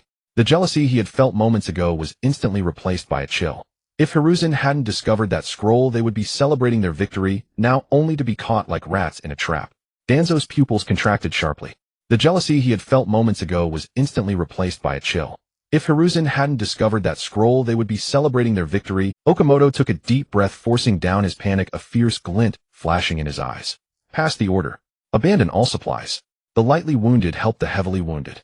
We'll take the Ghost Grief Ravine on the side of the valley instead of the main road. But Captain, the Ghost Grief Ravine is treacherous and... No buts. Okamoto cut him off. Staying here means certain death. Hiruzen, you 3 go ahead to support the Hokage. Well, rendezvous with Lord In. Yes. Without hesitation, Hiruzen turned to the other 2, his eyes blazing like torches. 3 figures shot through the dense forest like arrows from a bowstring. Sarutobi, Hiruzen, Uchiha Kagami, and Shimura Danzo, their hearts in their throats. But when they parted the last bush and saw the scene before the command post, they froze in their tracks. What should have been a camp swarming with Konoha ninjas had become a slaughterhouse. Tobarama Senju was locked in a deadly struggle with a group of elite Cloud Ninja. His white hair flew wildly, and the short blade in his hand turned into a deadly silver flash, each swing drawing a rain of blood. Sensei. Hiruzen's eyes burned with fury. Without hesitation, his hands flew through hand signs. Fire-style Phoenix, Sage Fire. Dozens of fireballs carrying searing heat shot out in a fan shape, striking the enemies flanking Tobirama with precision. At the same time, Uchiha Kageme's eyes turned crimson, his three tomos spinning rapidly, as he threw kunai from tricky angles, sealing off the enemy's escape. Danzo clenched his teeth and slammed his hands on the ground. Wind-style Great Breakthrough. A violent gale whipped up a cloud of dust, instantly disrupting the Cloud Ninja Squad's formation. Tobirama Senju seized the fleeting opportunity. Moving like lightning, he executed a clean spinning slash, finishing off the last of the Cloud Ninja. "Why are you back? I told you not to." Tobirama started to scold, but before he could finish, a suffocating terror of chakra descended upon them. Boom! The ground trembled violently. Two streams of dark red chakra erupted like a volcano, ripping trees from their roots.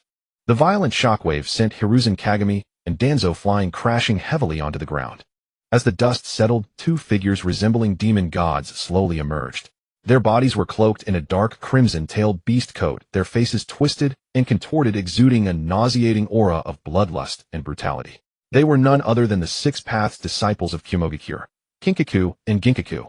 "You little brats of Konoha." Kinkaku let out a bestial roar, and a massive crimson chakra hand slammed down toward the three. "Scatter!" Hiruzen roared as Inma instantly transformed into a gigantic adamantine staff, desperately blocking the enormous hand. Yet the terrifying force still split his palms, spilling blood. Wind released vacuum sphere. Danzo, enduring the excruciating pain from his churning internal organs, unleashed countless tiny wind blades in an attempt to cut through the enemy's tailed beast coat.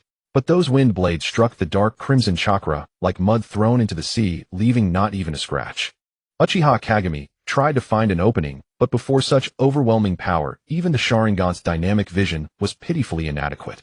Ginkaku merely waved his banana palm fan, and a terrifying hurricane laced with debris forced the three into a desperate retreat, plunging them into utter hopelessness. The gap in strength is too vast. Despair surged in Danzo's heart.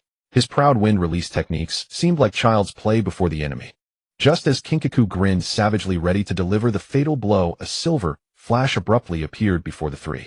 Flying Thunder God technique. Senju Tobirama's figure cut into the battlefield like a phantom.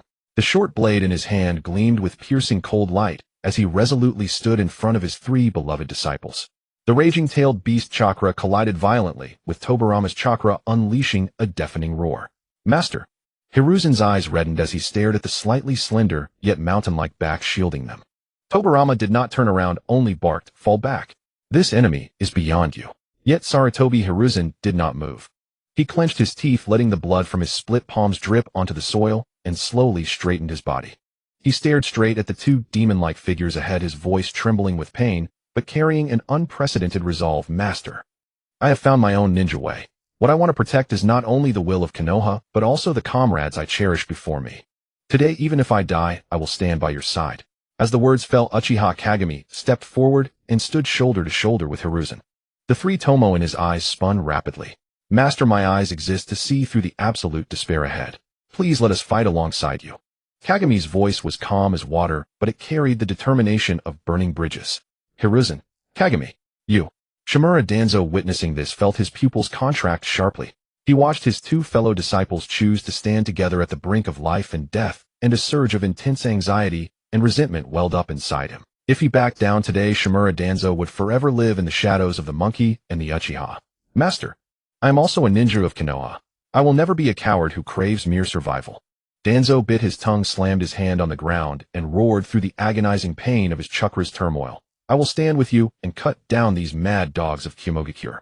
Looking at the three youthful faces full of resolve and readiness to face death, Senju Tobirama's usually stern eyes twitched uncontrollably. He sighed inwardly and couldn't help but curse in his mind, "You three reckless fools who don't know your limits. Who told you to come back?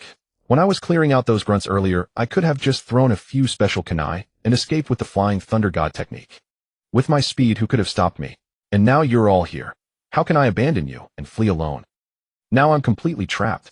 Though he scolded these disciple betrayers 1,000 times in his heart, feeling the blazing gazes behind him, Senju Tobirama's lips curled into an extremely faint, yet profoundly proud smile. "Enough." He slowly straightened, reversing his grip on the short. Since retreat was no longer an option, since the will of fire had already taken root in these young hearts, then, as a teacher, and as the Hokage, he could only burn this old life completely on this battlefield. "Since you've all made up your minds, Senju Tobarama's deep voice echoed across the battlefield as the terrifying pressure of the second Hokage erupted forcibly, holding back the suffocating tailed beast chakra of Kinkaku and Ginkaku. Then don't disgrace Konoha. Let me see if you are worthy of inheriting my will. Roar. Kinkaku seemed to have lost patience with these reckless fools. He threw back his head and let out a deafening roar. The 6 crimson chakra tails behind him lashed out like maddened whips, tearing through the air with a piercing shriek toward the 4. Here it comes. Spread out. Senju Tobarama shouted, his figure transforming into a silver flash as he charged straight at the terrifying chakra tail. Boom! Senju Tobarama's form left an afterimage as he activated the Flying Thunder God technique, instantly appearing above Kinkaku's head. His hands moved in a blur, pinching several special explosive tags between his fingers, and with lightning speed he attached them to the chakra tails on Kinkaku's multiple detonating paper bomb technique. As Tobarama muttered, the explosive tags blazed with blinding white light. Then 1 tag summoned, 2 summoned, 4 summoned, 8. In the span of a single breath, countless explosive tags poured out like a flood, engulfing Kinkaku entirely in a sea of white paper. Detonate. Tobarama's figure vanished, instantly reappearing atop a tree 100 meters away. BOM, BOM, BOM, BOM, boom. The continuous explosions shook the heavens, and the entire Broken Blade Valley trembled violently. The dense detonations formed a colossal fireball, and the searing heat reduced the surrounding trees to ash, warping the air itself. The shockwave, powerful enough to tear steel, swept in all directions.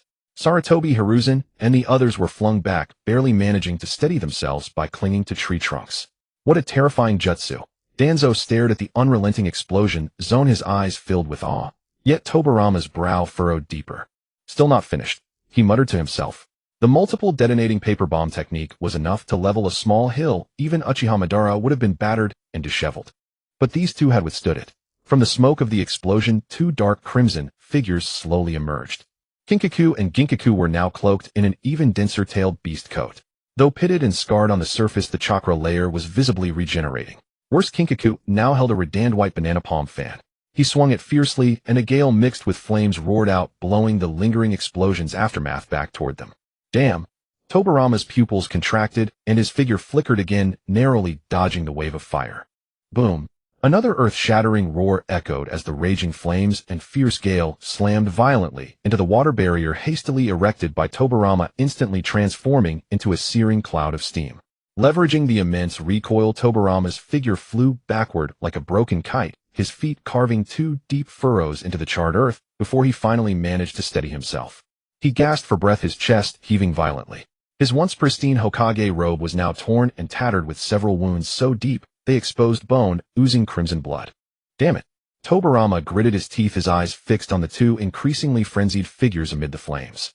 The combined assault of mutually multiplying explosive tags and Flying Thunder God technique had still failed to kill these 2 monsters.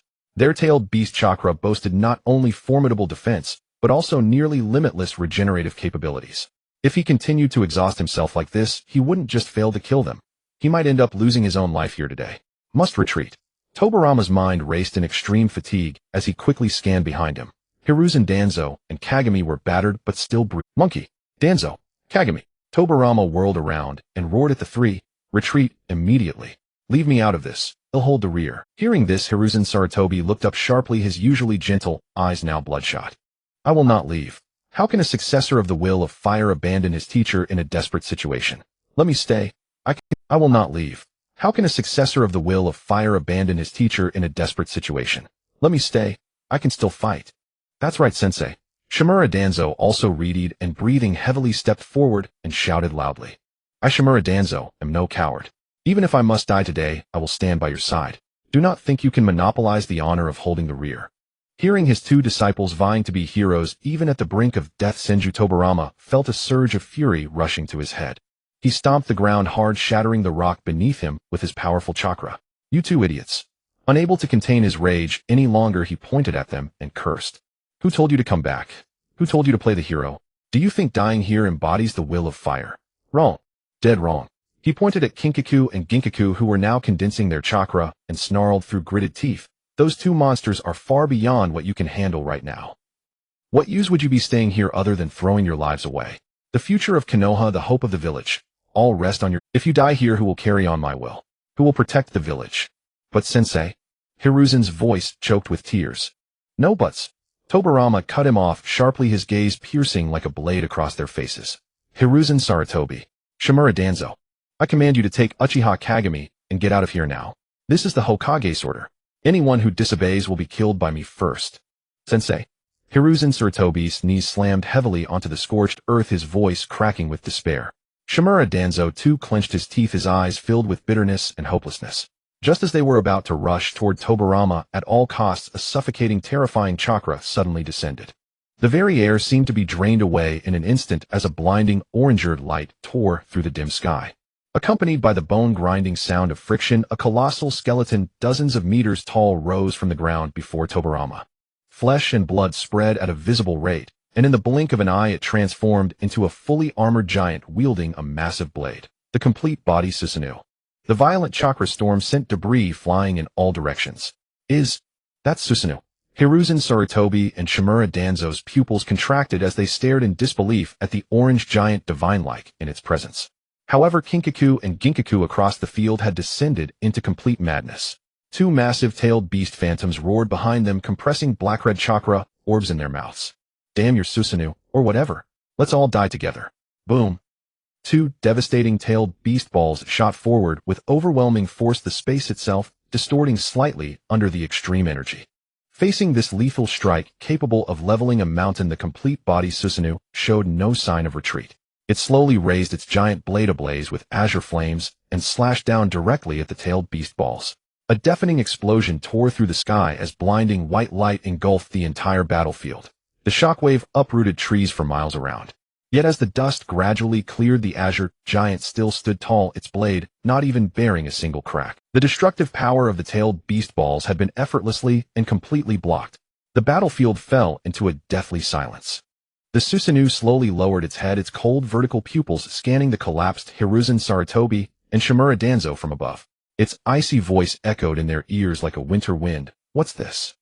You two fools came here specially to line up and die. Hearing that familiar, slightly mocking voice, the tensed nerves of Senju Tobirama, who was already on the verge of collapse from chakra exhaustion, finally relaxed. He let out a long, heavy breath, a wry, relieved smile flickering across his pale face as he murmured, "And you bastard finally here." That cold, mocking voice struck like a heavy hammer, pinning Hiruzen Sarutobi and Shimura Danzo to the spot with the overwhelming pressure of the Susanoo. Hiruzen Sarutobi gazed up at the giant divine-like figure, his pupils trembling violently.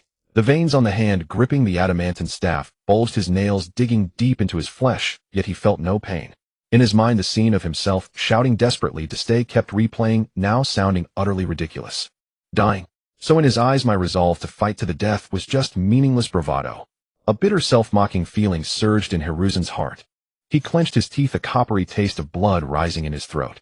Yes. Even our teacher ordered us to leave. Without strength, it's just a clown making us. He stared fixedly at the massive form of the Susanoo, the blood vessels in his eyes almost bursting. Inside there was not only humiliation, but also a dazed feeling of shattered pride. He had always believed he was a full-fledged shinobi, but only now did he realize that before that man's absolute power, his proud will of fire was fragile and utterly ineffective. On the other side, Shimura Danzo's face had darkened to the point of dripping gloom. He gritted his back teeth so hard that the muscles in his cheeks twitched violently. "Queue up to die." He savored those 4 words one by one in his heart, a humiliating rage almost burning his reason to ashes. This bastard. At a time like this, he still mocks us with such a condescending tone. Danzo's peripheral vision glanced at the equally disheveled Risen beside him, and a twisted sense of satisfaction arose in his heart. At least he wasn't the only one being treated as a fool. But that satisfaction was fleeting, replaced by a deeper gloom and unwillingness. Since when did Danzo Shimura fall to the point of needing someone else to save? He clenched his fists so tightly that his nails pierced his palms, blood dripping through his fingers onto the scorched earth. If only he hadn't come too late. If only the teacher hadn't insisted on stopping us. I would never stand here like a stray dog being trampled under his feet and Sharingan. If only I had a Sharingan too. Once this thought took root in his heart, it grew wildly like a venomous snake. Danzo stared fixedly at the Susanoo, radiating an orange-eared glow, a barely noticeable dark glint flashing deep in his eyes. Uchiha Jing. In that deathly silence, Senju Fujian's hoarse, yet unquestionable voice suddenly rang out. Leaning on his broken kunai, he forced his tottering body upright, his gaze piercing through the Susanoo, fixed firmly on Uchiha Jing's face. "Take them away. Now. Immediately." Fujian's voice carried an unyielding determination. Staying here, you'll only become his burden. Take the will of fire back with you. This is the Hokage's final order. Uchiha Jing took a deep breath. He glanced at the godlike Susanoo standing at the forefront, then at the resentful faces of Risen and Danzo. Clenching his teeth, he grabbed both of their collars. Move. Don't hold back, In and the teacher here. In midair, the complete Susanoo tilted its head slightly, its cold vertical pupils glancing at the three being dragged back in disarray by Jing. A faint, barely perceptible arc curled at the corner of its mouth, then it turned its gaze back to the gold and silver horns ahead. Finally some peace. Uchiha In snorted coldly in his heart. Through the ribs of the Susanoo, he scrutinized the two descendants of the Six Paths with sharp eyes. Something was wrong. Very wrong. According to the original timeline, the rebellion of the gold and silver horns and this brutal rearguard battle should have erupted in the mid to late period of the second Hokage's reign. But now how long had it been since the war began? The alliance hadn't even been formed yet. Why had these two monsters appeared here ahead of time? Could it be that my transmigration triggered some unknown butterfly effect? In's brow furrowed slightly, his mind racing. If even the history at this critical juncture had been altered, what else remained unknown to him? Could the future plot still be used as a reference? Had those conspiracies that should have lurked in the shadows also surfaced ahead of time? A sense of inexplicable crisis surged in his heart. On the opposite side, the gold and silver horns had long lost their earlier arrogance. They watched helplessly as their tailed beast ball, powerful enough to destroy a mountain, was sliced apart like tofu by the opponent. Cold sweat soaked their back. Big brother. What kind of monster is this guy? Silverhorn's hands trembled violently, his voice full of fear. Goldhorn stared fixedly at the orange giant, a flash of ruthlessness and determination in his eyes. He knew too well that if they continued fighting, they would definitely die here today. No more talk. Use that. Goldhorn suddenly pulled out a metallic ninja tool, the Bajiao fan. Whatever that Susanoo is, anything made of chakra can't escape this curse. Silverhorn immediately understood. He bit his thumb, smeared blood on the red gourd, and pointed the 7-star sword at the Susanoo, shouting, "What's your name?" Uchiha In looked at the 6 paths tools the other party had produced, but instead of retreating, he let out a low, cold laugh. Trying to seal me with a word curse. Then let me see if you and your tailed beast forms can withstand this. Before his words faded, the Susanoo in midair, instead of charging as the two had anticipated, dissolved into countless oranger chakra particles that Gold and silver horns were stunned. Before they could react, Uchiha In's hands had become a blur of shadows in front of his chest. Wood-style flower tree world descends. Boom. Rumble. The earth let out a groaning cry of unbearable strain, as if an ancient giant beast that had slept for 10,000 years had suddenly awakened. Under the horrified gaze of the gold and silver horns, countless thick python-like vines and towering ancient trees burst forth from the ground, weaving into a sky-blocking primeval forest with irresistible force. The massive branches like iron cages sealed off all their escape routes. Wood-style, how does he have the power of the first Hokage? Silverhorn's face turned pale with terror. He desperately swung his ninja tool, trying to cut through the vines, only to find that the trees were unimaginably tough. Cut one down, and 10 more would grow instantly. Clearly they were unaware of In's feat of defeating the Three Tails. These masters of exploiting information asymmetry were for the first time suffering from it. Pop, pop, pop. Then, accompanied by a chilling series of muffled sounds, countless huge flower buds burst open deep in the forest. Thick pollen like a pink miasma spread wildly through the dense forest along the gale, seeping into every crevice. Not good. This pollen is... Goldhorn, after all, was a battle-hardened monster, and immediately sensed the cloying sweetness in the air. He gritted his teeth, swung the Bajiao fan with all his might, and fiercely fanned it forward. Whooshed! A howling gale attempted to blow away the pink mist ahead. However, although the Bajiao fan repelled the pollen in front, the forest seemed to be alive. Pollen seeped continuously from all directions, from the canopy above and from the soil beneath. Like sentient venomous snakes, they entered their bodies through their breath, and even their pores. Damn it, I can't fan it all away. Silverhorn roared in despair, but his voice was already trembling. Within just a few breaths, their bodies began to react violently. Their originally violent chakra became like a mudflat drained of water. Their limbs felt as if filled with lead so heavy that lifting a finger became a luck. Thud. Silverhorn was the first to collapse. His knees hit the ground heavily, panting heavily, losing even the strength to grip the red gourd. Goldhorn gritted his teeth, trying to use pain to stimulate his nerves, but his vision was already blurring. Intense vertigo struck him in waves like a tsunami. His proud-tailed beast chakra in the face of this indiscriminate neurotoxin had lost its former dominance. Damn it, this guy. Goldhorn raised his head with difficulty, staring through the thick pollen at Uchiha In, who stood on the treetop, unscathed, finally revealing deep fear in his eyes. As Kinkaku and Ginkaku collapsed heavily onto the pollen-dusted earth, losing consciousness entirely, Uchiha In dispelled the wood release and strode. He unceremoniously tore the 6 paths tools from their waists and hands, tossing them aside like scrap metal. Lord Hokage captured alive. In turned his head, looking behind. Senju Tobarama limped from the charred ground, leaning on the Thunder God's sword. His Hokage robe was tattered and several deep wounds oozed blood. His once immaculate silver hair now clung messily to his cheeks, radiating an undeniable weariness and dishevelment. In looked at the second Hokage, who always wore a stern face in Konoha and couldn't help raising an eyebrow with a mocking smile. Teacher, don't you always lecture us to maintain a ninja's composure? Why are you so battered by these two today? Even your clothes are torn to shreds. You? Senju Tobarama, already pale from chakra depletion, was so enraged that his chest heaved violently. He glared at In, furiously gritting his teeth with a cold snort. Stop talking nonsense. Do you think I wanted this? Tobarama took a deep breath, his mind involuntarily recalling the foolish sight of Hiruzen Sarutobi and Danzo Shimura stubbornly refusing to retreat, insisting on staying to show filial piety. The veins on his forehead twitched. If those two idiots hadn't insisted on playing hero and refusing to withdraw, would I have been driven to this state by two fools? Tobarama lowered his voice, his tone brimming with barely suppressed fury. I told them to leave, but they shouted even louder, as if afraid the enemy wouldn't know we were retreating. In couldn't help but chuckle softly. It seems your disciples truly embody the will of fire. That's not how the will of fire is used. Tobarama shot him a disdainful glare, then bit his thumb, rapidly forming hand seals, and pressed the bloodied finger onto the ground. 4 symbols seal. Black sealing patterns spread across the two bodies, forming a solid barrier that suppressed the monsters completely, severing their connection to external chakra. Having done this, Tobarama exhaled a long breath, leaning against a tree trunk, his eyes dark and ominous. Once we're back in the village. Tobarama narrowed his crimson eyes, his tone carrying a chilling menace. I'm going to deal with Hiruzen and Danzo, those They'll show them what the true will of fire really means. Uchiha In dusted off his hands, his gaze sweeping over the sealed Kinkaku and Ginkaku, then to the pile of 6 paths tools, and nodded in satisfaction. He turned his gaze to Senju Tobarama leaning against the tree, his clothes torn. Seeing the second Hokage's weary face, In's eyes flickered with a hint of Lord Hokage, that flying thunder god combined with mutual exploding tags was brilliantly executed.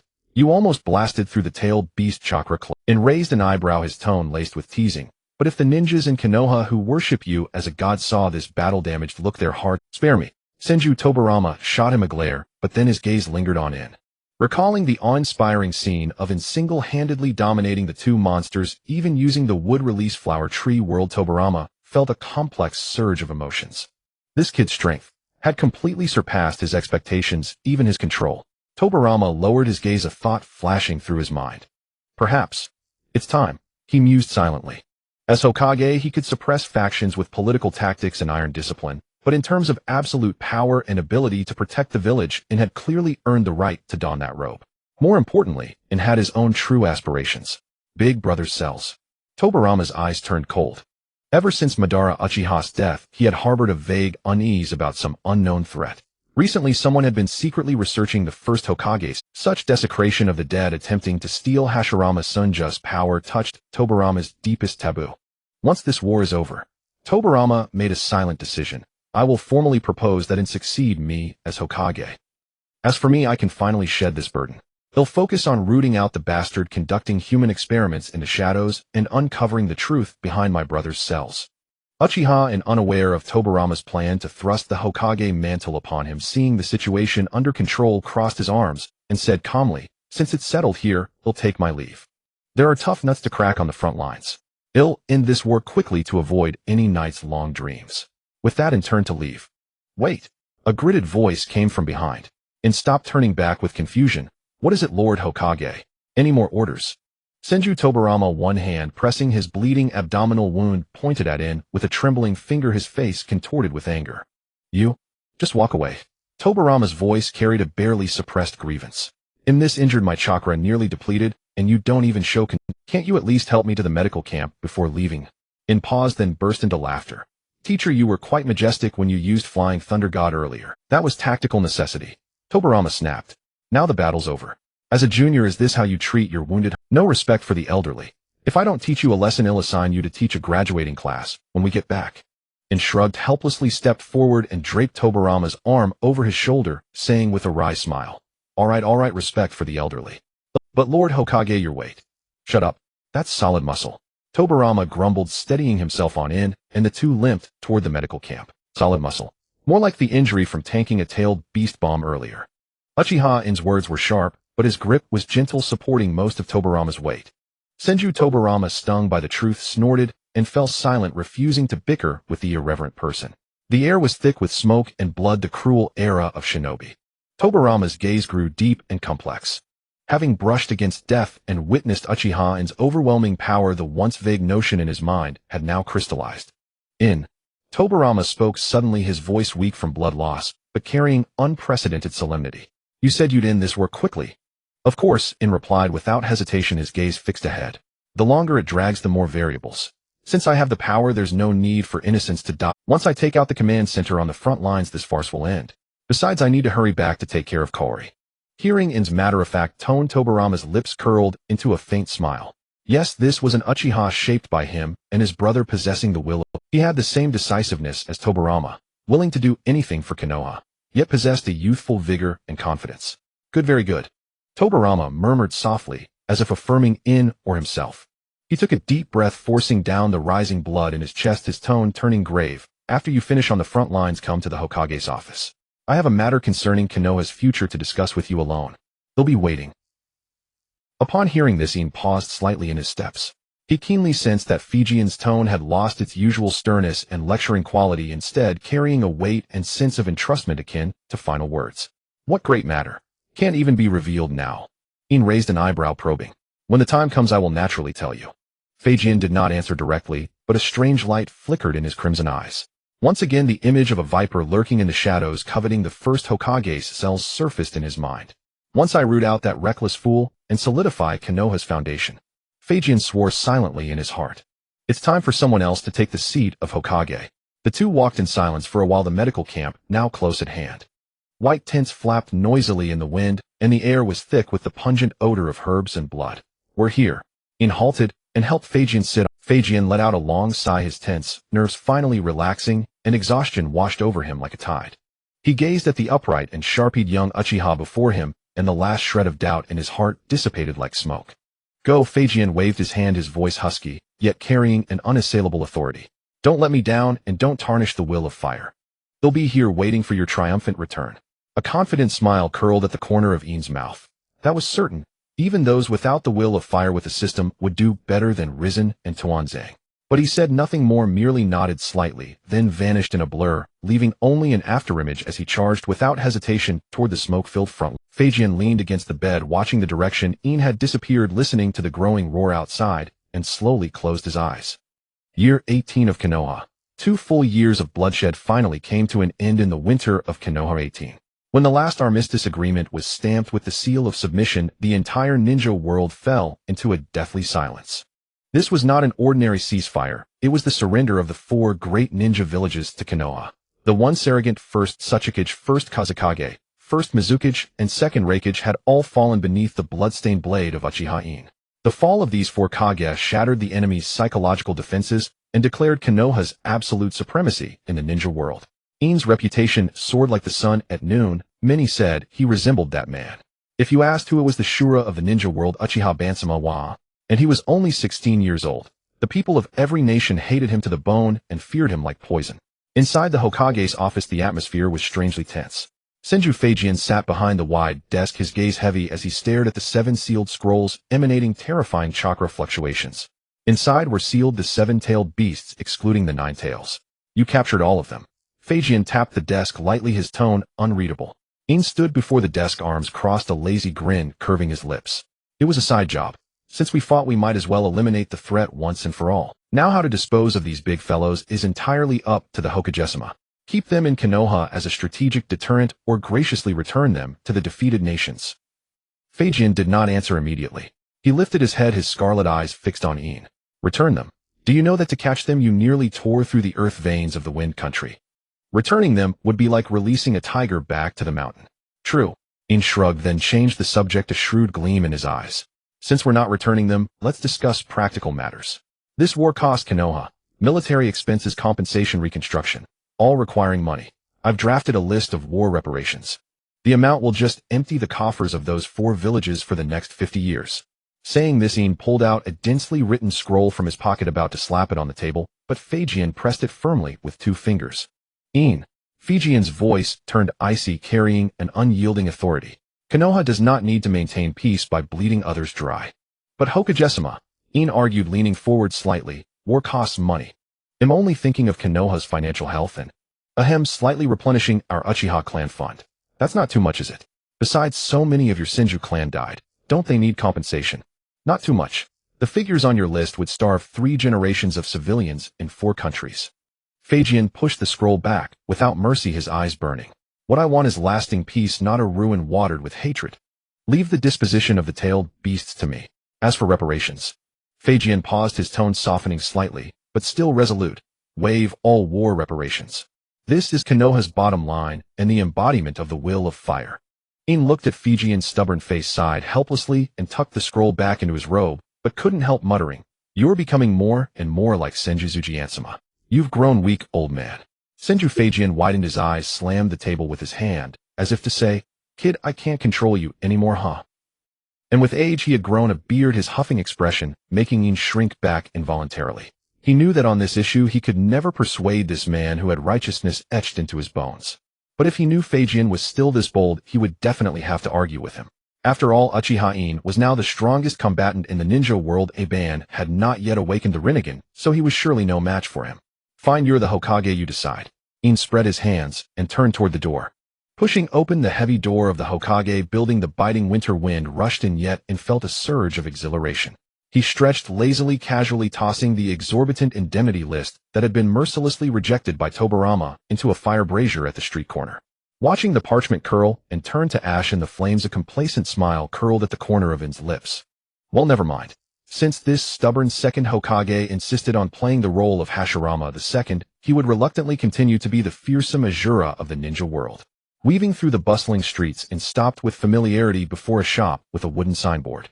Pushing open the door, accompanied by the crisp jingle of wind chimes, a rich aroma of hot pot mixed with the steam of food rushed out, instantly dispelling the chill outs. "Boss, are the fatty beef and tripe for table 3 ready?" Hearing this crisp call, In's gaze swept past the bustling crowd and landed on the graceful figure behind the counter, who was wearing an apron and skillfully fishing noodles out of a pot. Fine beads of sweat glistened on Xiang's forehead, a few stray strands of hair clinging to her cheeks. She looked up at the sound. The moment she saw, and a gentle radiance bloomed instantly in her bright eyes. "You're back," Xiang said softly, her voice laced with an unbreakable affection. In stepped forward, naturally reaching out to tuck a stray strand of hair behind her ear. Looking into her eyes, which were free of any shadow, an indescribable sense of contentment swelled in his heart. The outside world feared the bloodstained hands of Uchiha, and even comparing him to the arrogant Uchiha Madara. But only here in this tiny shop did he feel like a living human being. With someone he loved waiting for him, he was content. Even though Xiang, for the sake of Konoha and for Tobirama's plan, had become the Jinchuriki of the 3 tails, sealing that rampaging tailed beast within her, yet in In's eyes she would always be the one who gave him the most peace of mind. In this ninja world, to have a woman who wholeheartedly waited for him to come home, he felt he was the luckiest man alive. "Yo, master's wife. I'm back." Before In could even sit down, an energetic voice rang out from outside the door. The next moment the curtain was flung aside and Tsunade strode in, shouting as she familiarly found a seat by the window. "Boss, the usual. Give me a split pot with the spicy broth insanely hot. And bring all the meat you've got." Tsunade slapped the table grandly, then turned to shout at the counter, adding quietly, "Put it on my master's tab." In's face darkened at her words. "Master's wife, get me something delicious. On that mission to the land of rain, I didn't even get a single hot meal. I'm starving." Behind her, 2 familiar figures followed. Orochimaru with his smooth black hair, and Jiraiya with his spiky ponytail. Though still young, they, along with Tsunade, vaguely gave in a glimpse of the future legendary Sannin of Konoha, an embryonic form, as it were. "Tsunade, slow down. Don't start yelling the moment you're back. What kind of behavior is that?" Orochimaru said, though his gaze involuntarily drifted toward the shop. The next second his amber slit-like pupils constricted sharply, his eyes locking instantly onto Uchiha, and sitting in the corner. Orochimaru's breath caught for a moment, and he immediately adopted a respectful demeanor. He pulled Jiraiya, who was still looking around, and quickly walked up to him, giving a slight bow, and speaking with undisguised reverence, "Lord Uchiha, and you've returned. It has been a while, and your presence seems even more formidable than before." 2 years ago, and had met Orochimaru, and even taught him some scientific tricks. Orochimaru had always wanted to become In's disciple, but In always said the time wasn't right, putting him off. This was to the extent that even their team's Jonin instructor Hiruzen Sarutobi had wanted to take him as an apprentice, but failed. Jiraiya had been curiously examining the shop's decor, but when Orochimaru tugged him, he finally saw the languid figure in the corner. He gasped, his formerly boisterous expression instantly subdued, and he quickly followed Orochimaru in a respectful bow. Greetings, Lord In. Tsunade had been excitedly telling Xiong about her mission's adventures, but upon hearing their address, she abruptly turned. The moment she saw In, her eyes lit up, like, Brother In, when did you get back? Why didn't you tell me in advance? Tsunade pushed aside the teacup in front of her, and like a little girl seeing candy crowded right up, she leaned her hands on the table, her body slightly tilted forward, looking at him with eager eyes. Since you're back, you have to eat with me today? I haven't had a meal with you. Looking at Tsunade's amber eyes full of anticipation, the slight gloom that had been lingering in In's heart from his encounter with Tobirama instantly dissipated. He smiled helplessly, reached out, and gently flicked Tsunade's forehead, saying in a doting tone, all right, I'll eat with you. But you little girl, you still have no sense of respect. I'm your master. Tsunade covered her forehead, but instead of being angry, she beamed even brighter. She turned around and shouted toward the counter, you're not that much older than me. Master's wife. Add an extra serving of braised pork intestines with scallions, Brother In's favorite, and make sure it's fried crispy. Got it, little glutton, Xiong said with a laugh from behind the counter, her hands moving even more swiftly. Watching this warm scene, In leaned back in his chair, listening to the bustling noise of the shop and Tsunade's chattering complaints, the smile on his lips deepening. To hell with the Azura of the ninja world, to hell with war reparations. At least at this moment he was just In, an ordinary man with a wife who doted on him and a disciple who made a fuss. In leaned back in his chair, watching Tsunade's carefree antics, an amused smile playing on his lips. He tapped his fingers lightly on the table, deliberately drawing out his words, adopting a tone of an elder's heartfelt disappointment. Tsunade, you're always so boisterous, without a trace of feminine grace.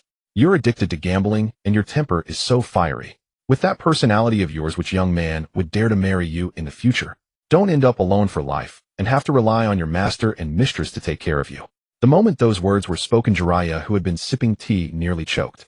He coughed violently, his face instantly flushed crimson, even his ears turning. He lowered his head, his hands gripping his knees tightly, his heart racing like a startled deer, screaming inwardly, she's clearly adorable. If no one wants her.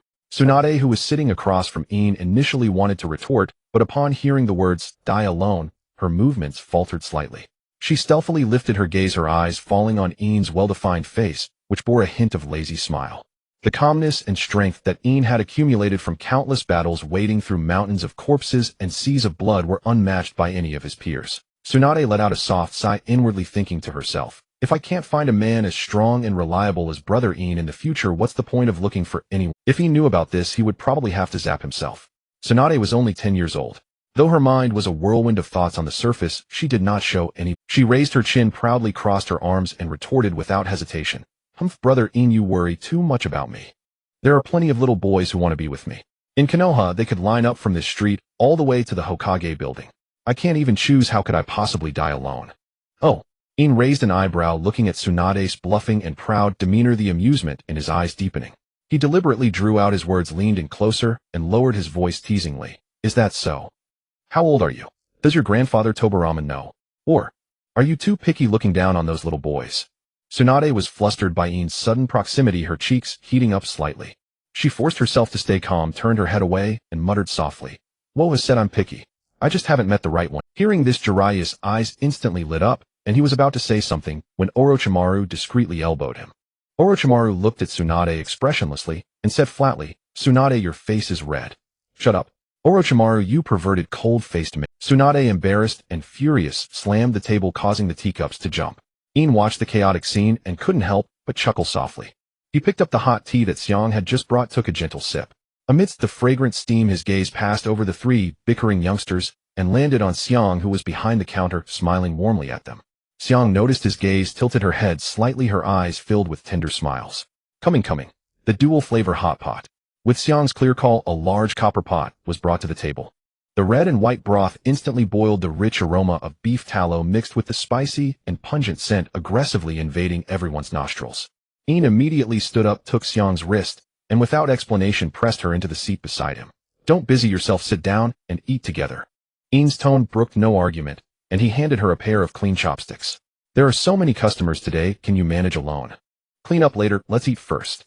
Xiang couldn't resist him, so she obediently sat down looking at the table full of abundant ingredients, her eyes brimming with Just as they picked up their chopsticks and were about to dip a piece of tripe into the pot, the wind chime at the door rang again.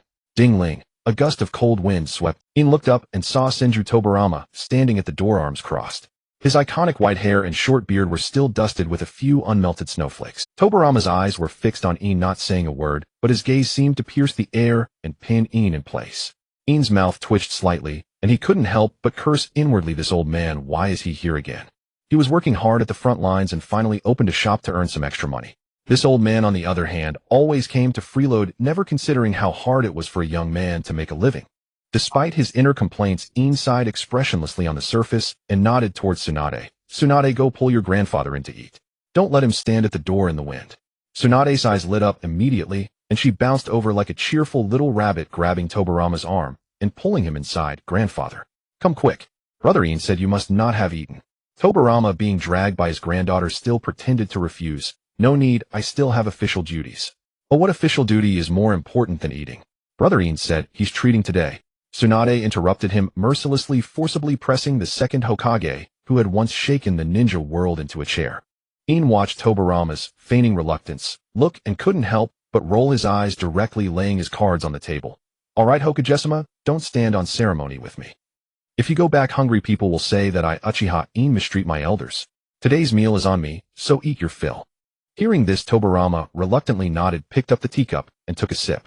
However, when the first perfectly blanched piece of tripe was placed in his bowl, a satisfied expression finally appeared on Tobirama's stern face. He put down his chopsticks, picked up the spoon, and began to devour hungrily. Originally, Jiraiya and Orochimaru had been sitting stiffly, barely daring to breathe, because of the sudden arrival of the Hokage. But seeing their teacher and the Hokage devouring food like starving ghosts, the two exchanged glances, and their sense of awe dissipated significantly. Jiraiya even swallowed, nervously, finally unable to resist reaching out with his chopsticks to pick up a slice of beef and put it into the pot. Sensei, take your time, no one's competing with you. Jiraiya muttered, but his hand movements were swift. In watched the lively table feasting heartily, shook his head helplessly, and turned to look at Xiang beside him. Xiang was carefully blanching vegetables, a faint smile on her lips. She then picked up a piece of cooked meat, blew on it, and fed it to In's mouth. In ate it in one bite, a look of utmost satisfaction on his face. Eat, he said softly. Today let's have a good meal too. Xiang looked up, her eyes filled with tenderness as she gazed at In. Outside the door, an inconspicuous old man in black with a cane hobbled along, his eyes occasionally glancing toward the table. After the meal, the table was cleared spotlessly by Xiang. Tobirama put down his chopsticks, elegantly wiped the corners of his mouth with a white handkerchief, as if the person who had just wolfed down the food was not him at all. He stood up, straightened his Hokage robe, and resumed his grave expression. In, you have done well. The piece of Konoha owes some of its merit to you. Tobirama left this official evaluation calmly, then picked up the still relishing fatty beef. Jiraiya, with one hand, grabbed the reluctant Tsunade with the other, and led Orochimaru out the door, without looking back. In watched the freeloaders leave, shook his head helplessly, then took Xiang's hand. Let's go, we'll head home too. The two walked hand in hand through the streets of Konoha. The warm winter sun enveloped them, dispelling the last traces of chill.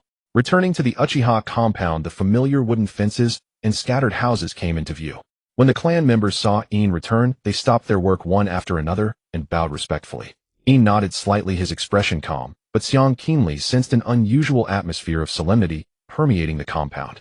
Sure enough, as soon as they returned to their own residence, and before they could sit down, a Uchiha clansman hurried over with a grave expression. Lord In, the clan leader requests your immediate presence in the main hall. Within the Uchiha main hall, the light was somewhat dim, with only a few ever-burning lamps casting a faint flickering glow. The air was thick with an ancient and solemn atmosphere, as if even breathing carried a heavy weight. As In stepped over the threshold, he keenly sensed the oppressive tension in the hall. Seated in the seat of honor at the head of the hall was an old man with entirely white hair and beard. He was the current clan leader of the Uchiha clan, Uchiha Jinyu. Time had carved deep furrows into his face, but those eyes belonging to the Uchiha still glimmered with the sharpness of accumulated experience. Flanking the lower seats on both sides of Jinyu, several venerable elders of the clan sat upright, with solemn expressions, their gazes uniformly. Seeing In enter, Jinyu slowly rose to his feet, leaning on his cane as he took 2 steps forward. In, you have returned. Jinyu's voice was aged yet resonant, and he looked over the young man before him, his eyes filled with unguarded admiration and relief. Your achievements in the Great War are evident to the entire shinobi world. Because of you, our Uchiha clan's prestige in the village has soared to unprecedented heights, and even Lord Phaegian has praised you highly. Your achievements in the Great War are evident to the entire shinobi world. Because of you, our Uchiha clan's prestige in the village has soared. Jinyu waved his hand, gesturing for In to take a seat. He returned to his own seat, and let out a long sigh, his originally straight back seeming to stoop slightly in that moment. Duty. Yes, you have fulfilled your duty, but I as clan leader am nearing the point where I can no longer fulfill mine. Jinyu's gaze swept over the elders in the hall before finally settling back on In, his tone carrying deep helplessness and resignation. In, you see, I am old. My body and my energy no longer allow me to steer the clan through storms as I did in my youth. The hall was so silent that a pin drop could be heard. The elders lowered their eyes, clearly anticipating what Jinyu was about to say. I once believed I could lead the Uchiha clan to glory. Jinyu's voice grew low, tinged with nostalgia and bitterness. But I must admit I cannot. I do not possess the peerless genius of Lord Uchiha Ban, nor his courage and skill to turn the tide and revitalize the clan. The great ship of the Uchiha in my hands can only barely maintain stability, but lacks the strength to brave the wind and waves. With that, Jinyu took a deep breath, and a determined light blazed in his clouded eyes. Therefore, I have decided to step down as clan leader. Even though he had anticipated it, In's heart still stirred slightly. Yet his exterior remained calm, simply watching Jinyu quietly. The clan elders have already discussed it, Jinyu said, looking at In, enunciating. They unanimously decided that you should succeed the position of Uchiha clan leader. In, the strength and wisdom you displayed in the Great War and the calm composure you maintained even after wading through seas of blood are enough to convince all clan members. Only you can lead the Uchiha clan toward true glory. In did not rise immediately, but quietly met Jinyu's eyes, which were full of expectation. He took a deep breath, suppressing the myriad thoughts in his mind. Then he bowed slightly and said solemnly, the clan leader's favor is immense. In would not hesitate to die. Since the elders and clan leader trust me, In is willing to take on this heavy burden. I will lead our Uchiha clan out of the mire, return to our former peak, and let the reputation of the red-bottomed round fan resound throughout the shinobi world once more. Hearing this resolute vow, Jinyu's tensed shoulders finally relaxed, and his eyes gleamed with gratified joy. However, In's tone shifted slightly. But although I have achieved some merit, I am still young, and my seniority and prestige still need time to mature. Moreover, the situation inside and outside Konoha village is turbulent, and I am burdened with many complex affairs, making it difficult to devote all my energy. In looked up, his gaze sincere, meeting Jinyu's eyes. The clan's affairs are intricate and intertwined. I implore the clan leader, after stepping down, to remain behind the scenes and guide the ship for me. With your presence at the helm, I can focus on carving a path forward for the clan. Upon hearing this, Jinyu was momentarily stunned, then laughed heartily, stroking his beard. He had never been overly attached to power, and his earlier concern was merely that the young man might not handle the responsibility. Now that In was willing to shoulder the duty, and also wise enough to respect the elders and seek assistance, this clarity and steadiness put him even more at ease. Good. Your self-awareness and sense of responsibility are a blessing to our Uchiha. Though I am retiring, these old eyes and this old frame can still watch over the clan for a few more years. You may entrust the clan's trivial matters to me. The atmosphere in the hall lightened, and the elders also looked relieved. Jinyu leaned on his cane, slowly rose, and walked toward In. He extended his thin yet warm hand and gently patted In's shoulder, his initially clear tone turning deep and nuanced. In, you said you want to lead the clan back to its peak. We will hold the clan leader succession ceremony soon. Jinyu gazed deeply into his eyes and spoke earnestly, but you must know that the peak of the Uchiha has never been supported by one person alone, but by the power flowing through the bloodline across generations.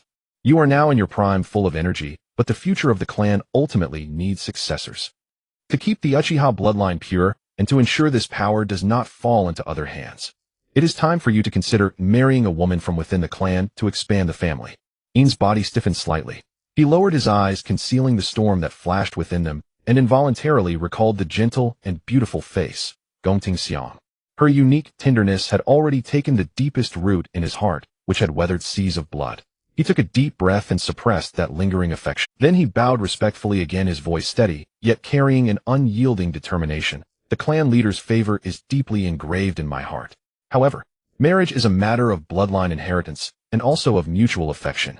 In my heart, there is already someone I deeply cherish. Though she is not of the Uchiha clan, we understand each other's hearts, and have entrusted each other with life and death. I am unwilling to betray this true feeling for the sake of so-called bloodline purity. I hope the clan leader can understand my difficulty and allow me to decline this arrangement. As his words fell, the previously relaxed atmosphere in the hall froze once more. The elders exchanged glances, their brows furrowed, seemingly displeased with the notion of a non-clan member. Jinyu's hand on his cane paused slightly, and his sharp eyes stared deeply at the young man before him. However, to In's surprise, Jinyu did not become angry. The old man simply looked at him quietly for a long time, then finally let out a long sigh. He waved his hand, cutting off the elders who were about to speak in objection. Enough. Jinyu's voice echoed in the empty hall, carrying the wisdom and compromise of a man who had seen much. You have just taken on this heavy burden. If we breed discord over family matters now, it would not be good. Feelings cannot be forced. I was young once, and I understand the weight of such obsession. Jinyu returned to his seat, his gaze deep as he looked at In, and spoke earnestly. Let us set this matter aside for now. Go and handle the affairs outside the clan. As for the responsibility of expanding the family and continuing the bloodline, think it over when you return. When you feel that as clan leader you should plan for the clan's future, we can discuss it later. In felt a slight relief knowing that this was Jinyu's way of giving him breathing room and concession. He bowed deeply, once more accepting the heavy expectation and tolerance. In, I humbly receive your teachings. Jinyu nodded slightly, a flicker of imperceptible relief passing through his eyes. He did not bring up the marriage proposal again. Instead, he slowly rose to his feet and gestured to In. Come walk with me outside. Now that you have accepted the position of clan leader, there is no turning back. In stepped forward as instructed, supporting the old man's withered arm. The two walked side by side out of the main hall, the night breeze cool against their skin. They strolled slowly along the cobblestone path within the Uchiha compound. The ever-burning lanterns stretched their shadows long, overlapping in the silent night. In 3 days the succession ceremony will take place. Jinyu's voice was unusually steady in the night wind. The ceremony will be held in the underground chamber of the Uchiha Nansha Shrine. All clan members will be present, and the Hokage should also attend. What you must do is assume the position of clan leader and show the Uchiha a bright future. In silently memorized the words, his gaze sweeping over the familiar buildings around him. A profound sense of responsibility surged within him. Jinyu halted, leaning on his cane, and turned to face In. Moonlight filtered through the tree shadows, casting dappled light on his aged face.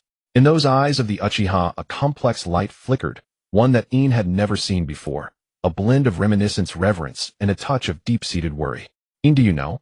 I once did not believe you could carry the entire Uchiha clan on your shoulders. Jinyu's voice was low, as if afraid to disturb the slumbering spirit. Now that you have become so outstanding and are about to take over as clan leader, there are some things I must tell you. Lord Madara once intimidated the entire ninja world with his mere presence. It was not only his Mangekyo Sharingan, but also his mastery of the Uchiha clan's true heritage. He paused, his gaze fixed on the deepest part of the clan grounds, shrouded by heavy barriers. Follow me.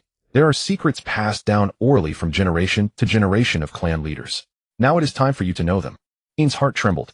He knew that Jinyu was leading him to the most forbidden core of the Uchiha clan, a place where even the elders had no authority to inquire about the ultimate secrets. The two passed through several dark alleys and arrived at a stone gate covered in vines and sealing techniques. Jinyu took out an ancient jade talisman from his bosom. After injecting chakra, the stone gate rumbled open, revealing a deep, descending staircase. Lord Madara once rescued an Uchiha ancestor who had been imprisoned for centuries from the Sarutobi clan's seal. Jinyu walked ahead, his voice echoing in the empty underground passage. Her name is Uchiha Hikari. Her bloodline flows with a power that even Lord Madara admired. However, his voice grew somber in the dim corridor, tinged with helplessness and a sigh. But though she bears the name Uchiha, she has long regarded the clan as a source of hatred. In the chaos of the Warring States period, the clan's elders used her as a weapon of slaughter. Her Mangekyo Sharingan was so powerful that even her own kin feared her. She was stripped of her name, robbed of her dignity as a human, and imprisoned in a sunless dungeon, forced to trade her life for victory after victory. Jinyu stopped, looking up as if through the thick rock layers to see those unforgotten years. Lord Madara freed her from the Sarutobi clan's seal. Lord Madara did not continue to imprison her, hoping she could let go of her hatred for the Uchiha. Yet she never once stepped out of this underground forbidden zone. Her heart had long been shattered by the name Uchiha, filled with resistance and enmity toward the clan.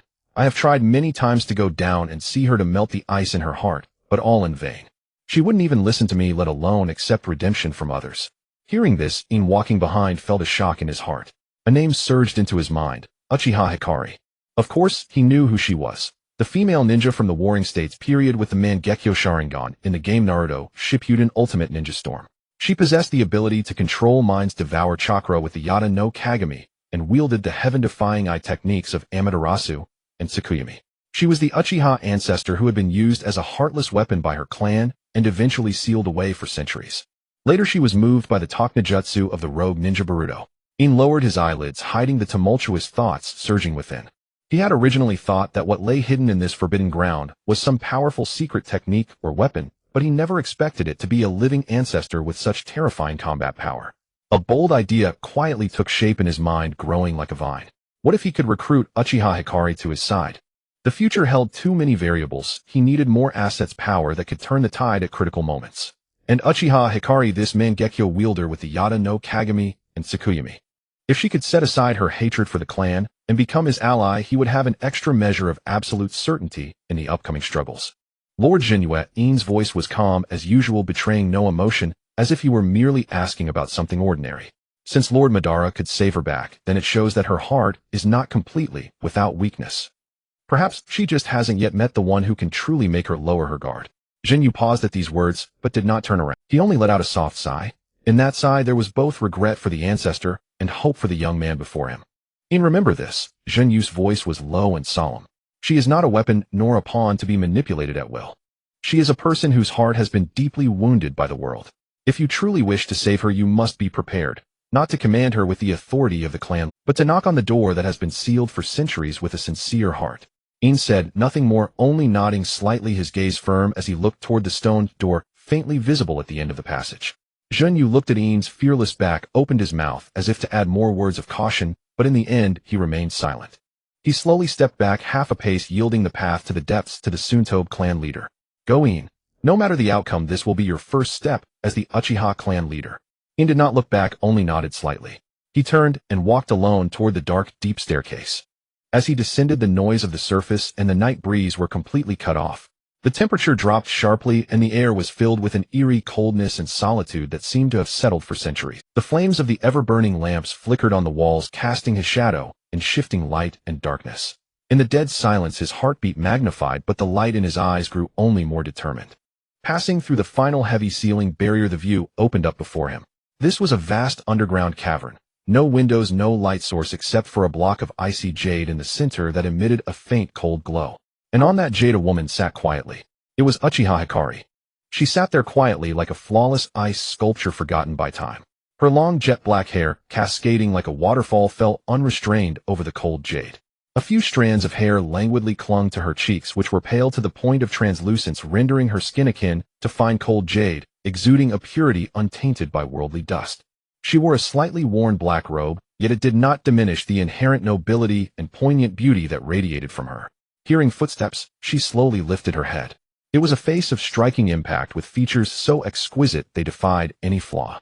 The line of her jaw was soft, yet it carried the unique pride and sharpness of the Uchiha clan. Her brows and eyes were exquisitely beautiful, with the outer corners slightly drooping, bestowing a natural air of vulnerability. Yet in those pitch-black clear pupils, there was no trace of the gentleness or vivacity typical of her age. What lay within was the ultimate coldness and unyielding hatred forged from centuries of betrayal and imprisonment. She simply watched the approaching In, neither rising nor speaking. In those dark eyes the pattern of the Mangekyo Sharingan flickered dimly in the shadows, as if ready to transform into an abyss that would devour everything. She tilted her head slightly, her gaze sweeping over In's face, as if he were mere air. Another Uchiha. Her voice was so faint that it betrayed no emotion or thought. What you executioners in the guise of clansmen have finally grown too lazy to pretend and intend to have me kill someone. Faced with her venom-laced probing, In did not retreat, nor did he adopt the haughty posture of previous clan leaders. He met those Mangekyo Sharingan eyes that seemed capable of freezing the soul, his own gaze clear and candid. Senior Uchiha Hikari. In's voice resonated in the vast underground cavern, steady and gentle, yet carrying an undeniable authority. I am about to succeed as the clan leader of the Uchiha. As a senior of the Uchiha clan, you should come forth to preside over my inauguration ceremony. In that moment the air seemed to solidify. Uchiha Hikari was stunned. A crack appeared in the extreme coldness of her dark abyssal eyes. She stared blankly at the overly young boy before her, whose eyes shone with astonishing brightness, her mind momentarily blank. It had been so long since anyone had addressed her that way. In the endless years of her imprisonment, during the days when she was used as a tool for slaughter, the elders of the clan only referred to her by a cold code name. Even the one who had rescued her from the seal, the self-proclaimed savior Uchiha Madara, and later the old man, who tried to persuade her to let go, had always called her by that name, representing tool and nothingness. Nameless. Hikari. That word fell like a drop of scalding water into the frozen lake of her centuries-old heart, stirring ripples she herself could not comprehend. It reminded her of her departed parents. But then the Uchiha's ingrained vigilance and hatred once again took over. She did not want to go. She did not want to see those clansmen outside who wore the guise of kin, but were more evil than demons. She abruptly turned her head, biting her pale lower lip, and spoke in a near-commanding, icy tone. Get out. I don't want to see any of you. However, before she could finish, a sudden change occurred. In had no intention of letting her continue her refusal. He stepped forward and seized her wrist. The moment he touched it, his heart sank. It was too light. This woman's wrist was so slender it seemed it could snap with ease, her skin as cold as lifeless jade. Don't be stubborn, senior. The Uchiha cannot. In thought to persuade her gently to bring her out of the darkness quickly. But he underestimated her resentment. Hikari shook off his hand, ready to teach this reckless brat. But after sitting motionless in this sunless dungeon for so long, her legs had lost all strength. The moment she set foot on the ground, they buckled, unable to support. Just as Uchiha Hikari cried out in surprise from the loss of balance, In's arms smoothly slipped under her knees, lifting her horizontally. A classic commanding princess carry. You. Uchiha Hikari's pupils constricted, a wave of humiliation from being violated surging within her. The pride of the Uchiha made her instinctively resist, her eyes flashing a crimson glow as the Mangekyo Sharingan instantly formed. The terrifying chakra of the Yada no Kagami converged frantically within her, ready to shatter the boy's mind with a single thought. But when she was tightly embraced against that broad chest, the murderous intent about to erupt was abruptly halted. Through the slightly worn black robe, she could clearly feel the sincere warmth of a living person emanating from the youth. That warmth, transmitted through their touching skin, flowed continuously into her icy limbs, dispelling the bone-deep chill of centuries. She instinctively looked up, her gaze meeting In's profile, so close to her. The boy's jawline was firm, his eyes focused on the stairs ahead, free of any impurity or frivolity, only pure determination and protectiveness. This profile, it reminded her of her father. So warm. In that instant, Uchiha Hikari felt a strange heat spreading from the roots of her ears, rushing all the way to her cheeks. She, a weapon of the Uchiha who had lived for centuries and killed countless, was blushing. How long had it been since she had felt cherished, held in someone's arms, without having to move on her own? The last time she was held like this seemed to be centuries ago, before her name was taken away, before she became a weapon. Her now blurred memories of her parents holding her. Hold on to me, don't fall. In did not look down at her, only whispered a gentle reminder, then steadily carried her up the ascending stairs. Uchiha Hikari lay stiffly in his arms, her hands with nowhere to rest, finally gripping the fabric of his chest tightly. She buried her head deeply, hiding her burning face in the boy's clothes, listening to the steady, powerful beat of his heart, her entire body rigid. When she finally came to her senses and tried to struggle, she found herself already above the underground chamber. She could not believe she had been so easily persuaded. Outside the dungeon, the long-missed sunlight poured down without obstruction. She took a deep breath of air that tasted of freedom, its freshness causing her heart to skip a beat. Uchiha Hikari instinctively raised the back of her hand to shield her eyes from the blinding light. As her vision refocused, she found herself in a rather awkward situation. Then she abruptly broke free from In's embrace, stepping back half a pace, her gaze turning cold and hard as iron. Uchiha brat.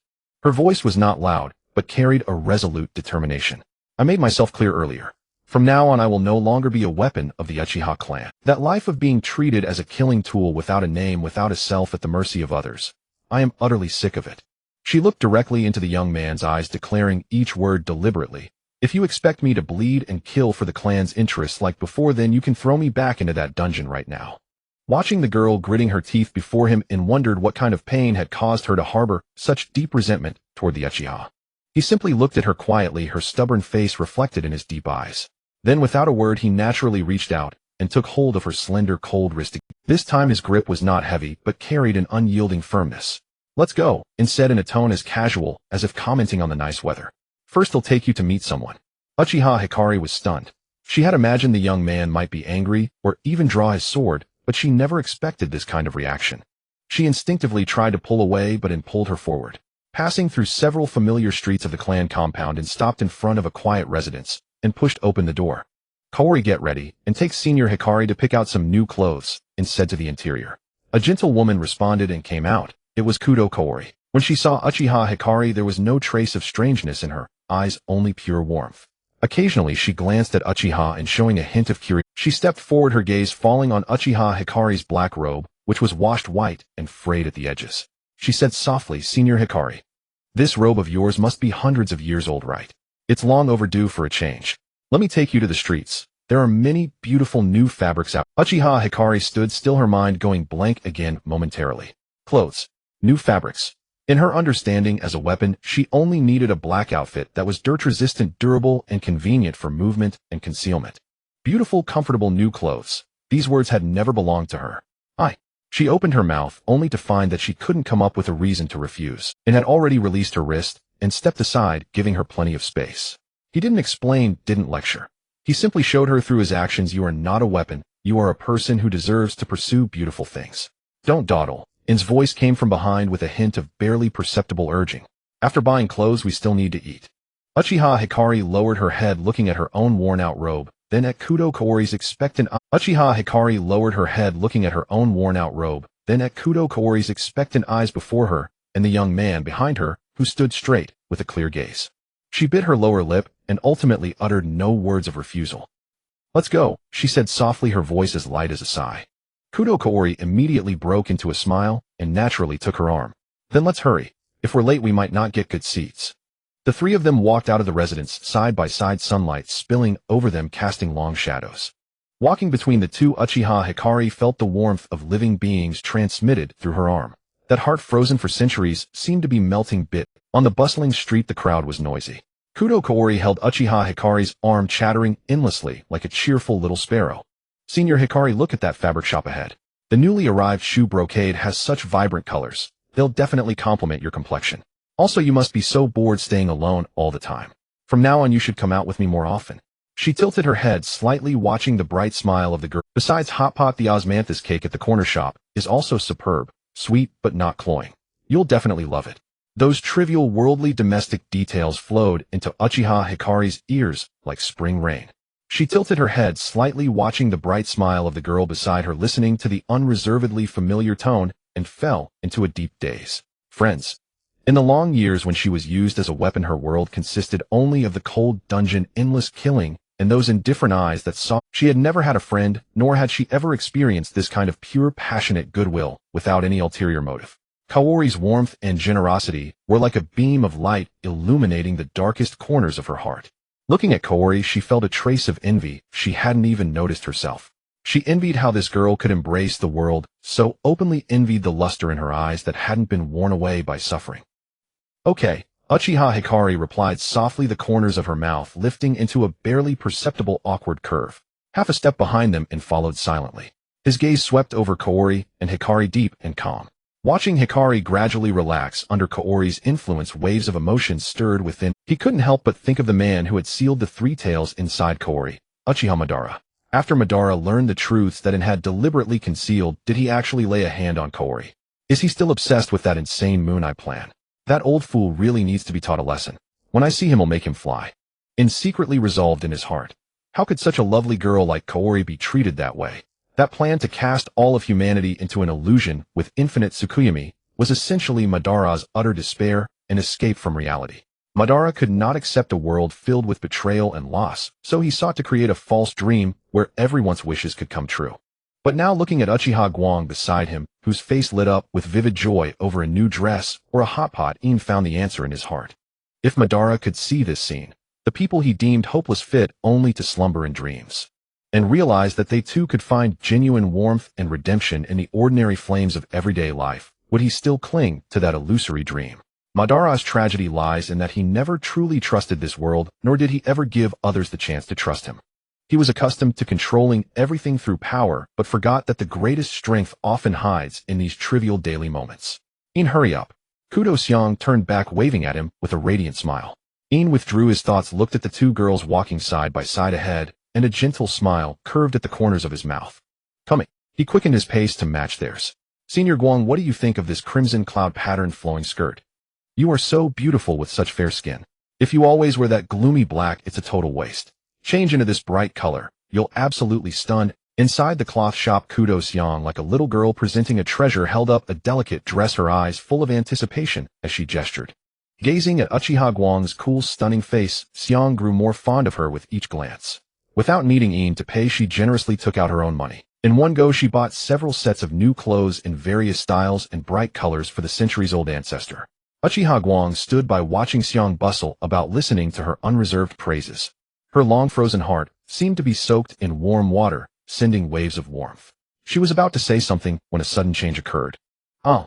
A sharp, short scream tore through the tranquility of the shop. It was Xiang's voice. In's heart plummeted to the bottom, a chill shooting straight. He burst through the shop door, almost instantly arriving inside in a flash. But the scene before him made his breath catch. The staff in the shop lay on the ground. Kudo Xiang was slumped on the cold floor, her eyes vacant and lifeless, clearly trapped in a deep illusion. And beside her, where Uchiha Guang had stood, there was no trace of her. "Xiang, wake up." In knelt on one knee, pulling Xiang into his arms. He condensed pure chakra at his fingertips and unhesitatingly pressed it into her brow. With In's chakra forcefully intervening, Xiang gasped sharply, panting violently, like a drowning person surfacing. Her unfocused pupils gradually sharpened. Upon seeing In, tears burst forth. She clutched his collar, her voice trembling uncontrollably. "In. Senior Guang. Senior Guang is gone." That masked man. He suddenly appeared, and in one move Senior Guang was taken away by him. A masked man. In's eyes instantly turned icy cold, a chilling, murderous intent flickering in his gaze. Uchiha Madara.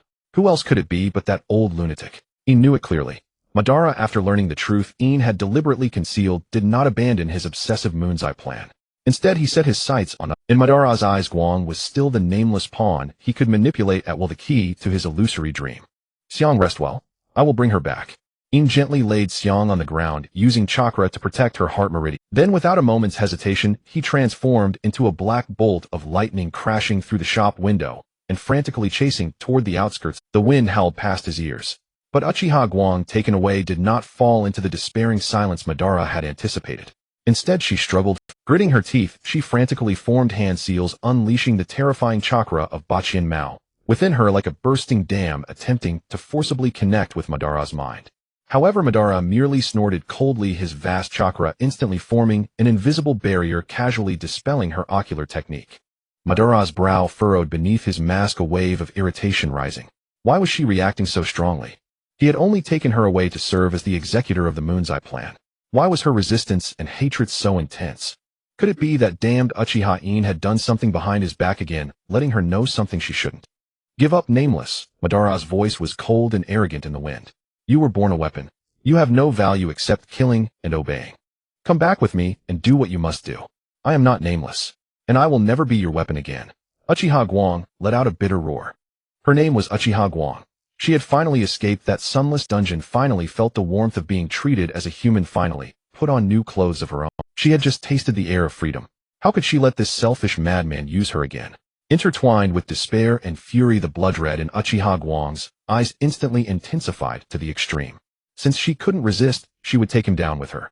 She raised her head abruptly, her eyes turning into crimson Mangekyo Sharingan, locking onto Madara. Amaterasu. With a blood-curdling scream, pitch-black flames erupted from her pupils. This black flame, reputed to be the strongest fire release, consumed everything with its relentless resolve, instantly engulfing Madara. She would rather burn herself and the man who tried to enslave her to ashes than return to that cold cage. "You're asking for death." Seeing the surging black flames, a surge of uncontrollable rage exploded in Madara's heart. He had thought that bringing her back would make this brainwashed weapon obedient again. But now not only did she resist, she even dared to release Amaterasu at him, attempting mutual destruction. Since she was uncontrollable, since she had gone rogue, she was a liability. "If I can't use you, then just die." A brutal killing intent flashed in Madara's eyes. He didn't even bother to dodge the black flames. He simply waved his hand. Repulsive force gushed out, not only bouncing the black flames of Amaterasu away, but also turning into a fatal heavy blow, mercilessly slamming toward Uchiha Guang's heart. Bang! A dull impact resounded in the silent forest. Yuzhibo Guang felt as if an invisible giant hammer had struck her chest, every organ seemingly shattered in an instant. She didn't even have time to cry out in pain before she was hurled backward like a broken kite by that terrifying repulsive force.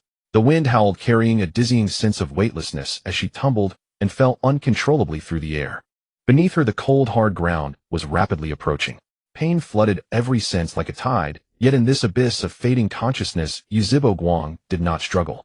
She merely quietly felt her life slipping away as images of her long and tragic life flashed through her mind like a lantern. From the sunless dungeon to the years of being manipulated like a weapon, those endless killings and that heart long numb and frozen. She had lived so long, yet never truly lived a single day for herself. Finally, is this the end? She uttered a soundless sigh in her heart, and a hint of bitter relief curled at the corners of her mouth. But what a pity it was. After all the struggle to break free from that devouring cage, after finally feeling the warmth of being treated as a human, she had yet to properly wear those bright new clothes, yet to see more of this vibrant world. At the end of her life, she met Uchiha In and Gongting Xiang. If only she had met them earlier, how wonderful it would be. Bang! The anticipated excruciating pain of shattering bones did not come. Just as her body was about to crash violently into the ground, a pair of powerful arms caught her securely. It was an extremely warm embrace with an undeniable strength that pulled her back from the brink of death. Uchiha Guang struggled to lift her heavy eyelids, but her vision was too blurred to see the person's face. Then a rich and warm scent entered her nostrils. It was the smell of sunshine mixed with the fragrance of grass and trees, the unique scent of Uchiha In belonging only to that ordinary mundane world. Guang. In's voice sounded in her ear, carrying a firm protective meaning. He held her tightly in his arms, his fingers feeling for her pulse, his eyes filled with unshakable concern. He felt pity for this woman with such a pitiful fate. In. Sensing the weak yet steady breathing of the girl in his arms, In's heart, which had been in his throat, finally settled down a little.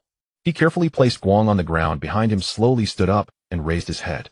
His gaze passed through the dappled shadows of the trees to meet the man who had descended from midair and stood hunched on a tree trunk.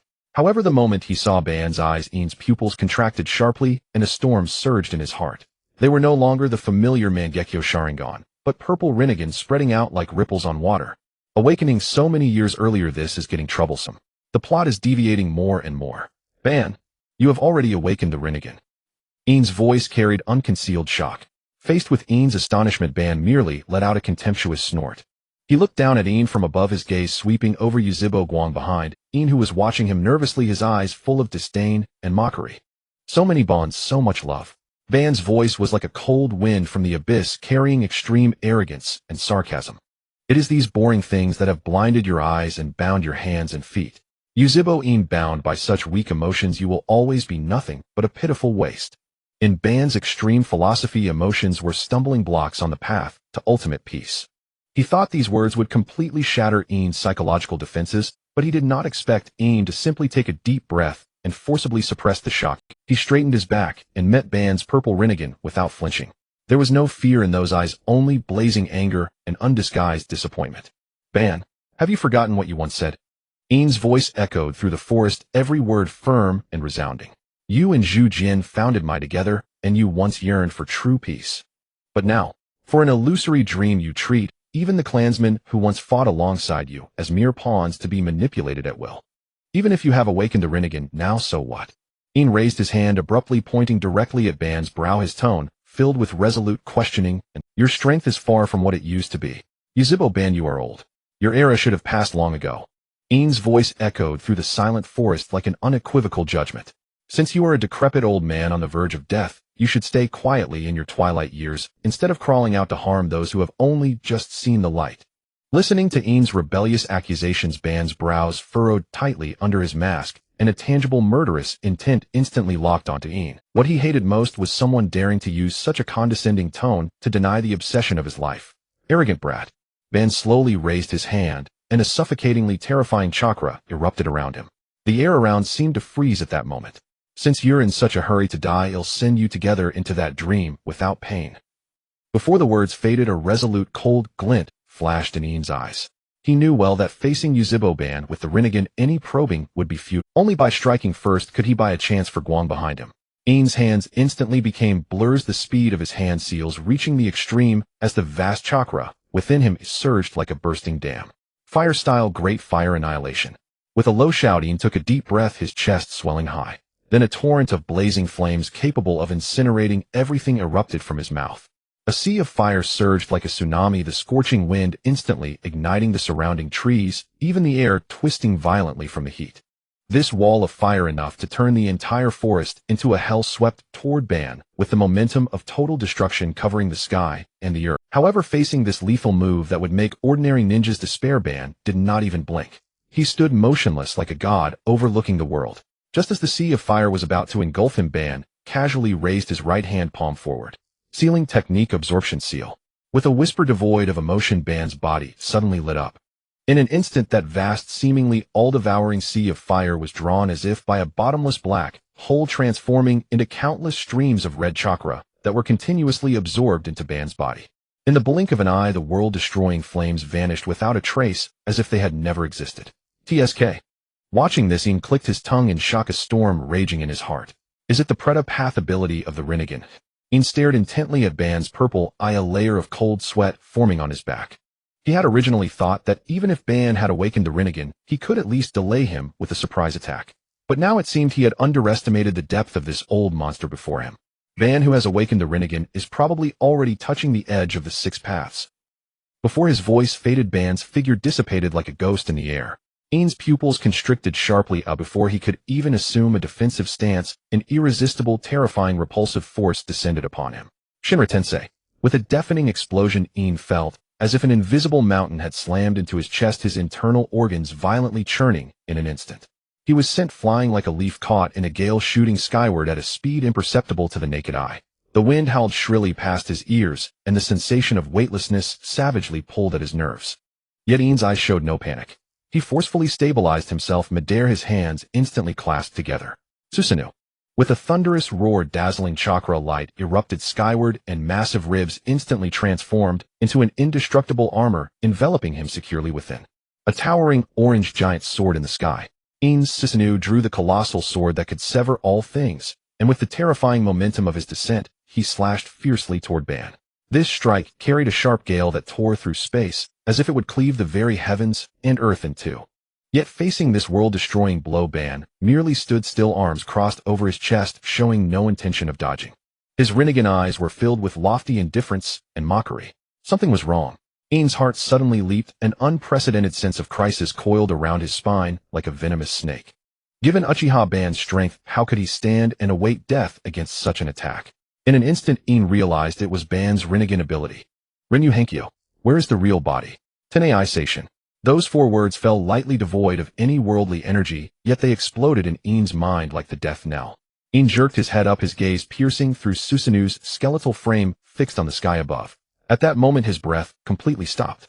The once dense clouds were torn apart by an invisible giant hand, replaced by a suffocating darkness thick as ink.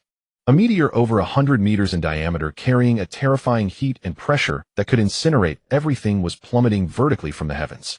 The meteor's surface burned with dark crimson flames. The sonic booms from air friction roared like thousands of vicious beasts, painfully piercing. It was so immense that it blotted out the sun, devouring even the surrounding light. Before that meteor, like a divine punishment, In Susanoo seemed as fragile as a solitary boat amidst raging waves. A single light touch would reduce it, along with the mountains and rivers below, to dust. Damn! In gritted his teeth so hard they creaked, veins bulging on his. He finally truly understood the despairing power that the man called Uchiha Ban possessed after touching the edge of the 6 paths. On the ground, Uchiha Hikari, protected within a barrier, stared at the meteor that seemed about to crush the entire world, letting out. On the ground, Uchiha Hikari, protected within a barrier, stared at the meteor that seemed about to crush the entire world, letting out a heart-wrenching scream. She struggled desperately to break free from the chakra restraints, scratching bloody marks on the barrier, trying to rush out and share even a fraction of his. Don't be afraid. In took a deep breath, forcibly suppressing the fear of death in his eyes. He turned his head, meeting Hikari's gaze through Susanoo's skeletal frame, offering a gentle yet resolute look. The next second, he gripped Susanoo's colossal sword tightly, pouring chakra like a flood into his eyes. Susanoo's skeleton was instantly covered in thick armor, its eyes blazing with piercing crimson light, emitting a heaven-shaking roar. Kamui Greatsword. In roared, Susanoo's arms bulging with muscle, resisting the soul-crushing wind pressure, and swung the sword with all his might from below, meeting the falling meteor. Boom! The moment the greatsword collided with the meteor, a blinding light erupted, as if a sun had exploded on the ground. A terrifying shockwave spread in a circular ring, uprooting ancient trees for miles around, turning them into flying wood chips. The earth trembled violently, spiderweb cracks spreading from the impact point, and the air itself seemed to ignite. Kamui only absorbed half of the meat. Crack! A teeth-grinding sound rang out in the blinding light. In felt a searing pain in his arms, as if his bones were being ground to dust. Cracks instantly covered Susanoo's greatsword. Then the overwhelming gravity crashed down.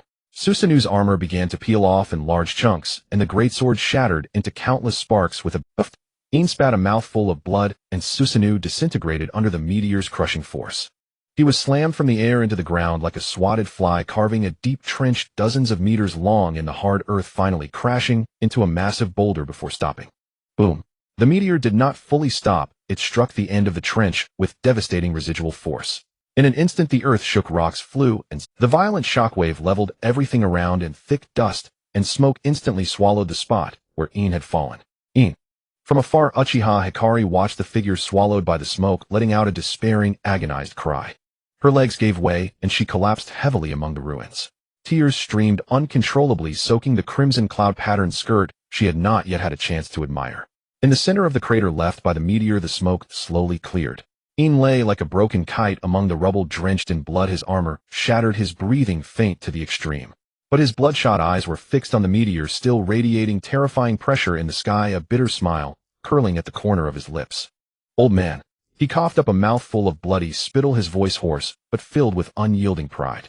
Why hasn't your era passed yet? In Konoha, Tobarama Senju was busy at his desk when a loud rumbling came from outside. He looked up, startled. Where did that meteor come from? This thing has research value. I need to go check it out.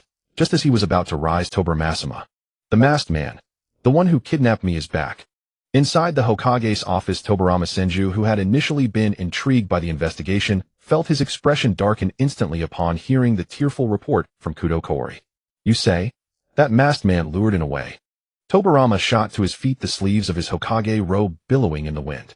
He knew all too well that the masked man's sudden appearance at this critical juncture, specifically to lure In away, could only mean ill intent.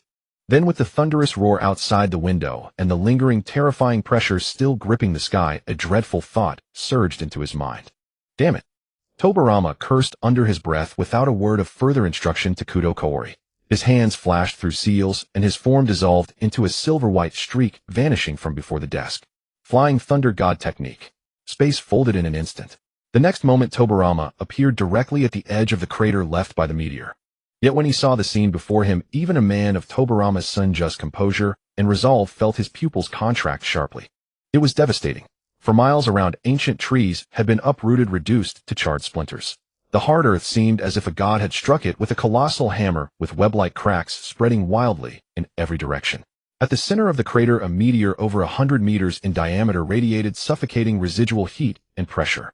The air was thick with the acrid smell of burning, and every inch of ground silently testified to the desperation and brutality of the battle that had just taken place.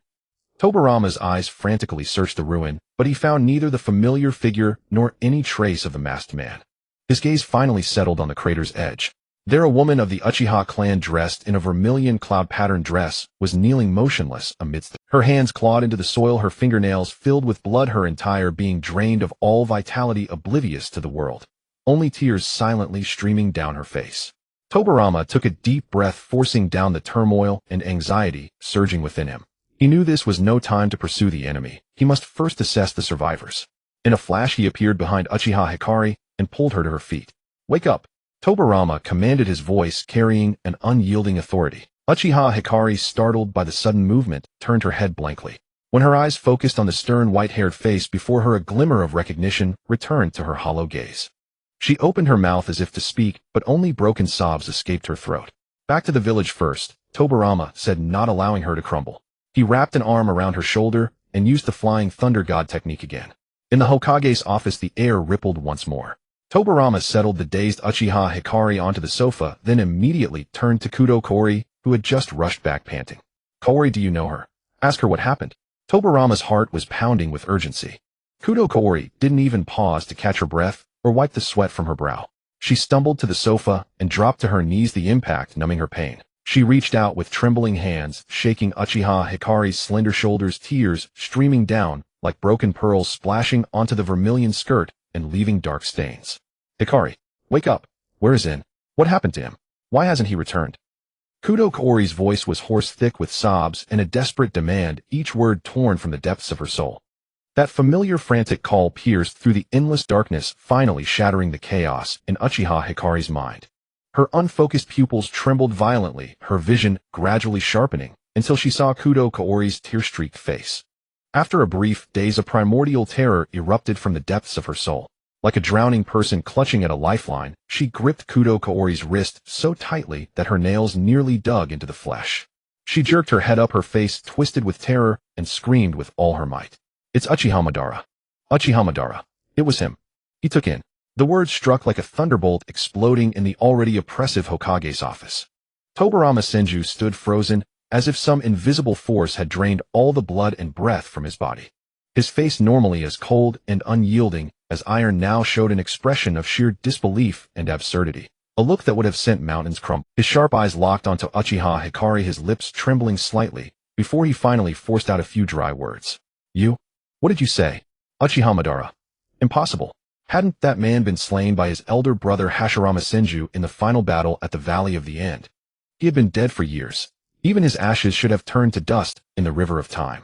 How could he suddenly revive at this very moment, audaciously taking in? A chill shot up Tobirama's spine, making his scalp tingle.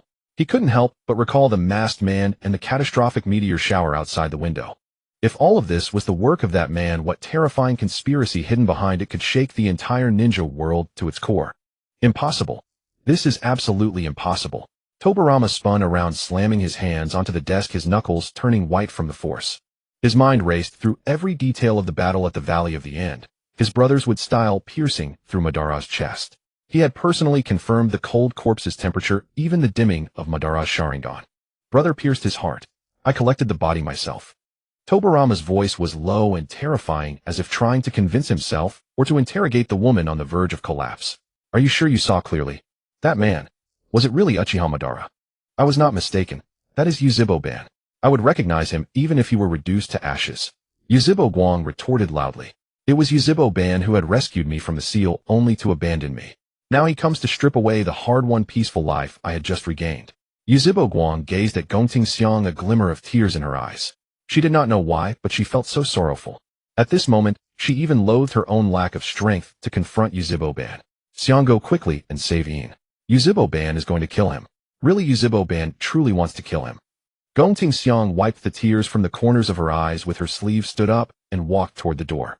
Qinsho Feijian called out to her, fearing that this woman would throw away her life meaninglessly for love. He shouted, Don't act rashly. Yuzhibo-ban's power has always been unfathomable, but even In, who is so powerful now, cannot defeat him. Going there like this will only be a futile death. Let me think it over first. Upon hearing the second Hokage's words, Gongting Xiang's body trembled uncontrollably.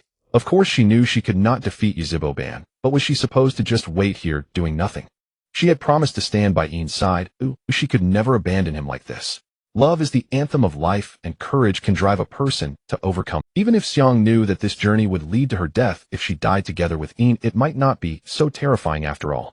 Gongting Xiang turned around and said, I want to show In that this woman who has always been protected by him can also muster the courage to fight against an invincible existence. Yuzhibo Guang, hearing Xiang's words, also tremblingly propped herself up, ready to get out of bed and accompany Xiang to rescue Yuzhibo-in. Qinsho Feijian looked on, speechless, with no reason to stop them anymore. He waved his hand, and beside him appeared Taohua Mutsuan, Tua Shirigangbin, Yuzhibo Jing, and Risen Tuanzang. Feijian instructed them to immediately track down Yuzhibo-ban's movements, and after finishing the village affairs, he would follow soon. Remember, be careful in everything.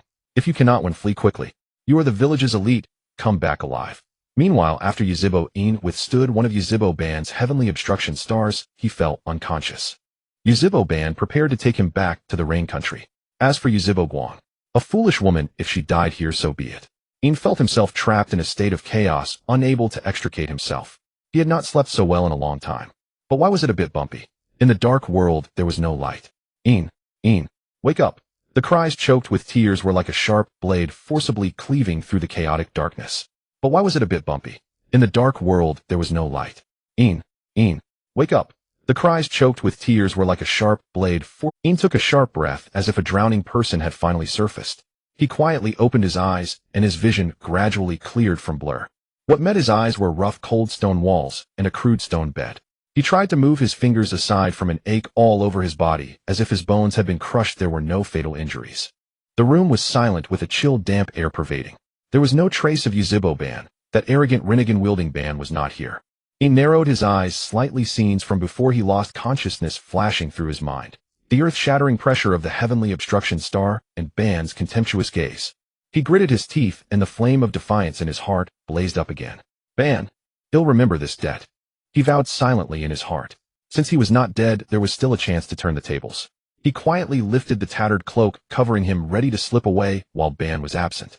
However, running away was not about living in disgrace. In's mind raced. After returning, the first thing was to pawn all the worthless junk at home and exchange them for heavy gold coins. With money, he would worry about not getting good things. After exchanging the scrolls, he drew a Rinnegan in his left eye, a Tensegan in his right eye, and a Sage's body. He must kill Ban. Once I get a pair of Rinnegan and master true power, I will definitely go back and kill you. At this thought, a cruel sneer involuntarily curled at the corner of In's mouth. He slid down from the stone bed softly, trying not to make a sound. He leaned forward like a cautious cat, inching toward the heavy closed stone door. Just as he placed his hand on the cold door handle ready to push it open a crack, an extremely light, faint footstep came from outside. In's heart instantly leaped into his throat. He held his breath, pressed tightly against the door, and prepared in his mind to strike at any moment. Click! The door was gently pushed open from outside. In looked up abruptly but froze when he saw who it was. Standing at the door was not Ban, but someone he had never expected to see here. The other person held a tray with a bowl of steaming medicinal soup. Seeing In standing by the door, a flicker of surprise crossed their eyes, but it quickly returned to calm. You're awake. Hey Ju. In's pupils suddenly contracted, his heart pounding wildly in his chest. That old schemer of the ninja world. But on the surface he forced calm, his hand still resting lightly on the door handle, muscles taut to the extreme. On Ju's half-white, half-black mask-like face, for the first time, an extremely stiff, almost benevolent smile appeared. The hand holding the tray was steady as a mountain, as if the spine-chilling footsteps from outside had just been In's illusion. Don't be nervous, In. If Lord Ban wanted to kill you, you would already be a cold corpse. Ju's voice was low, deliberately lowered, trying to create an atmosphere of confiding intimacy. He slowly walked into the stone chamber and closed the heavy stone door behind him, sealing off all outside air. Who are you? In squinted, pretending not to know him. I am Ban's, the shadow conceived by his obsession and despair over these long years. Ju gently placed the tray on a stone table nearby. The bowl of medicinal soup exuded a strange, bitter aroma. You can call me Ju. Ban's Willie. In sneered, his eyes full of contempt. That madman who knocked me out and threw me into this dump like a chicken. He has a will with such a unique appearance. Ju was not angry. His pupilless eyes stared fixedly at In as if trying to see through his soul. Don't you think Lord Ban's plan is perfect? Creating a dream world without war, without pain, without loss. When you were unconscious just now, didn't you feel that ultimate despair? As long as the infinite Tsukuyami is activated, everything you cherish will never be taken away again. Infinite moon reading. In murmured the 4 words, the sharpness and vigilance in his eyes receding like a receding tide, replaced by a perfectly timed expression of confusion and struggle. He lowered his gaze, staring at the bitter medicinal broth on the stone table, as if Ju's words had truly struck the softest, most painful scar in his heart. No war, no loss. In's voice trembled slightly. He took a deep breath, looked up, and his eyes were already glistening with a layer of tears, his tone carrying a resigned compromise. You're right. I've truly had enough of this endless killing and loss. If this is indeed Bansama's ideal, then perhaps this is the only salvation for the ninja world. The stiff smile on Ju's half-black, half-white face seemed to deepen. He nodded with satisfaction, was about to speak again, when the heavy stone door of the chamber was pushed open from outside without any warning. A terrifying aura instantly flooded the confined space, as if the very air had been sucked dry. Ban strode into the chamber, his sharp gaze sweeping across the room like a hawk. When he saw In and Ju standing side by side in harmonious rapport, a rare flash of surprise flickered across his arrogant face. Ban narrowed his eyes, muttering inwardly, how can this kid act so well? He was just putting up a death-defying resistance under the heavenly obstruction Starfall, and now in a blink he's been fooled by Ju's few words. This speed of changing face is faster than flipping a book. But Ban didn't dwell on it. He snorted coldly and walked up to In. As he approached, Ban slowly closed his eyes as if flaunting his reincarnation eyes. The 2 reincarnation eyes radiated an otherworldly splendor, exuding a divine aura that surpassed all beings. Do you see it clearly, Yuzebo? Ban's voice was low and arrogant, carrying an unshakable absolute confidence. This is the power that stands above all else. In this world, no one can judge me, and no one can stop the arrival of the infinite moon reading. Submission is your only way out. In looked up, staring directly into the godlike reincarnation eyes, his face showing a look of utter shock and sincere admiration, nodding repeated. But in his heart he had already cursed Ban's ancestors for 18 generations. What a pretentious old fool. Isn't he just a pitiful old man who was played by Heiju his whole life and finally had his heart ripped out? Once I also have reincarnation eyes, I'll make sure to slap your old face until it's swollen. Ban was clearly satisfied with In's reaction. He withdrew his gaze, turned to Heiju, and his tone returned to a cold, commanding order. Heiju, you stay here and watch him. I'm going to Muyi. The whereabouts of the nine-tailed beasts must be found out as soon as possible. The infinite moon reading plan can't be delayed any longer. Yes, Ban-sama. Heiju bowed respectfully, watching Ban turn and leave. However, Ban had only taken a few steps when he suddenly stopped. Contrary to Heiju's expectation, he didn't leave, but instead whirled around and grabbed In's arm with a force that nearly crushed his bones. Heiju, you go to Muyi. This kid is too sly, I'm afraid you won't be able to keep an eye on him. Ban's tone left no room for argument. Heiju was stunned, a flicker of hesitation crossing his clearly divided face. Ban-sama, your body. Enough talk. Go. Ban barked. Heiju dared not disobey. He only gave In a deep look, then used the mayfly technique, transforming into a pool of black mud and silently slipping away through the cracks in the stone. Only when Heiju's presence had completely vanished did Ban suddenly release In and drag him into an extremely concealed secret chamber at the back. The secret chamber was pitch black with only Ban's reincarnation eyes gleaming in the darkness. Listen, Yuzebo In. Ban's voice was extremely low, carrying a barely concealed weariness and urgency. I originally thought that once I awakened the reincarnation eyes, everything would go according to my plan without fail. But only after I learned from your mouth the true purpose of Heiju did I realize that the waters of this ninja world are deeper than I imagined. In's heart tightened. This Ban, hey, the old man isn't stupid after all. Ban took a deep breath, his tone tinged with the tragic melancholy of a hero's twilight. This broken body can no longer bear the full power of the divine tree. The infinite moon reading plan must be taken over by a younger, more perfect vet, and you, Yuzebo In, are the most suitable person to take on this task. In was stunned. He looked at the once arrogant Azura of the ninja world before him, his heart a mix of emotions. Why are you so stubborn? This plan is simply anti-human. Ban-sama. In took a deep breath and said in a sincere tone. Since you already know Heiju's conspiracy, why don't we join forces and seal him away? Once this threat is removed, the ninja world will naturally no longer need to experience turmoil. The infinite moon reading. Perhaps it's really unnecessary. You don't understand. Ban shook his head violently, his eyes burning with a nearly obsessive flame. My ideals and beliefs will never change, even if there are variables. Heiju is merely the incarnation of Kagaya's will. As long as the infinite moon reading exists, he will always have an opportunity. Only by completely controlling the divine tree and holding this power in our own hands can we truly sever this 1,000-year curse. In looked at Ban's eyes full of obsession and knew that further argument was futile. This old man had been trapped by his own ideals for a lifetime. Even if he knew the path ahead was an abyss, he would never turn back. I understand, Ban-sama. In lowered his head, his tone filled with obedience and determination. Since this is your will, I am willing to share your burden. Ban's face finally showed a hint of gratified smile. He patted In on the shoulder and turned to leave the secret chamber. In stood in the darkness listening to Ban's footsteps fading away, a cold smirk curling at the corner of his mouth. Old man, you want me to be your pawn? How, let's see who ends up outsmarting whom. Heiju lurked in the shadow of a thick tree trunk, his half-black, half-white face looking particularly eerie in the faint moonlight. He silently watched the few figures darting through the forest ahead.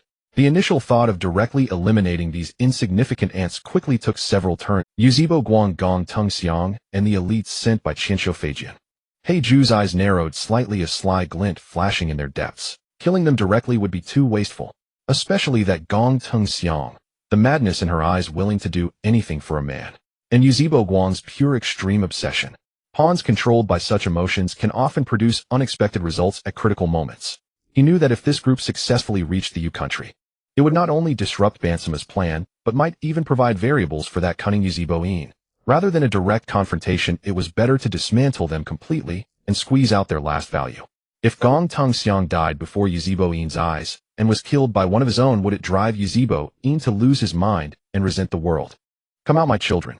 Heiju whispered, his voice like a chilling wind seeping from the earth. As his words fell, 5 masses of white mucus slid silently from the treetops. After landing, they quickly wriggled and stretched, transforming into 5 white zetsu, with vacant expressions and a smell of earth. They knelt in unison before Heiju, awaiting orders. That group ahead, I want you to split them into 4 paths and tear them apart completely. Heiju extended a pale finger pointing at the dense forest ahead, his tone dripping with a chilling cruelty and calculation. Remember, do not engage. Use your perfect stealth in the forest to harass and feint from all directions. Make them spin like headless flies in the woods, losing contact with each other. The 4-Ju answered in unison, awaiting further instructions. A cold smirk curled at the corner of Ju's mouth. His gaze passed over the Baiju and fixed on the figure ahead, issuing commands with methodical precision. You three hold back Uchiha Guang, Senju Feijian, and Shiri Gangban.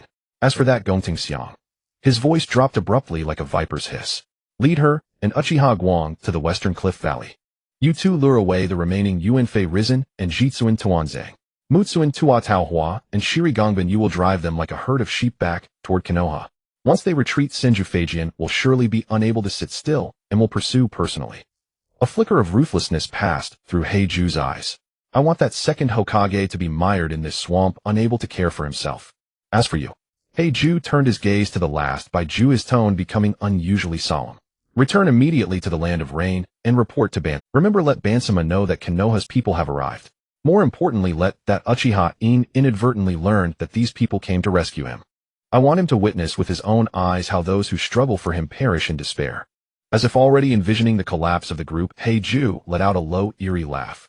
I want them to know that in this ninja world shrouded in despair, their so-called courage and love are nothing but catalysts accelerating their own destruction. Yes. The 4-Ju responded with hoarse voices. The next moment, their bodies melted into the soil like dissolving snow, vanishing instantly into the night, each escaping in a different direction. Ju receded into the darkness, gazing with satisfaction at the few oblivious figures still desperately running ahead. Go on, run as much as you like, he whispered softly, as if savoring a tragedy about to unfold. The night was as dark as ink, and the wind among the trees was torn apart by hurried footsteps. Who goes there? Uchiha Guang, running at the front, abruptly halted his Sharingan, activating instantly in the darkness, a crimson glow illuminating the path ahead. 4-Ju, covered in mud and wearing vacant expressions, burst from the earth from all directions, encircling the 7 of them. Everyone be careful. Mutsuin Tua furrowed his brow, his hand already resting on the hilt of his blade. Faced with the sudden encirclement, the 7 were alert, but their urgency to rescue allowed no time to ponder the strange formation. They're deliberately blocking our path to delay us. Gongting Xiang gritted her teeth, her eyes filled with anxiety. We can't waste time here. We must split into 3 groups to find a breakthrough. Good. Uchiha Guang, Gongting Xiang scout the left path. Mutsuin Tuatao Hua, Shiri Gangban circle around from the rear to find Ban's trail. Yuanfei Risen and I will go to call for reinforcements from the teacher. Yuanfei Risen made a swift decision and issued orders. However, this seemingly decisive move played right into Ju's trap. The Baiju, which had been putting up a feigned resistance, immediately understood the intent when the group split up. They disengaged without hesitation, slipping through the forest like eels, precisely leading everyone toward their predetermined death traps. On the other side, the 2 preparing to report back to Senju Feijian found a Baiju ahead. Damn it! What exactly is this monster? Why does it keep running back? Tuanzang panting heavily through a kunai, but the Baiju dodged it easily. Forget them. Beyond this is Konoha's border. Are they trying to take our intelligence back? Yuanfei Risen's face paled as he sensed something amiss. Indeed, when the 2 were herded back to the outskirts of Konoha, the Baiju suddenly stopped chasing and turned to infiltrate toward the Hokage building. Not good. They're going to attack the Hokage building. Jitsuin Tuanzang exclaimed in shock. We must not let them succeed. Quickly find Feijiansama. Yuanfei Risen made a snap decision, and the 2 raced toward the second Hokage's office. Feijiansama. Feijiansama. When Senju Feijian received the news and rushed out of his office, the 2 were already kneeling before him, covered in mud, rapidly reporting the events. What a... Infiltrated the Hokage building. Feijian's face darkened instantly. Both of you stay here and immediately notify all Anbu to seal off the perimeter of the Hokage building. I will deal with them personally. Feijian grabbed a long scroll from his desk and strapped it securely to his back. The scroll exuded an ancient and mysterious aura, hinting at a power sealed within beyond measure. Feijiansama, that scroll is... Jitsuin Tuanzang couldn't help asking. Don't ask what you shouldn't. Feijian replied coldly. Then his figure flickered, darting like an arrow toward the Hokage building. Far away at the cliff valley, Gongting Xiang and Uchiha Guang were locked in combat with the Baiju. Mutsuin Tuatao Hua and Shiri Gangban had lost their way in the dense forest. In the land of rain, within a cold stone chamber, the Baiju that had been sent to report melted into a puddle of white mud, then quickly reformed before Uchiha Ban. In its flat mechanical voice, it recounted Ju's entire scheme. What a... Xiang and Guang have been lured to the cliff valley. The others are also pinned down. In's face turned deathly pale, and an uncontrollable rage surged to his head. He stood abruptly, the sudden movement aggravating his old injuries. But he paid no heed, his eyes bloodshot as he stared at the Baiju before him, his chest heaving violently. Hey Ju, that old schemer. How dare he target them? In cursed through gritted teeth, his body already moving uncontrollably toward the exit of the stone chamber. Xiang Guang, you must hold on. However, just as he was about to rush out of the chamber, Uchiha Band stood before him like an invisible wall of sighing blocking his path. What's the rush? Yuzhibo Band stood at the doorway, arms crossed, his eyes fixed intently on Yuzhibo In, a hint of a mocking smile curling at the corner of his lips. He watched Yuzhibo In's anxious expression and felt an overwhelming sense of delight. Bond's love, all of it should be severed so that one could be without weakness and rule the ninja world. Yuzhibo Band, don't stop me. They came to save me. You'd better pray those white zetsu didn't hurt them. Otherwise your plan, Heiju's plan, they'll shatter them all and plunge you into agony. In was impatient, and Yuzhibo Band shook his head in disdain, thinking it was utterly foolish. Save you? That's nothing but a last-ditch struggle. These useless bonds of yours should have been cut long ago. Heiju truly sent me a great gift, ha! He is indeed a manifestation of my will. Yuzhibo Band threw his head back and laughed heartily, this matter being nothing but a joke in his eyes. In was about to forcefully charge forward when Band turned sideways, waved his hand, and allowed In to go and support. Band would not actually stop In from saving people. On the contrary, he wished for In to witness that scene with his own eyes. He wanted In to see his loved ones and friends torn apart like insects as they tried to rescue him. He wanted In to truly understand how insignificant an individual's power was before fate. Only by making him hate Heiju could he stand together with you. Only by activating the infinite Tsukuyomi could the entire ninja world be saved and such pain be erased. If the two of them joined forces, Heiju's plans would be nothing but futile. Go ahead, In. Let me see. When you give it your all only to watch helplessly as they die before your eyes, can you still maintain your current naive belief in the power of bonds? With that said, Yuzhibo Band vanished from the spot using the body flicker technique, and In followed closely behind. In an unnoticed corner, the white zetsu that had been reporting shed a lump of black mud from within its body. Museun Tua lay quietly in a pool of blood, the crimson staining the soil beneath him dark red. Yuzhibo In's heart ached at the sight. Scenes flashed before In's eyes. Museun Tua had once sought his advice, had fought alongside him on missions. Now he lay there with eyes wide open, his face ashen gray. Seeing Tao Hua at a disadvantage under the white zetsu's assault, In stepped forward with a shuanpa. Heiju keenly caught sight of Yuzhibo In's arrival. Heiju knew that if In erupted now, it would disrupt the upcoming plans, and he recalled the conversation between Ban and In the cave. He inwardly cursed Ban's dishonesty and In's cunning, wondering how his flawless plan had been exposed. Now Heiju intended to test the extent of In's power. Yuzhibo In, do you think you can save everyone by yourself? How naive. Before the words faded, Heiju waved his hand, and 3 white zetsu burst from the ground, roaring as they charged at In. In looked at the white zetsu, disgusted by them like maggots. He widened his eyes, and a red spider lily spun and bloomed within his gaze. The next moment his sight locked onto the white zetsu, and the searing heat of hell engulfed them instantly. Tianzhao. Black flames engulfed the white zetsu, and in an instant these products of the divine tree were reduced to ashes, dissipating, and Heiju's stool-colored eyes contracted slightly. He had been too focused on Ban. He had failed to notice this brat's rapid growth, but at this rate it would affect his grand plan to save Mother. It must not be allowed. Oh Mother, I will definitely rescue you, no one can stop me. Yuzhibo Ban watched the scene before him without a flicker of emotion. If a few small fries could match Yuzhibo In, then he wouldn't be worthy of being part of his plan. In turned to look at Tao Hua and Gang Bin, who were panting heavily, both bearing injuries. You two take Museun Tua back to the village immediately for treatment. His injuries can't wait any longer. But In. Tao Hua looked at the menacing figures of Heiju and Yuzhibo Ban in the distance, her eyes filled with unshakable worry for In. Stop talking nonsense, no buts. Leave this to me. Yuzhibo In spoke with an authoritative tone that brooked no argument. He turned around and shielded the 3 behind him. Tao Hua gritted her teeth, knowing this was not the time for sentimentality. She exchanged a glance with Gang Ben, and they lifted Museun Tua between them, then sprinted towards the village. Just as Heiju was about to speak, In used a flying thunder god technique to dash toward Gong Tung Xiang and Yuzhibo Guang, as Xiang still carried his flying thunder god kunai. This time, he must not be late. When In's figure arrived, what met his eyes was the body of a white zetsu. Seeing In, Gong Tung Xiang and Yuzhibo Guang's eyes were filled with the relief of surviving a disaster. Behind them, the man in the imperial robe was sheathing his sword. Qian Shou Feijian. Apparently before In could arrive, Feijian had already rescued the 2 with lightning speed. You're lucky you didn't come late. Feijian spat out the words, then coldly stared behind In. Yuzhibo Ban and Heiju also arrived close behind. Ban stood with arms crossed looking down at the momentarily reunited group. A flicker of scheming crossed Heiju's cunning face. Lord Ban, did you see that? As long as that woman exists, he will always have a weakness. Only by killing that woman can we sever Yuzhibo In's naivety. Ban gave no response, not even a blink. Seeing his unyielding attitude, Heiju was so furious his chest felt like it would explode. What a disobedient pawn. Ban's gaze swept over the shaken group and locked onto Qian Shou Feijian. Looking at this executioner, who had once killed his younger brother Quan Nai, the brother of his friend Zhujian, a flicker of daze passed through Ban's eyes. Does he even deserve to be the second Hokage?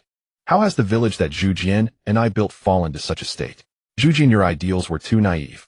His mind involuntarily recalled the man who always laughed heartily without a care.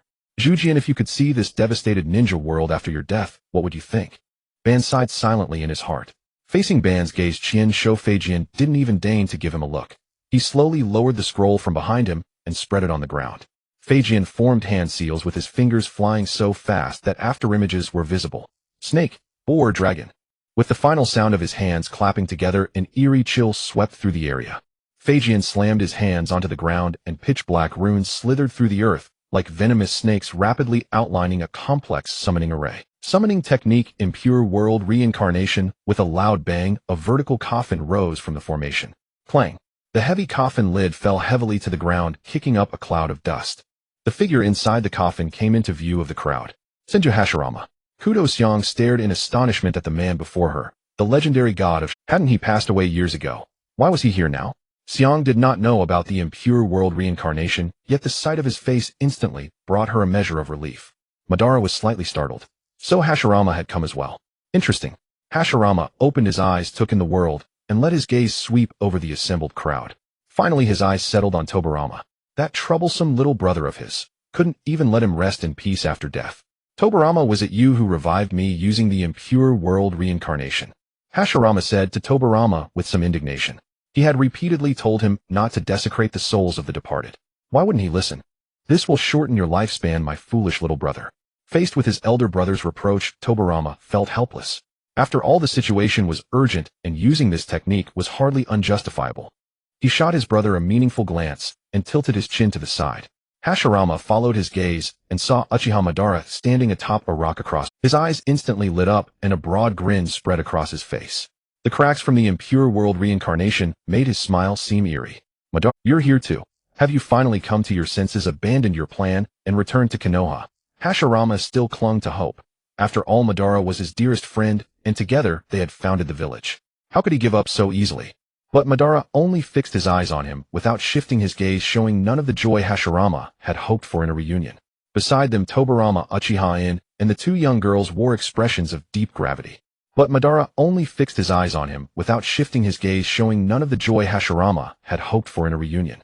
Beside them, Tobarama looked at his elder brother, who seemed utterly unsurprised that Uchiha Madara was still alive. His head ached. Had his brother known all along? Why hadn't he? If only he had known back then during the Warring States period, he would have hardened his heart and struck down Uchiha Madara with a single sword strike, while he was gravely wounded, ignoring his brother's objections. That's why I was forced to summon you using the impure world reincarnation. Uchiha Madara has now awakened the Rinnegan. His power is not to be underestimated. Then Hashirama saw Madara's eyes. That's why I was forced to summon you using the impure world reincarnation. Uchiha Madara has now awakened the Rinnegan. His power is not to be underestimated. Then Hashirama saw Madara's eyes. A swirling pattern of purple. Madara grew annoyed under Hashirama's scrutinizing gaze. Hashirama, I didn't expect you to be dragged into this too. Then he'll defeat you both. He said, brother, this is no time for reminiscing. Uchiha Madara's mind is completely twisted. We must stop him. Tobarama interrupted, his gaze sharp as a blade. This time he would not let Uchiha Madara escape. Uchiha Madara threw his head back and laughed uproariously as if he had heard a great joke. Ever since he had acquired the eyes of a god, he believed no one could come at me together, Hashirama, Tobarama, and you In. I will shatter your foolish notions. No one in this world can judge me. I am the one true god of this world now. With that, Uchiha Madara summoned the three-headed hellhound. Its three mouths dripped with disgusting saliva, and it charged at them with bared fangs. Uchiha In reacted first. He clasped his hands in a series of hand seals, and the earth rumbled. Wood dragon technique. A ferocious wooden dragon roared and hurtled toward the three-headed hound. The two collided. The wooden dragon coiled around the hound, squeezing with immense force. The hound could not withstand the attack for even a moment. Hashirama's eyes widened. How did that brat and master wood release? And he could even use the wood dragon technique. Madara's anger flared at the sight of the boy's wood technique. Before Hashirama could think further, Uchiha Madara was upon him. The Uchiha Taijutsu was executed with fierce skill by this man. Hashirama, out of practice for so long, was a beat slow and took an elbow strike. But he felt no pain. The impure world reincarnation body had no sense of pain, but possessed infinite chakra. A smile crept onto Hashirama's lips. He almost missed the days when he and Madara had fought like this. The two exchanged blows fist to fist in a spirited taijutsu duel. As they fought, Hashirama sensed something off. Why did Madara seem so resentful toward him? Tobirama saw his elder brother locked in a stalemate with Uchiha Madara and wanted to help. Suddenly, a mass of black sludge erupted from the ground before him. Black Zetsu grinned at Tobirama. Your opponent is me, Tobirama Senju. Seeing Madara's gaze as if he wanted to devour him alive, Hashirama was baffled. While blocking Madara's assault, he shouted, Madara, what's gotten into you? Why are you so angry the moment we meet? We barely get to see each other. Before he finished speaking, a black shadow tore through the air and inserted itself into their duel. Uchiha In, wielding a sword, used the Flying Thunder God technique to instantly teleport, attempting to replicate Tobirama's feat of cutting down Izuna. He aimed straight for Madara's back. Madara's reaction was incredibly fast. He released a repulsive force, sending him flying. Madara turned his head, his Rinnegan fixed coldly on in a mocking sneer, curling his lips. Uchiha In, do you think these amateur tricks are of any use? Since you're so eager to interrupt my fight with Hashirama, let me show you what true power is. Madara bit his thumb and smeared blood on the ground. He weaved hand seals at a speed imperceptible to the naked eye, and a low growl escaped his throat-summoning technique. The earth roared, and the ground was torn apart from within by a massive entity. A colossal humanoid monster like withered wood rose from the earth and soared into the clouds. The creature had 9 tightly shut eyes, 10 pillar-like protrusions on its back, and exuded the terrifying pressure of an ancient beast. The demonic statue of the outer path. In's eyes narrowed. At least the face of that statue was not Dankingu. Madara stood atop the statue like a god looking down on mortals. He looked down from his lofty height at the insignificant figures of Hashirama and Uchiha In below, filled with contempt. Hashirama, your prize wood release is nothing but a child's toy before my demonic statue of the outer path. Madara's voice thundered like a clap of thunder. Your so-called bonds cannot even stir a ripple in the face of absolute power. The smile finally vanished from Hashirama's face. He stared at the demonic statue of the outer path, never imagining that Madara had gone this far, that he could control such a monster. Madara, what do you intend to do? I will never allow you to destroy everything I hold dear, Hashirama shouted. Uchiha Madara paid him no heed. Demonic statue of the outer path chakra dragon. A blue dragon fueled by Uchiha Madara's chakra surged toward In and Hashirama. Facing the chakra dragon charging directly at him, Hashirama did not retreat an inch. He suddenly clapped his hands together, and his immense vitality instantly merged perfectly with the natural energy around him. Immortal technique would release true several thousand hands. With a roar that shook heaven and earth, the ground trembled violently. A colossal 1,000-armed Buddha statue, so vast it blotted out the sky, rose from the earth. Countless enormous wooden arms swung through the void, smashing down upon the chakra dragon with overwhelming destructive force. In a single clash, the giant dragon shattered under the barrage of countless fists, dissolving into specks of light. Madara, standing atop the demonic statue of the outer path, watched this scene with a glint of gloom in his eyes. He snorted coldly and immediately changed his tactics. Since you're busy dealing with the statue, let this brat die first. Before his words faded, Madara willed it, and countless white zetsu like white maggots emerging from the earth swarmed densely from all directions, surrounding Uchiha In completely. They swung their sharp claws, opened their ferocious maws, and surged toward In like a tidal wave. Would release with human technique. With a low shout from Uchiha, an immense chakra poured madly into the soil beneath his feet. The earth trembled violently as a colossal tree burst forth from the ground. Its thick branches intertwined and twisted in an instant, forming a massive wooden humanoid over 10 meters tall. The wood human's eyes were wide open, its body radiating an indestructible wooden texture like an ancient war god shielding Uchiha In firmly. Kill him. A sharp screech came from the white zetsu army. Thousands upon thousands of white zetsu like a white tide surging from hell swarmed densely onto the legs of the wood human. They swung their sharp wooden claws, frantically tearing at the wood human's body, trying to dismantle this colossal creation. Soon the wood human's surface was covered with cobweb-like cracks with chips flying, and it emitted a creaking sound of strain. Uchiha In stood atop the wood humans head the wind, billowing his robes. Facing this hair-raising army of white Zetsu, there was no fear in his eyes, only extreme coldness and resolve. Since you're so eager to die, I'll grant. He suddenly clapped his hands together, and chakra poured out like a bursting flood. Wood release, wood insertion technique. The moment the words fell, the wood human's massive right arm swelled abruptly, and countless sharp wooden spikes shot out from the arm like a rainstorm. Those spikes, with a screech that tore through the air, pierced precisely into the group of white Zetsu. Thud, thud, thud. The sound of blades sinking into flesh formed a continuous. The white Zetsu, impaled by the spikes, didn't even have time to scream before their chakra was greedily absorbed by the wooden spikes. Then the spikes that had absorbed the chakra grew wildly again. They branched out into more shoots like a vast death net, pinning the surrounding white Zetsu firmly in midair. Yet the number of white Zetsu was overwhelming, and they surged forward to fill the gaps. Uchiha In snorted coldly, leaping down from the wood human's head. Flying thunder god.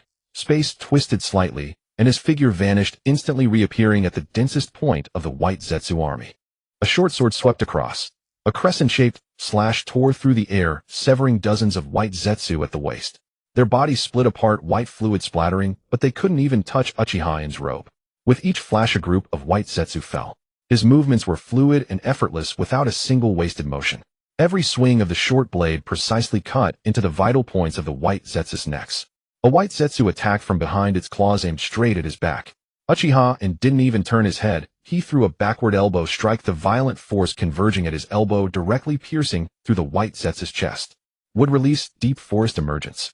He slammed both hands onto the ground. Instantly, countless thick roots burst forth from beneath the earth. Like enormous pythons, they tightly coiled around the white Zetsu within hundreds of meters. The roots constricted tighter, and the sound of bones cracking echoed continuously. The white Zetsu were crushed into white pulp under the roots' strangulation.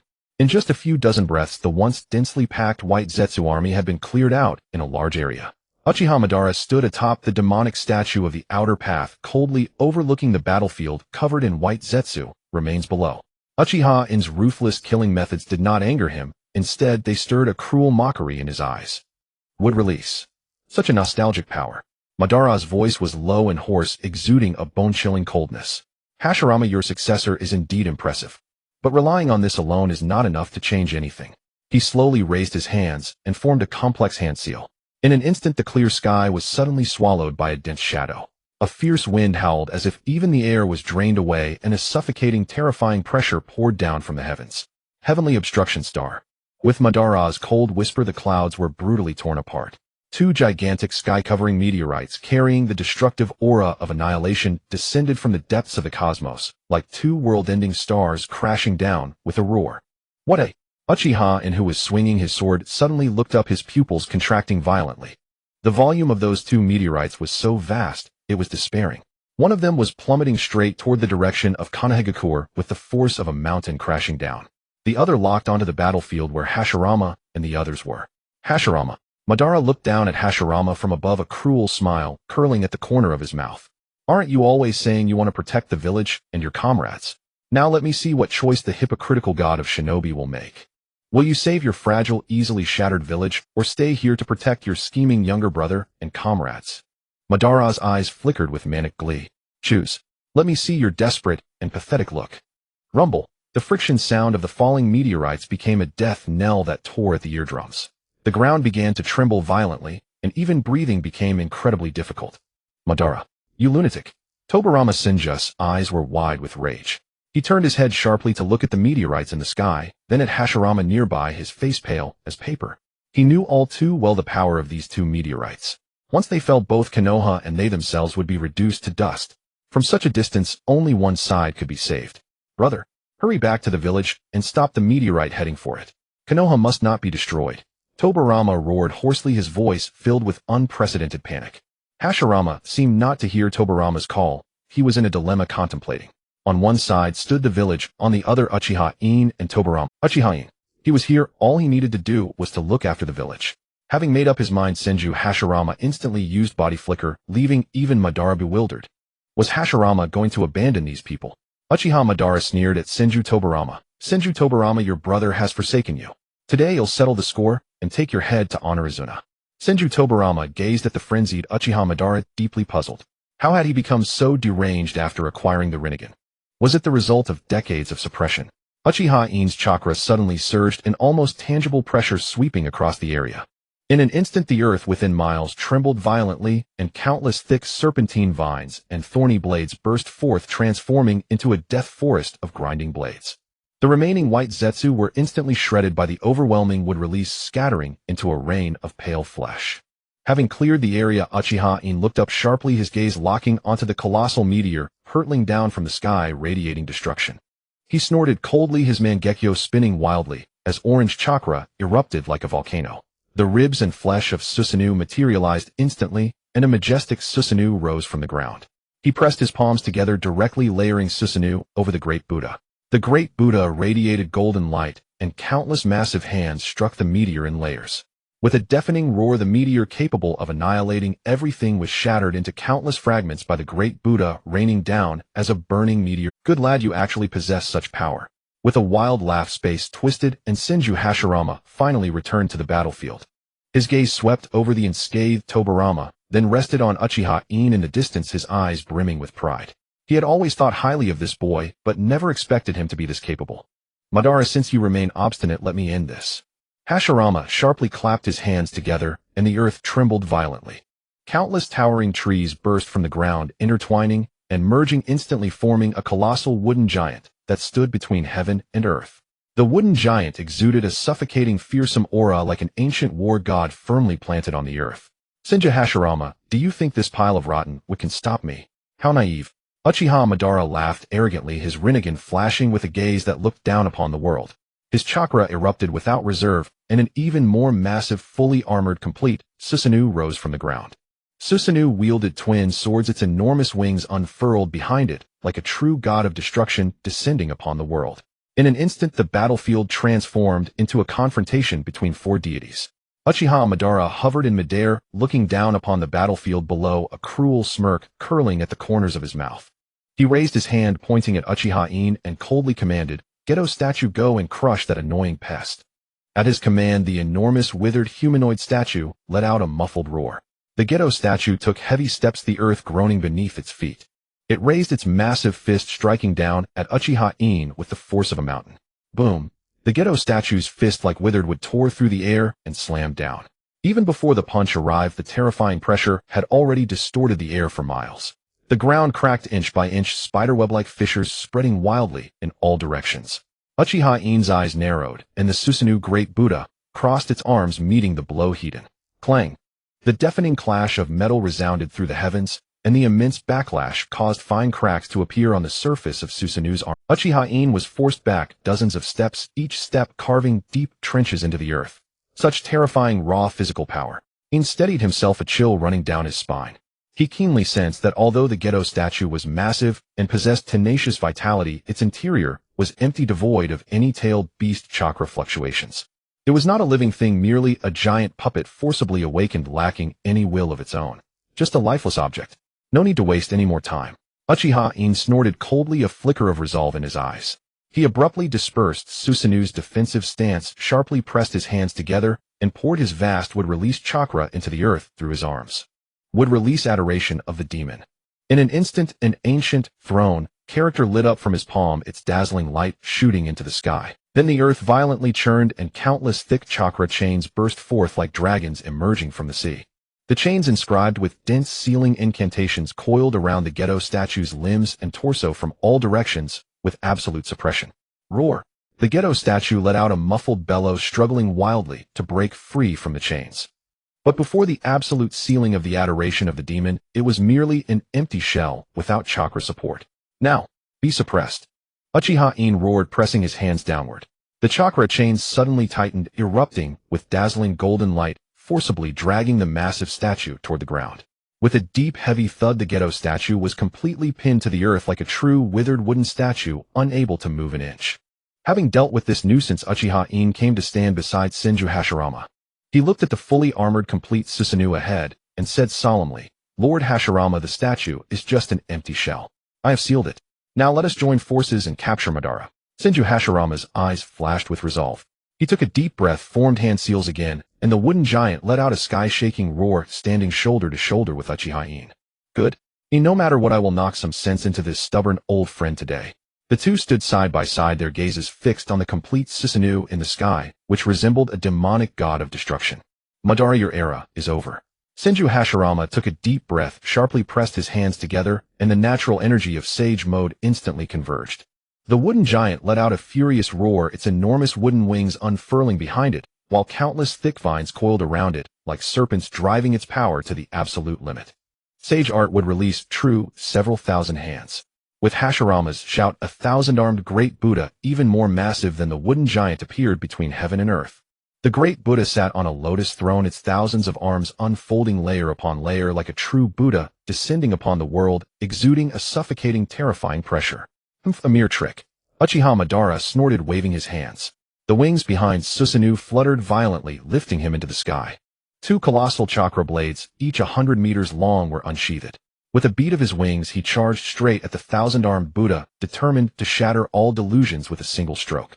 The giant sword collided with the wooden Buddha's raised hand, unleashing a massive shockwave. Senju Tobirama quickly used Flying Thunder God to whisk away Uchiha Hikari and Kudo Kaori. The residual force was not something ordinary people could withstand. Countless wooden hands shattered under the blade's edge, but the reanimated Hashirama, unbound by chakra limits, summoned an endless stream of wooden hands to replace them. Before long, they had tightly entangled Uchiha Madara's Susanoo. And now, Senju Hashirama shouted, momentarily distracting Madara.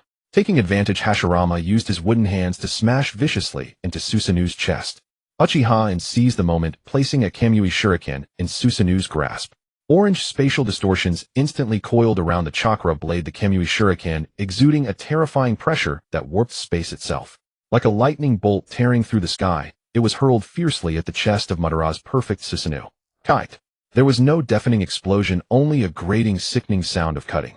The moment the Kamui Shuriken touched Susanoo's armor, the thick plating that could withstand tail beast balls was sliced through like a hot knife through butter.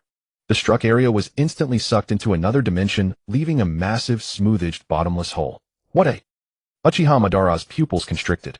His pride, his absolute defense, had been cleaved away in one blow. Now, Sage Art would release true several thousand hands Buddha of the summit. Senju Hashirama seized this once-in-a-lifetime opening, pushing his Sage Mode chakra to the limit. The thousand hands behind the Buddha rained down like a relentless storm, precisely striking the gap left by the Kamui Shuriken. Boom.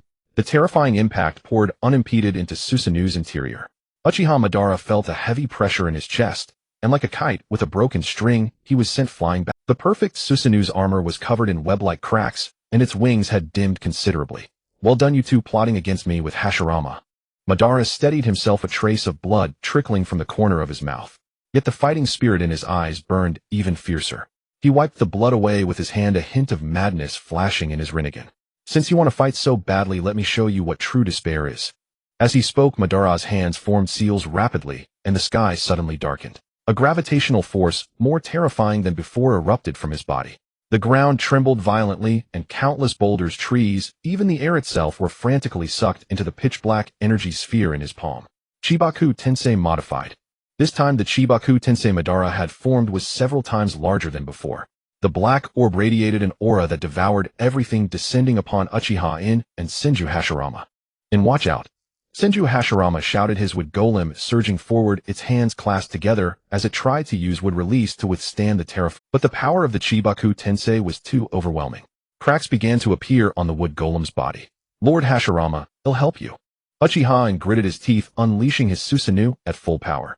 Orange chakra formed a massive barrier shielding the front of the wood golem.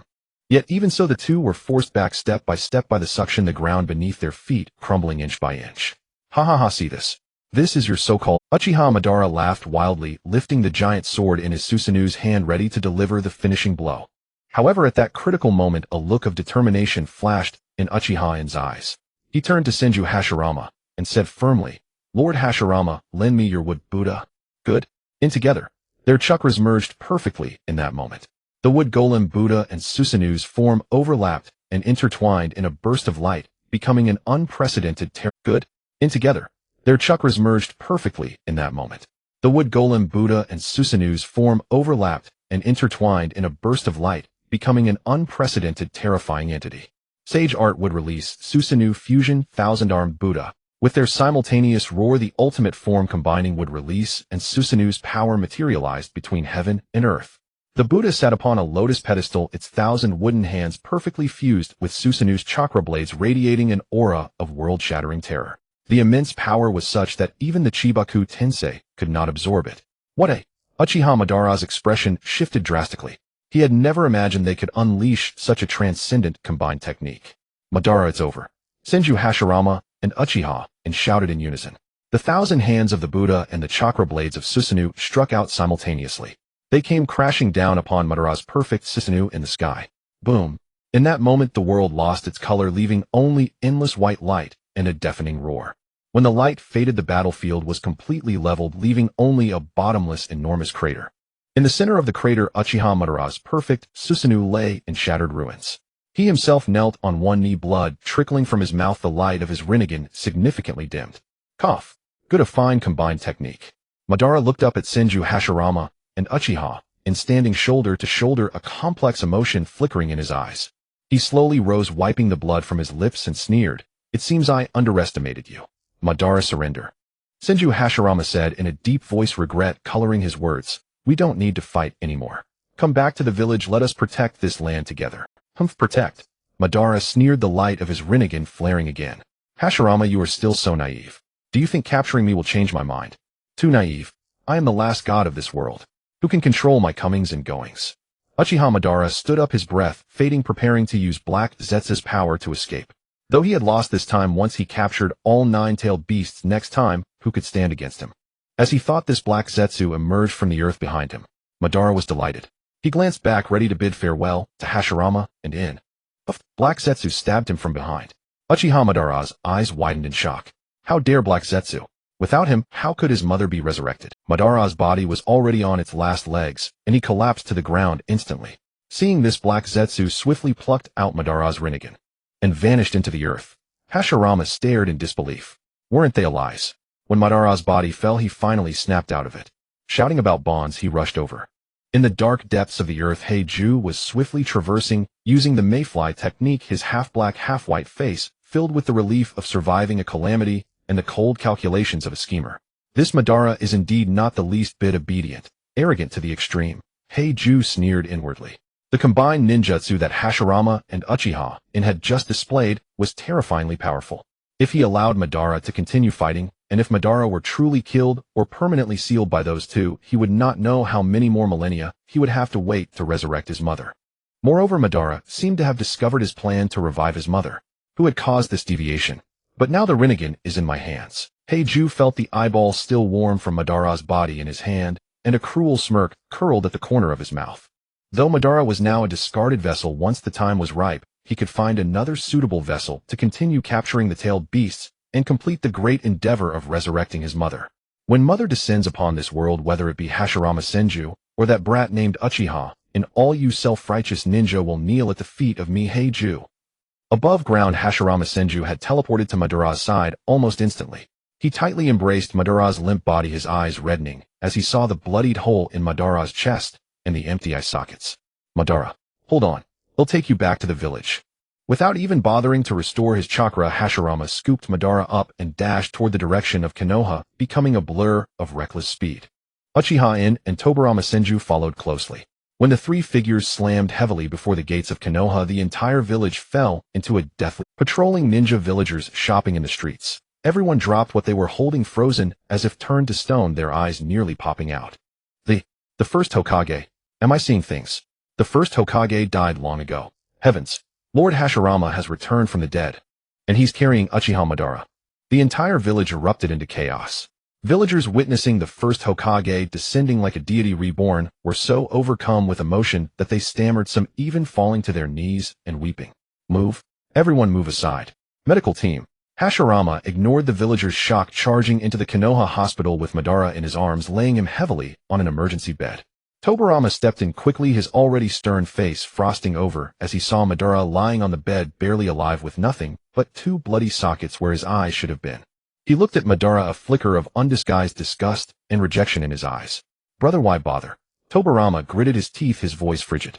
He is a traitor, a madman who sought to destroy Konoha. Letting him die out there would be his best end. Tobirama. Hashirama spun around, his eyes bloodshot as he stared at his brother, his voice carrying an unyielding resolve tinged with a plea. He no longer has the Rinnegan. He is nothing but a complete cripple now. Hashirama pointed at Madara, who lay lifeless on the bed, panting heavily. He can no longer threaten Konoha, no longer execute any Moon Eye plan. He has been betrayed by that black sludge, stripped of everything. Hashirama took a deep breath, his gaze burning into Tobirama. Brother, I beg you, let the past be. Let the grudge over Izuna's death, the hatred of the war, end here. He is now nothing more than a patient in need of treatment. Tobirama looked at his brother's nearly humble expression, then at the once arrogant Uchiha Madara, now eyeless on the bed. He clenched his fists so tightly that his nails dug into his palms. Finally, he let out a resigned sigh and turned his head away coldly. Medical teams save him. Hearing Tobirama relent, the tension in Hashirama's nerves finally eased, and he leaned against the wall, nearly collapsing. Uchiha In, standing nearby, watched the complex scene without a word. Quick, save him. No matter the cost, bring him back. Hashirama's eyes were bloodshot, veins bulging on his forehead, his booming voice making the glass in the medical wing tremble. However, when the top medical ninja of Konoha rushed forward, sweating profusely, their hands glowing with the green light of the mystical palm technique, and examined Madara's injuries, their faces turned pale as death. Their hands glowing with the green light of the mystical palm technique, and examined Madara's injuries, their faces turned pale as death. Uchiha Madara's body functions have completely failed, his meridians are shattered, and his life force is nearly exhausted. Moreover, there seems to be a residue of extremely sinister chakra within him. Our medical ninjutsu cannot repair damage of this level. Impossible. This is impossible. Hashirama Senju shook with rage, overturning the nearby medical equipment as the metal tray crashed to the floor with a deafening clatter. He paced frantically in the room like a beast trapped in a cage, clutching his hair, in desperation, his eyes wild with Madara. Old friend, hold on. You survived our combined ninjutsu. How could you die in a place like this? Hashirama rushed to the bedside, gripping Madara's ice-cold hands tightly, desperately, trying to funnel his chakra into him.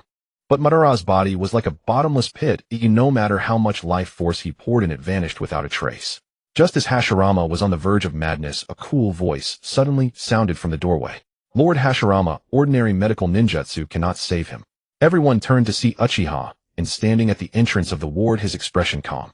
His gaze swept over the dying Madara on the bed and finally settled on Hashirama's face. In, do you have a way?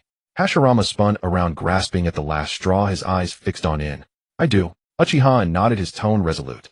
Over the years I have been teaching your granddaughter. I discovered that Tsunade possesses an extremely rare and terrifying medical talent. Her chakra control surpasses all the medical ninja of Konoha's. Uchiha In paused, then continued. I have secretly trained her for a long time, imparting the core medical ninjutsu.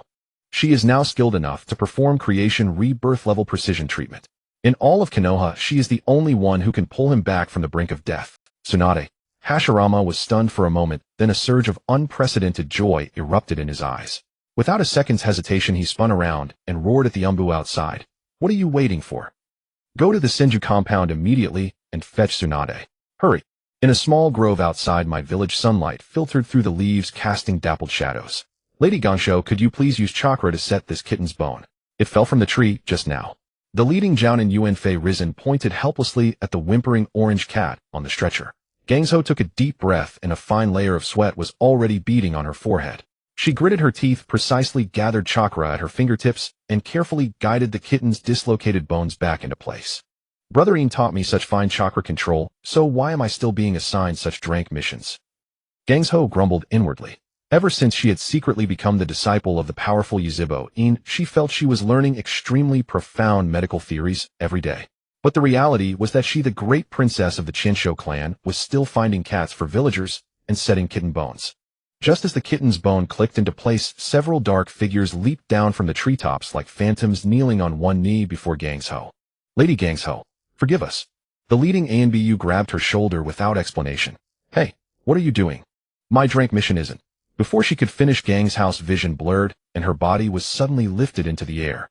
The Anbu turned into a blur, dashing toward my hospital at a frantic speed. Yuanfei, risen not knowing what was happening, quickly chased after them. When Gangzhou was set down heavily outside the emergency room, she was still dazed. But before she could steady herself, a frantic roar came from inside the ward. Gangzhou, you're finally here. Quick, save him. Gangzhou shoved the door open. The sight before her made her pupils contract sharply, and her mind went completely blank. In the center of the ward, the first Hokage, grandfather Qinsho Jujin, who had long been buried, was readied, guarding the bedside like a helpless child. Beside him stood the second Hokage, Chinsho Feijian, exuding an icy aura, and the always calm, unfathomable brother In, Yuzhibo, grandfather Zhujian, grandfather Feijian, brother In. Gang's house voice trembled. She rubbed her eyes in disbelief. Grandfather? How? What is going on? No time to explain. Gangsho, come here, quickly save him. Zhujian, without calming his granddaughter, pulled her to the emergency bed. Pointing at the man on the bed whose face was ashen and whose eye sockets were just two terrifying bloody holes, he roared hoarsely. Gangsho followed his finger, and when she recognized the face, she gasped. Yuzhibo Ban. The Yuzhibo Ban, recorded in the clan history as the world-destroying madman, arrogant and unrivaled. This? How can he possibly? Gangsho stepped forward quickly, her hands glowing with a soft green healing jutsu light, and gently placed them on Ban's chest. However, as soon as her chakra probed in her face, turned deathly pale. Too severe. The meridians of this body were shattered inch by inch, and all internal organs were nearly failing. His life force was like a candle in the wind, about to be extinguished at any moment. What was worse, an extremely cold and sinister chakra lingered at the wounds, frantically devouring Ban's remaining vitality. Ordinary healing jutsu in the face of such trauma was like trying to put out a forest fire with a cup of water, utterly useless. No. His body has completely collapsed.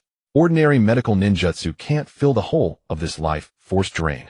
Gangsho jerked her head up, her forehead covered in cold sweat. It seems I have to use that technique.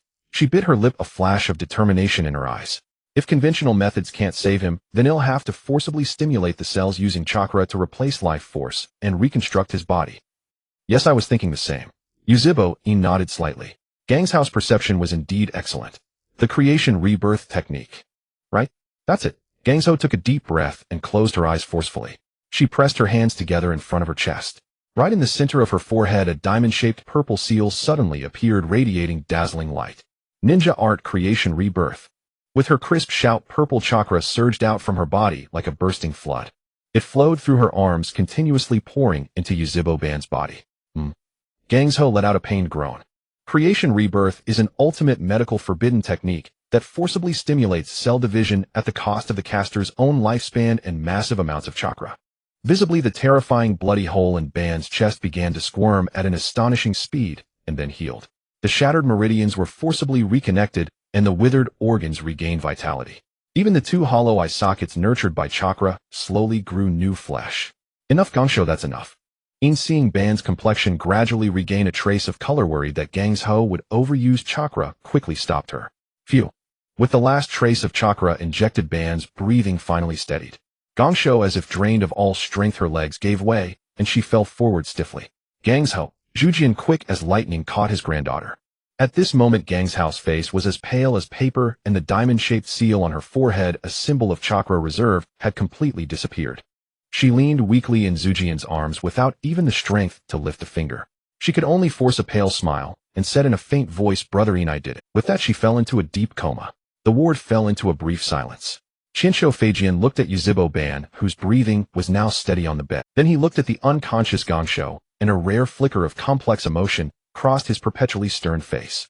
Yuzhibo In stepped forward, reached out to check Gangsho's pulse, and only after confirming that she had merely overexerted her chakra did he breathe a slight sigh of relief. He turned to look at Zhujian and Feijian, and said calmly, "She did well. Now it's up to what Yuzhibo Ban will say when he wakes up." Yuzhibo In ignored the undercurrent of complex tension among the three in the ward behind him. He gently took the unconscious Gangsho from Zhujian's arms. Looking at the girl's paper-pale face and the completely vanished diamond seal, a barely perceptible flicker of pity passed through his deep eyes. "Well done, but the depletion is severe," Yuzhibo In murmured. Then without another word, he steadily supported her back with one hand and lifted her horizontally. The girl's light body leaned against his chest, her breathing faint but steady. Yuzhibo In turned, his form flickered slightly, and like an invisible breeze, he silently vanished from the somewhat crowded medical ward, leaving only Chinsho Zhujian staring at his empty hands, then at Yuzhibo Ban, who had finally escaped danger, and he let out a long sigh of relief. Through the bustling streets of Muyi village, Yuzhibo In carried Gangsho to a quiet and secluded courtyard. Pushing open the wooden door, he walked straight into the inner chamber. He gently laid Gangsho on the soft and spacious bed, carefully covering her with a thin quilt. "Xiang, come here." He tilted his head slightly, his voice low, but carrying an unyielding steadiness. At his call, Gong Tung Xiang entered from the outer room. This was Gong Tung Xiang's residence. "In, what happened to Gangsho?" Gong Tung Xiang's gaze fell upon the girl on the bed, a flicker of surprise in her eyes. Gang Shou forcibly used the creation rebirth technique to save someone, and now her chakra is almost completely depleted. She is extremely weak. Uchiha In succinctly explained the situation, his eyes resting on Gong Tengxiang. For the time being, entrust her to your care. Make sure she doesn't catch a draft. Brew some warming tonics to nourish her blood and qi. When she wakes, feed her first. Yes, Inko and I understand. Gong Tengxiang nodded without hesitation. She walked to the bedside, reached out to feel Gang Shou's pulse, then deftly turned to prepare warm water and a towel. Uchiha In stood by the bed silently watching Gang Shou for a moment. After confirming her breathing had completely steadied, he nodded, slightly turned, and left the room, leaving the space for Gong Tengxiang to tend to her. Returning to the tea room outside, Uchiha In sat cross-legged on the tatami and closed his eyes. His mind replayed the scene from the medical unit just moments ago. Uchiha Ban had survived, but lost his reincarnation eyes, and had been abandoned by Heiju. After waking, would he sink into utter despair, or would he be consumed by a new obsession? Everything remained uncertain. And that girl Gang Shou, to save the once overbearing Uchiha Ban, had risked her own life. Such pure, almost foolish kindness was exactly like her grandfather Qian Shou Zhujian.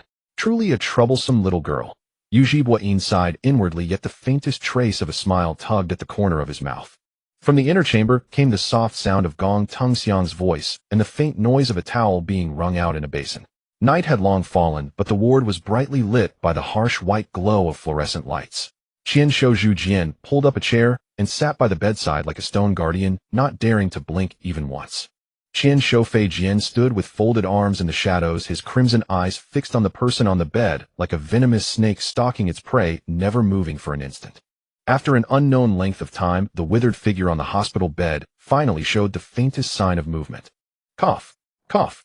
Accompanied by a series of heavy breaths, Uchiha Ban struggled to lift his heavy eyelids.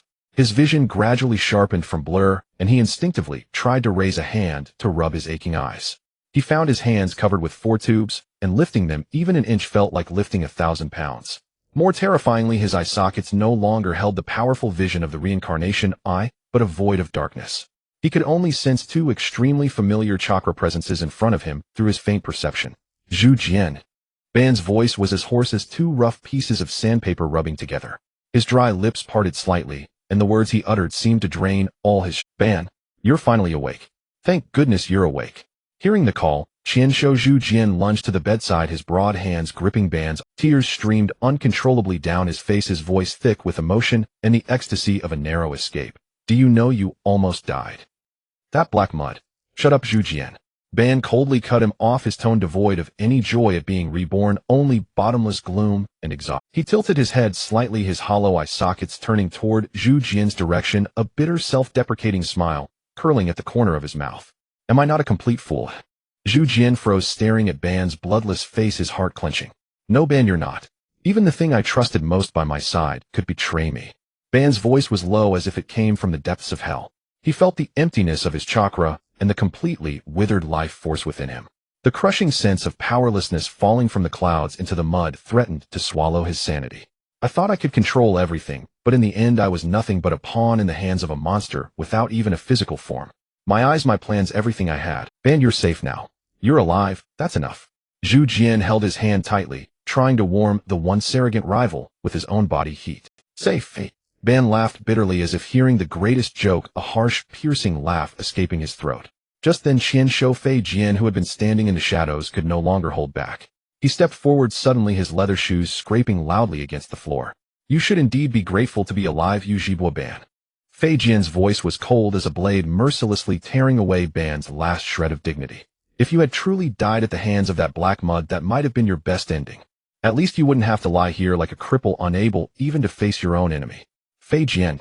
Zhu Jian whirled around, glaring at his younger brother with wide eyes full of fury. Brother, you don't need to protect him. Feijian stood his ground, his eyes fixed on Ban on the bed, filled with undisguised disgust. Look at him now. Without his reincarnation eyes, without his power, he's worse than an ordinary genin. He once sought to destroy Mu Yi, and now he relies on our Mu Yi medical ninjas to barely survive. Isn't that the greatest irony? Enough, Feijian. Zhu Jian rose abruptly, his tall frame blocking the space between Feijian and Ban, his voice carrying an unprecedented authority and decisiveness. Ban has already paid the price. He has lost his eyes, lost his power. He is now just a patient in need of treatment. How much more do you want to push him? The atmosphere in the ward instantly dropped to freezing point. The two brothers were at each other's throats, as if they would come to blows any second. Heh! A faint cold laugh broke the deadlock. Ban slowly lifted his hand, though even his fingertips trembled, he stubbornly waved it. Let him speak, Zhu Jian. He is right. Ban's voice was weak, yet it carried the unyielding spirit of Uchiha Ban never admitting defeat. His face turned toward Fei Jian, his tone calm to the point of being infuriating. Fei Jian, there's no need for you to rush to humiliate me. I, Uchiha Ban, am not one to be pitted by you. He took a deep breath, feeling the faint, but genuine heartbeat in his chest. Ban's voice was weak, yet it carried the unyielding spirit of Uchiha Ban never admitting defeat. His face turned toward Fei Jian, his tone calm, but the corner of Ban's mouth curled up again, this time not in self-mockery, but a chilling obsession. As long as I still have a breath left, I will not lie in this. Hashirama looked at the obsessive side profile of Madara, his heart a whirlpool of conflicting emotions.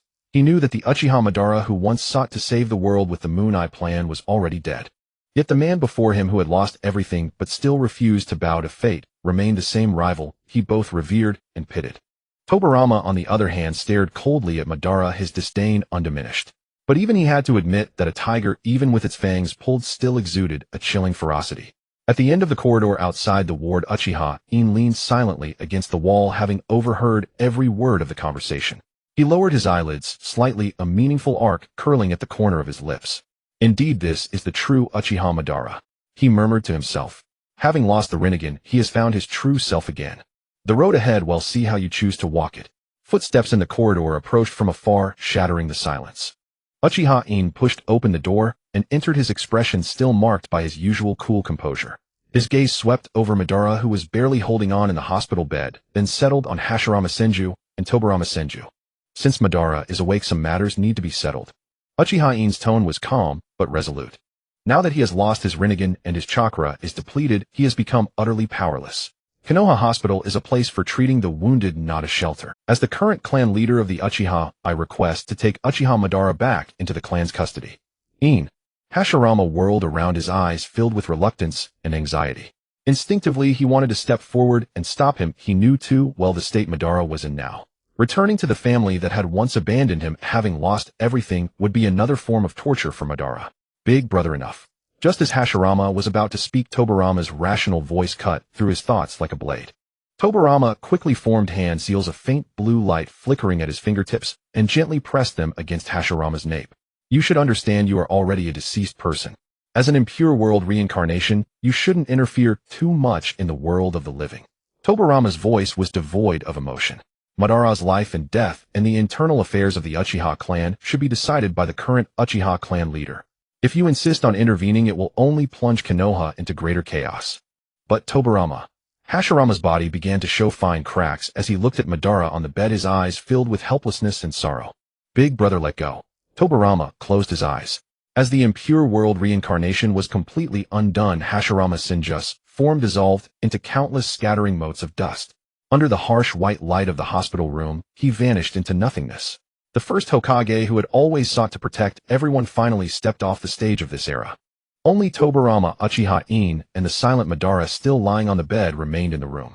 Tobirama turned around, his scarlet eyes fixed on Uchiha. In his mind, he rapidly weighed the pros and cons.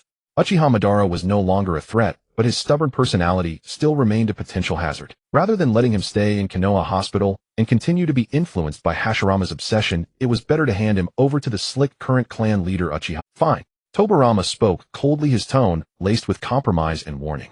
I agree to your proposal. But remember this, Uchiha In, if Madara dares to make any hostile move against Konoha, I will show no mercy. Fine. Tobirama spoke coldly, his tone laced with compromise and warning. I agree to your proposal. But remember this, Uchiha. Tobirama took a long look at the enemy on the bed, once so arrogant, now without even eyes, snorted coldly, and turned to leave the ward. The ward fell into complete silence. Uchiha In walked to the bedside, looking down at Madara. Lord Madara, it's time to go home. Uchiha In gazed at the man, remembering the first time they met when he himself was barely clinging to life in Madara's hands. Madara turned his head toward Uchiha In, his shriveled lips twitching into a faint arc. Whether of mockery or resignation, no one could tell. He did not resist, merely nodding slightly. Uchiha In bent down and lifted Madara from the bed with practiced ease. The once fearsome Azura of the ninja world now felt as light as a withered leaf. Uchiha In carried him out of the hospital. The night breeze was cool, brushing against Madara's lifeless face. In. Madara's hoarse voice sounded in the night wind. Are you taking me back to see me suffer or to watch me die? Neither. Uchiha In looked straight ahead, his voice steady. I just think the Uchiha's unfinished business deserves an— Madara fell silent. Feeling the steady steps of Uchiha In, the obsession in his heart seemed, after losing the Rinnegan, to finally have a chance to settle. The night within the Uchiha compound was even thicker than that of Konoha Hospital, as Uchiha In carried Madara through the familiar clan gate. When they saw the withered hollow-eyed man held in Lord In's arms, everyone's breath stopped. The originally silent street fell into a deathly stillness. The patrolling Uchiha shinobi instinctively tightened their grip on their kunai.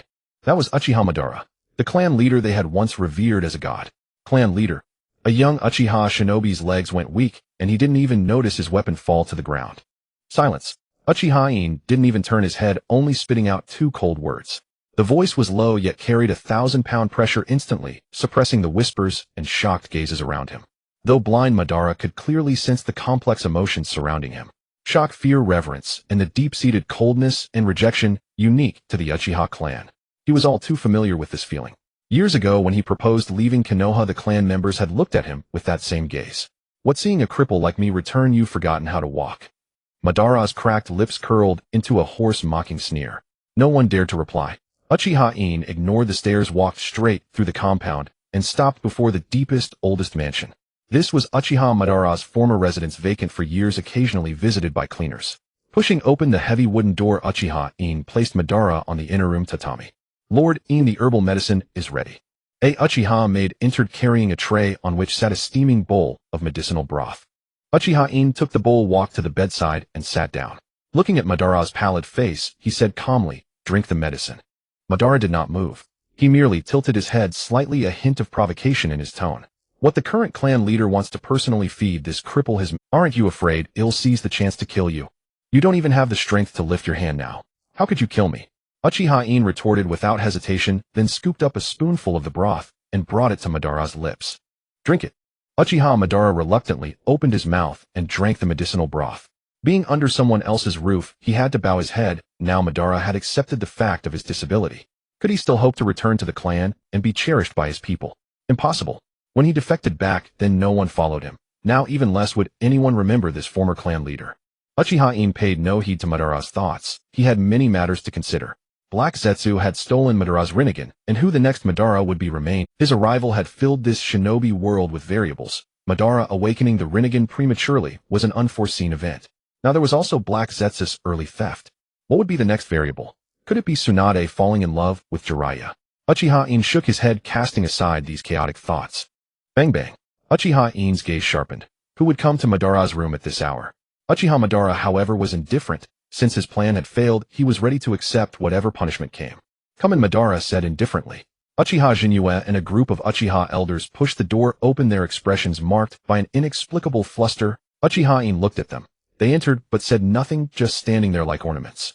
Uchiha Madara didn't know who had arrived. He only vaguely sensed the presence of many people in the room. Had Senju Tobarama changed his mind? Or had he come to exterminate him? Jinyu's face flushed red, his gaze darting between In and Madara, hesitating and stammering.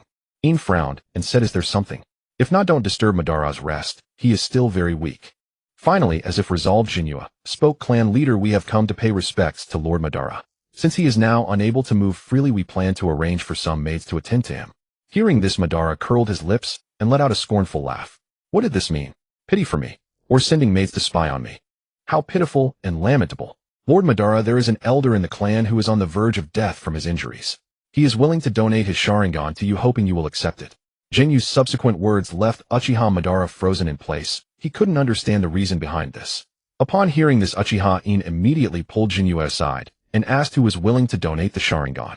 After some inquiry, he learned it was Uchiha Jihua, the steward elder, who had had a minor conflict with In. He had suffered severe injuries in the war and was now barely clinging to life. In quickly instructed them to take him to see Jihua, then dismissed everyone else. He needed to have a serious talk with Madara. Uchiha Madara also knew what In intended, and a heavy silence fell between them. Finally, Madara couldn't help but ask In, "Why are the clansmen still willing to transplant a Sharingan to me? If they supported me, why didn't they leave Konoha with me back then?" Hearing this, Uchiha In rested his chin in his hand at a loss for words. "Did you even give them a chance back then? You defected through the main gate. Anyone would think you were just going out to play." In could only explain, "The clan has always trusted you. Back then, everyone had their own difficulties. The current issue is whether after receiving the Sharingan you will act against the clan and Konoha. Will you still pursue your Moon Eye plan? Madara fell silent for a moment. What had he been pursuing all along? Peace for the shinobi world where ninjas would no longer suffer the pain of losing loved ones, where hatred would cease. These were the purposes behind Madara's Moon Eye plan, but had he truly achieved them? After being betrayed by Black Zetsu and losing his eyes, Madara had come to understand many things. The love he sought had always been by his side. The clansmen, seeing him like this, were still willing to transplant a Sharingan to him. Had he truly failed to understand them properly in the past? Uchiha In fixed his gaze on Uchiha Madara, wanting to catch every flicker of emotion on his face. He saw Madara's face filled with recollection and regret, and knew his plan had succeeded. In, I have done too many things I thought were right, hurting my clansmen. Now I want to be a good person to make amends to them. Madara finally relented. The proud man of a lifetime had acknowledged his mistakes. He nodded. As long as he truly repented, it was fine. He also needed to report this to Tobirama. Otherwise, given Tobirama's temperament, who knew if he would think Madara was still plotting revenge. In stood up, pushed open the door, and was about to leave when he turned back to Madara. Rest well. He'll arrange the transplant surgery in a few days. With that, he turned and walked out of the room. Meanwhile, by the sickbed of Uchiha Taizho crouched, his eyes red. He couldn't understand why his father was willing to donate his own eyes. This was all so unfair. The more Uchiha Taizho thought, the more oppressed he felt. Why? His father was a hero, and he himself was a genius of the clan. When he was beaten by Uchiha In as a child, there was no explanation. Now that In had become clan leader, he was even going to take his father's eyes. He would never let this stand. No, I must stop this. Uchiha Taizho swore in his heart that no one would take his father's eyes. Jihua lay on the bed, just then slowly waking from his coma. He saw Taizho by the bedside and reached out a large hand to ruffle the boy's thick hair. This child was clearly the genius. He hoped that after donating his eyes to Lord Madara would remember this favor and take Taizho as his disciple, teaching him well. Taizho gripped his father's hand tightly, hot tears slowly streaming from his eyes, tears of unwillingness to part. Jihua was about to comfort him softly when he saw the three Tomo in Uchiha Taizho's eyes begin to spin faster and faster until they formed a mandala pattern. The Mangekyo Sharingan. The comfort in Zihuo's eyes turned to fervor. A genius. His son was a genius. This only strengthened his resolve to donate his eyes to Lord Madara. Elder, the clan leader wishes to see you. The voice of a clansman came from outside the door. Jihua quickly urged Taizho to answer. Taizho slowly turned his back to his father. He had to stop all this. Jihua was stunned. This foolish child. He was paving the way for his future bargaining. Why was he just standing there? Gathering his last strength, he shouted at Tiesho, get out of the way. Let the clan leader in. Taizho trembled slightly, then stood up and walked to the door. He pushed it open, and Uchiha In stood on the threshold. That friendly smile in Taizho's eyes was nothing but a victor's mockery of the defeated. In expecting to enter, had already lifted his foot, but Taizho spread his arms, blocking the door completely, making it clear he wouldn't allow entry. In's smile stiffened. What was going on? What was this foolish kid doing? He vaguely remembered that when he first arrived in this world, it was Taizho who had caused him trouble. He had already let bygones be bygones. What was the meaning of this now?